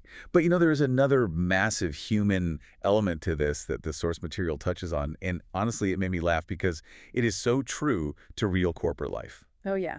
What's that? Well, assigning a 3 or a 4 sounds very clean and scientific when we're just describing it here on the deep dive. But anyone who has ever actually sat in the corporate planning meeting knows it is never that simple. Oh, you are referring to the completely subjective nature of human opinion. Exactly. The source material actually includes sample exam scenarios that tackle this exact dilemma. Imagine a project manager running a risk workshop, right? And they have a room full of highly paid, highly opinionated subject matter experts. I can picture it now. And the entire meeting grinds to a complete halt because 2 senior engineers are passionately arguing for an hour over whether the impact of a certain risk is a 2 or a 3. It is the absolute classic paralysis of qualitative analysis. You have these brilliant people just endlessly arguing over a subjective feeling. Right. And the source material specifically addresses how a project manager should handle this. And I think the intuitive answer for a lot of people is, well, you just have to manage the personalities. People will always argue you just have to mediate. But the text says that is entirely wrong, doesn't it? Yes, you don't just accept the chaos of human emotion. The correct textbook solution is that the project manager must actively anchor the scale before the meeting even begins. Yes. What's fascinating here is how structural that solution is. You must use specific wordings, concrete examples, and hard numbers to define what a 1 through 5 actually means in reality. It's brilliant. You don't just hand people a blank 1 to 5 scale and say, hey, tell me how bad this feels. Because feelings aren't data. Right. Instead, you walk into the room and you establish the absolute rules of gravity. You say, listen up, everyone. A 5 for impact means this risk will cost us more than $100,000, or it will delay us by more than 2 months, period. And a 4 means it costs between 50 and 100,000. Exactly. By attaching hard objective numbers to the subjective scale, you instantly limit the debate. You completely remove the emotion from the room. If those two engineers are arguing over a 2 or a 3, you just step in and ask, guys, will this delay us by 1 week or 2 weeks? Right, and the facts just answer the question for them. You are giving your stakeholders a shared mathematical language. I love that so much. It is essentially managing human psychology through sheer structural clarity. It really is. But, as I was reading this section, a thought occurred to me. So qualitative analysis gives us our triage list, right? We know which fires are the biggest. We anchored our 1 to 5 scale. We stopped the engineers from arguing. And now we have a handful of risks sitting at a red alert score of 20 or 25 on our heat map. Correct. You've sorted the waiting room. But if we are building, say, a multi-billion-dollar suspension bridge, or we're launching a global pharmaceutical drug, a subjective score of 20 on a colorful heat map doesn't really help me secure a $20 million contingency fund from the board of directors. No, it certainly does not. I mean, a CEO isn't going to authorize that kind of massive cash transfer just because the risk is in the red zone. Right. How do we actually translate that gut check score into cold, hard financial reality? And that is exactly where the source material transitions us from the art of triage to the real heavy artillery. Because when qualitative analysis isn't enough to satisfy the board, you move to task 2. Quantitative analysis. Here's where it gets really interesting. The math of uncertainty. It is. The text provides a really vital distinction here that we need to highlight. Qualitative analysis, what we just spent all that time discussing, is purely about assigning a relative probability and impact. It is just a comparative ranking system. Like saying, this one is worse than that one. Exactly. Quantitative analysis, on the other hand, analyzes the project's overall risk data against established external metrics. It's used to perform incredibly rigorous forecasts and trend analysis using actual historical information. And the text pulls heavily from the PMBOK guide here, right? Oh, yeah. The project management body of knowledge. It lists the tools used in this quantitative phase, and honestly, these are intense. Very intense. We aren't talking about drawing a matrix on a whiteboard with dry erase markers anymore. We are talking about Monte Carlo simulations, decision tree analysis, identifying the critical path, expected monetary value, and sensitivity analysis. Yeah, let's break some of these down for the learner, because they are incredibly powerful concepts once you actually understand the mechanics behind them. Please do. Let's start with the critical path, because that one comes up a lot. Okay, the critical path.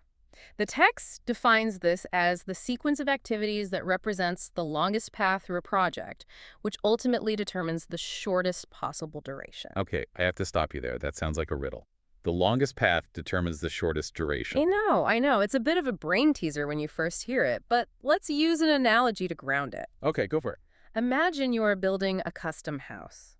The critical path is the specific sequence of dependent events that absolutely must happen in order, one right after the other. Okay, like pouring the foundation. Right. You cannot frame the wooden walls until you pour the concrete foundation and let it cure, and you cannot put the roof on until you frame the walls. Right, that's just basic physics. Exactly. So if pouring and curing the foundation takes 5 days, and framing takes 10 days, and roofing takes 5 days, your critical path is 20 days long. Okay, I'm with you. That sequence is the longest chain of dependent events in your whole project.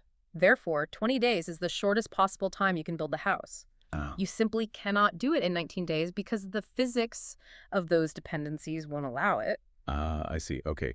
So whereas something like, say, painting the window trim or planting the flowers in the garden, Those might not be on the critical path at all. Exactly. You can plant the garden while the roof is being built. They are parallel. Right. So if planting the garden gets delayed by 2 days because of a rainstorm, it doesn't actually delay the final move-in date of the house because other major things were still happening simultaneously anyway. Precisely. The garden task has what project managers call float or slack time. The foundation task does not.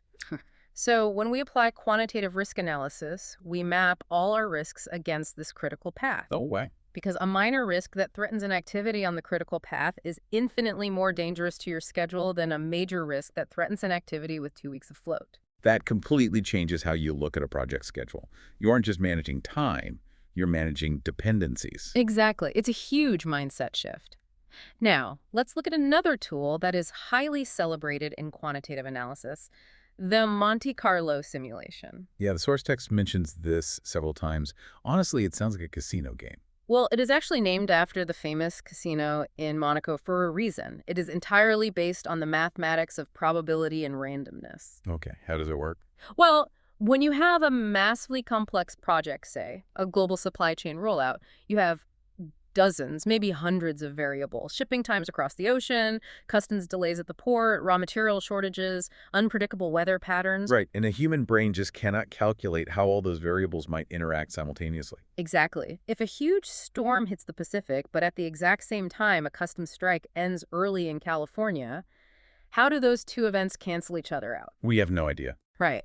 So instead of guessing, a Monte Carlo simulation uses computer software to run your project schedule or your budget through thousands, sometimes tens of thousands of randomized scenarios. Wow. It acts as if it is physically building your project 10,000 times in a row. And for each simulation, it randomly selects a value for every single variable based on the probability distributions you fed it earlier. So it's literally just rolling the dice 10,000 times in the computer. Like in simulation number 1, the weather is totally perfect, but the factory equipment breaks down. Then simulation 2, the factory is running great, but a hurricane hits the main shipping lane. Yes. It just churns through every possibility. And after running 10,000 times, the software spits out a probability curve. Okay. It doesn't just give you a single static answer. It gives you a highly realistic range. It will tell you, based on the math, you have a 12% chance of finishing on time, a 50% chance of being 2 weeks late, and a 90% chance of being finished within a month.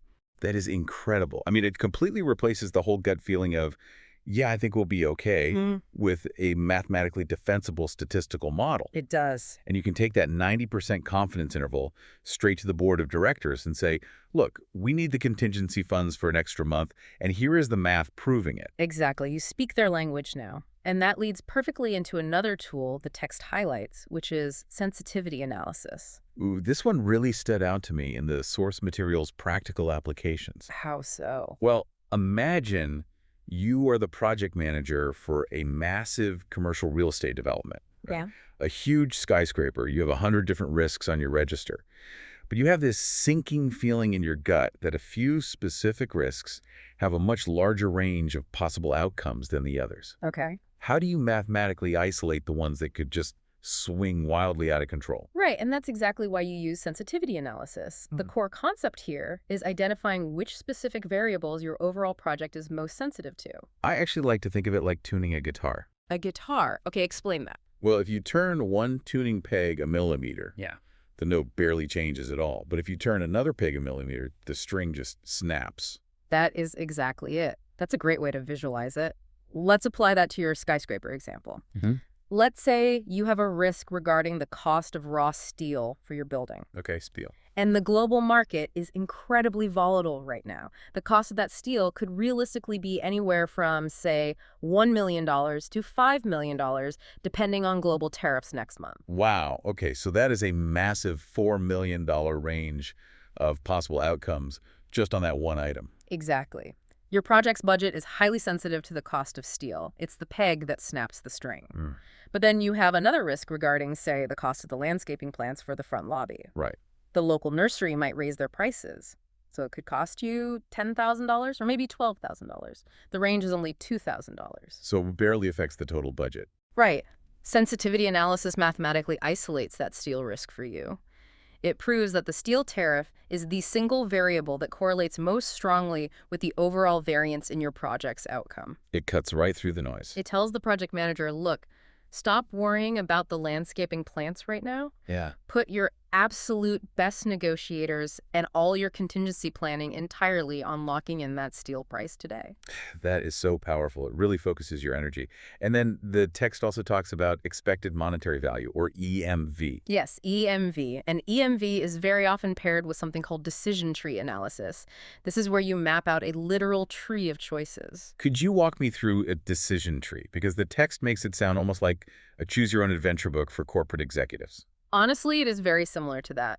Let's say a company has to make a huge decision, whether to build a brand new manufacturing plant or to simply upgrade their existing one. Building a new one costs $50 million up front. Upgrading the old one only costs $10 million. That initial choice, that is the trunk of your decision tree. Okay, so it's the first fork in the road. Yes. But then you have branches that grow off of that. For each choice, you have to ask, what happens if future market demand is strong versus what happens if market demand is weak? I see. And you assign probabilities to those branches based on your market research.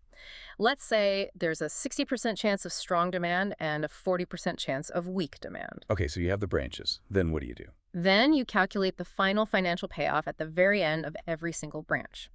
So if you decide to build the new plant and demand turns out to be strong, you make $100 million. Huge win. But if you build that expensive new plant and demand turns out weak, you lose $20 million. Ouch. Right. So to find the expected monetary value, you multiply those payoffs by their probabilities. You do that for every branch. So you are mathematically weighting the value of each decision based on the exact probability of the future unfolding a certain way. Precisely. You calculate the total EMV for the entire build new branch, and then you compare it to the total EMV of the entire upgrade branch. That is brilliant because it good. completely removes the emotional bias of, say, the CEO who just really wants to cut the ribbon on a shiny new building. Exactly. It shows everyone the true, unemotional, mathematical value of your choices. But, hearing all of this, the Monte Carlo software, the decision trees, the EMV calculations, I have a massive question here. Go for it. With all these complex, incredibly time-consuming tools available to us, how do we avoid complete paralysis by analysis? A very real danger. I mean, if I am running a project and I have 200 risks in my register, do I really have to sit down and build a decision tree and run a 10,000 iteration software simulation for every single one of them? We'd never get any actual work done. Absolutely not. And you'll be glad to know the source material is very, very explicit about this boundary. Okay. Quantitative analyses are inherently tool-supported, mostly because they are incredibly complicated to perform. They require specialized software, mountains of historical data, and often highly paid risk analysts just to interpret the results. So they are incredibly expensive to run. Yeah. In both time and money. Yes. Therefore, quantitative analysis is strictly reserved for only the highly prioritized risks that actually survived the qualitative triage we did back in Task 1. Oh, going right back to our hospital analogy. Exactly. Think about it. You do not put a patient in a $1 million MRI machine for a paper cut. Right. You only order the MRI, which is our quantitative Monte Carlo simulation, for the specific patients whose initial qualitative triage indicated a severe, complex internal injury. That makes so much sense. It is entirely about the return on investment for your analytical time. Exactly. You run the heavy math to calculate the ultimate risk priority, but only on the risks that actually have the potential to sink the ship. Okay, so let's summarize exactly where we are on our map for the listener. We started in Domain 2, we identified the risks, then we moved to Domain the Third, Task 1, and we triaged them with qualitative scores of 1 to 5 to find the scariest ones. Yep, the waiting room triage. Then we took those scariest ones and ran the heavy math on them in Task 2 using quantitative tools to figure out their exact financial impact and probability. Right. So we have our spreadsheets, we have our charts, we are done with analysis, right?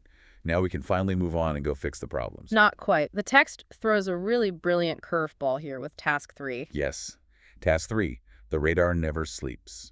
Task 3 is literally titled Identify Threats and Opportunities, which completely threw me off when I first read it. It confuses a lot of people studying for the exam, honestly. I mean, why on earth are we identifying new risks right in the middle of the analysis phase?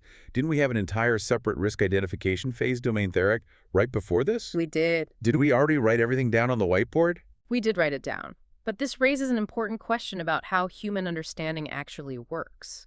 Risk management is not a straight chronological line. It's not. No. The text describes task 3 as a combination of iterative processes. The project continues the identification of risks, conducting more detailed analysis that supplements the previous assessments. But why are we finding new things now? Why didn't we find them in domain 2? Because the very act of deep analysis naturally uncovers new blind spots. It fundamentally changes your perspective. When you sit down with your team to build that highly complex decision tree for your supply chain, or when you run a sensitivity analysis on the cost of steel, you are forced to look at the project at a completely microscopic level. And in doing so, you see things you completely miss from a distance. Exactly. The act of doing that deep dive will inevitably make a team member look at the board and say, oh, wait, if we switch to the backup supplier in Asia just to avoid that steel tariff, we completely forgot to factor in the potential customs delays at the port of entry. Wow. You just identified a brand new risk because you were analyzing an old one. The ground is constantly shifting beneath your feet. You cannot just freeze time. So you don't just lock the risk register in a drawer and throw away the key. Task 3 empowers your key stakeholders to independently keep their eyes open. Right. The text references using continuous data gathering tools like brainstorming, checklists, and targeted interviews. But it also introduces some really specific analytical frameworks to dig much deeper into the root causes of these newly identified risks. And one of the most effective tools the source mentions for this is the Ishikawa diagram. Which is also known as the fishbone diagram, right? Yes, the fishbone. It is a fantastic, highly visual tool for root cause analysis. Can you break that down? How does drawing a fish help? Sure. Imagine literally drawing a fish skeleton on a whiteboard. The head of the fish represents the main problem you're analyzing. So say, software launch delayed by 3 weeks. That's the head. Okay, got it. Then you draw the major bones coming diagonally off the spine. These bones represent your major categories of potential failure. Usually things like people, processes, technology, and materials. Okay. Then for every single bone, the team has to ask why. For the technology bone, you ask, why did the server fail? And someone says, because the code was incredibly bloated. And then you ask why again. Exactly. Why was the code bloated? Because the developers didn't have the updated specs. You force the team to ask why 5 times in a row until you hit the absolute root cause of the risk. That is so smart, because then you aren't just treating the symptom anymore, you are actually analyzing the underlying disease. Precisely. The text also mentions SWOT analysis, analyzing strengths, weaknesses, opportunities, and threats, as well as assumption and constraint analysis. Yeah, but there is a really specific detail in this section that I found incredibly illuminating, especially for anyone listening who has to navigate corporate bureaucracy. Oh, what stood out to you there? It's the stark distinction between different types of objectives. The text states that during this phase, it is absolutely critical to assess, and I'm quoting here, project compliance objectives against organizational strategic objectives. Ah, yes. This is a very vital distinction in formal risk management. It lists things like internal procedures, project plans, corporate governance, and regulatory governance. Let's really contextualize this for the listener. Okay, let's hear it. Imagine you are a small business owner, and you're opening a second bakery location across town. Sticking to your construction budget is a major constraint. It is a massive objective. But if you blow your budget, is that technically a compliance issue in the strict sense of the word? Well, in the highly specific terminology of PMI and formal risk analysis, no. Budget is categorized completely differently than regulatory or procedural compliance. Right. Think of it this way. If you blow your budget building the new bakery, the consequence is that you personally have to eat ramen noodles for 6 months just to make payroll. Right. It hurts, but you survive. You're still in business. Exactly. Yeah. But if you violate a compliance objective, let's say, you just completely ignore the city's health and safety regulations regarding your commercial ovens, Yeah. the government literally chains your doors shut forever. Exactly. You can be non-compliant with a regulation which is an existential fatal threat. You are simply over budget if you spend too much, which is just a financial threat. So the framework basically forces you to analyze them through completely different lenses because the ultimate impact is entirely different in nature. It does. It forces clarity. But I want to pivot to a specific word that just keeps popping up in Task 3, and it honestly blew my mind because it totally upends how most people think about work. Opportunities. Yes, positive risks. The text explicitly mentions identifying threats and negative risks, right alongside opportunities and positive risks. I think this is a huge, huge paradigm shift. Why is that? Because we are so culturally conditioned to view risk purely as this dark cloud. Risk is a threat. Risk is danger. Risk is bad. Right, but in the pure mathematical reality of formal risk management, risk is literally simply uncertainty. It is just a variable that has not happened yet. Exactly. And uncertainty can absolutely break in your favor. Right. Let's say a major competitor of yours might suddenly get embroiled in a huge public scandal and just go completely out of business overnight. Which happens. It happens. That is a massive uncertainty that suddenly opens up huge market share for you. Or, say, a brand new piece of AI technology might drop halfway through your software project that allows your development team to code twice as fast as you planned. Those are positive risks. They are amazing opportunities. And the framework demands that you analyze them with the exact same mathematical rigor as the threats. Yes, you put them on the register. This just completely challenges you to think about how you operate in your own life. I mean, how often do we formally brainstorm positive risks? Almost never. Right. We spend hours lying awake at night staring at the ceiling, worrying about what could go wrong. Right. We run these massive mental Monte Carlo simulations of our own failure. We're very good at that. But do we ever spend equal time mathematically plotting out what could go unbelievably right? Do we map out the probability and impact of a positive event and then actively assign resources to increase the probability of it happening? Most people do not. But the absolute best project managers do. Look, if there is a 10% chance that a viral social media trend could suddenly feature your app, you don't just sit back and hope it happens. Right, you take action. You assign a formal risk action owner to actively engage with influencers to push that 10% probability up to a 30% probability. You actively exploit the positive risk. It is such a powerful concept. I love it.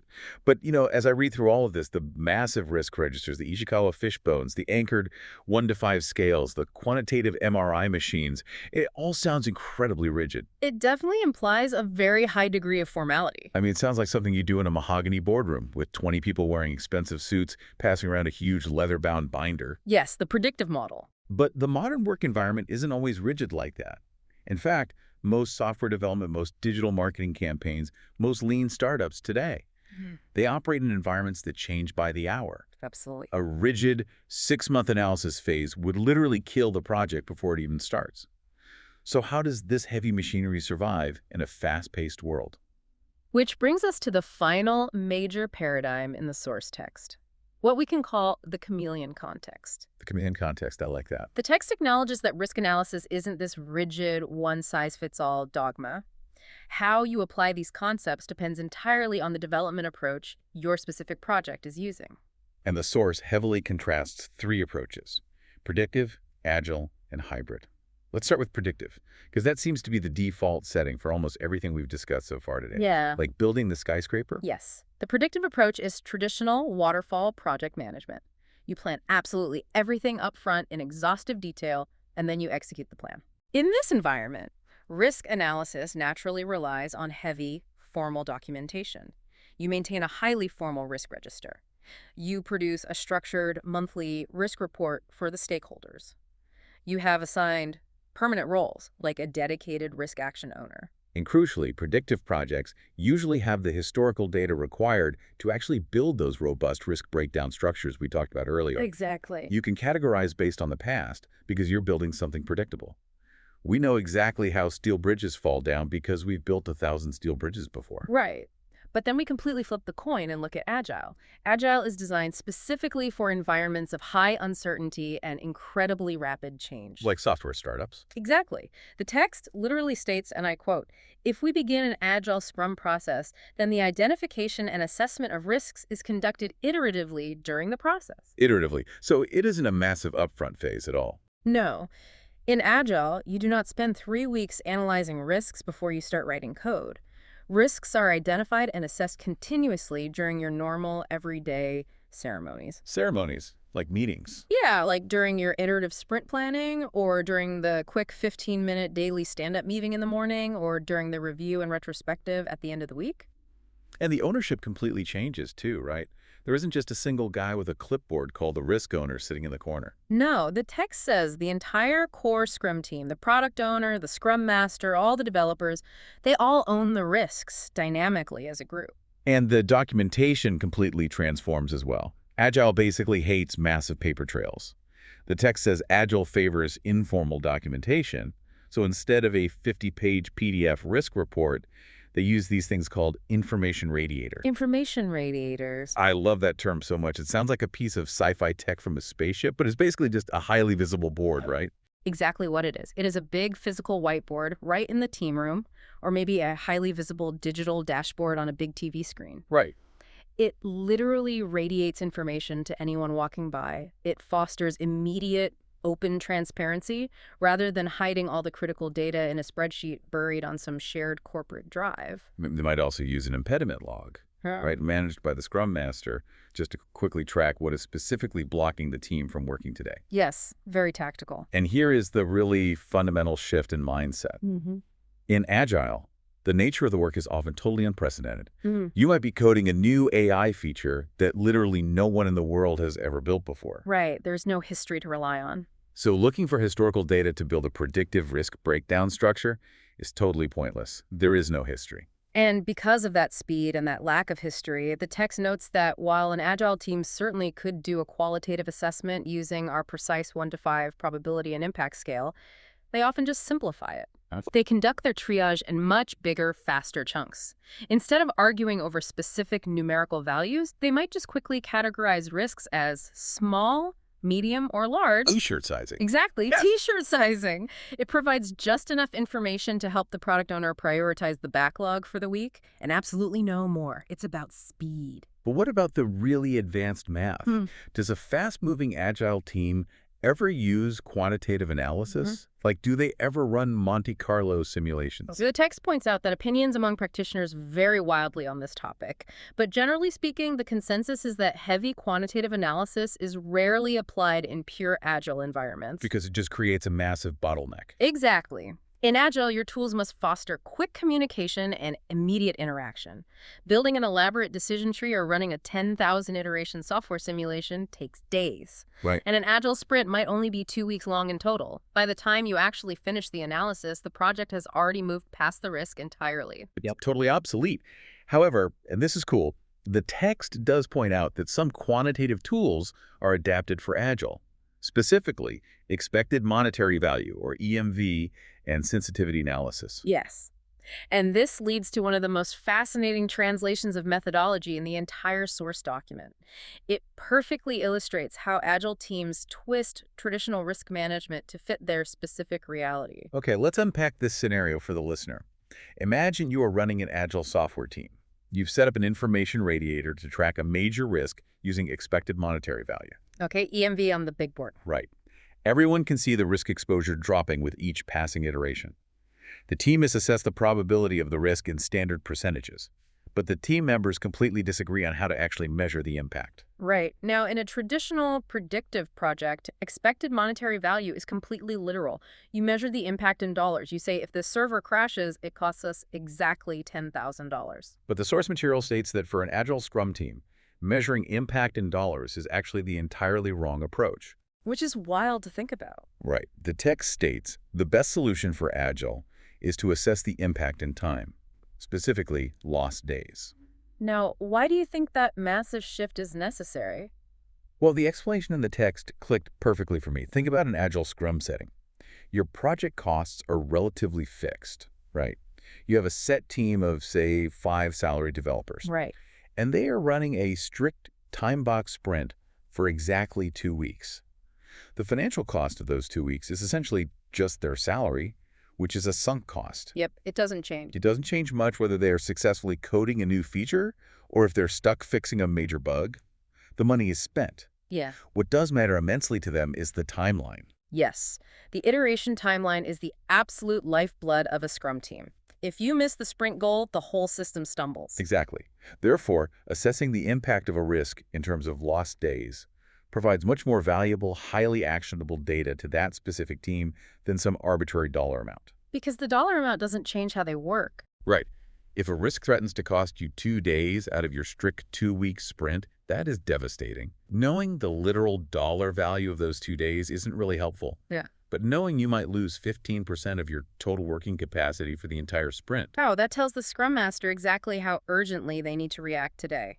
It totally adapts the spirit of the math to the reality of the environment. You are still measuring expected value, but the core currency has changed from dollars to time. That's brilliant adaptation. So what does this all mean? We have predictive on one end, highly rigid, historical, entirely dollar-driven. We have agile on the other end, flexible, immediate, totally time-driven.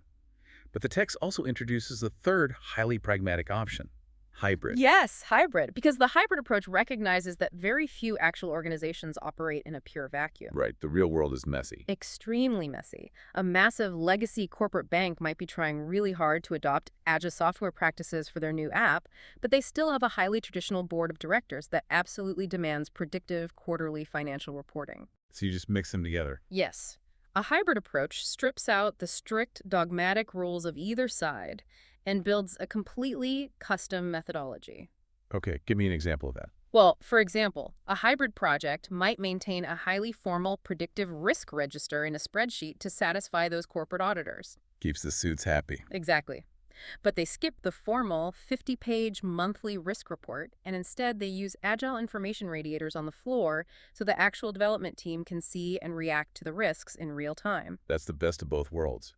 The text also suggests a really great structural tip for hybrid environments, which is having the predictive project manager actually act as the agile product owner. Oh yeah, that's a clever way to streamline communication. It really is. You essentially have one foot in the boardroom dealing with the Monte Carlo simulations and the overall budget, and you have one foot in the daily stand-up tracking the lost days with the devs. It's the ultimate adaptable toolkit for a leader. It really is.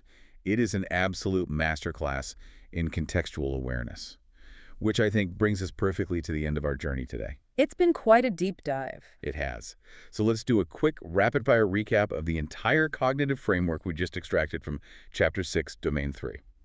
Okay, we started by looking at the big picture, the risk management life cycle. We established that analysis is not the beginning, and it is certainly not the end. It sits right in the middle. Right. It is the critical triage bridge between identifying the absolute chaos of the world and actually practically responding to it. Then we learned how to actually perform that triage, qualitative analysis.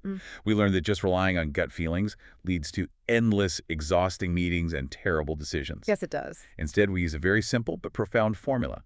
Probability multiplied by impact equals risk score. We learned to forcefully anchor our 1 to 5 scales with real dollars and real days, so stakeholders can't just endlessly argue over subjectivity. And then we moved from the triage station straight to the MRI machine, quantitative analysis. That heavy math. Right. When qualitative scores just aren't enough to secure the budget or protect your critical path, we bring in the advanced mathematical tools. We use Monte Carlo simulations to let the computer roll the dice 10,000 times and find our true confidence intervals. And we use sensitivity analysis to cut through all the noise and find the one specific variable, like the price of steel, that can swing the whole project. Exactly. Then we discovered that the radar never sleeps. Task 3 forces us to accept that the very act of analyzing risks uncovers entirely new blind spots. Right, the ground is shifting. So we use Ishikawa fishbone diagrams to ask why 5 times and find those true root causes. And we learn to distinguish between mere budget constraints and existential, door-closing compliance threats. Finally, we learned that the environment absolutely dictates the tools. We can move rigidly in a predictive model, building massive historical databases and measuring every impact in dollars. Or we can move dynamically in an agile model, tossing out the heavy, boring reports for highly visible information radiators and measuring our risk exposure purely in lost time. So, why does all this actually matter to you, the learner? If you are not sitting down to take the PMI RMP exam tomorrow morning, what is the ultimate takeaway here? Yeah, what's the core lesson? The takeaway is that this material is far, far more than just a syllabus for a professional certification. It is a fundamental cognitive framework for navigating reality itself. Wow. Whether you are launching a massive corporate product, or you are planning a huge career pivot, or you are simply trying to organize a massive family relocation across the country, the future is always going to be deeply uncertain. Always. And the human default is to either be paralyzed by that uncertainty or to just blindly guess.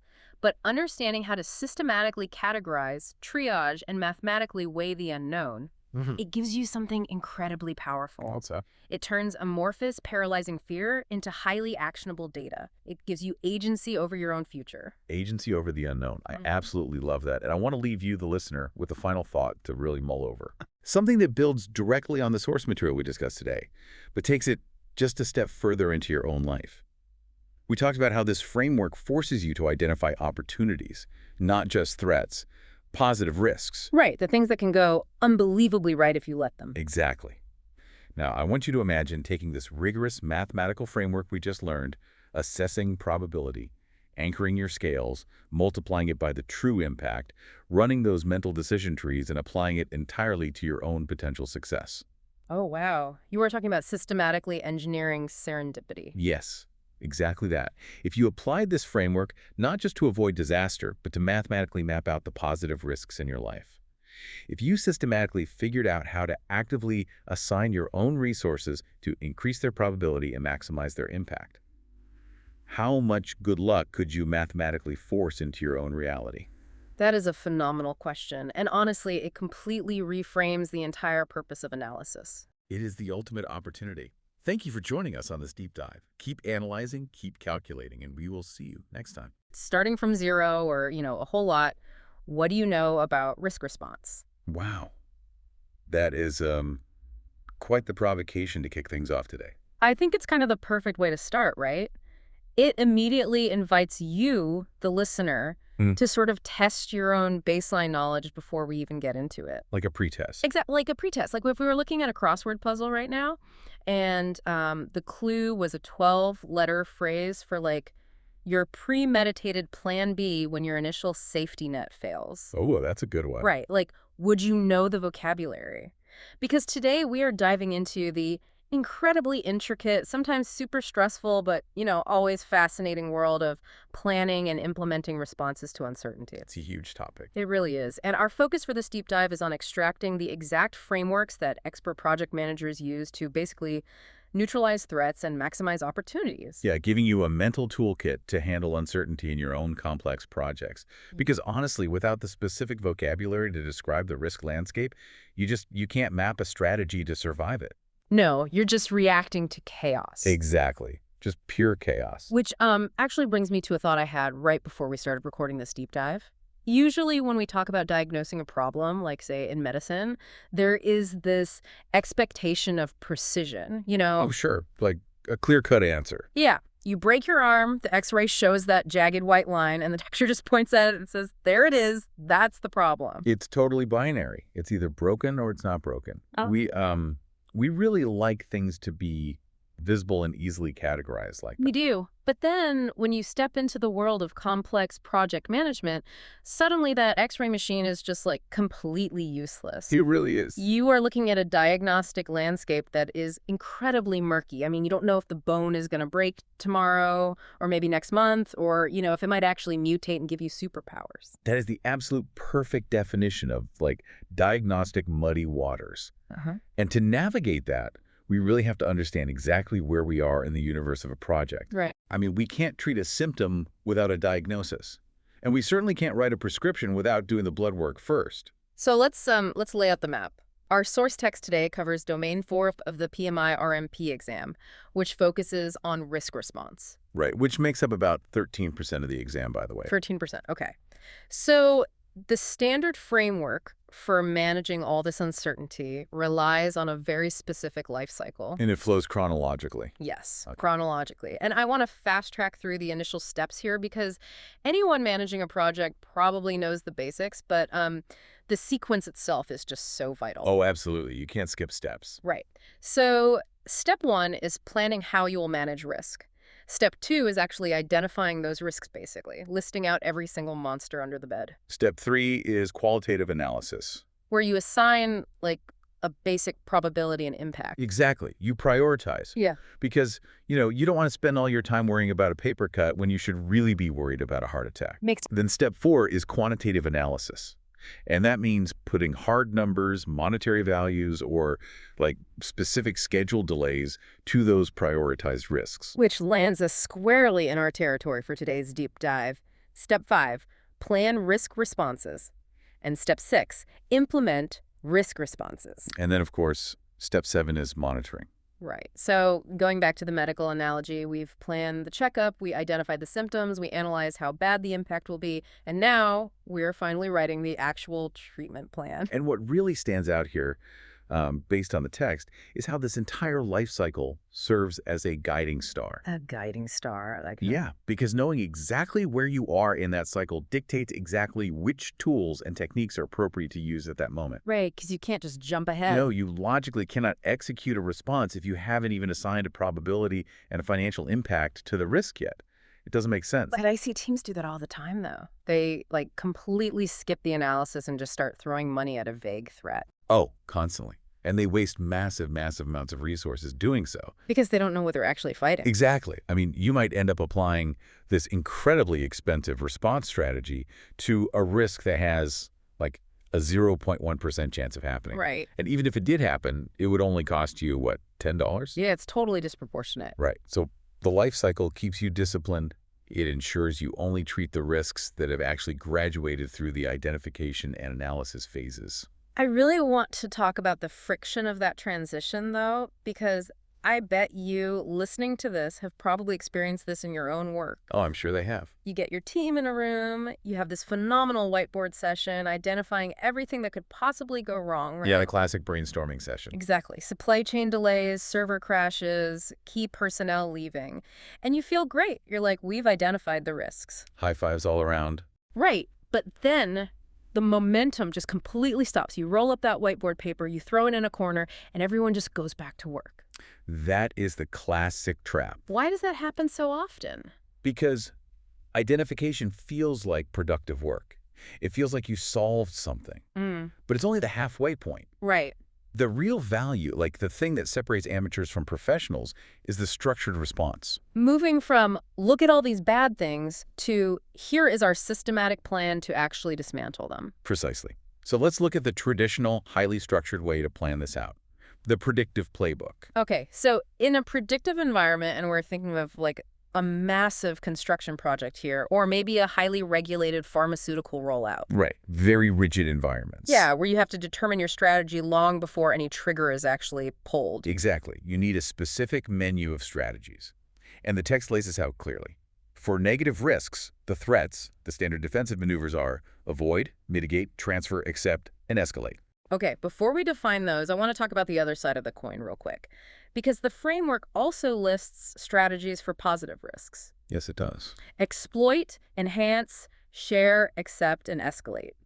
Now, I have to push back on this terminology for a second. Go for it. How can a risk possibly be a good thing? I mean, when I hear the word risk, my blood pressure immediately goes up. Naturally. It means danger. It means a schedule delay. Calling a risk positive just feels like a total contradiction in terms. It does. But it requires a pretty profound shift in mindset. In this specific professional context, risk simply means uncertainty that matters. Uncertainty that matters. Okay. Right. It's just an uncertain event that, if it occurs, has an effect on at least one project objective. But we usually think of effects as bad. Exactly. We are biologically conditioned to think of uncertainty as only producing negative effects. But uncertainty can also produce positive effects. And in project management, we call those opportunities. Okay, give me a tangible example of an opportunity that a project manager would actually classify and track as a risk. Sure. Let's say you are building a new software application in the fintech space. Okay. And you're relying on a new regulatory framework to be passed by the government. Now, the negative risk is that the legislation gets delayed. Right? That pushes your launch back 6 months. Right. That's a classic threat. But the positive risk is that the legislation gets fast-tracked and passed 2 months early. That is an uncertainty. You don't know if it will happen. Oh, I see. But if it does happen, it has a massive positive impact on your project schedule and your overall market share.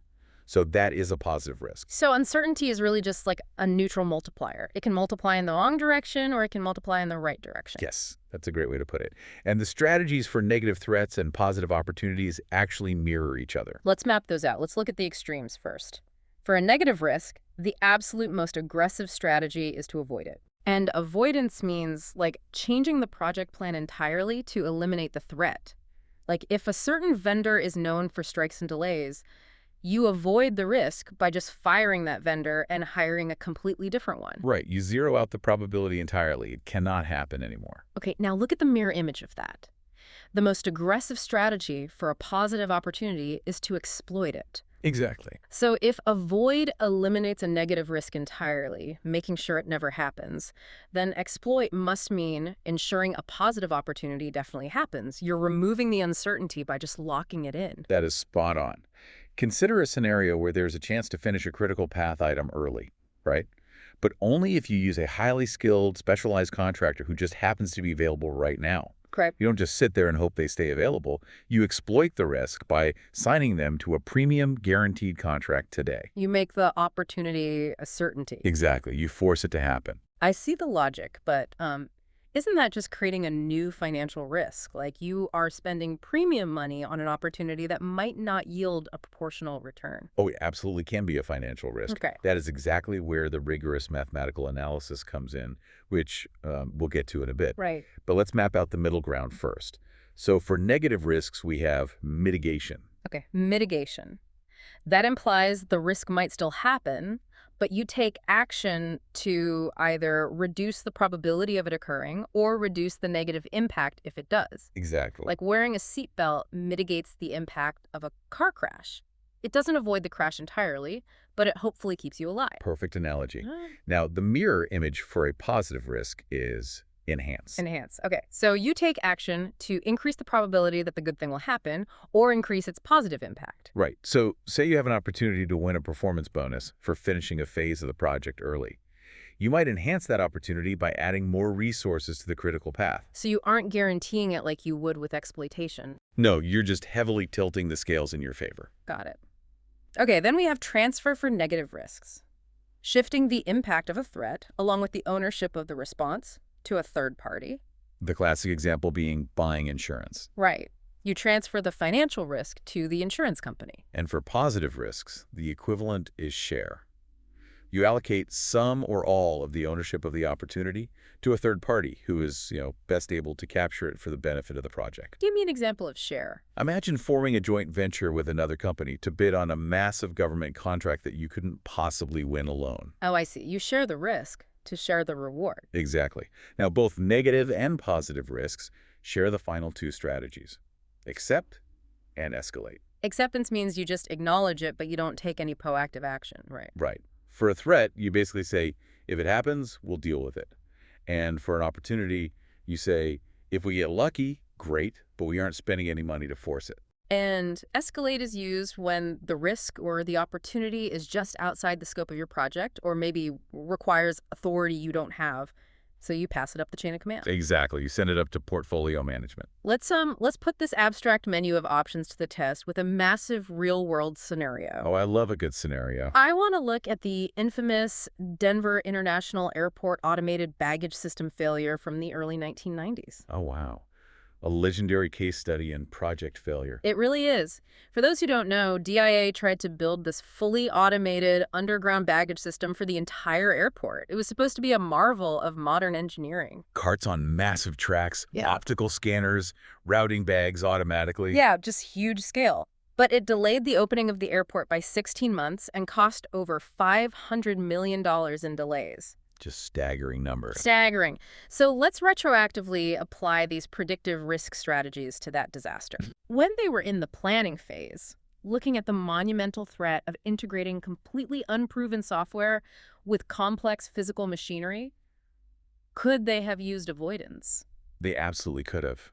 Avoidance would have meant looking at the timeline, realizing the technology was just way too nascent, and changing the project plan entirely. So how would they change it? They could have avoided the risk by simply designing a traditional tug-and-cart system from day one. Right. The risk of the automated system failing drops to literal zero because the system no longer exists. Exactly. But they didn't do that. Why not? Because, avoidance usually means sacrificing an objective, doesn't it? Right. And they wanted the objective of being the most technologically advanced airport in the world. So they couldn't avoid it. Did they mitigate it? They attempted to, but very poorly. Proper mitigation would have involved building extensive prototypes, running parallel manual systems alongside the automated ones, and aggressively testing those optical scanners in real-world dust and dirt conditions before installing miles of track. Right, before committing to the whole build. But instead, they tried to mitigate by rushing testing phases, which is actually the precise opposite of mitigation. What about transfer? Could they have transferred the risk? Well, they tried. They tried to transfer the risk to the vendor, BAE Automated Systems, through their contracts. But here is the critical mechanical flaw in transferring risk. The third party must actually have the financial and operational capacity to absorb the impact. Right. If the impact of the delay is a $500 million loss to the city of Denver, a single engineering vendor cannot possibly absorb that. Exactly. So the transfer was just an illusion. When the system catastrophically failed, and I mean, the carts were literally chewing up leadage and spitting it onto the track. I remember seeing pictures of that, just shredded bags everywhere. It was a mess. And the vendor just couldn't cover the city's macro-level losses. So the risk instantly snapped back to the project owners. Because transfer isn't just about writing a contract. No, it's about financial arbitrage.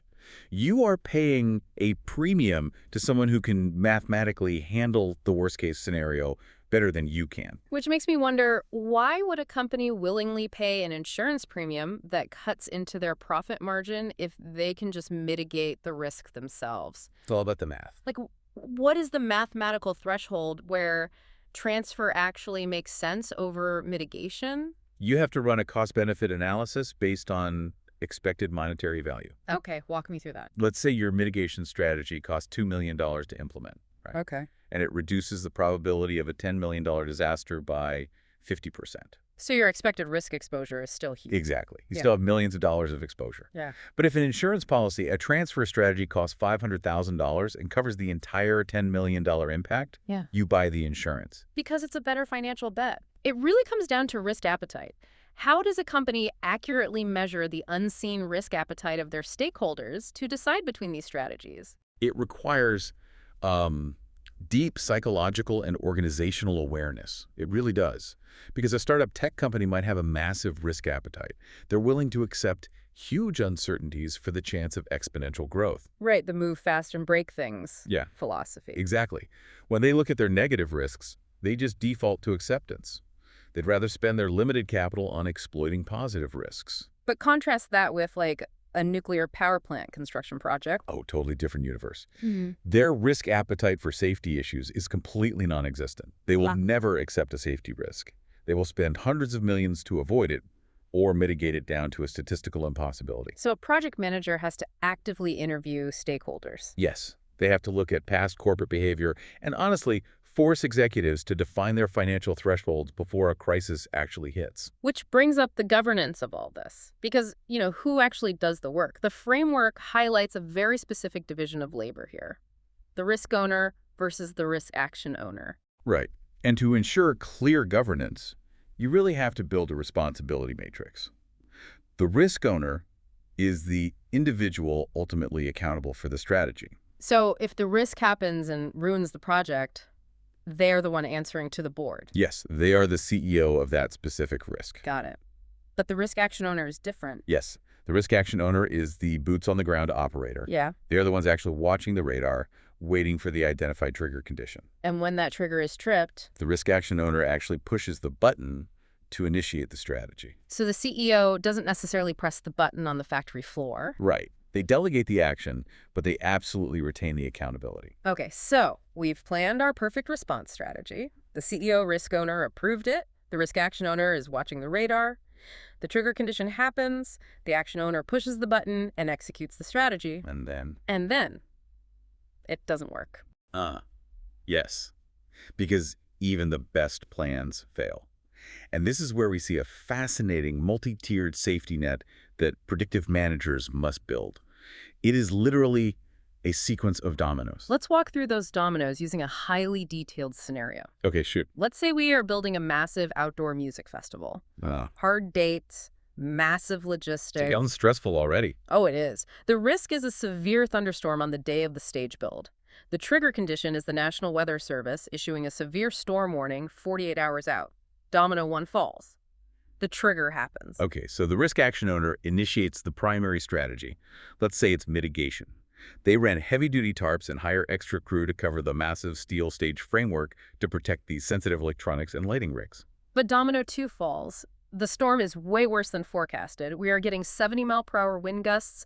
The tarps start ripping. The rain is coming in sideways. The primary strategy, the mitigation, has completely failed to deliver the expected results.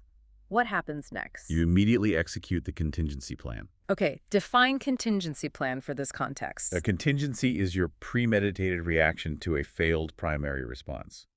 It is the if-then statement built into your original blueprint. So if the tarps fail, the contingency plan might be initiate a specialized emergency crew to physically dismantle the million-dollar lighting rig and lower it into, like, reinforced, waterproof concrete bunkers beneath the stage. Yes, and note that it requires significant time, money, and resources, which the project manager should have already set aside in a specific contingency reserve. Right, but let's keep knocking over dominoes. Oh boy. The emergency crew arrives, but the lightning is so frequent and severe that it's fundamentally unsafe for them to even touch the metal scaffolding to lower the rig. So they can't execute the work. Exactly. The contingency plan has completely failed. What is the next functional step? And I want to be super precise here because I hear fallback and workaround used interchangeably all the time in the corporate world. They do use them interchangeably, and honestly, using them interchangeably is a fatal flaw in risk management. Because a fallback plan is your premeditated plan B for when the contingency fails. It's still premeditated. Yes.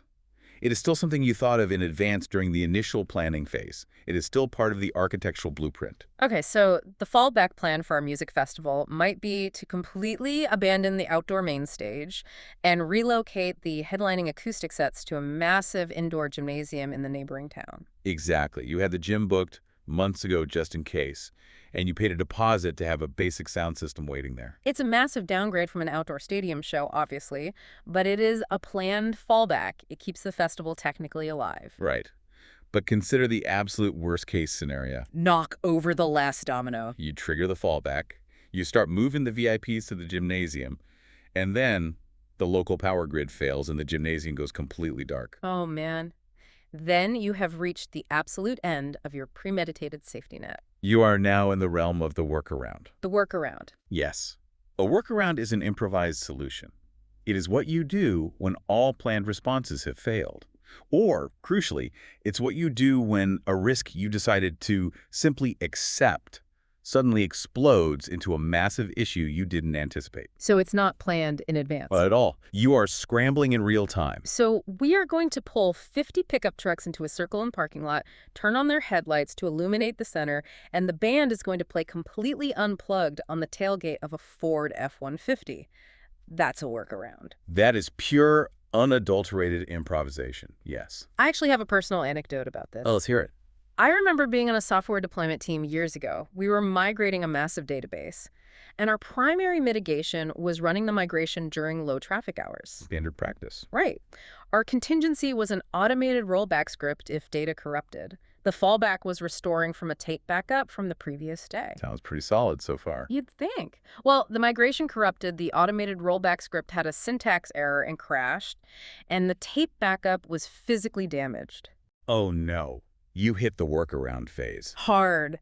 Our workaround was literally one junior developer sitting in the cold server room, manually resetting a data pipeline every 3 hours for an entire week, while the senior engineers rewrote the entire database structure from scratch. That sounds miserable. It was. And the crazy part is, at the time, we thought we were being incredibly agile and responsive. Looking back, we were just drowning because our contingency planning was totally superficial. That is a brilliant illustration of how painful workarounds really are. They consume massive, massive amounts of unplanned resources. They do. Which is exactly why the multi-tiered safety net is so vital.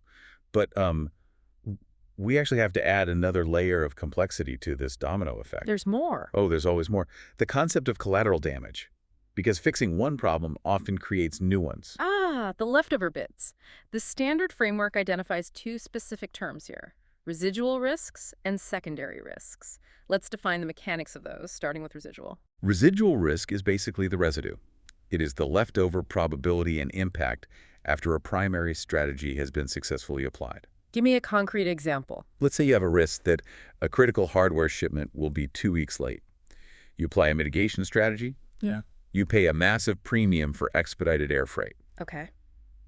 That reduces the risk of a 2-week delay, sure, but there is still a residual risk of a 3-day delay due to customs clearance. So you haven't eliminated the schedule risk entirely, you just shrank it. Exactly. But you still have to document that 3-day residual risk, right? Like assign a financial value to it and decide if it's acceptable. Yes, it stays on the register. Secondary risk, however, is a brand new monster that you created yourself. The cure causing a new disease. Exactly. It is a new risk that exists solely because you implemented your risk response. So going back to our music festival example. The emergency crew in the storm. Right. Your contingency plan was to send a crew out to dismantle the electronics in the middle of a thunderstorm. The secondary risk you just created is the risk of an employee slipping on the wet scaffolding and sustaining a fatal injury. Wow. And you did not have that specific safety risk until you enacted that specific response. Exactly. It didn't exist before. So you have to put that secondary risk back into the life cycle. You have to identify it, analyze its probability and impact, and plan a response for it. It's like Russian dolls of anxiety. It really is. It requires rigorous, systemic thinking. You aren't just planning a solution for the initial problem. You must plan for the failure of your own solutions and the new dangers your solutions create.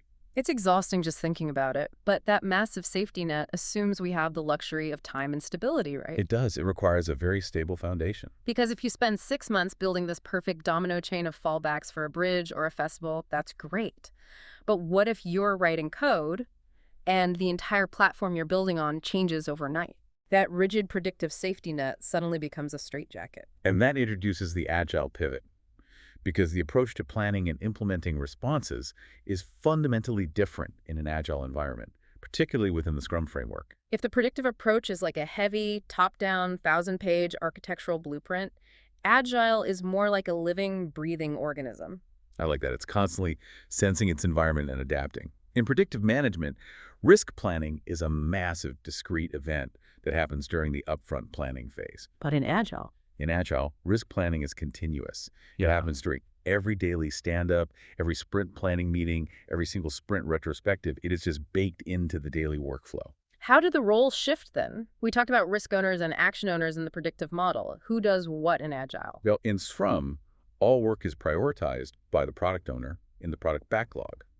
Therefore, the product owner essentially acts as the overall risk owner. Because they own the ultimate value of the product, so they own the ultimate impact of the risks. Exactly. And the Scrum team members, the developers, the designers, they act as the risk action owners. But how does risk actually get into the workflow? This is the crucial shift. The product backlog doesn't just contain user stories and features to build. It also contains risk responses. Oh, really? Yes. The product owner might say, look, we have a massive architectural risk regarding the integration of this new third-party payment gateway. I am prioritizing a risk response high in the backlog for this upcoming 2-week sprint. So the Scrum team then takes ownership of executing that response. Exactly. Perhaps by building a quick prototype, what they call a spike, to test the integration and prove it works before they commit to building the full feature. Notice the subtle shift in terminology that often happens in Agile teams too. Instead of the strict avoid, mitigate, transfer definitions from PMI, Agile practitioners might use terms like contain and evade. Yes, the vocabulary adapts. Now, evade is essentially another word for accept, right? You just absorb the blow. But what does contain mean in practice? Contain is basically a form of contingency. It means setting aside a specific container of time or funds a buffer to absorb an expected impact without derailing the sprint goal. I see a massive potential point of friction here, though. What's that? If Agile teams don't have the rigid matrices, the massive spreadsheets, and the formal sign-offs of the predictive approach, how do they keep track of this continuous threat landscape? Like, how does a random developer know what the macro-level risks are on a given Tuesday? Through radical transparency. This is one of the most powerful mechanics in Agile risk management. Radical transparency, okay. Instead of a massive spreadsheet hidden on a project manager's hard drive, Agile translates the risk register into a highly visible risk board or information radiator. So it is visible to the entire team all the time. Always. It guides the daily conversation. And to visualize the financial impact, Agile teams use an incredible tool called the Expected Monetary Value Burn-Down Chart. Okay, wait. A burn-down chart is usually used to track how many hours of work or story points are left in a sprint. How does a team use it to track risk? It plots risk exposure over time. Walk me through that. Okay, at the start of a major project, you calculate the expected monetary impact of all identified risks. Let's say it's $1 million of total risk exposure. Right. As the team completes sprints, prototypes features, and refines the architecture, they're actively mitigating those risks, Yes. right? Yes. So you plot that $1 million exposure burning down on the chart week by week. Oh, wow. So in a daily stand-up, a developer might say, I successfully tested the payment gateway API yesterday. It's stable. Yes. And the team can literally look at the chart and say, great, that just took $200,000 of risk exposure off the board. Exactly. It makes the invisible incredibly visible. It essentially gamifies the risk reduction. That is highly motivating. And I imagine it proves to stakeholders that the team isn't just mindlessly building features, they are actively securing the investment. It's the best way to show value beyond just lines of code. I really want to test this agile mindset with a specific scenario from the text. Okay, let's do it. Let's say a product owner is looking at a long list of problems and trying to decide what to prioritize in the backlog for the Scrum team to mitigate next sprint. They have 4 items on their list. Okay, go ahead. Item 1, 2 senior designers have suddenly quit the team. Item 2, the venture capital firm might pull the next round of funding. Item 3, the current design phase might take 3 months instead of the planned 2 months. And item 4, the client's requirements for the final feature are currently unclear. That is quite the list. Right. Now, if I'm the product owner, my hair is on fire about those 2 designers quitting. I am putting that at the absolute top of the backlog for the team to solve. And if you do that, you are fundamentally misunderstanding what a risk actually is. Why? That's a huge problem. It is a problem, yes. But remember the core definition we talked about earlier. A risk is an uncertainty. Right. 2 designers have quit the team is not an uncertainty. It has already happened. Right. It is present state fact. Therefore, it is no longer a risk. What is it then? It is an issue. An issue. Okay, so an issue is just a risk that has been realized. The probability is now 100%. Yes. And you do not put a risk response plan in a product backlog for an issue. Yeah. You manage the issue through HR or through resource reallocation. It's an entirely different management process. That makes total sense. And I'm guessing the same logic applies to the client's requirements are unclear. Exactly. That is a current state of fact. It's an issue to be resolved through direct communication with the client, not a future uncertainty to be mitigated through a sprint prototype. Okay, so those 2 are off the board for the Scrum team's risk backlog. What about the funding being pulled? That is definitely a future uncertainty. The probability is greater than 0, but less than 100. It is a risk. But the critical constraint here is whether it can be mitigated by the Scrum team. Ah, locus of control. Right. A team of software developers writing code simply cannot mitigate the macroeconomic anxieties of a venture capital firm. That is an organizational risk that must be escalated to the executive level. You escalate it, which leaves us with the schedule delay. The design phase might take 3 months instead of 2. That is a future uncertainty. It is a classic schedule risk, and crucially, it is entirely within the locus of control of the Scrum team to mitigate. Because they can choose to descope certain complex features or swarm the design work, or maybe utilize a simpler architectural pattern to pull that schedule back in. Exactly. That is the perfect candidate to be prioritized as a risk response in the backlog. This whole breakdown highlights the messy reality of how most of us actually work. How so? Because rarely is a project 100% rigid predictive construction or 100% fluid agile software development. We mostly live in a hybrid reality. Oh, absolutely. Hybrid approaches are incredibly common. You might use, say, a sequential hybrid approach. Like utilizing agile sprints to prototype and design a complex physical product first. Right, you're allowing for high adaptability during the creative phase and then switching to a rigid predictive framework to actually manufacture and distribute it globally. Or maybe a simultaneous hybrid approach where the software team runs agile, but the hardware team building the server racks runs predictive at the exact same time. Happens all the time. But regardless of the methodology, predictive, agile, or hybrid, there is one universal law for implementing these responses. Stakeholder engagement is paramount. Paramount.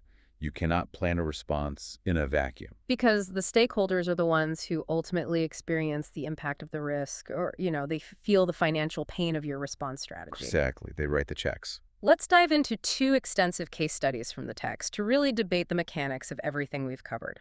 I want to look at the friction points where project managers usually make the wrong call. Okay. Hit me with case study 1. Case study 1.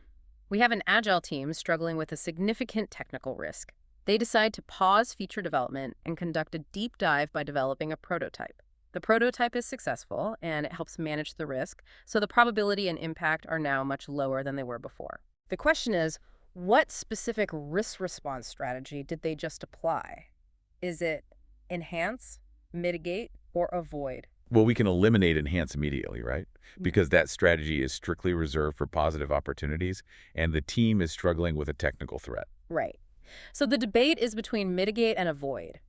Now, they tackled the problem head-on. They built a prototype specifically to defeat the risk. I would argue that because they took such direct, aggressive action, they avoided it. I see your logic. It feels like avoidance because they took action, but the exact wording of the outcome is the deciding factor here. The wording. The scenario states the probability and impact are much lower than before. It does not say the probability is 0. Because avoidance requires absolute elimination. If you change the project plan to ensure the risk literally cannot happen, that's avoidance. Yes. If the team decided the technical risk of building the feature was simply too high, and they completely deleted the feature from the product backlog, that would be avoidance.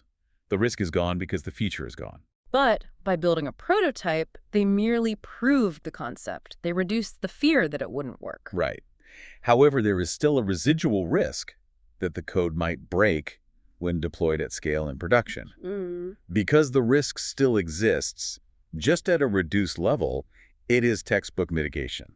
It's a subtle but massive difference in how you report your status to stakeholders. You really can't tell a CEO you avoided a risk if there's still a 5% chance it takes down the whole system. Exactly. You'd lose all your credibility. Let's look at case study 2. This one is about that crucial stakeholder engagement we just mentioned. Good. You are the project manager on a massive predictive construction project, let's say a hydroelectric dam.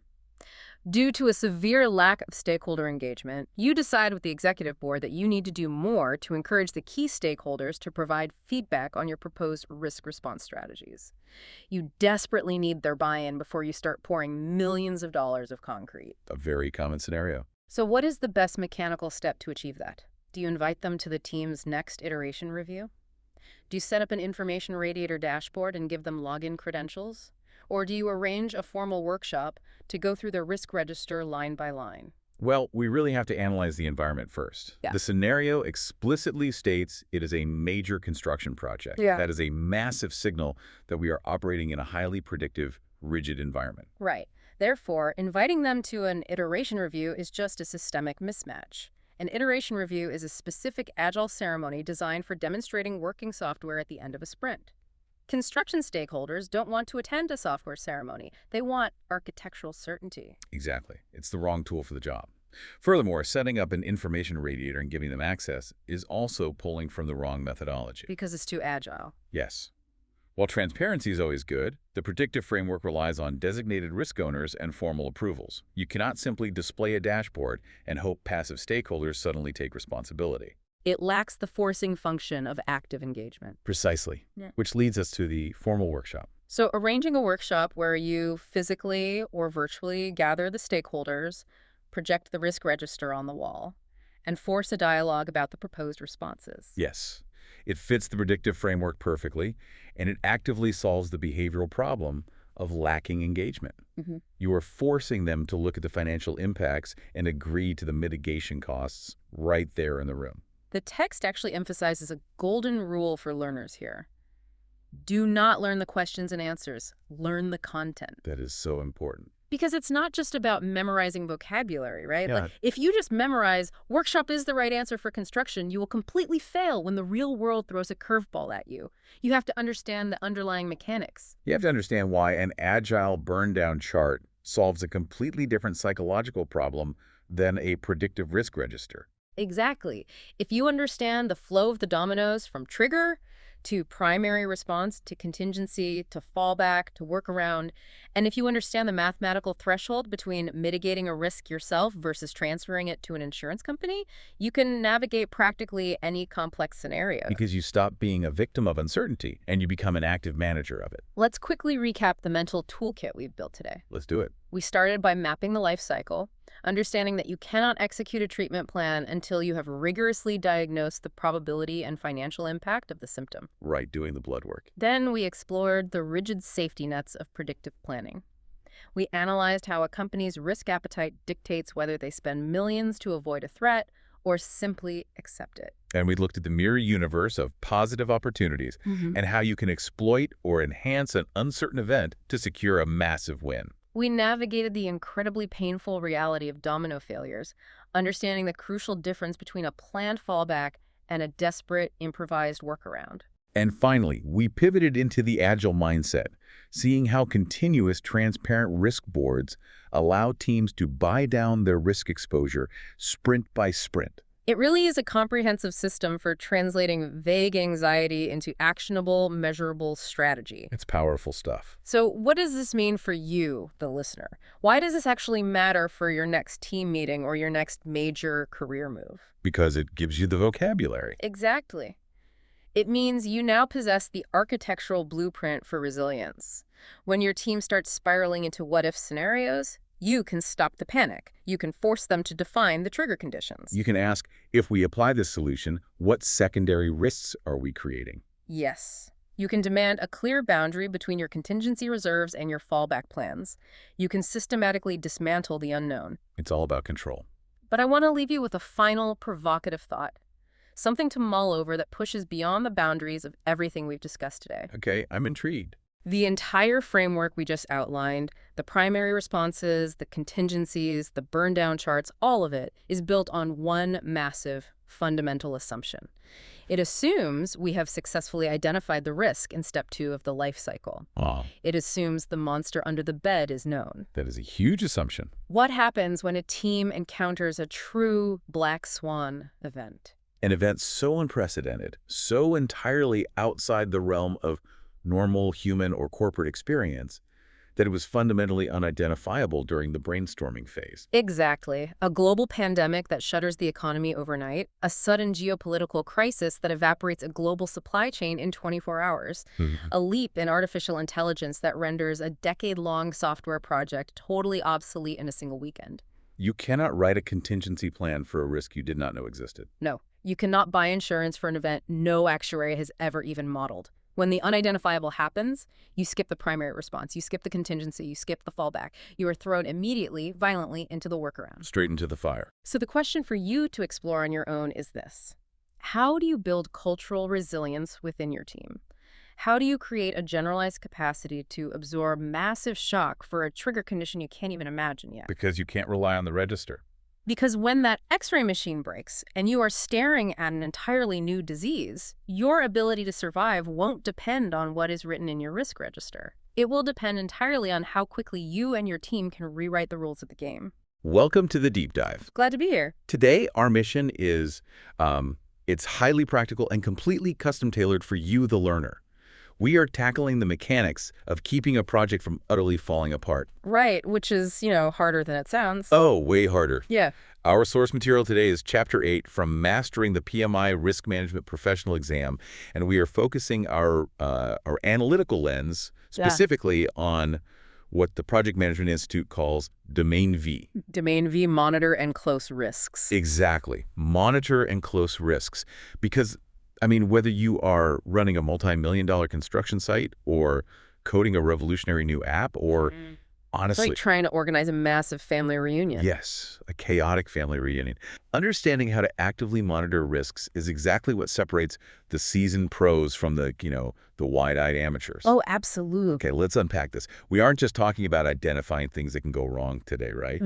We are learning how to babysit those risks. Babysit them, manage the fallout, and really adapt to reality until the project is safely and officially finished. Exactly. So where do we start? Well, what's fascinating here is that people frequently treat risk management as this one-and-done administrative activity. Oh, totally. The kickoff meeting trap. Right. There is this huge tendency to hold a massive, really energetic workshop at the project kickoff meeting. You brainstorm all the terrible things that could happen. You put those into a lovely color-coded spreadsheet. You save it to a shared drive, and then you completely forget about it. It just gathers digital dust. Exactly.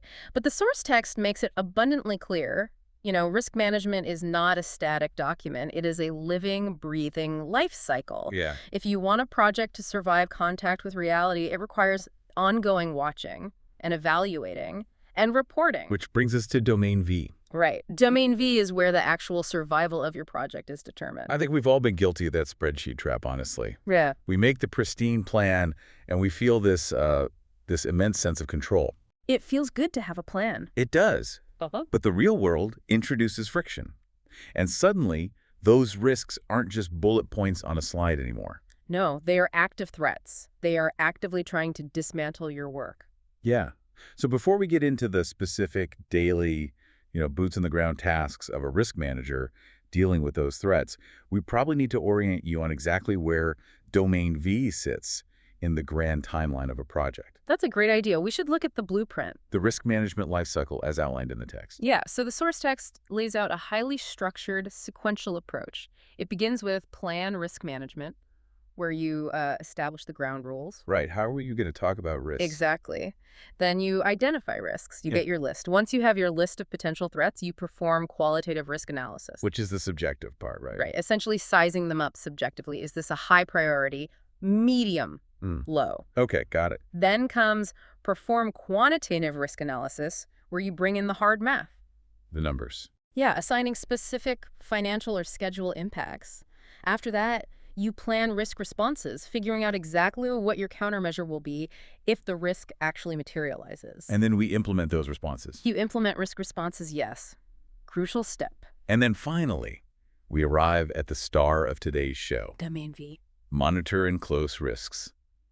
The seventh and final step in this massive sequence. Precisely. And if we connect this sequence to the bigger picture, it becomes obvious why the order matters so deeply. I mean, you simply cannot monitor a risk you haven't taken the time to identify in step 2. Obviously. And you cannot close a risk if you haven't implemented a response to it in step 6. That makes perfect sense. Domain V acts as the ultimate safety net.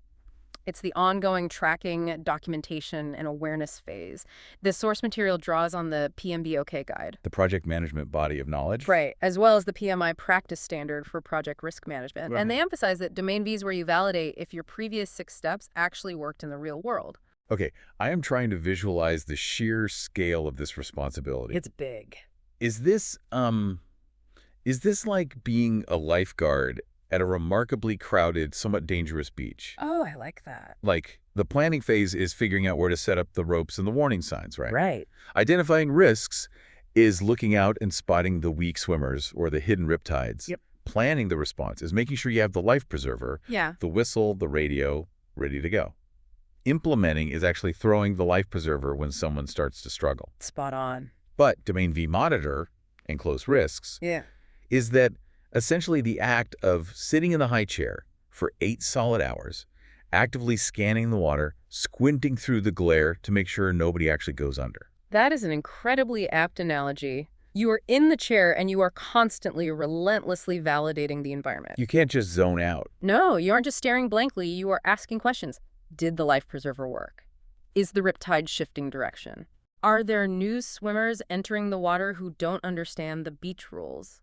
You are watching and evaluating the effectiveness of your entire system. That sounds exhausting, honestly. It is. And to do this effectively, the source text provides us with a very specific operational vocabulary. Oh, right. The terminology. It actually highlights these key terms using a pretest and a crossword puzzle in the chapter exercises. The crossword puzzle. In a professional certification manual, that is certainly a choice. It's unique, but it forces you to engage with the terminology. Fair enough. And these terms are the vocabulary of survival in Domain V. We are talking about change logs, risk audits, variance analysis, Cost baselines. cost baselines, right, secondary risks, and work performance reports. We will explore the mechanics of all of those in depth, but just to set a conceptual foundation for you. Yeah, give us the quick definitions. Sure. A cost baseline is your approved immutable budget over a specific timeline. Okay. A change log is the historical record where you track every single alteration to the project's scope or timeline. Every single one. Every single one. A risk audit is a formal, objective examination of how effective your overall risk management process is. Got it. Variance analysis is the mathematical tool used to look at the difference between what you plan to happen and what is actually happening. We're going to talk a lot about that We one. definitely are. Then, secondary risks are the brand new problems you accidentally create while trying to solve old ones. Side effects. Exactly. And work performance reports are the actual physical or electronic documents you hand to your stakeholders to show them the unfiltered reality of the situation. Okay, so if we understand that domain V is the active, lifeguard duty of the project, and we have our vocabulary down, the most practical question for you listening right now is, what exactly is the lifeguard looking at? Right. What are the daily tasks? Yeah, if I'm managing a project, what am I staring at every day? The source breaks this down into 4 major continuous tasks. The very first one is gathering and analyzing performance data. This is the foundation that makes everything else possible. It's the raw input. Exactly. The core purpose here is to keep track of how the project is performing in physical reality rather than just how it looks on paper. Because paper lies. Paper is often very optimistic. The text emphasizes a very specific 3-step progression for handling this information flow. Walk us through it. First, you collect work performance data. Okay. Then you reconcile that data into work performance information. Right. Finally, you package that information to generate work performance reports, specifically focused on risk-relevant work packages. Okay, I have to pause you there, because that feels like a lot of corporate doublespeak. It does sound a bit bureaucratic. It really does. Yeah. The source specifically differentiates between data, information, and reports. Why the semantic gymnastics? Isn't data just data? Not exactly. I mean, if the project is running 2 weeks late, it's running 2 weeks late. Why do we need 3 distinct layers of terminology to explain that things are behind schedule? It absolutely sounds like semantic gymnastics on the surface, but this distinction is actually one of the most vital concepts in project management. Why?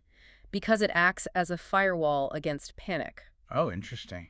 Data work performance data consists entirely of raw, unanalyzed, context-free observations. Give me an example. For example, it rained for 3 consecutive days on the job site, or we spent exactly $15,000 this Tuesday. Those are just raw facts. Okay, facts without meaning. Right. Information work performance information is the contextual analysis of that raw data. So the information is, because it rained for 3 days, the foundational concrete pour is delayed, which means the critical path is now threatened. Ah, I see the progression. So if the data is the raw ingredient, let's say a delivery of tomatoes, I like this. the information is the chef taking a look and realizing half the tomatoes are rotten, meaning they can't make enough sauce for the dinner rush. That is a perfect extension of the concept. And then the work performance report is the actionable package you deliver to the people who need to make decisions. The stakeholders. Or the restaurant owner in this case. Exactly. The report says, we are short on sauce due to spoiled ingredients, and therefore we need to authorize an emergency budget to buy premium tomatoes from the local market, or we need to 86 the pasta dish from the menu tonight. Wow. Okay, that makes it so clear. Right. If you just hand raw data to a stakeholder, say, dropping a box of rotten tomatoes on the owner's desk, They just stare at you. they'd be furious. Or emailing an executive a spreadsheet showing daily rainfall, they won't know what it means for the project's bottom line. You have to synthesize the raw ingredients into a narrative they can act on. That significantly clarifies the why behind the terminology. You don't want executives making massive financial decisions based on raw data they don't know how to contextualize. Exactly. Panic is expensive. It really is. And the text mentions that you are constantly measuring all of this synthesized information against the performance measurement baseline. Yes, the PMB. For anyone who isn't steeped in PMI terminology, this is essentially the holy trinity of project management, right? Yes, it's the scope baseline, the cost baseline, and the schedule baseline, all fused into one master ruler. One master ruler that dictates exactly what success looks like. Yes. The performance measurement baseline is the anchor. And to figure out if your current reality is drifting away from that anchor, you utilize variance analysis. The math. The math. This is your primary diagnostic tool. It mathematically determines where a project is currently positioned versus where it was supposed to be according to the baseline. So it asks, are we burning through the budget faster than anticipated? Exactly. Are we 2 weeks behind schedule? Have we delivered fewer features than promised? Variance analysis flags those exact mathematical deviations so the risk manager knows precisely where to investigate. Okay, to make this hyper-practical, the source provides a really illuminating scenario in its practice materials. Let's frame it as a story. Let's do it. Imagine you are the project manager for a massive traditional construction project. You are gearing up for a major phase-end review with the executives. High-pressure situation. Very high pressure. You start pulling in the raw performance data from the site foreman, and suddenly alarms start going off in your head. Oh, no. Yeah. The raw data suggests the project is facing a massive schedule delay, far beyond the tolerances the key stakeholders approved. So human nature in this specific scenario is to react emotionally. You see the impending delay, and the instinct is to immediately submit a change request. Right, to just alter the schedule baseline to reflect this grim new reality. Or perhaps you assume the accounting department made an error calculating the cost performance index. Denial. Exactly, denial. Or worse, you just casually mention it at a daily stand-up meeting without any formal documentation. Just slipping it in there. Right. But the text is very rigid about what the correct methodical action must be here. Right, you don't just instantly perform a change request to move the finish line. That's the equivalent of a runner moving the finish line closer to themselves just because they're getting tired. That's a great way to put it. The source dictates that the very first non-negotiable action is to re-examine the raw work performance data. Double-check the ingredients. You must verify that the initial raw observations are actually tethered to reality. Did it genuinely rain for 3 days and halt construction? Or did a site manager simply miscode an administrative delay in the software?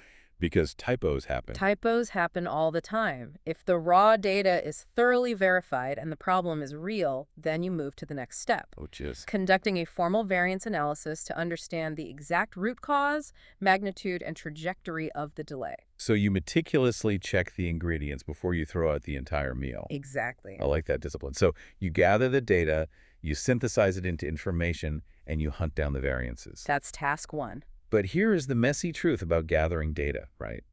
It will invariably reveal that our brilliant, foolproof plans to fix problems didn't actually work perfectly. Rarely do they work perfectly.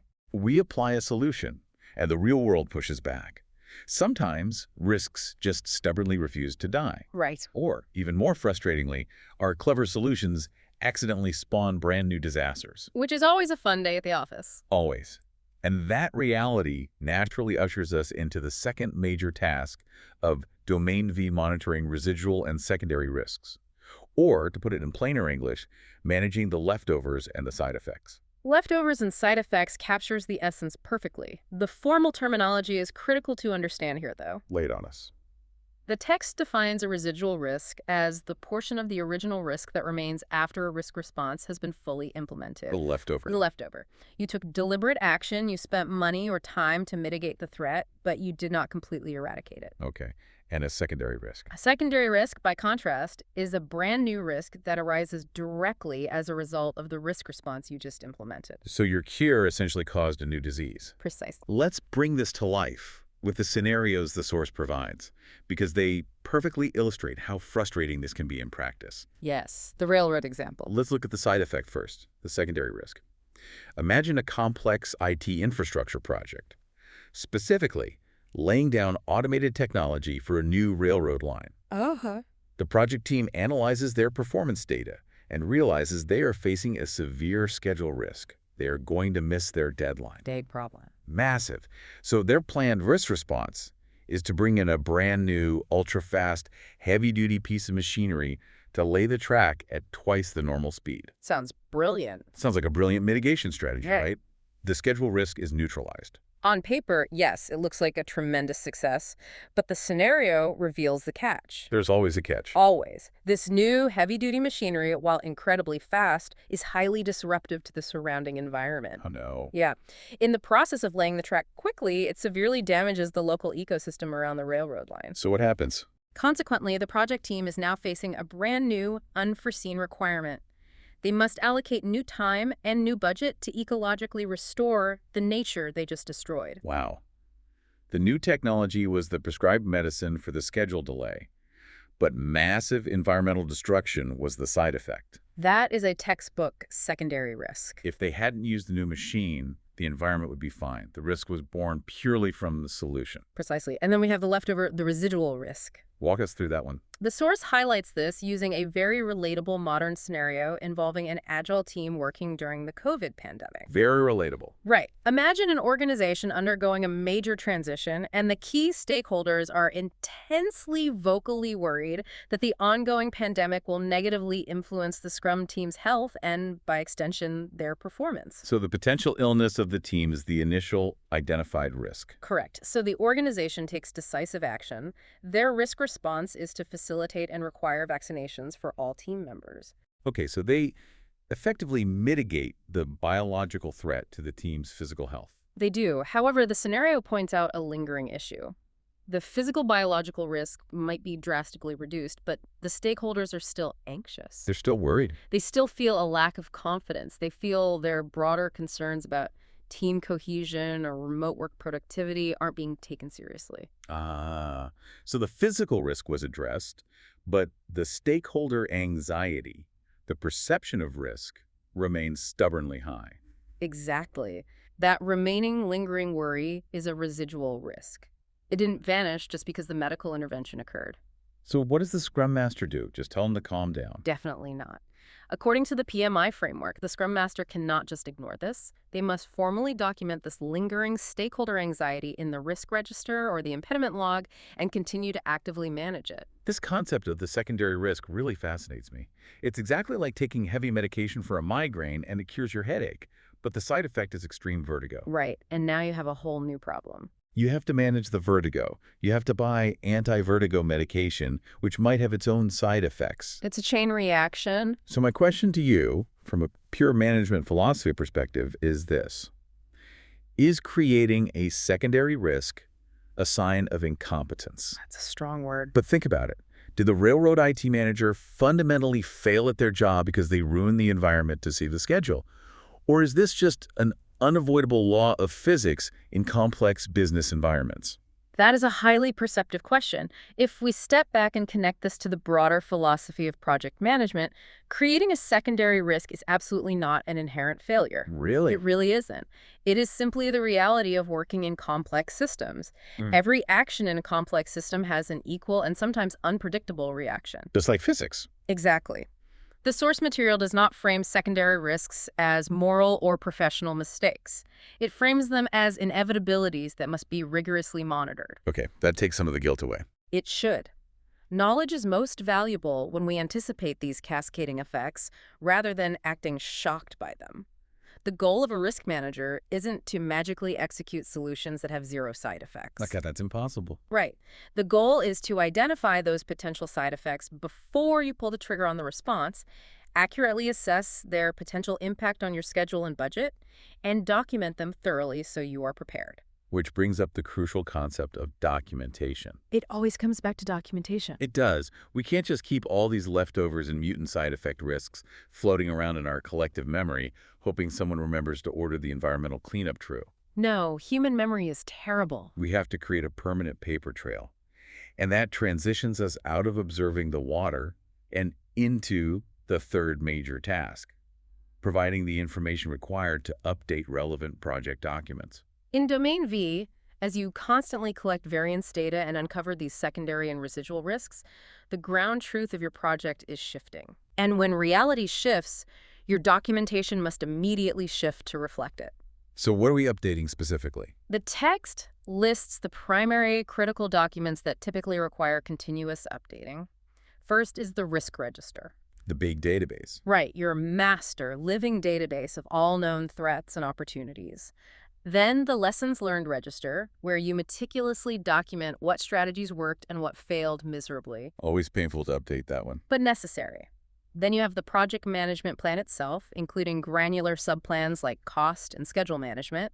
And lastly, the change logs. Which track every time the project scope was officially altered. Exactly. Okay, I know you are the calm, analytical voice of reason here. I try. But I have to play devil's advocate for the listener who is actually in the trenches right now. Fair enough. Go ahead.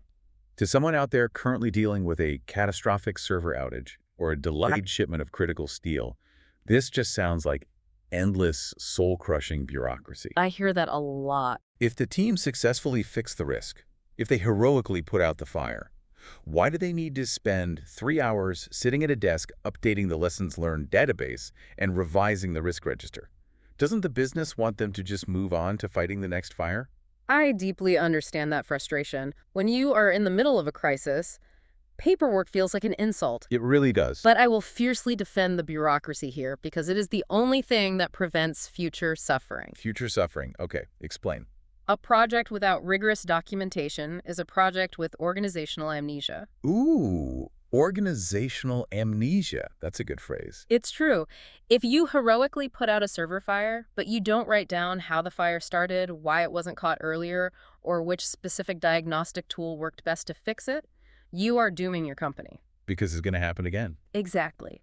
The next time a similar fire starts, maybe 6 months later with a completely different team, they have to figure it out all over again from absolute scratch. They don't have the recipe. Right. They have to suffer through the exact same downtime. The enterprise only learns and evolves through these updates. Furthermore, the text specifically highlights an administrative task that has immediate, tangible benefits. What's that? The closing out of expired risks. Expired risks. That implies a risk has a literal sell-by date, like a carton of milk. It does. Suppose you have a risk that can only logically occur during phase 1 of a software build. Okay, give me an example. Perhaps a risk related to migrating legacy data to a new cloud environment.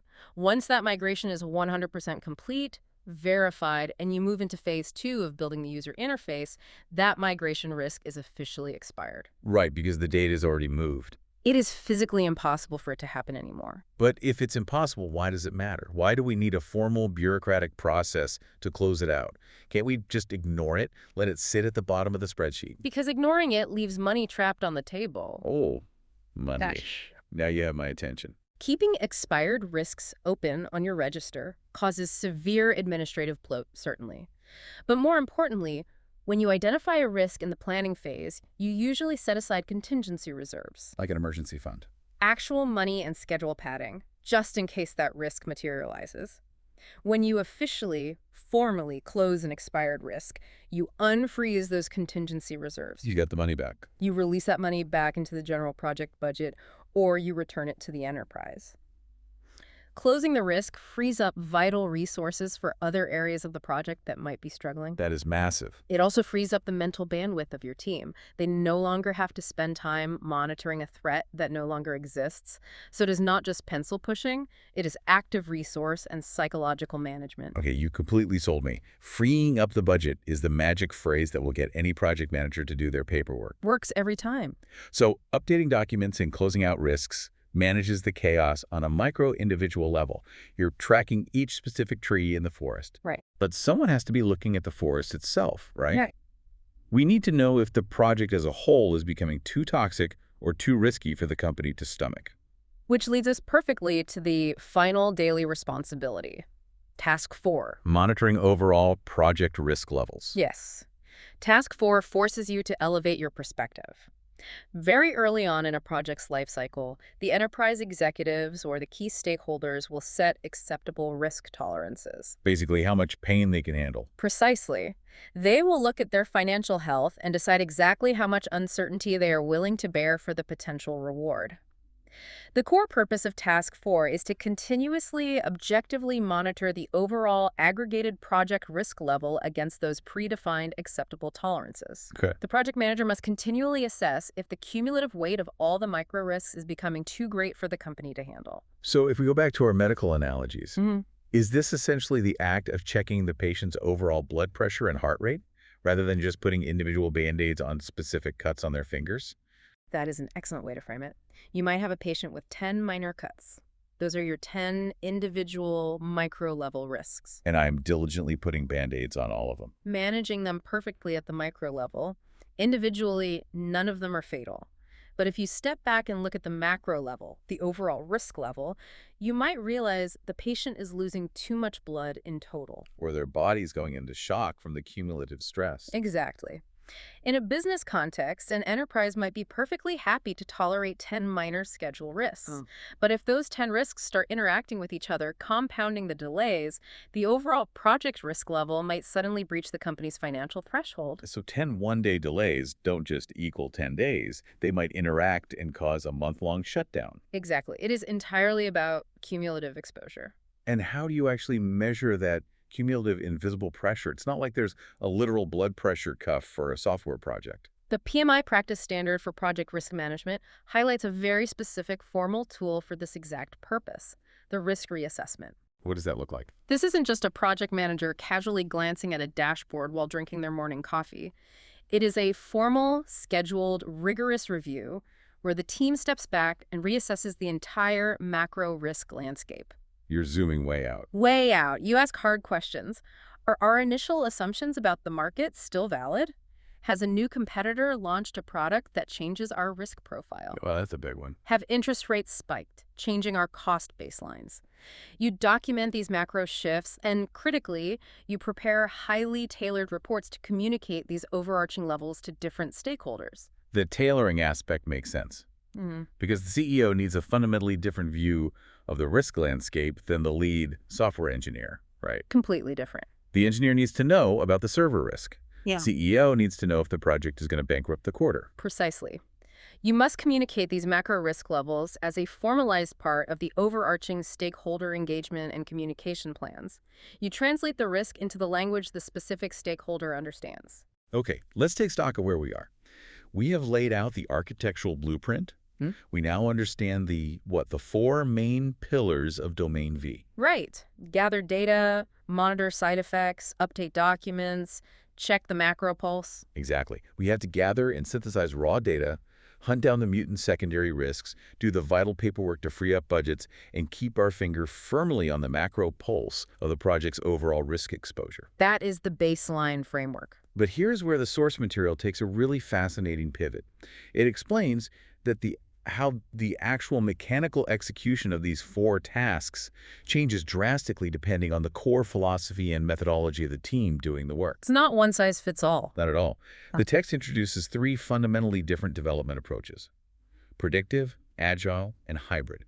Let's start with the traditionalists. Let's look at the predictive approach, which is essentially the classic playbook on project management. The predictive approach is what the vast majority of people picture in their heads when they hear the phrase project management. Guys in hard hats with clipboards. Yes. It is the methodology most heavily featured in the traditional PMBOK guide. This is a purely plan-based approach. The underlying philosophical assumption here is that you, as a team, can predict the future with enough accuracy to build a highly detailed, comprehensive plan before the work begins. And once that plan is locked? Your primary goal is to violently protect that plan from any deviation. So if your goal is to protect the pristine plan, how does that flavor the way you execute Domain V? In a strict predictive environment, Domain V is characterized by heavy, obsessive baseline tracking. Just staring at the spreadsheet. You are constantly watching the scope, cost, and time baselines for the slightest variance. You rely heavily on formal, structured work performance data and rigorous mathematical data analysis. Like the variance and trend analysis we discussed earlier. Exactly. All of this information is meticulously collected, categorized, and stored in a highly formal, centralized risk database or risk register. The source also mentions a very specific, almost militaristic role here. The risk owner. Yes, the risk owner. In a predictive setup, accountability is entirely individualized. A specific named individual is designated as the risk owner for every single identified risk in the register. Like Bob is in charge of wind. Yes, and Bob's explicit job is to monitor his assigned risk and actively wait for a trigger to occur. A trigger. A trigger is a predefined warning sign or threshold that indicates the risk is imminent. When the trigger happens, the risk owner is authorized to activate the pre-planned risk response. Let me formulate a thought on this because I want to make sure I understand the reality of this role. Sure. This sounds incredibly rigid. Yeah. Having a designated risk owner sitting around staring at a dashboard waiting for a specific trigger to happen so they can push the big red button. It sounds like a missile silo operation. It is very structured. For example, the risk isn't just bad weather. The trigger is specifically defined as the barometric pressure drops below a certain millibar threshold. Does this highly formalized, almost bureaucratic approach actually work in modern, fast-paced industries where things change every 5 minutes. It is intensely rigid, yes, but you have to understand the context of why it matters and where it is applied. Okay. If you are a startup coding a new social media feature, this level of rigidity would paralyze you. It would be massive overkill. Right. But if you are in commercial construction, building a mile-long suspension bridge over a bay, or if you are in aerospace engineering, designing a satellite that will orbit the Earth. Oh, yeah. In those environments, rigidity isn't bureaucracy. Rigidity saves human lives and prevents the loss of hundreds of millions of dollars. You absolutely want a predictive approach when building a bridge. You really do. You do not want the structural engineers casually iterating on the foundation design after the bridge is already half built. Let's just try this new steel and see what happens. Exactly. You want a massive formal risk register. You want highly specific triggers. You want a designated risk owner whose sole dedicated responsibility is watching the wind shear data and halting construction if it hits 40 miles per hour. Okay, when you frame it like that, it makes perfect sense. I absolutely, unequivocally want a predictive, rigid risk manager building the commercial airplane I am going to fly in. We all do. I do not want the aviation engineers embracing a move fast and break things philosophy at 30,000 feet. Definitely not. But, as we both know, not everything is a bridge or an airplane. Software development, marketing campaigns, cutting-edge knowledge work, these are domains where the environment changes daily. Hourly sometimes. Right. A competitor launches a new product, or an AI tool changes the industry overnight. You simply cannot predict the future in these industries. So how on earth do we monitor and close risks when the master plan itself is rewritten every 2 weeks? That brings us to Agile. Enter Agile. Agile requires a fundamentally different psychological mindset and corporate culture. The source text specifically examines Agile frameworks, predominantly Scrum, to see how the domain V tasks translate. Because you still have to manage risk. Exactly. The core tasks themselves, gathering performance data, monitoring secondary risks, are still entirely relevant. You still have to do them. But the execution, the daily rhythm of how they are done, is completely inverted. The text highlights one core Agile principle that seems to override all others when it comes to managing risk. Transparency. Transparency. Yes. In a pure, well-functioning Agile environment, there are no hidden, password-protected risk registers locked away on a senior project manager's hard drive. No secret files. None. Everything must be highly visible to everyone. They use tools called information radiators, digital task boards, and Scrum boards. So if I'm an executive, how do I see what's going wrong? If you, as a stakeholder, want to know the performance data or task one, you do not wait for a polished monthly PDF report. You simply look at the Teams board. Just walk up and look at it. Or open the digital link. Yeah. It tells you instantly and exactly what needs to be done, what is currently in progress, what is blocked, and what has been successfully completed in the current 2-week sprint. The data is naked and available. And the mathematical metrics they use to spot risks are completely different too. They aren't looking at heavy financial formulas like cost performance indexes, are they? No, not usually. If I'm understanding this, they are tracking the flow of the work itself to spot trouble. Exactly. Agile teams monitor performance and therefore risk via flow metrics. They look at velocity, which is how much actual usable work they consistently complete in a single iteration. Like, can we build 5 widgets a week? Right. They look at burn down or burn up charts, which visually track the work remaining. They track lead time and cycle time. Which is how long it takes a feature to go from an idea to delivered software. Precisely. If a team's velocity suddenly drops by 40% in one sprint, that is an immediate flashing red light. It tells the team that a hidden risk, perhaps massive technical debt, or a failing testing environment has materialized and is slowing them down. So the risk shows up in the speed of the work. Yes. And regarding the monitoring of these risks, it is baked directly into the daily rituals of the team. Risks are not discussed once a month. They are identified and discussed every single morning during the daily stand-up. Oh, wow. Every day? Every day, during sprint planning and during sprint retrospectives. In fact, the source points out that the sprint retrospective essentially serves as the Agile version of a formal risk audit. The team stops and asks, is our process working? What is threatening our ability to deliver? So instead of one lonely risk owner waiting for a specific barometric pressure trigger, the entire Scrum team functions as a collective risk monitoring organism. Constantly identifying and adapting to threats in real time. That sounds incredibly resilient. But wait, I have a logistical question about Task 4. The macro project risk levels. Yeah, monitoring the macro project risk levels against enterprise tolerances. If there is no traditional overall project manager hovering above the team, who is the person ensuring the whole endeavor isn't quietly going off a financial cliff? In the Scrum framework, that heavy macro responsibility falls squarely on the shoulders of the product owner. The product owner. The product owner is the ultimate business decision maker. They must constantly ensure that the project's risk levels are balanced appropriately against the business value being generated. But how do they do that objectively? It can't just be a vibe check. It isn't. To do this without relying on gut feeling, the source introduces a brilliant, highly specific analytical tool, the risk burn-down chart, Okay, I love this part. which relies on calculating the expected monetary value, or EMV. Expected monetary value. Okay, let's unpack this math because it is actually a really elegant way to force people to be objective about their fears. It really is. The source text explains that EMV is calculated by multiplying the literal probability of a risk occurring by its actual quantitative impact. Right. Probability times impact. So to use a clean example, if the team determines there is exactly a 10% probability of a specific database error causing a 10-day delay to the launch, the expected monetary value or expected delay value in this specific case is mathematically 1 day. Precisely. A 10% probability multiplied by a 10-day impact equals 1 solid day of risk exposure. I genuinely marvel at this concept because human beings are terrible at evaluating risk emotionally. We are the worst at it. We either panic over a 1% chance of disaster or we completely ignore a 50% chance of a moderate delay. Exactly. So instead of a project manager vaguely complaining to the executives, hey, we have a really bad feeling about this server migration, we should be worried, Agile forces you to do the cold math. You plot that 1 day of expected delay on a visual chart. And over time, as the team actively does work to mitigate that database risk, maybe they write better automated tests, the probability drops. And that 1 day of expected delay mathematically burns down to 0 on the chart. That is a brilliant way to communicate with executives. It's just so clear. It turns vague, paralyzing anxiety into manageable, objective data. The source provides a highly illustrative case study for this dynamic in its practice questions. Walk us through it.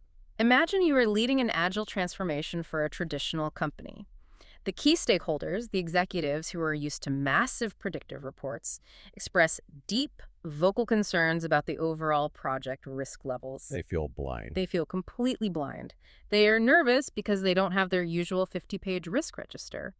In a traditional predictive environment, you might try to soothe them by scheduling a massive 4-hour conference call to review risk tolerances, update the master register, and debate thresholds. Sounds miserable. It is. But the Agile solution is infinitely simpler and far more transparent. You simply give the anxious stakeholders direct access to the risk burn-down chart. Exactly. You show them the EMV line visually going down over time. You don't argue with their anxiety. You show them the math. You show them, visually and undeniably, that the project's risk exposure is systematically declining as the team executes their work in iterations. You prove that risk mitigation is happening. However, I want to address a very real potential pushback here regarding the dynamics of this system. Go for it. Lay it out. If the product owner is the single individual responsible for monitoring overarching risk levels, and they are simultaneously the single individual responsible for prioritizing the product backlog, deciding what the team works on next. Yeah. Doesn't that create a massive conflict of interest? Doesn't that make the product owner dangerously powerful? That is a fascinating point. I'm trying to put myself in their shoes. Look at yourself in their shoes. If I'm the product owner, my annual bonus, my performance review, is probably directly tied to delivering cool, revenue-generating new features to the market. Usually, yes. I don't get a bonus for doing boring, invisible back-end risk mitigation. So human nature dictates I might intentionally ignore the severe risks, let the EMV rise, just to push out more features and hit my quarterly targets. This exact tension raises a vital question about Agile governance and human motivation. But if you talk to Agile purists, they will tell you this tension is fundamentally a feature of the system, not a bug. A feature. A feature. The product owner must be forced to balance risk mitigation directly against business value generation. If they selfishly ignore severe technical risks to pump out features, the product will eventually crash, the customers will leave, and the product owner is singularly accountable for that catastrophic failure. Oh, so it's all on them. It's all on them. By forcing the product owner to prioritize back-end risk responses on the exact same backlog right next to the shiny new revenue features, Agile forces a brutally direct economic conversation. I see. The product owner has to look at the team and say, Is building this new chat feature worth ignoring our 30% chance of a catastrophic database failure for another 2 weeks? The trade-off is completely stripped of corporate jargon. It is transparent. It strips away the comforting illusion that we have the time and money to do everything perfectly. It forces incredibly hard economic choices out in the open. Exactly. I really respect that framework.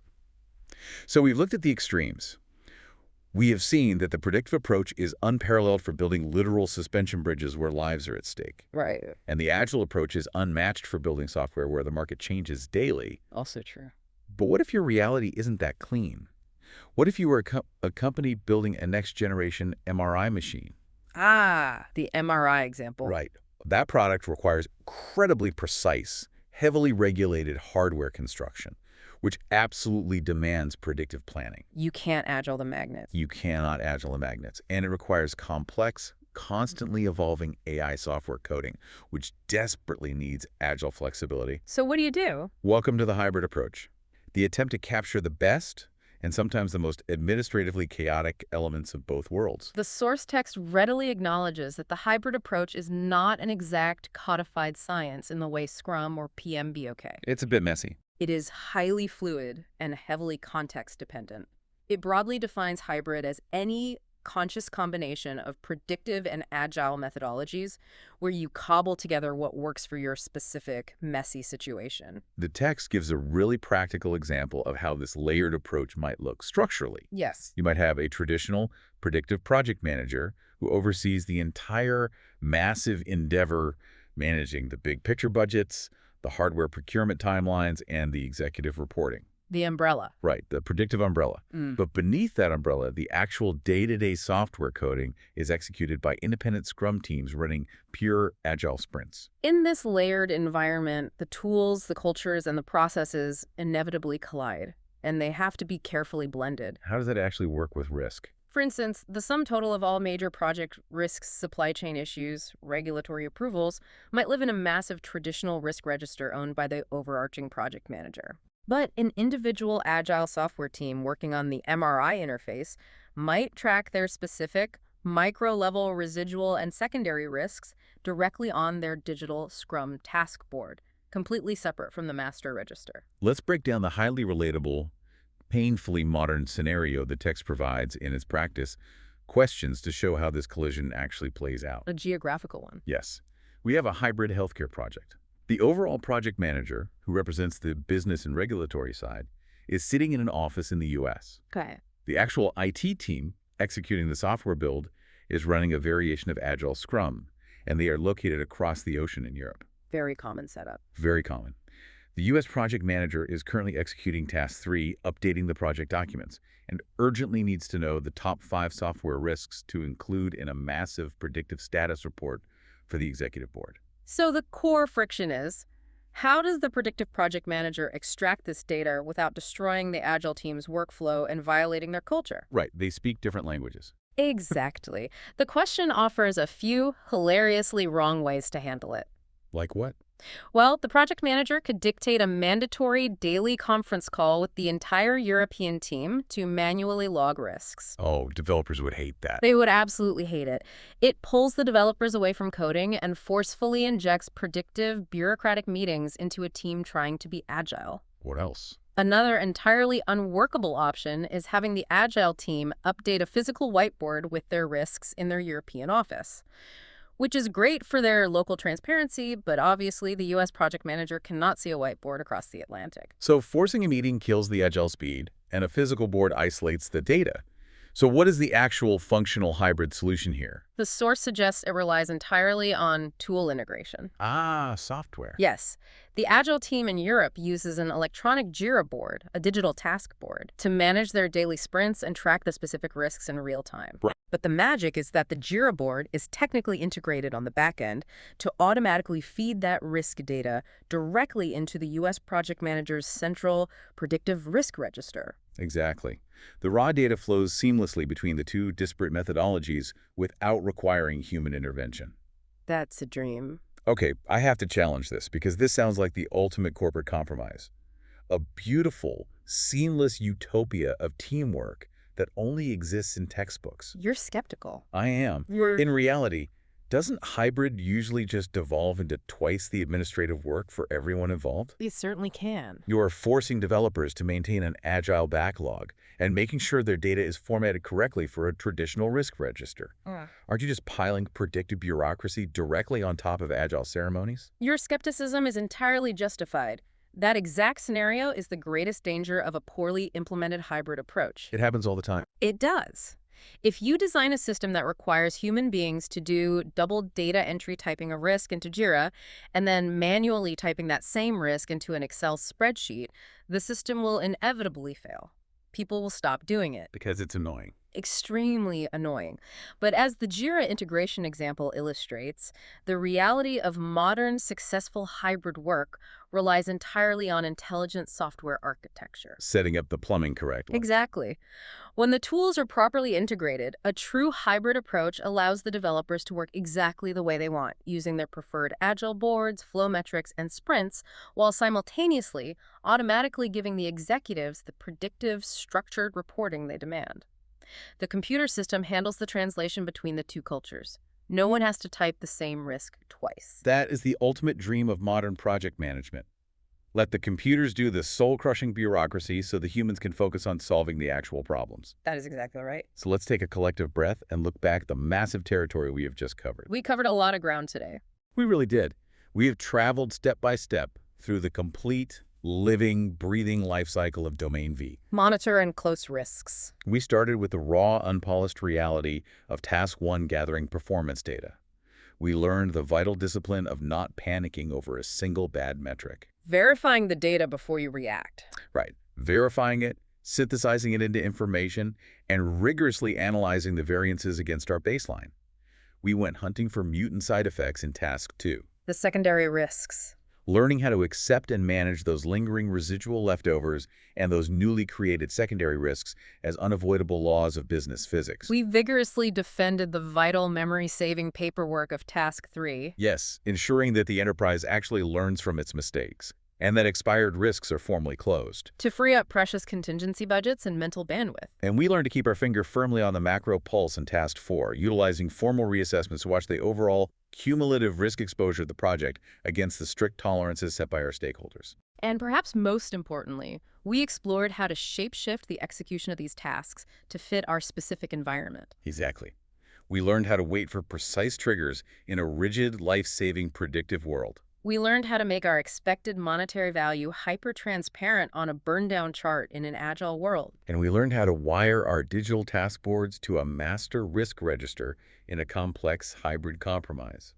Domain V is massive. It is relentless. It is the domain where projects are actually saved from disaster. All the planning in the world is merely theory. Domain V is practice. We have seen today that risk monitoring is ultimately about actively controlling the flow of time and fiercely protecting the future of your endeavor. You were sitting in that lifeguard chair constantly watching the water. But as we bring this deep dive to a close, I want to leave you with a final, somewhat philosophical thought to mull over regarding the agile approach we unpacked today. Oh, I like where this is going. Hit us with it. Think deeply about this. If agile approaches are fundamentally designed to naturally absorb, process, and adapt to change on a daily basis through constant iterations, transparent communication, and flow metrics, does a perfectly executed agile team eventually eliminate the very concept of risk entirely? Whoa, that is a massive paradigm shift. If every single threat, every unknown variable is immediately quantified via EMV and simply prioritized on the product backlog right alongside normal feature requests, then a risk is no longer a special, terrifying category of the unknown. It's just a task. It loses its mystique. It simply becomes just another piece of mundane work to do. Perfect agility turns existential threats into mere backlog items. Wow. It's a profound question of how we categorize the unknown in modern business. Are we truly managing risks anymore, or have we evolved the system to the point where we are just managing work? That is a phenomenal, provocative question to end on. Does perfect agility neutralize the very concept of risk? I love that, because it brings us right back to our opening thought. We absolutely love the comforting illusion of the perfect, color-coded plan. But the real world is messy. The real world is messy. The gremlins are going to attack your project. You cannot plan them out of existence. But whether you choose to fight them with a rigid predictive register, a perfectly integrated hybrid dashboard, or by mathematically turning them into agile backlog items, you have to actively monitor them. You have to stay in the lifeguard chair. You have to stay in the lifeguard chair, keep your eyes on the water, and blow the whistle when things drift. Thank you for joining us on this custom deep dive into Domain V. We hope you can take these frameworks, these metrics, and these philosophies and apply them to whatever beautiful chaos you're managing today. Keep monitoring, keep adapting, and we'll catch you on the next deep dive.